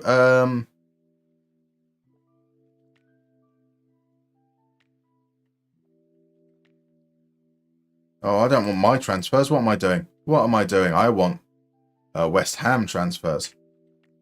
So Skamaka was... Oh, of course Skamaka was sold. I'm an idiot. Interesting. But yeah, I would very much like a Mohamed Kudus if I could get him. Get our hands on a Kudus would be very, very nice. Maybe we could sign Mavropanos. We are not signing Mavropanos. Not necessarily sure I want anyone else, but yeah, we will look to plunder there. We might even keep an eye on what's going on here. Cliver had a really bad season. That's a little bit disappointing. Maybe we won't be keeping an eye on him. Sinister was okay, quite dribbly. Christy Cook is a player that I know can be quite good, pretty all round. It's an option. I think we might be covered in that area, but you know, if we get bids for Dougie Louise, we might want some cheap options to go in there. Lewis Cook is a player we could possibly keep an eye on. Elias Abani is definitely a player to keep an eye on. Or is he? Rubbish performance this year. 69% of us. 69. Nice. Yeah, no redeeming performances from their defence there. So we're going to just keep our eye on Mohamed Kudus. Then we go forward to the last game of the season. Pop these guys on a rest. What's the odds that with only one left back left, that Greg Taylor gets injured between now and then? I have a feeling. So we've seen Belly Goal, our Player One Goal of the Season award. Let's go back to that. There's an achievement popping up. A return from holiday. Belly Goal, Pedri Musiala comparisons annoy me. A long way away. Yeah. Anthony 11 assists. Crazy.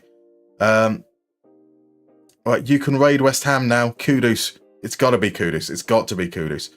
Bournemouth are down. They are indeed. Anthony is pretty good in FM. Here's, well, Man United top 4. So I was glad he did well at Everton because our fans, Sunderland, gave him an awful time. Kevin Kilban love in the chat. Never would have thought it. Rodgers is going to miss the final. That's okay. He's only a bit part player, really. Goal of the season scored by Pau Torres from 28 yards against Everton. Let's have a watch of this.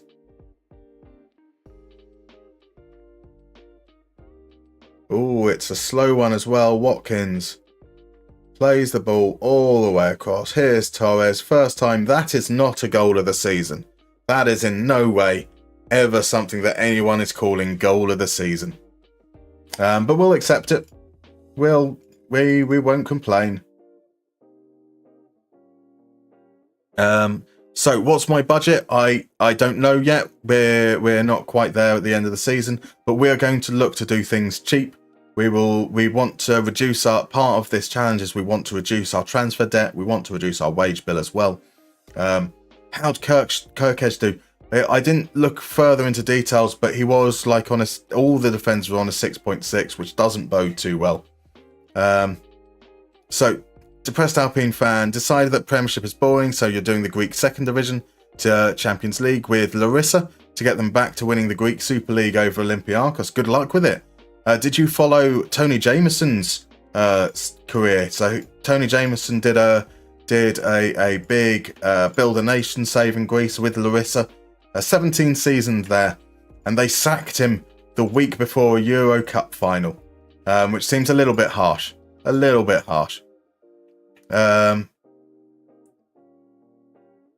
now I can sign Kirkesh. I don't need him. I've been happy with Greg Taylor. I've been very, very happy with Luca Digne. I mean, I know that if the player is available, you kind of want to go for him. But yeah, it's probably a little bit of a waste. Lengley is back to the bench. Luca Digne, too far away. He's out on loan, so that's not a consideration. Who are the youngsters that fill the bench? We've got 3 spots for youngsters, and those youngsters are going to be Swinkles again. Swinkles is just such a satisfying thing to say. And Kobe Moore or Caden Young. Kobe Moore is in better physical shape. There we go. Get some youngsters on the bench. There's zero chance they're going to play whatsoever. So currently playing a Schalke file. How's the Schalke save going? They are in deep shit financially. That is the challenge. And thank you for the follow, by the way. Maestro, has anyone been following Auxerre's rise in Ligue 1? Currently sit at 8th spot after gaining promotion last season and remaining unbeaten against most big teams in France. That's marvellous to hear. Not really, since it's still a farmers' league. I mean, France is a really, really fun league to watch. I know that people say, but it's all PSG, but we've seen greater fights for the title in France than we've seen in England in some years. Sure, the last couple of years have been okay in England, but we've seen some runaways that are just as Farmers League as France. It's Auxerre we're talking about, not PSG. Like, it's great to see Auxerre back up the good time, but I mean, 8th, yeah, sure, it's a long way away. It's just nice to see them up in the top division. Depressed Alpine fan, don't care anywhere. Depressed Alpine fan, I appreciate your name. You seem to have come in with quite a combative attitude there. Just going to be very polite. Like, there's no need to be rude. Like, it's Christmas. I know that times can be difficult for some, but like, yeah, if you're going to be combative, I don't feel this is going to be necessarily the right environment. So let's try and be a little bit more positive if we can. So Maestro, feels like they might be cooking some interesting football. A poor standard of goals this season, clearly for us to win. Clearly. Potential analysis on Auxerre? Who knows? Maybe if we've got the time, like it's not something that's on the horizon. You bribed the voters to give Pau the Goal of the Year award. It's the only explanation. Amazing academy. That Mex's San Yacise. Back Champs 0304, that era team, absolutely sensational. Need some serious Kelly Mann minutes next season. Maybe. Absolutely worth every penny of the 19 million you spent on him. Definitely an above board deal. There's nothing corrupt going on whatsoever between the two teams. So John Duran has not been in great form. Oscarson hasn't either. So Ollie Watkins as a deep lying forward is what we're going with. Zaniolo's been in good form. Everyone there is kind of there on merit.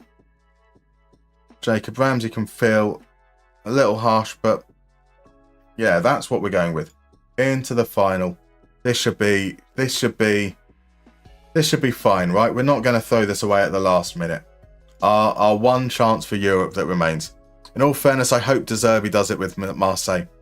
Okay, fair enough. Sorry for being rude. Thank you very much for the apologies. As I said, I understand that it can be, sometimes you can be in a bad mood. It can be tough, can be a little bit snappy.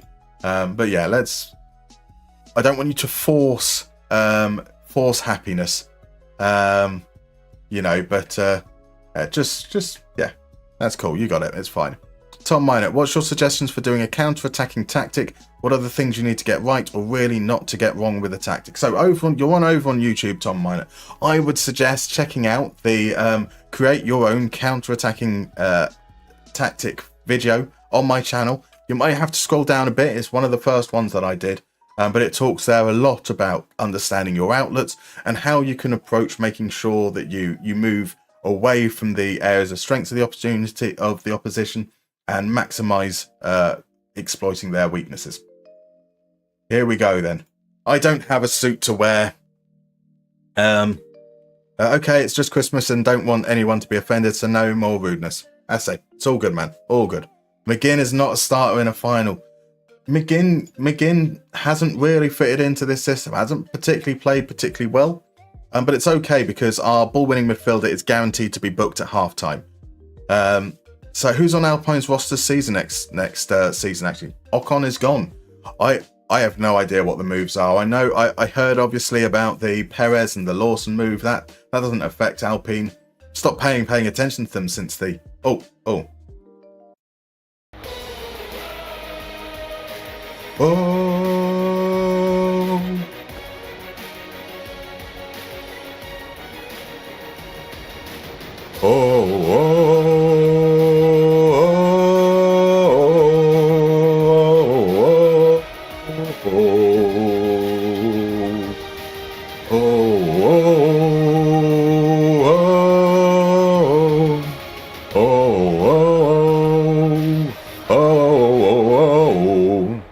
Beautiful stuff. Not my singing. My singing was definitely not beautiful stuff, but that is a tune that you didn't get to hear because I ruined it with my awful noises over the top. We want to pause this. We forgot to do the opposition instructions. So here we go. We don't need to hard tackle there. We do need to hard tackle on Jonathan Ikone. Let's get an early reducer in. Let's force them into an early substitution. That would be nice. Right, Onyedika plays it back to Pau. It is claret and blue versus purple. What a good colour choice. And Sotil is through. Sotil is one-on-one with Martinez, and Sotil misses. Oh, we have got away with one there. Right, so we need a Musterman version of the Europa League theme. No one wants to hear that again. Watkins, what a great save from Tarasiano. A good start to this game so far. Onyedika from distance. Tarasiano pushes it away again as well. Let's just move these highlights up to extended. We've got time. We can certainly see through. We want a little bit more tension. Into the far post. Mandragora gets it clear. Onyedika gathers and plays it to Mingueza. And can Villa re-establish? Fiorentina have pushed their lines out. It's four good chances early in this game. Now, maybe a chance for Fiorentina to settle here. They're starting with Tarasiano, who plays it out to Ranieri. There's loads and loads of space out wide. Part of a feature of this formation is that they should have some space out wide. And that's got to be offside. It is indeed. But that's the only explanation for Belotti trying to score a header from 25 yards, right? He had to know it was offside. Fiorentina are somehow very good in FM. The match engine has a thing for them. They've got some very good players. That's the thing. So manager Musterman gives our eyes after 8 minutes because they're all setters by position. I keep on forgetting, especially as we've been trying to rush through games to get a season complete in a day. But I remembered that's something at least, right? Taylor now. Out to Diaby. Diaby's got space to run. He's got the pace as well. Can he beat his man? He can't really, but he plays it back to Taylor. Tielemans finds Mingueza. Mingueza takes the shot. Mingueza shouldn't be the player taking the shot. Onyedika dives in a little bit rashly, but gets away with it. Camera to Taylor once more. Taylor's going to go back there. Look down the line. That's it. That's where you need to get. Push pass. Disappointing. Hello, I have problem. My game run on like 30 frames per second now. I don't know why, because last week it ran normally. Yeah, as Hank says, maybe check your drivers would be my own guess. Their left centre back is 179 centimetres. Perhaps attack down that side. Just letting you know. Well, we don't have. Watkins and Diaby aren't exactly tall either. But we do have Zaniolo attacking that space. He is like 6 foot. But our position, Mingueza is not an attacking fullback. We are very much, like you say, attack down that side. We don't have players to do it with the way we're set up.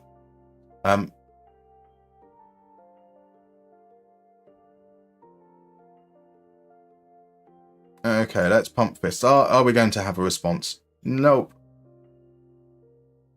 I have faith though.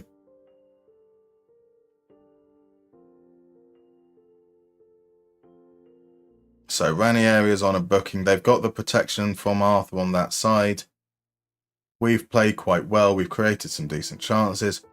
Watkins not necessarily having a great time of it in that role. We will look to bring on perhaps Duran or Oscarson for that physical presence into the second half. But they haven't really been in great form either, Duran or Oscarson recently. We had a spell where Duran was scoring big goals. It's kind of dried up. So, to be honest, in real life, their recent Euro record is outstanding. Fiorentina are a really good team. Just because they lose finals, I mean, the fact they get to finals is pretty impressive.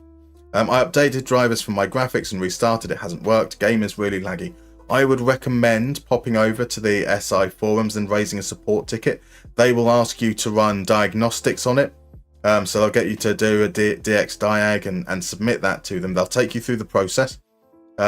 They should be able to help. It's very difficult without knowing the specifics of your machine to set things up. So Taylor back to Martinez. Martinez forced to clear. Tielemans isn't going to be able to win. Camera, his touch is heavy. Sotil, Mandragora's in behind, but Taylor snuffs it out. Zaniolo sends it forwards. Watkins, can he get there? He can't. Biraghi. It's pressure from Fiorentina. They've started this second half brightly. Ranieri on the ball, plays it out to Biraghi. Sotil comes deep. Sotil turns his man. Sotil can run. Mandragora out to Jorko. Mandragora on it again. Coyote. Coyote plays the ball through. Mandragora, that is 1-0. That is problem. That is a problem. Going to fire the team up immediately. This is where we're going to go for some physicality, and it might be Watkins who's going to find himself withdrawn. It's a lovely ball from Coyote. Pau Torres, though, really switched off. Didn't seem to notice Mandragora attacking his space. Onyedika is on a yellow card. He didn't get booked but before in the first half, so well done. But he only lasted a few minutes into the second half before picking up his booking. Taylor plays it inside. There's Onyedika to Zaniolo, out to Mingueza. Mingueza push forward. Here's the cross. It's bouncing around. There's a block. We're good at scoring immediately after conceding, but not to be. Not to be. So Watkins is the man who's going to make way. John Duran is coming on. He becomes a target forward. Onyedika on his yellow card is coming off. He's going to be replaced by John McGinn.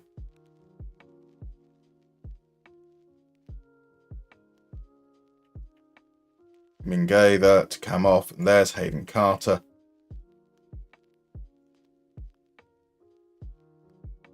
And pushing it up. We are pushing it up, aren't we? We've got to push it up. No, we're not. No, we're not. We're going to increase our engagement. We're going to make sure we've still got the instructions on those guys, which we do. 3 changes. John McGinn, the team leader. I need you to make an impact, and you have no reaction. No reaction whatsoever. Right, Carter throws it in. Unfortunately, it's cleared quite easily by Fiorentina. Taylor will play it back to Pau. Villa are quite happy to hold the ball in their defensive area. Bait Fiorentina out. Konsa plays it into Carter, and they're just happily passing it between them. No sense of urgency with this attacking mentality or this high tempo. None of those things mean that they want to push the ball forwards. They don't want to push the ball forwards. They just like to have a nice time. Here's Zaniolo looking to ruin their lovely little tea break. Passed it to Duran. Duran's like, no, we don't score here. We gently move the ball around with no sense of purpose. So I'll put it out for a goal kick. And that's what he did. Demand more. It's going to be another daylight robbery. Another daylight robbery. 1 point something or other XG. Plays against 0.42. Ranieri. Arthur from distance. It's blocked by camera. Coyote.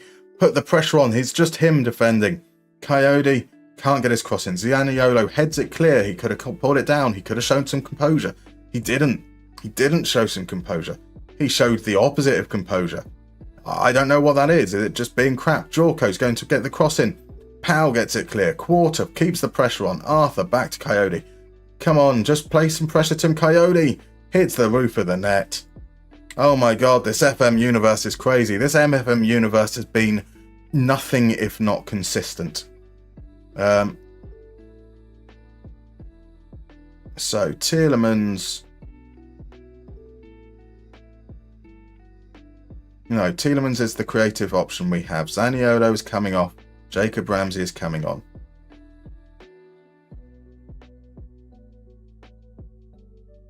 We are pushing that tempo even higher. And we're going to play more direct. It's not all-out attack. We know all-out attack does nothing.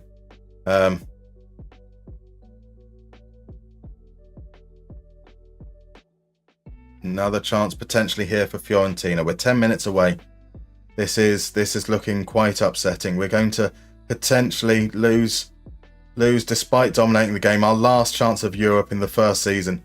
Our chances of picking up points next season are severely diminished without European competition. Martinez Quarter plays it through. Here's Bonaventura. Why are you running away? Why are you running away, pal? What on earth was that? You know what I did with Machado yesterday. You know what I did with Machado, and Pau Torres does exactly the same. He just refused to engage. Right, we pushed that up and we haven't had a shot since. So we're going to push that down. We're just going to start pushing players forwards. So to push those players forwards, that's going to see us replace Tielemans with Oscarson That's going to be you there. So we go 1, 2. The target forwards on this side is Duran. He's left-footed. Target forward on this side on support is Oscarson. The advanced forward in the middle there. Then Ramsey in behind to be potentially there to pick up the loose balls. We're going to move these guys up into midfield as well. These guys up. No, we're not going to move those guys up. We're going to just leave it like that, I think. Yeah, there we go. Last 10 minutes. Come on. Create a chance, anything. Send the ball forwards. Demand more. We're going for it, and that means, though, we will be vulnerable. We can't complain if they get a second goal. Lopez, Fidalgo, there we go. That's what happens. It is what it is. We pushed our players forward. That meant that we were going to be vulnerable. And at least by the end of this game, perhaps that means the XG might be a little bit closer to level. And then we can say that it's not that we've been FM. So there we go. We only created 2 XG. They created a whole 0.81. They deserve their 2-0 win. And we deserve not to be playing in Europe next season. Here's the cross. Taylor with a limp header over. That is how it is. That is just how it is. Bar humbug. And Biragi looking to add insult to injury as a good save from Martinez. Well, this has been a very, very fitting way to end the season, let's be fair. Bonaventura taking his time, sends it in. Well, it's over now. It is all over. So Tielemans needs to come up with some magic like he did against City the other day. Indeed. Push the tempo. Fatboy Slim reference. Who thought we'd get a Fatboy Slim reference? Who thought they'd make us watch the trophy lift celebration of another team? This is cruel. Whoa. Curse you, FM gods. Curse you. Indeed. Duran missed a sitter. We missed some massive chances. Just behind Europe in Premier League. Lost final in the Conference League. Ah, shit. I only want to grab some pizza. Damn, we lost. Robbed. But as I say, this has been a very, very fair representation of how Season 1 went. It's like us getting a load and load of draws. Failure is hard to take. But I'm disappointed to miss out on a trophy. I'm not happy with your performance regardless. Finishing is a large part of it. But I don't want to be mean. These guys are going to be feeling sore.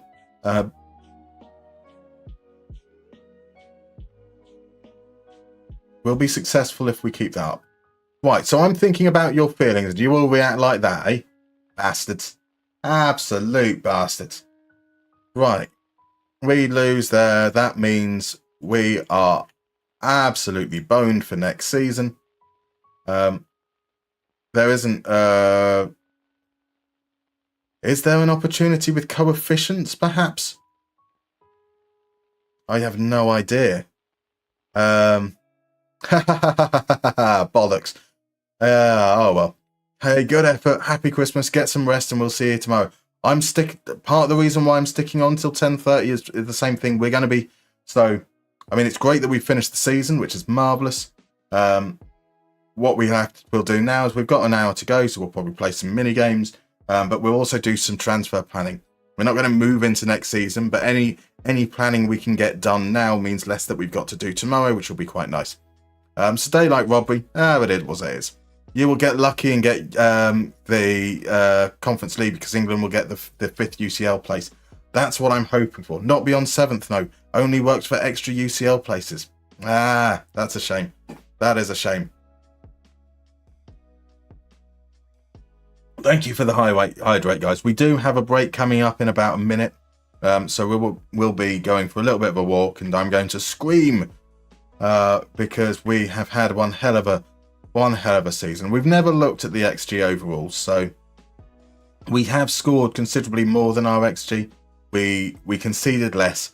we finished where we deserved to, so I can't complain overall.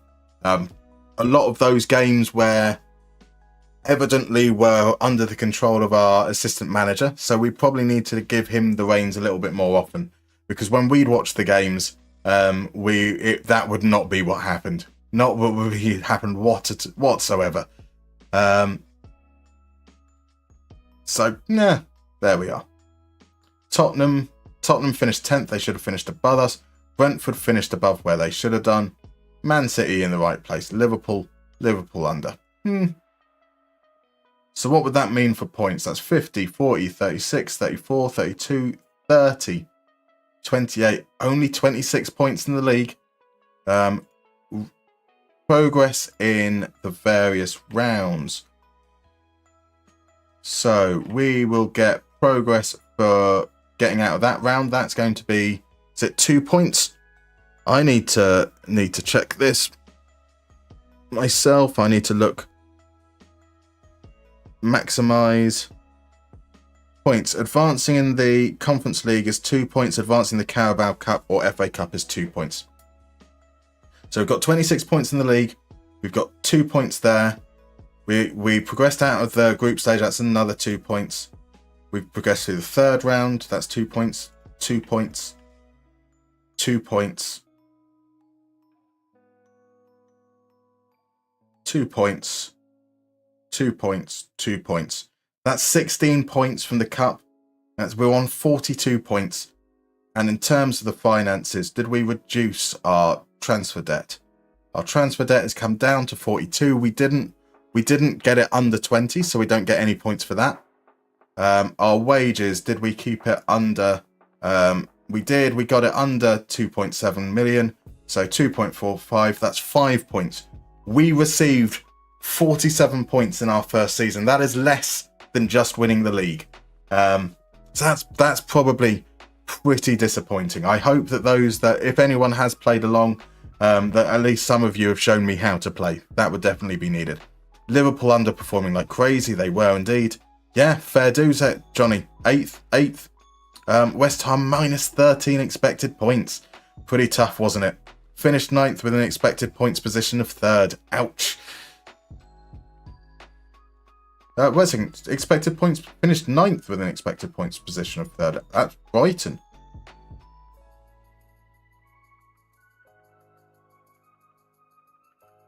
So who finished 9th with an expected points position of 3rd? Or was it the other way round? 9th.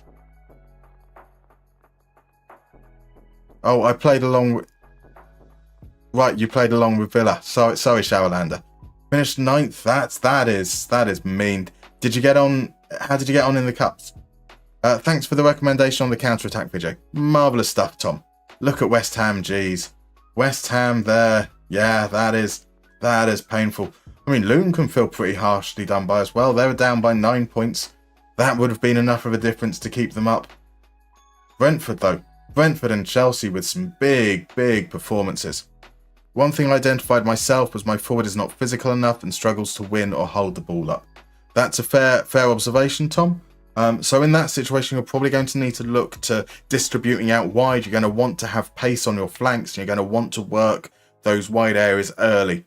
And then have players out wide who can... Now remember, holding up the ball doesn't just have to be using your strength. Messi is phenomenal at holding up the ball by being able to dribble. If you're able to keep players away from you by moving, by dribbling, by taking it past players and buying time for other players to support, that is an outlet. Any suggestions on outlets which avoid him getting into battles? So, like, if you don't have a striker who can do the work as an outlet, then you want to look at other positions where you're able to do that. Now, we talk in that video about looking at carriers from midfield, about looking at wingers who can stretch play. It's about identifying what strengths you have in your squad to do it.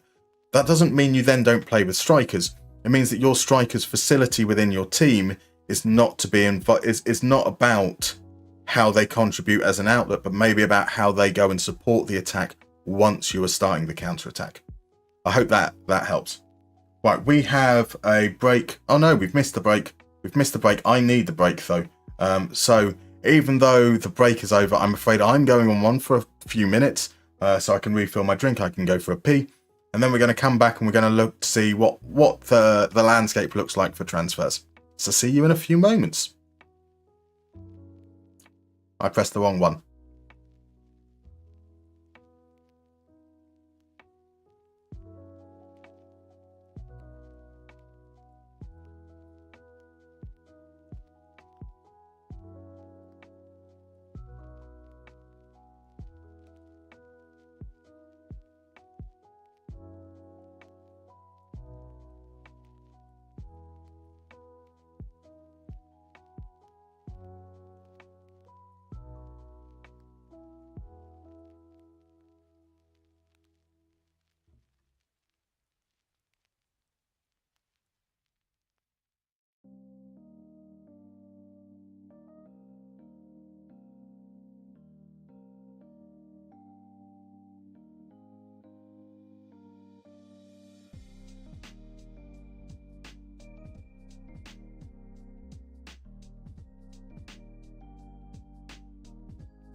It's not the statistics.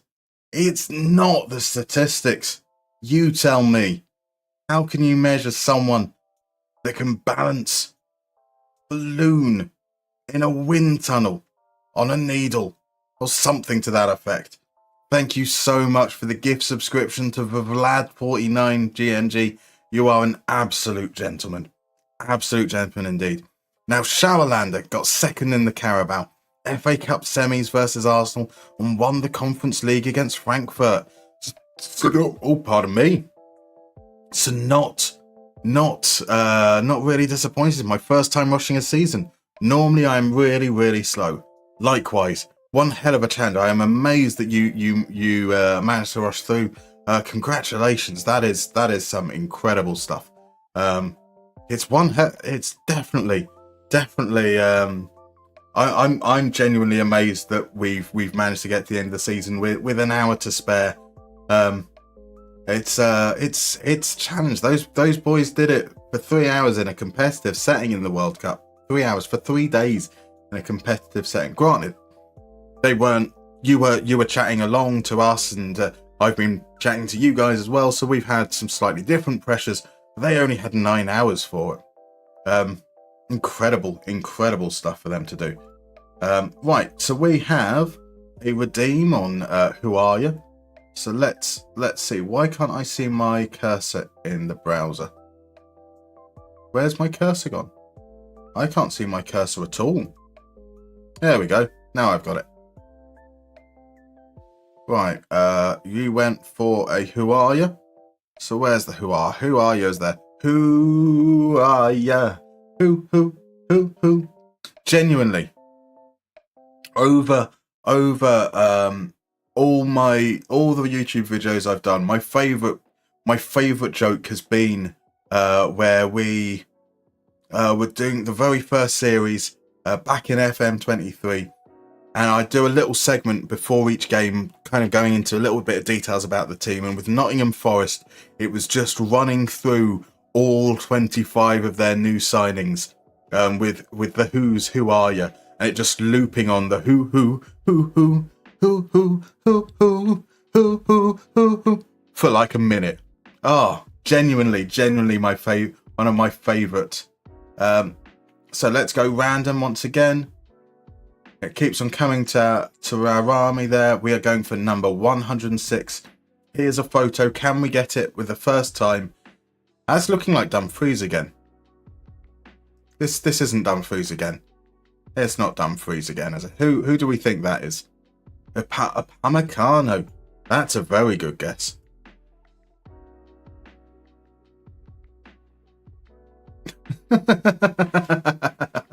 You guys are far too good at this. This is a lovely concept. Maybe we need to do it without the photos from now on and just get a random player to start with and work from there. Because we have got all of them pretty much on the first try. Kwan is back. Welcome, sir. How you doing? We are playing mini games for a moment. We've got a tick-a-tack-a-toe. So we did Spain. We struggled with Spain. We've done England. We've done the daily challenge that they've done before. Caffeine, welcome in. How was your stream, sir? Lovely to see you. And to your viewers, welcome in. You have come. We are now entering the final hour of day one of the World Cup challenge. Pixelated Suits, hello. How are you doing? Good to see you too. Let's do a little bit of stream face. Deal with. Oh, there we go. And we've still got the thing up to cover my face because I'm a professional streamer. Let's hide that. That was an explainer. We have come to the end of the very first season, so we're just now going to be we're playing a couple of games for a moment, and then we're going to do a little bit of looking at our transfer targets so we can prepare ahead of tomorrow. What we've been doing today is a remaking of the FIFAe World Cup featuring Football Manager. Now, the way that works, you had representatives from different federations who came together, and over the first 3 days, they embarked on a series of seasons. They had 1 day to complete a season, and depending on their performance, winning the league, progress in various cups, they would accumulate points, and those points would be used to arrange how they finished and who qualified for the next round. We're basically following that exact same format, and so the points are just appearing over there. That's kind of the angle we want. I'm pointing. I know where to point. I know how directions work. That's for sure. And we have been shit. There we go. The team was voted for by the community. So it's Aston Villa, the team I support, a team I know quite well, a team that I've done tactics tests with, and generally speaking, the tactic that we've used has been pretty consistent and finishing like the top 3, top 4. And we missed out on Europe. We finished 8th. And then we lost the Europa Conference League final 2-0, despite dominating the game. This is very much a tough first season. We have been on 16 draws. We only lost 7 games. That only the top 3 bested us in that, but we couldn't win games. So our plan for the rest of the stream is to identify some transfer targets, maybe hopefully push us to the next level when we start season 2 tomorrow. And so Pixelated Suits, Juan Pablo Angel is one of the reasons I love football. And we've got an Angel, Regen and Duran. I mean, very different players, but Juan Pablo Angel is definitely one of my greatest loves. An amazing player, so fun. The goal he scored against Bolton, where he nutmegged a player by the byline, and then people say it was a cross. I think even Angel might have said that it was a cross, but I know better. It wasn't. It was an amazing looping shot over Jussi Jääskeläinen and into the far corner. And I stand by that 100%. Juan Pablo Angel. I used to look a little bit like Juan Pablo Angel when I would play with my hairband in, my long flowing locks. So they both support Atlético Nacional. Interesting. When I started watching the MLS as Hank, he was so much fun because he was at Red Bulls. Yes, he was. He was like quality player. Angel, iconic Premier League signing in my opinion. It was definitely that area. Somebody who should belong as a Barclaysman. I think that's the term they go for. My dad took me to those games. That made me a fan. About that. Juan Pablo Angel to Henry to BWP. I'm too young for Angel, says Kwan. You're missing out. Angel was a player who was... The idea of Juan Pablo Angel was amazing. The performances for Juan Pablo Angel were so-so. But those moments when he'd do things magical, those magical moments made it all worthwhile. And let's just speaking of Kurt Angle, that would be something. I thought Angel had struggled at Villa. I'm aware he had personal issues though. I think one with his kids was ill. That is true. So when he first moved over here, he had issues with kids being ill and struggled with the language. Actually, he was one of the very first player liaison staff. So officially a member of staff hired by a Premier League club to work specifically with player liaison to help players settled was as a result of Angel struggling to settle. Villa went, actually, we need to do this professionally. Unfortunately, they did it a little bit late. And so it took like 2 or 3 seasons until he was properly settled. But he was great. Like those last few years before Martin O'Neill came in, absolutely mint. Absolutely mint. I do remember the newspaper headline though, Angel of Death, when he scored the goal that sent Coventry down. That was his first goal in English football 6 months after he signed. Angel's son does play for LAFC. BWP, Bradley Wright Phillips, indeed. A ball-winning playmaker, right. So he did well at Villa, considering it was Villa in the early noughties, nearly 50 goals in under 200 appearances. And the thing is, he wasn't an out-and-out goal scorer. A quality player, though. All right, let's go on over. We are doing the... Let's get back to the tiki-taka-toe. So let's go. Shall we go for Italian leagues? I feel like you guys tend to be pretty decent with your Italian knowledge. I say that, and then we get Monza. So we're looking for Dutch players that played for Monza, Milan, and Atlanta. Lazio players that also played for Monza, Milan, or Atlanta. And people who've ended up as the Italian league top scorer, Monza, Milan, Atlanta. So we've got an early recommendation for the Dutch Milan players, naturally. Oh no, Dutch Atlanta players, because I'm going to put in the Dutch Milan player. There we go. Immobile. It's not. Oh no, Lazio isn't a top scorer. We know Monza, Milan, and Atlanta. Yep, Stam is a good shout as well. Martin de Roon. All the good Dutch players. Musterman does whatever a manager can. Brazilian Fury, welcome in. How are you doing, sir? We have had a pretty awful season, so unfortunately, but that's okay because we're gonna make amends next season when we can spend some money. Hopefully. Westerveld, Sander Westerveld. We are very much going on the Dutch theme at the moment. I did not know that Sander Westerveld was at Monza. Ibrahimovic for the top scorer. Zlatan, absolutely a fantastic suggestion there. Gianluca Caprari isn't, unfortunately. Supreme Kwan wants me to drink. And we will. What about Christian Vieri? There we go. A Lazio player, a Milan player, an Atlanta player, an Italian league top scorer. What a contribution from Rafael Silva over on YouTube. Nesta, Van Basten,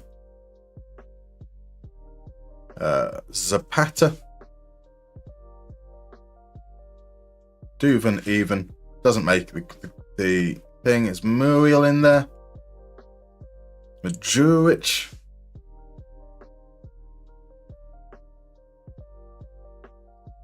Just check all the Juriches.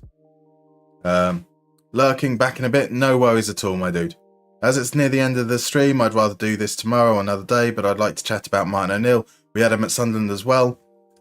Yes, that can definitely be a good conversation for another day. My opinions on Martin O'Neill, I have to say, are not particularly flattering. I'm sad to say. Fabio Barini. Fabio Barini is not a player that links any of those options. So, can we think of a top scorer from Monza, Italian league top scorer that has played at Monza? Luca Toni. Unfortunately, doesn't register anything.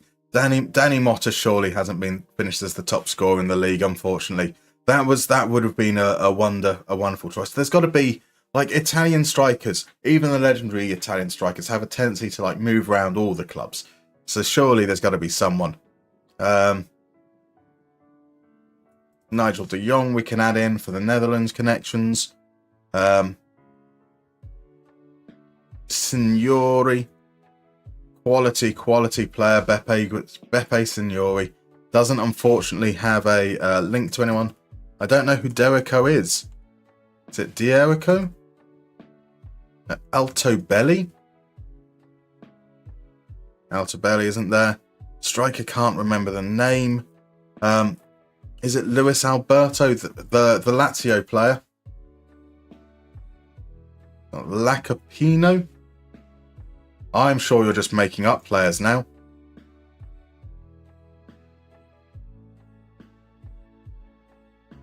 Jakob. Right, okay, yeah. Let's check both of them. We might as well whilst we're there. No, we've got nothing for Andrea Derico.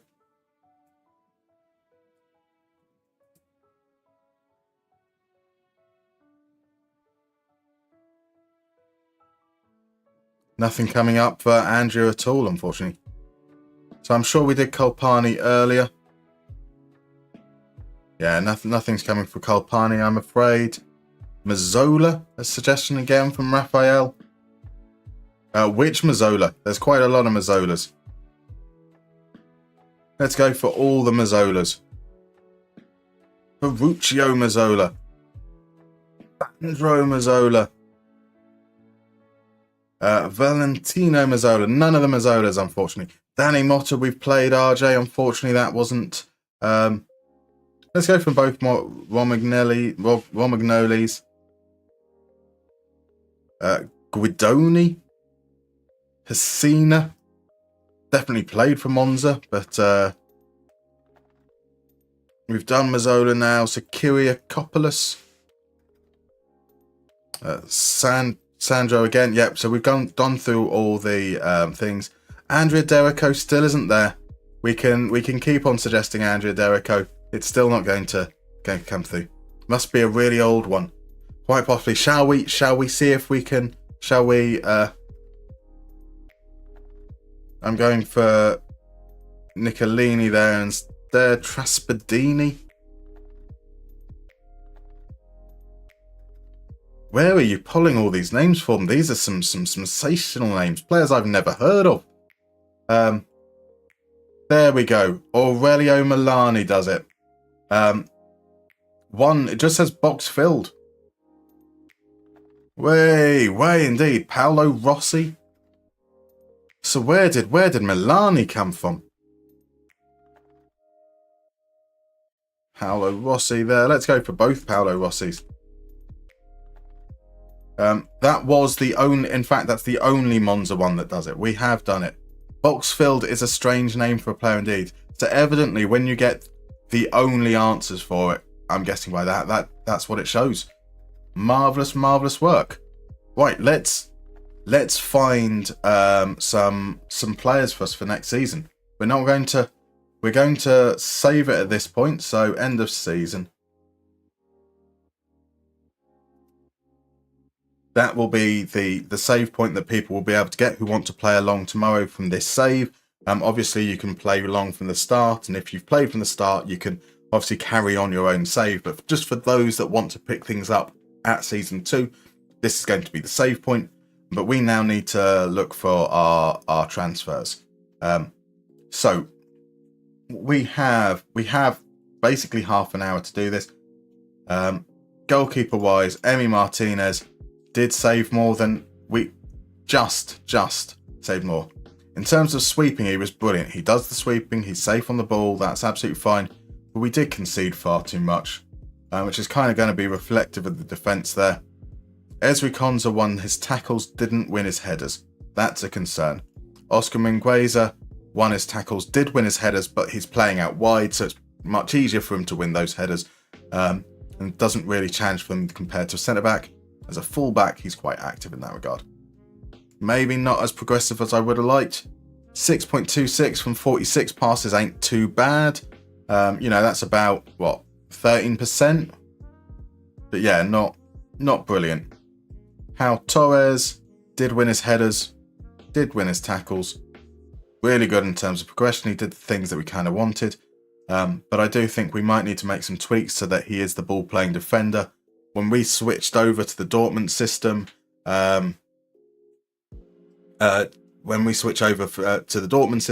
that had the ball-playing defender on the right-hand side, which obviously doesn't suit. We've got Paul Torres on the left, so we might need to tweak things around. Big Joe says Musterman is a legend. That's very, very kind. I can't say I agree, but I do appreciate it. So Kwan says, so when you start from Season 2, will they be using your current team? Yes, they will, Kwan. So if people want to start just from Season 2 and they haven't played before that point, that's kind of the only way we can do it, really. Do we leave the AI to make transfers and have a random thing? So we've all got the same start point from Season 2, like we all had the same start point from Season 1. So that's the plan, at least. Pau Torres is a quality player. I love Pau Torres. Clement Longley, I thought he seemed to be okay in relief, but here we go. 74% tackles, 67% headers. That 67% headers is the same issue we have with Ezri Konsa. That is something we need someone who's good in the air.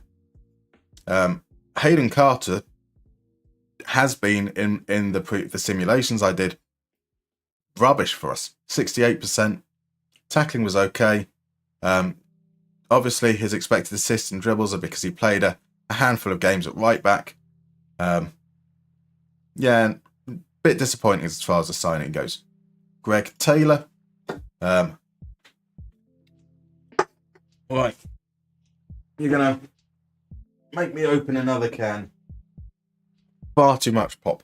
I could probably go on to the squash again. We started on squash. So there we go. Greg Taylor, as a fullback, he dribbled, he created, he was progressive with his passing, that's great. Won his tackles, didn't win his headers. That's probably a little bit low for a fullback, but not awfully so. Possession lost, that's what we expect from an attacking fullback. We expect them to lose possession because they're trying to create chances, they're trying to cross the ball. Greg Taylor, delighted with. Lucas Digne, also pretty happy with. Doesn't win his headers, wins his tackles. Possession won a little bit low. Possession lost quite high, but even more creative. Scored some goals as well. Yeah, Lucas Digne and Greg Taylor did what we want. That makes sense. When I think of Moneyball FM, I think of Musterman. Why, thank you, Big Joe. So let's have our Marcy. What drink? Pop. Soda. It's just Coca-Cola. Voice is doing fine with the Hydrate Redeem. It's definitely tickling, that's for sure. This is how I use your skin, as I said before, in chat at the end of season appraisal. That is the finest way probably to do it. I mean, I do like to do it when I'm playing a normal save. I will be using it much more often through the course of the save. But it's not something I check every week because, after every game, the changes are minimal. You're looking at a high-level overview. And when you've got to try and squeeze a single season into a day, you definitely can't stop and look at it at various points throughout the course of the season. Yuri Tielemans. played. He split his time between defensive midfield and attacking midfield, so we can't really get a proper bead, unfortunately. But he did pretty well in terms of expected assists. Doesn't dribble, that's fine. Probably quite an underwhelming goal involvement. Just 5 goals. You would expect a little bit more from him there. He's meant to be a smart player, so the amount that he loses possession is quite high. For an attacking midfielder, though, that's not too bad. For a defensive midfielder, that's quite right. I think that we can certainly get a lot more out of Yuri Tielemans. We can certainly get a lot more out of Douglas Luiz. So good from the possession point of view. Defensive midfield, not good from the possession point of view. Good from ball progression. Okay, expected assists. If Arsenal are still interested, Real Madrid are interested. Dougie Luiz is being sold. Dougie Luiz is 100% getting sold. Onyedika. Now, Onyedika we wanted to have as a player that kind of does more of the defensive stuff, so good that he's doing okay, possession won and possession lost. That could definitely be better still. He's like more progressive than Dougie Luiz. That is 15% of his passes are progressive. Dougie Luiz is just not quite that. He's probably around 13%. So that's a surprise. Being creative as a result, winning his headers, winning his tackles, pressuring as well. He's doing basically everything but scoring, and that's kind of, I don't really necessarily want him for scoring. Onyedika had an awful start to his season, but yeah, he's been great. Onyedika has been phenomenal. Camera has been pretty good as well. Tackles won, headers won. Much better in both of those metrics in possession won and possession lost. Also very progressive. He's carrying the ball quite nicely, not as creative. So I'm quite happy. I'm quite happy with the Camera Onyedika double pivot. I'm happy with Digne. I'm happy with Torres. I'm happy with Mingueza. So Hayden Carter, we can call that one a failure. That was a bad signing. Konza, maybe as a backup, or Konza and Mingueza to fight it out for the right backup position, or maybe if we play in a back three, he could be okay on the outside. But I want someone more physical centrally. Right, so let's catch up on some of the chat. Do I have a private save going, Musterman? Not anymore. I don't have any time for it, to be honest. So out Farby, I'm gonna head out. See you guys tomorrow. Thank you so much for popping along, my dude. Have a wonderful time. Really appreciate it. So I don't have a proper private save going. I do occasionally dip into a retro one using the Mad Scientist database. But yeah, generally speaking nowadays, everything you see either ends up on stream or in a video. John McGinn played occasionally out wide, occasionally defensive midfield. It's going to be a really difficult player to assess on that basis. All round looks kind of okay. I'm pleased. Like 12 pressures is going to be pretty high regardless of what you're looking at, which is marvellous. The progressive pass rate, again, that's about 15%. That's great. It's a little bit lower than, so possession one is a little bit lower than Camera. Possession lost is higher than Tielemans, so that's kind of not too good. Okay, creativity, okay, there. Yeah, McGinn has been average. We'd want to see a lot more from him. He's probably going to be a backup for this from here on in. Oh, retro, how old? So I just started one with the 95, 96. I'm not actually going to quit well, it does quit, but we've saved, so that's okay.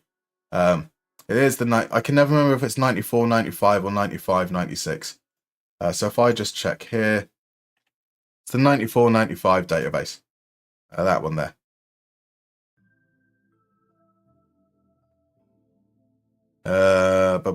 I'm going to check out as well. Have a great Christmas to everyone who celebrates. I may well drop by tomorrow. And to you, Rich, hope you have a lovely time. Thank you so much for dropping by. I really appreciate it. I hope you have a wonderful time. I love the retro databases. I'm playing 0102 with Sunderland right now. It's just so nice, isn't it, for that slice of history.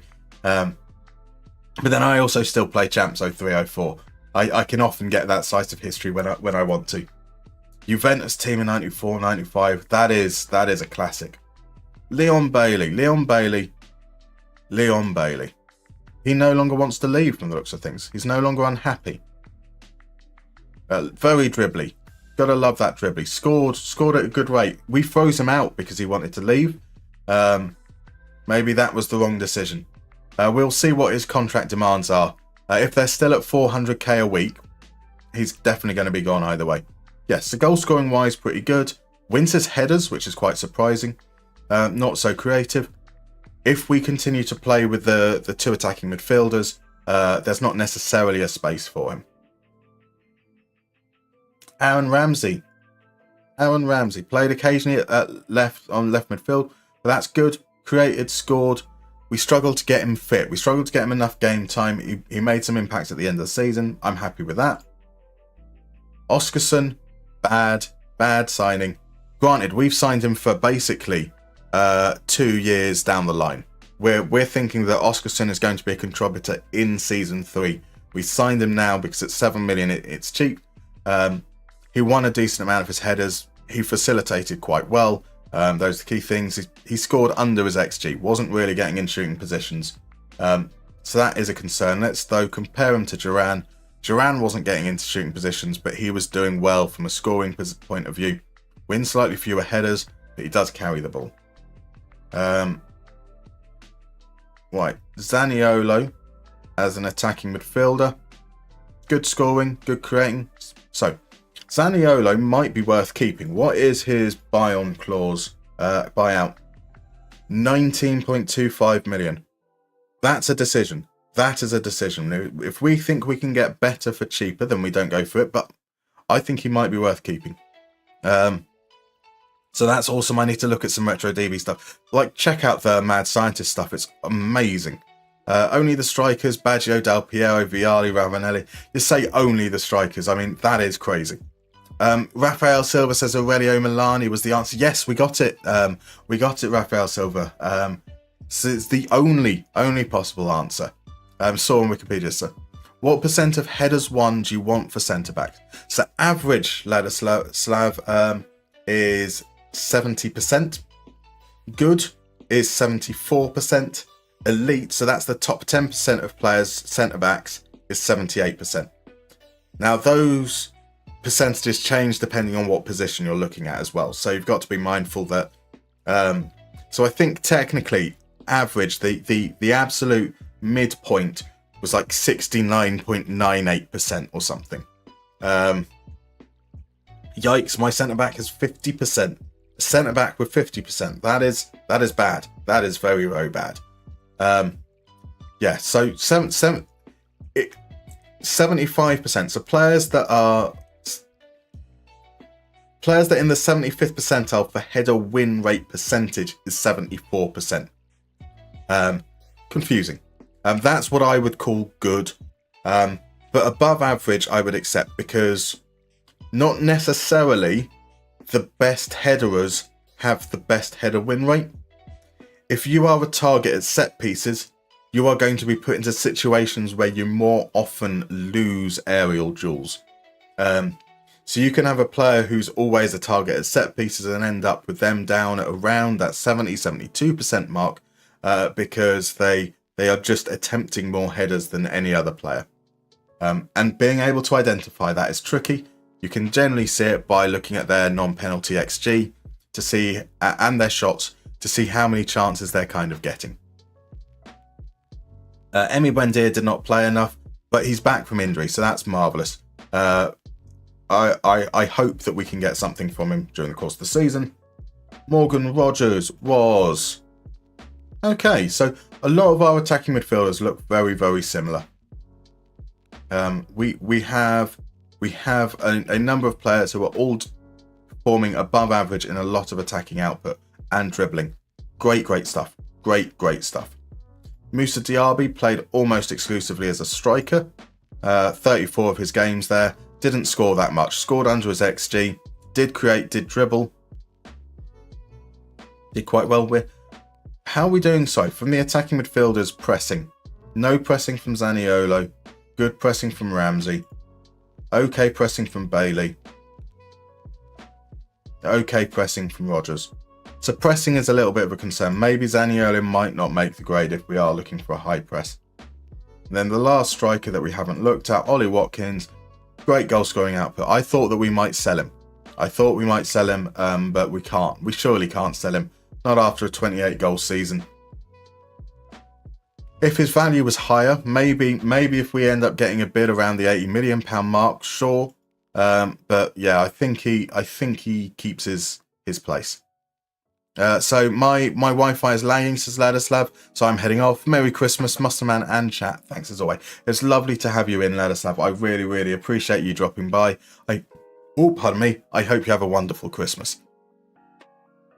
So Jacob, also known as Aaron Ramsey. I will always get interchangeable, right? Interchangeable, I'm sure. So yeah, I would like, realistically, a right-footed centre-back. I would potentially like someone to replace Zaniolo's loan who pressures. So our best pressing was Jacob Ramsey with 13. We're going to play the way I normally do, in so much as we aren't activating player search. So stats, chalkboard, pressures attempted, 13 or above. Let's have a look, see what we've got here. Right-footed centre-back, Greek? No, we do not want Mavropanos. Absolutely not. Absolutely not. Rafael Silva, it's a 23-24 save. It is indeed Rafael Silva. Because it is meant to be accessible to everyone, we're playing with the default database that is available, but also because the updated database doesn't update European qualification. So Aston Villa would have had a Champions League quality squad, but playing in the Conference League. Now, in hindsight, because we lost the Conference League final, I wish we had a Champions League quality squad. So there are some expensive players. Brian Hill, though, 562 minutes, probably not much there. So it says our budget is going to be currently 17 million, and it's going to be 42.35 thousand next season. That's surely wrong. We'll find out in due course, but given that we've raised money, we should expect a reasonable amount, and I'm naturally quite frugal. So I don't think we're going to be spending big. Someone like Sofiane Diop here looks interesting. Not had a great season. 1,200 minutes, no goals, 1 assist. That sounds awful. But he does press. Doesn't dribble that much. Played out on the wing. Yeah, maybe not. Maybe not. Also have Douglas and Diaby. Indeed we do. 42k. Best be looking in the Somalian 3rd division. Douglas is in Juventus and Diaby is in Saudi. They are indeed. That's because we're using the 23-24 database, the default database with the save. Justin Cliver has requested a transfer. He didn't have a particularly great season. Only played 1,500 minutes. Yeah, underscored. Not particularly creative. Rodrigo Riquelme. That doesn't look like the answer either. Kamada is available on a free transfer. 129 minutes is not enough to go by. Kane Lewis Potter. Not enough minutes. Romano Schmidt, 3.8 million. Let's look at... Right. Let's add in a couple of others here. Let's go for expected assists per 90. 0.2 might be quite high. Ruben Vargas, our AC Moneyball winger. That's probably not going to be. We've already been burnt by him once. Michael Elise, Pedro Neto, Karu Mitoma, all a little bit on the high side. If we drop that down to 12, does that change anything here? Jonathan Rowe is 31 million. Abdul Fatawu will return he's on loan. He's going to return to Sporting. 6 goals, 4 assists. It wasn't the Championship though. Yeah, you'd want him to be like everything full. if he's moving up a division. Elliot Anderson might be at an affordable price. Not enough minutes to judge on. I was really disappointed that Onana wasn't there. He was brilliant for me in my Dortmund team. It would have been nice. Anna Var says, need some advice. My star striker is not scoring and playing poorly. I've warned him multiple times, but if performances are just not good, what is an acceptable length of a benching?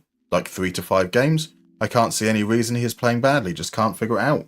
Well, if he's not playing, you drop him. And you don't drop him for 3 to 5 games. You drop him until you need him again. So if someone comes in and plays well in his stead, you stick with the player that's playing well. That would be the way I would treat it.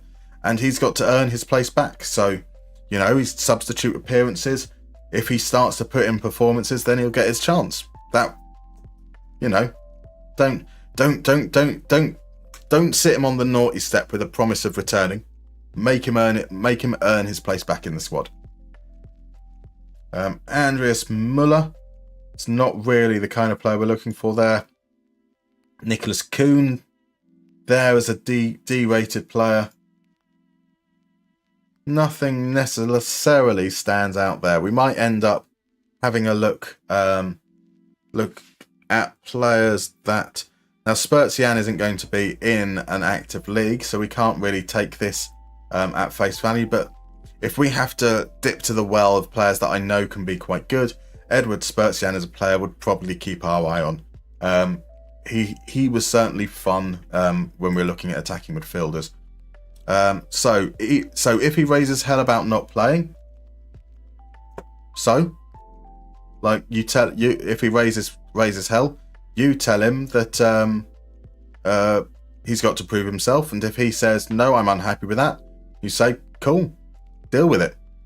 Like players are allowed to be unhappy.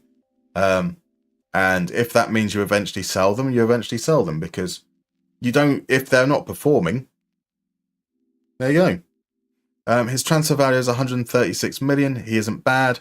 Okay, he is bad right now.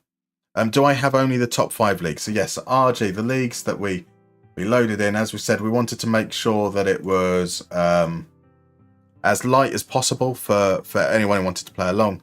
So it's the top 5 countries and the leagues that are supported within them. So player count has gone up to 50,000. There you go. So it should be a reasonable speed for most players. Jonathan Rowe is the man. Rafael Silva. It's not the that would be the statistics. Certainly looks good. You tell me, how do you measure somebody that could balance a balloon in a wind tunnel on a needle? Thank you so much for the subscription, Anavar. It is not the statistics. It's not the statistics. Jonathan Rowe certainly has performed okay in limited minutes. 31 million is quite dear. So, if we're going to spend 30 million, I'd probably be quite happy to stretch as far as spending a lot more on someone like Karim Mitoma, because Karim Mitoma is a fun player that I really, really like as well. Maybe even if Michael Elise ends up at the lower end of his value as well, goal-wise, maybe not on Elise, but I like Elise just generally speaking. Pedro Neto, I don't rate in Football Manager. So the other thing that we need to look for is a centre-back, and we want them to be someone who is good at winning their headers. We will start with that. Headers 1 ratio. The minimum is 70%. And we're also going to look at tackle should be possession 1. Possession 1 not in here. Possession 1, yes it is. So possession 1, we want Pau Torres numbers, which is 12, about 12 as the minimum. Kurt Zuma is not going to be the player we're looking at. Ozan Kabak, probably a little bit on the short side, but 74% header win rate is okay. Pretty decent there from that side of things. Kabak will definitely be a player I add to the short list. Cenk Ozkachar, 1,000 minutes is perhaps a little bit low for sample size. Really encouraging. Headers are too close to the thing there, so we won't go with that. Duki is a player that appears quite a few times as well in other saves. Doesn't engage in his tackles, so he might win them at an okay rate, but he really doesn't. Oh, that's second as a fullback. Yeah, I don't get the feeling with Dookie. Just doesn't quite feel right. Strike, we're not looking for a left footer.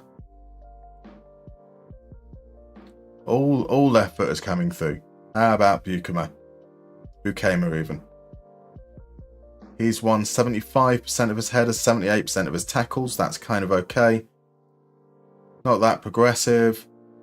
Possession lost is good. Possession won. He is right only, but that's not necessarily the worst thing. I can deal with that.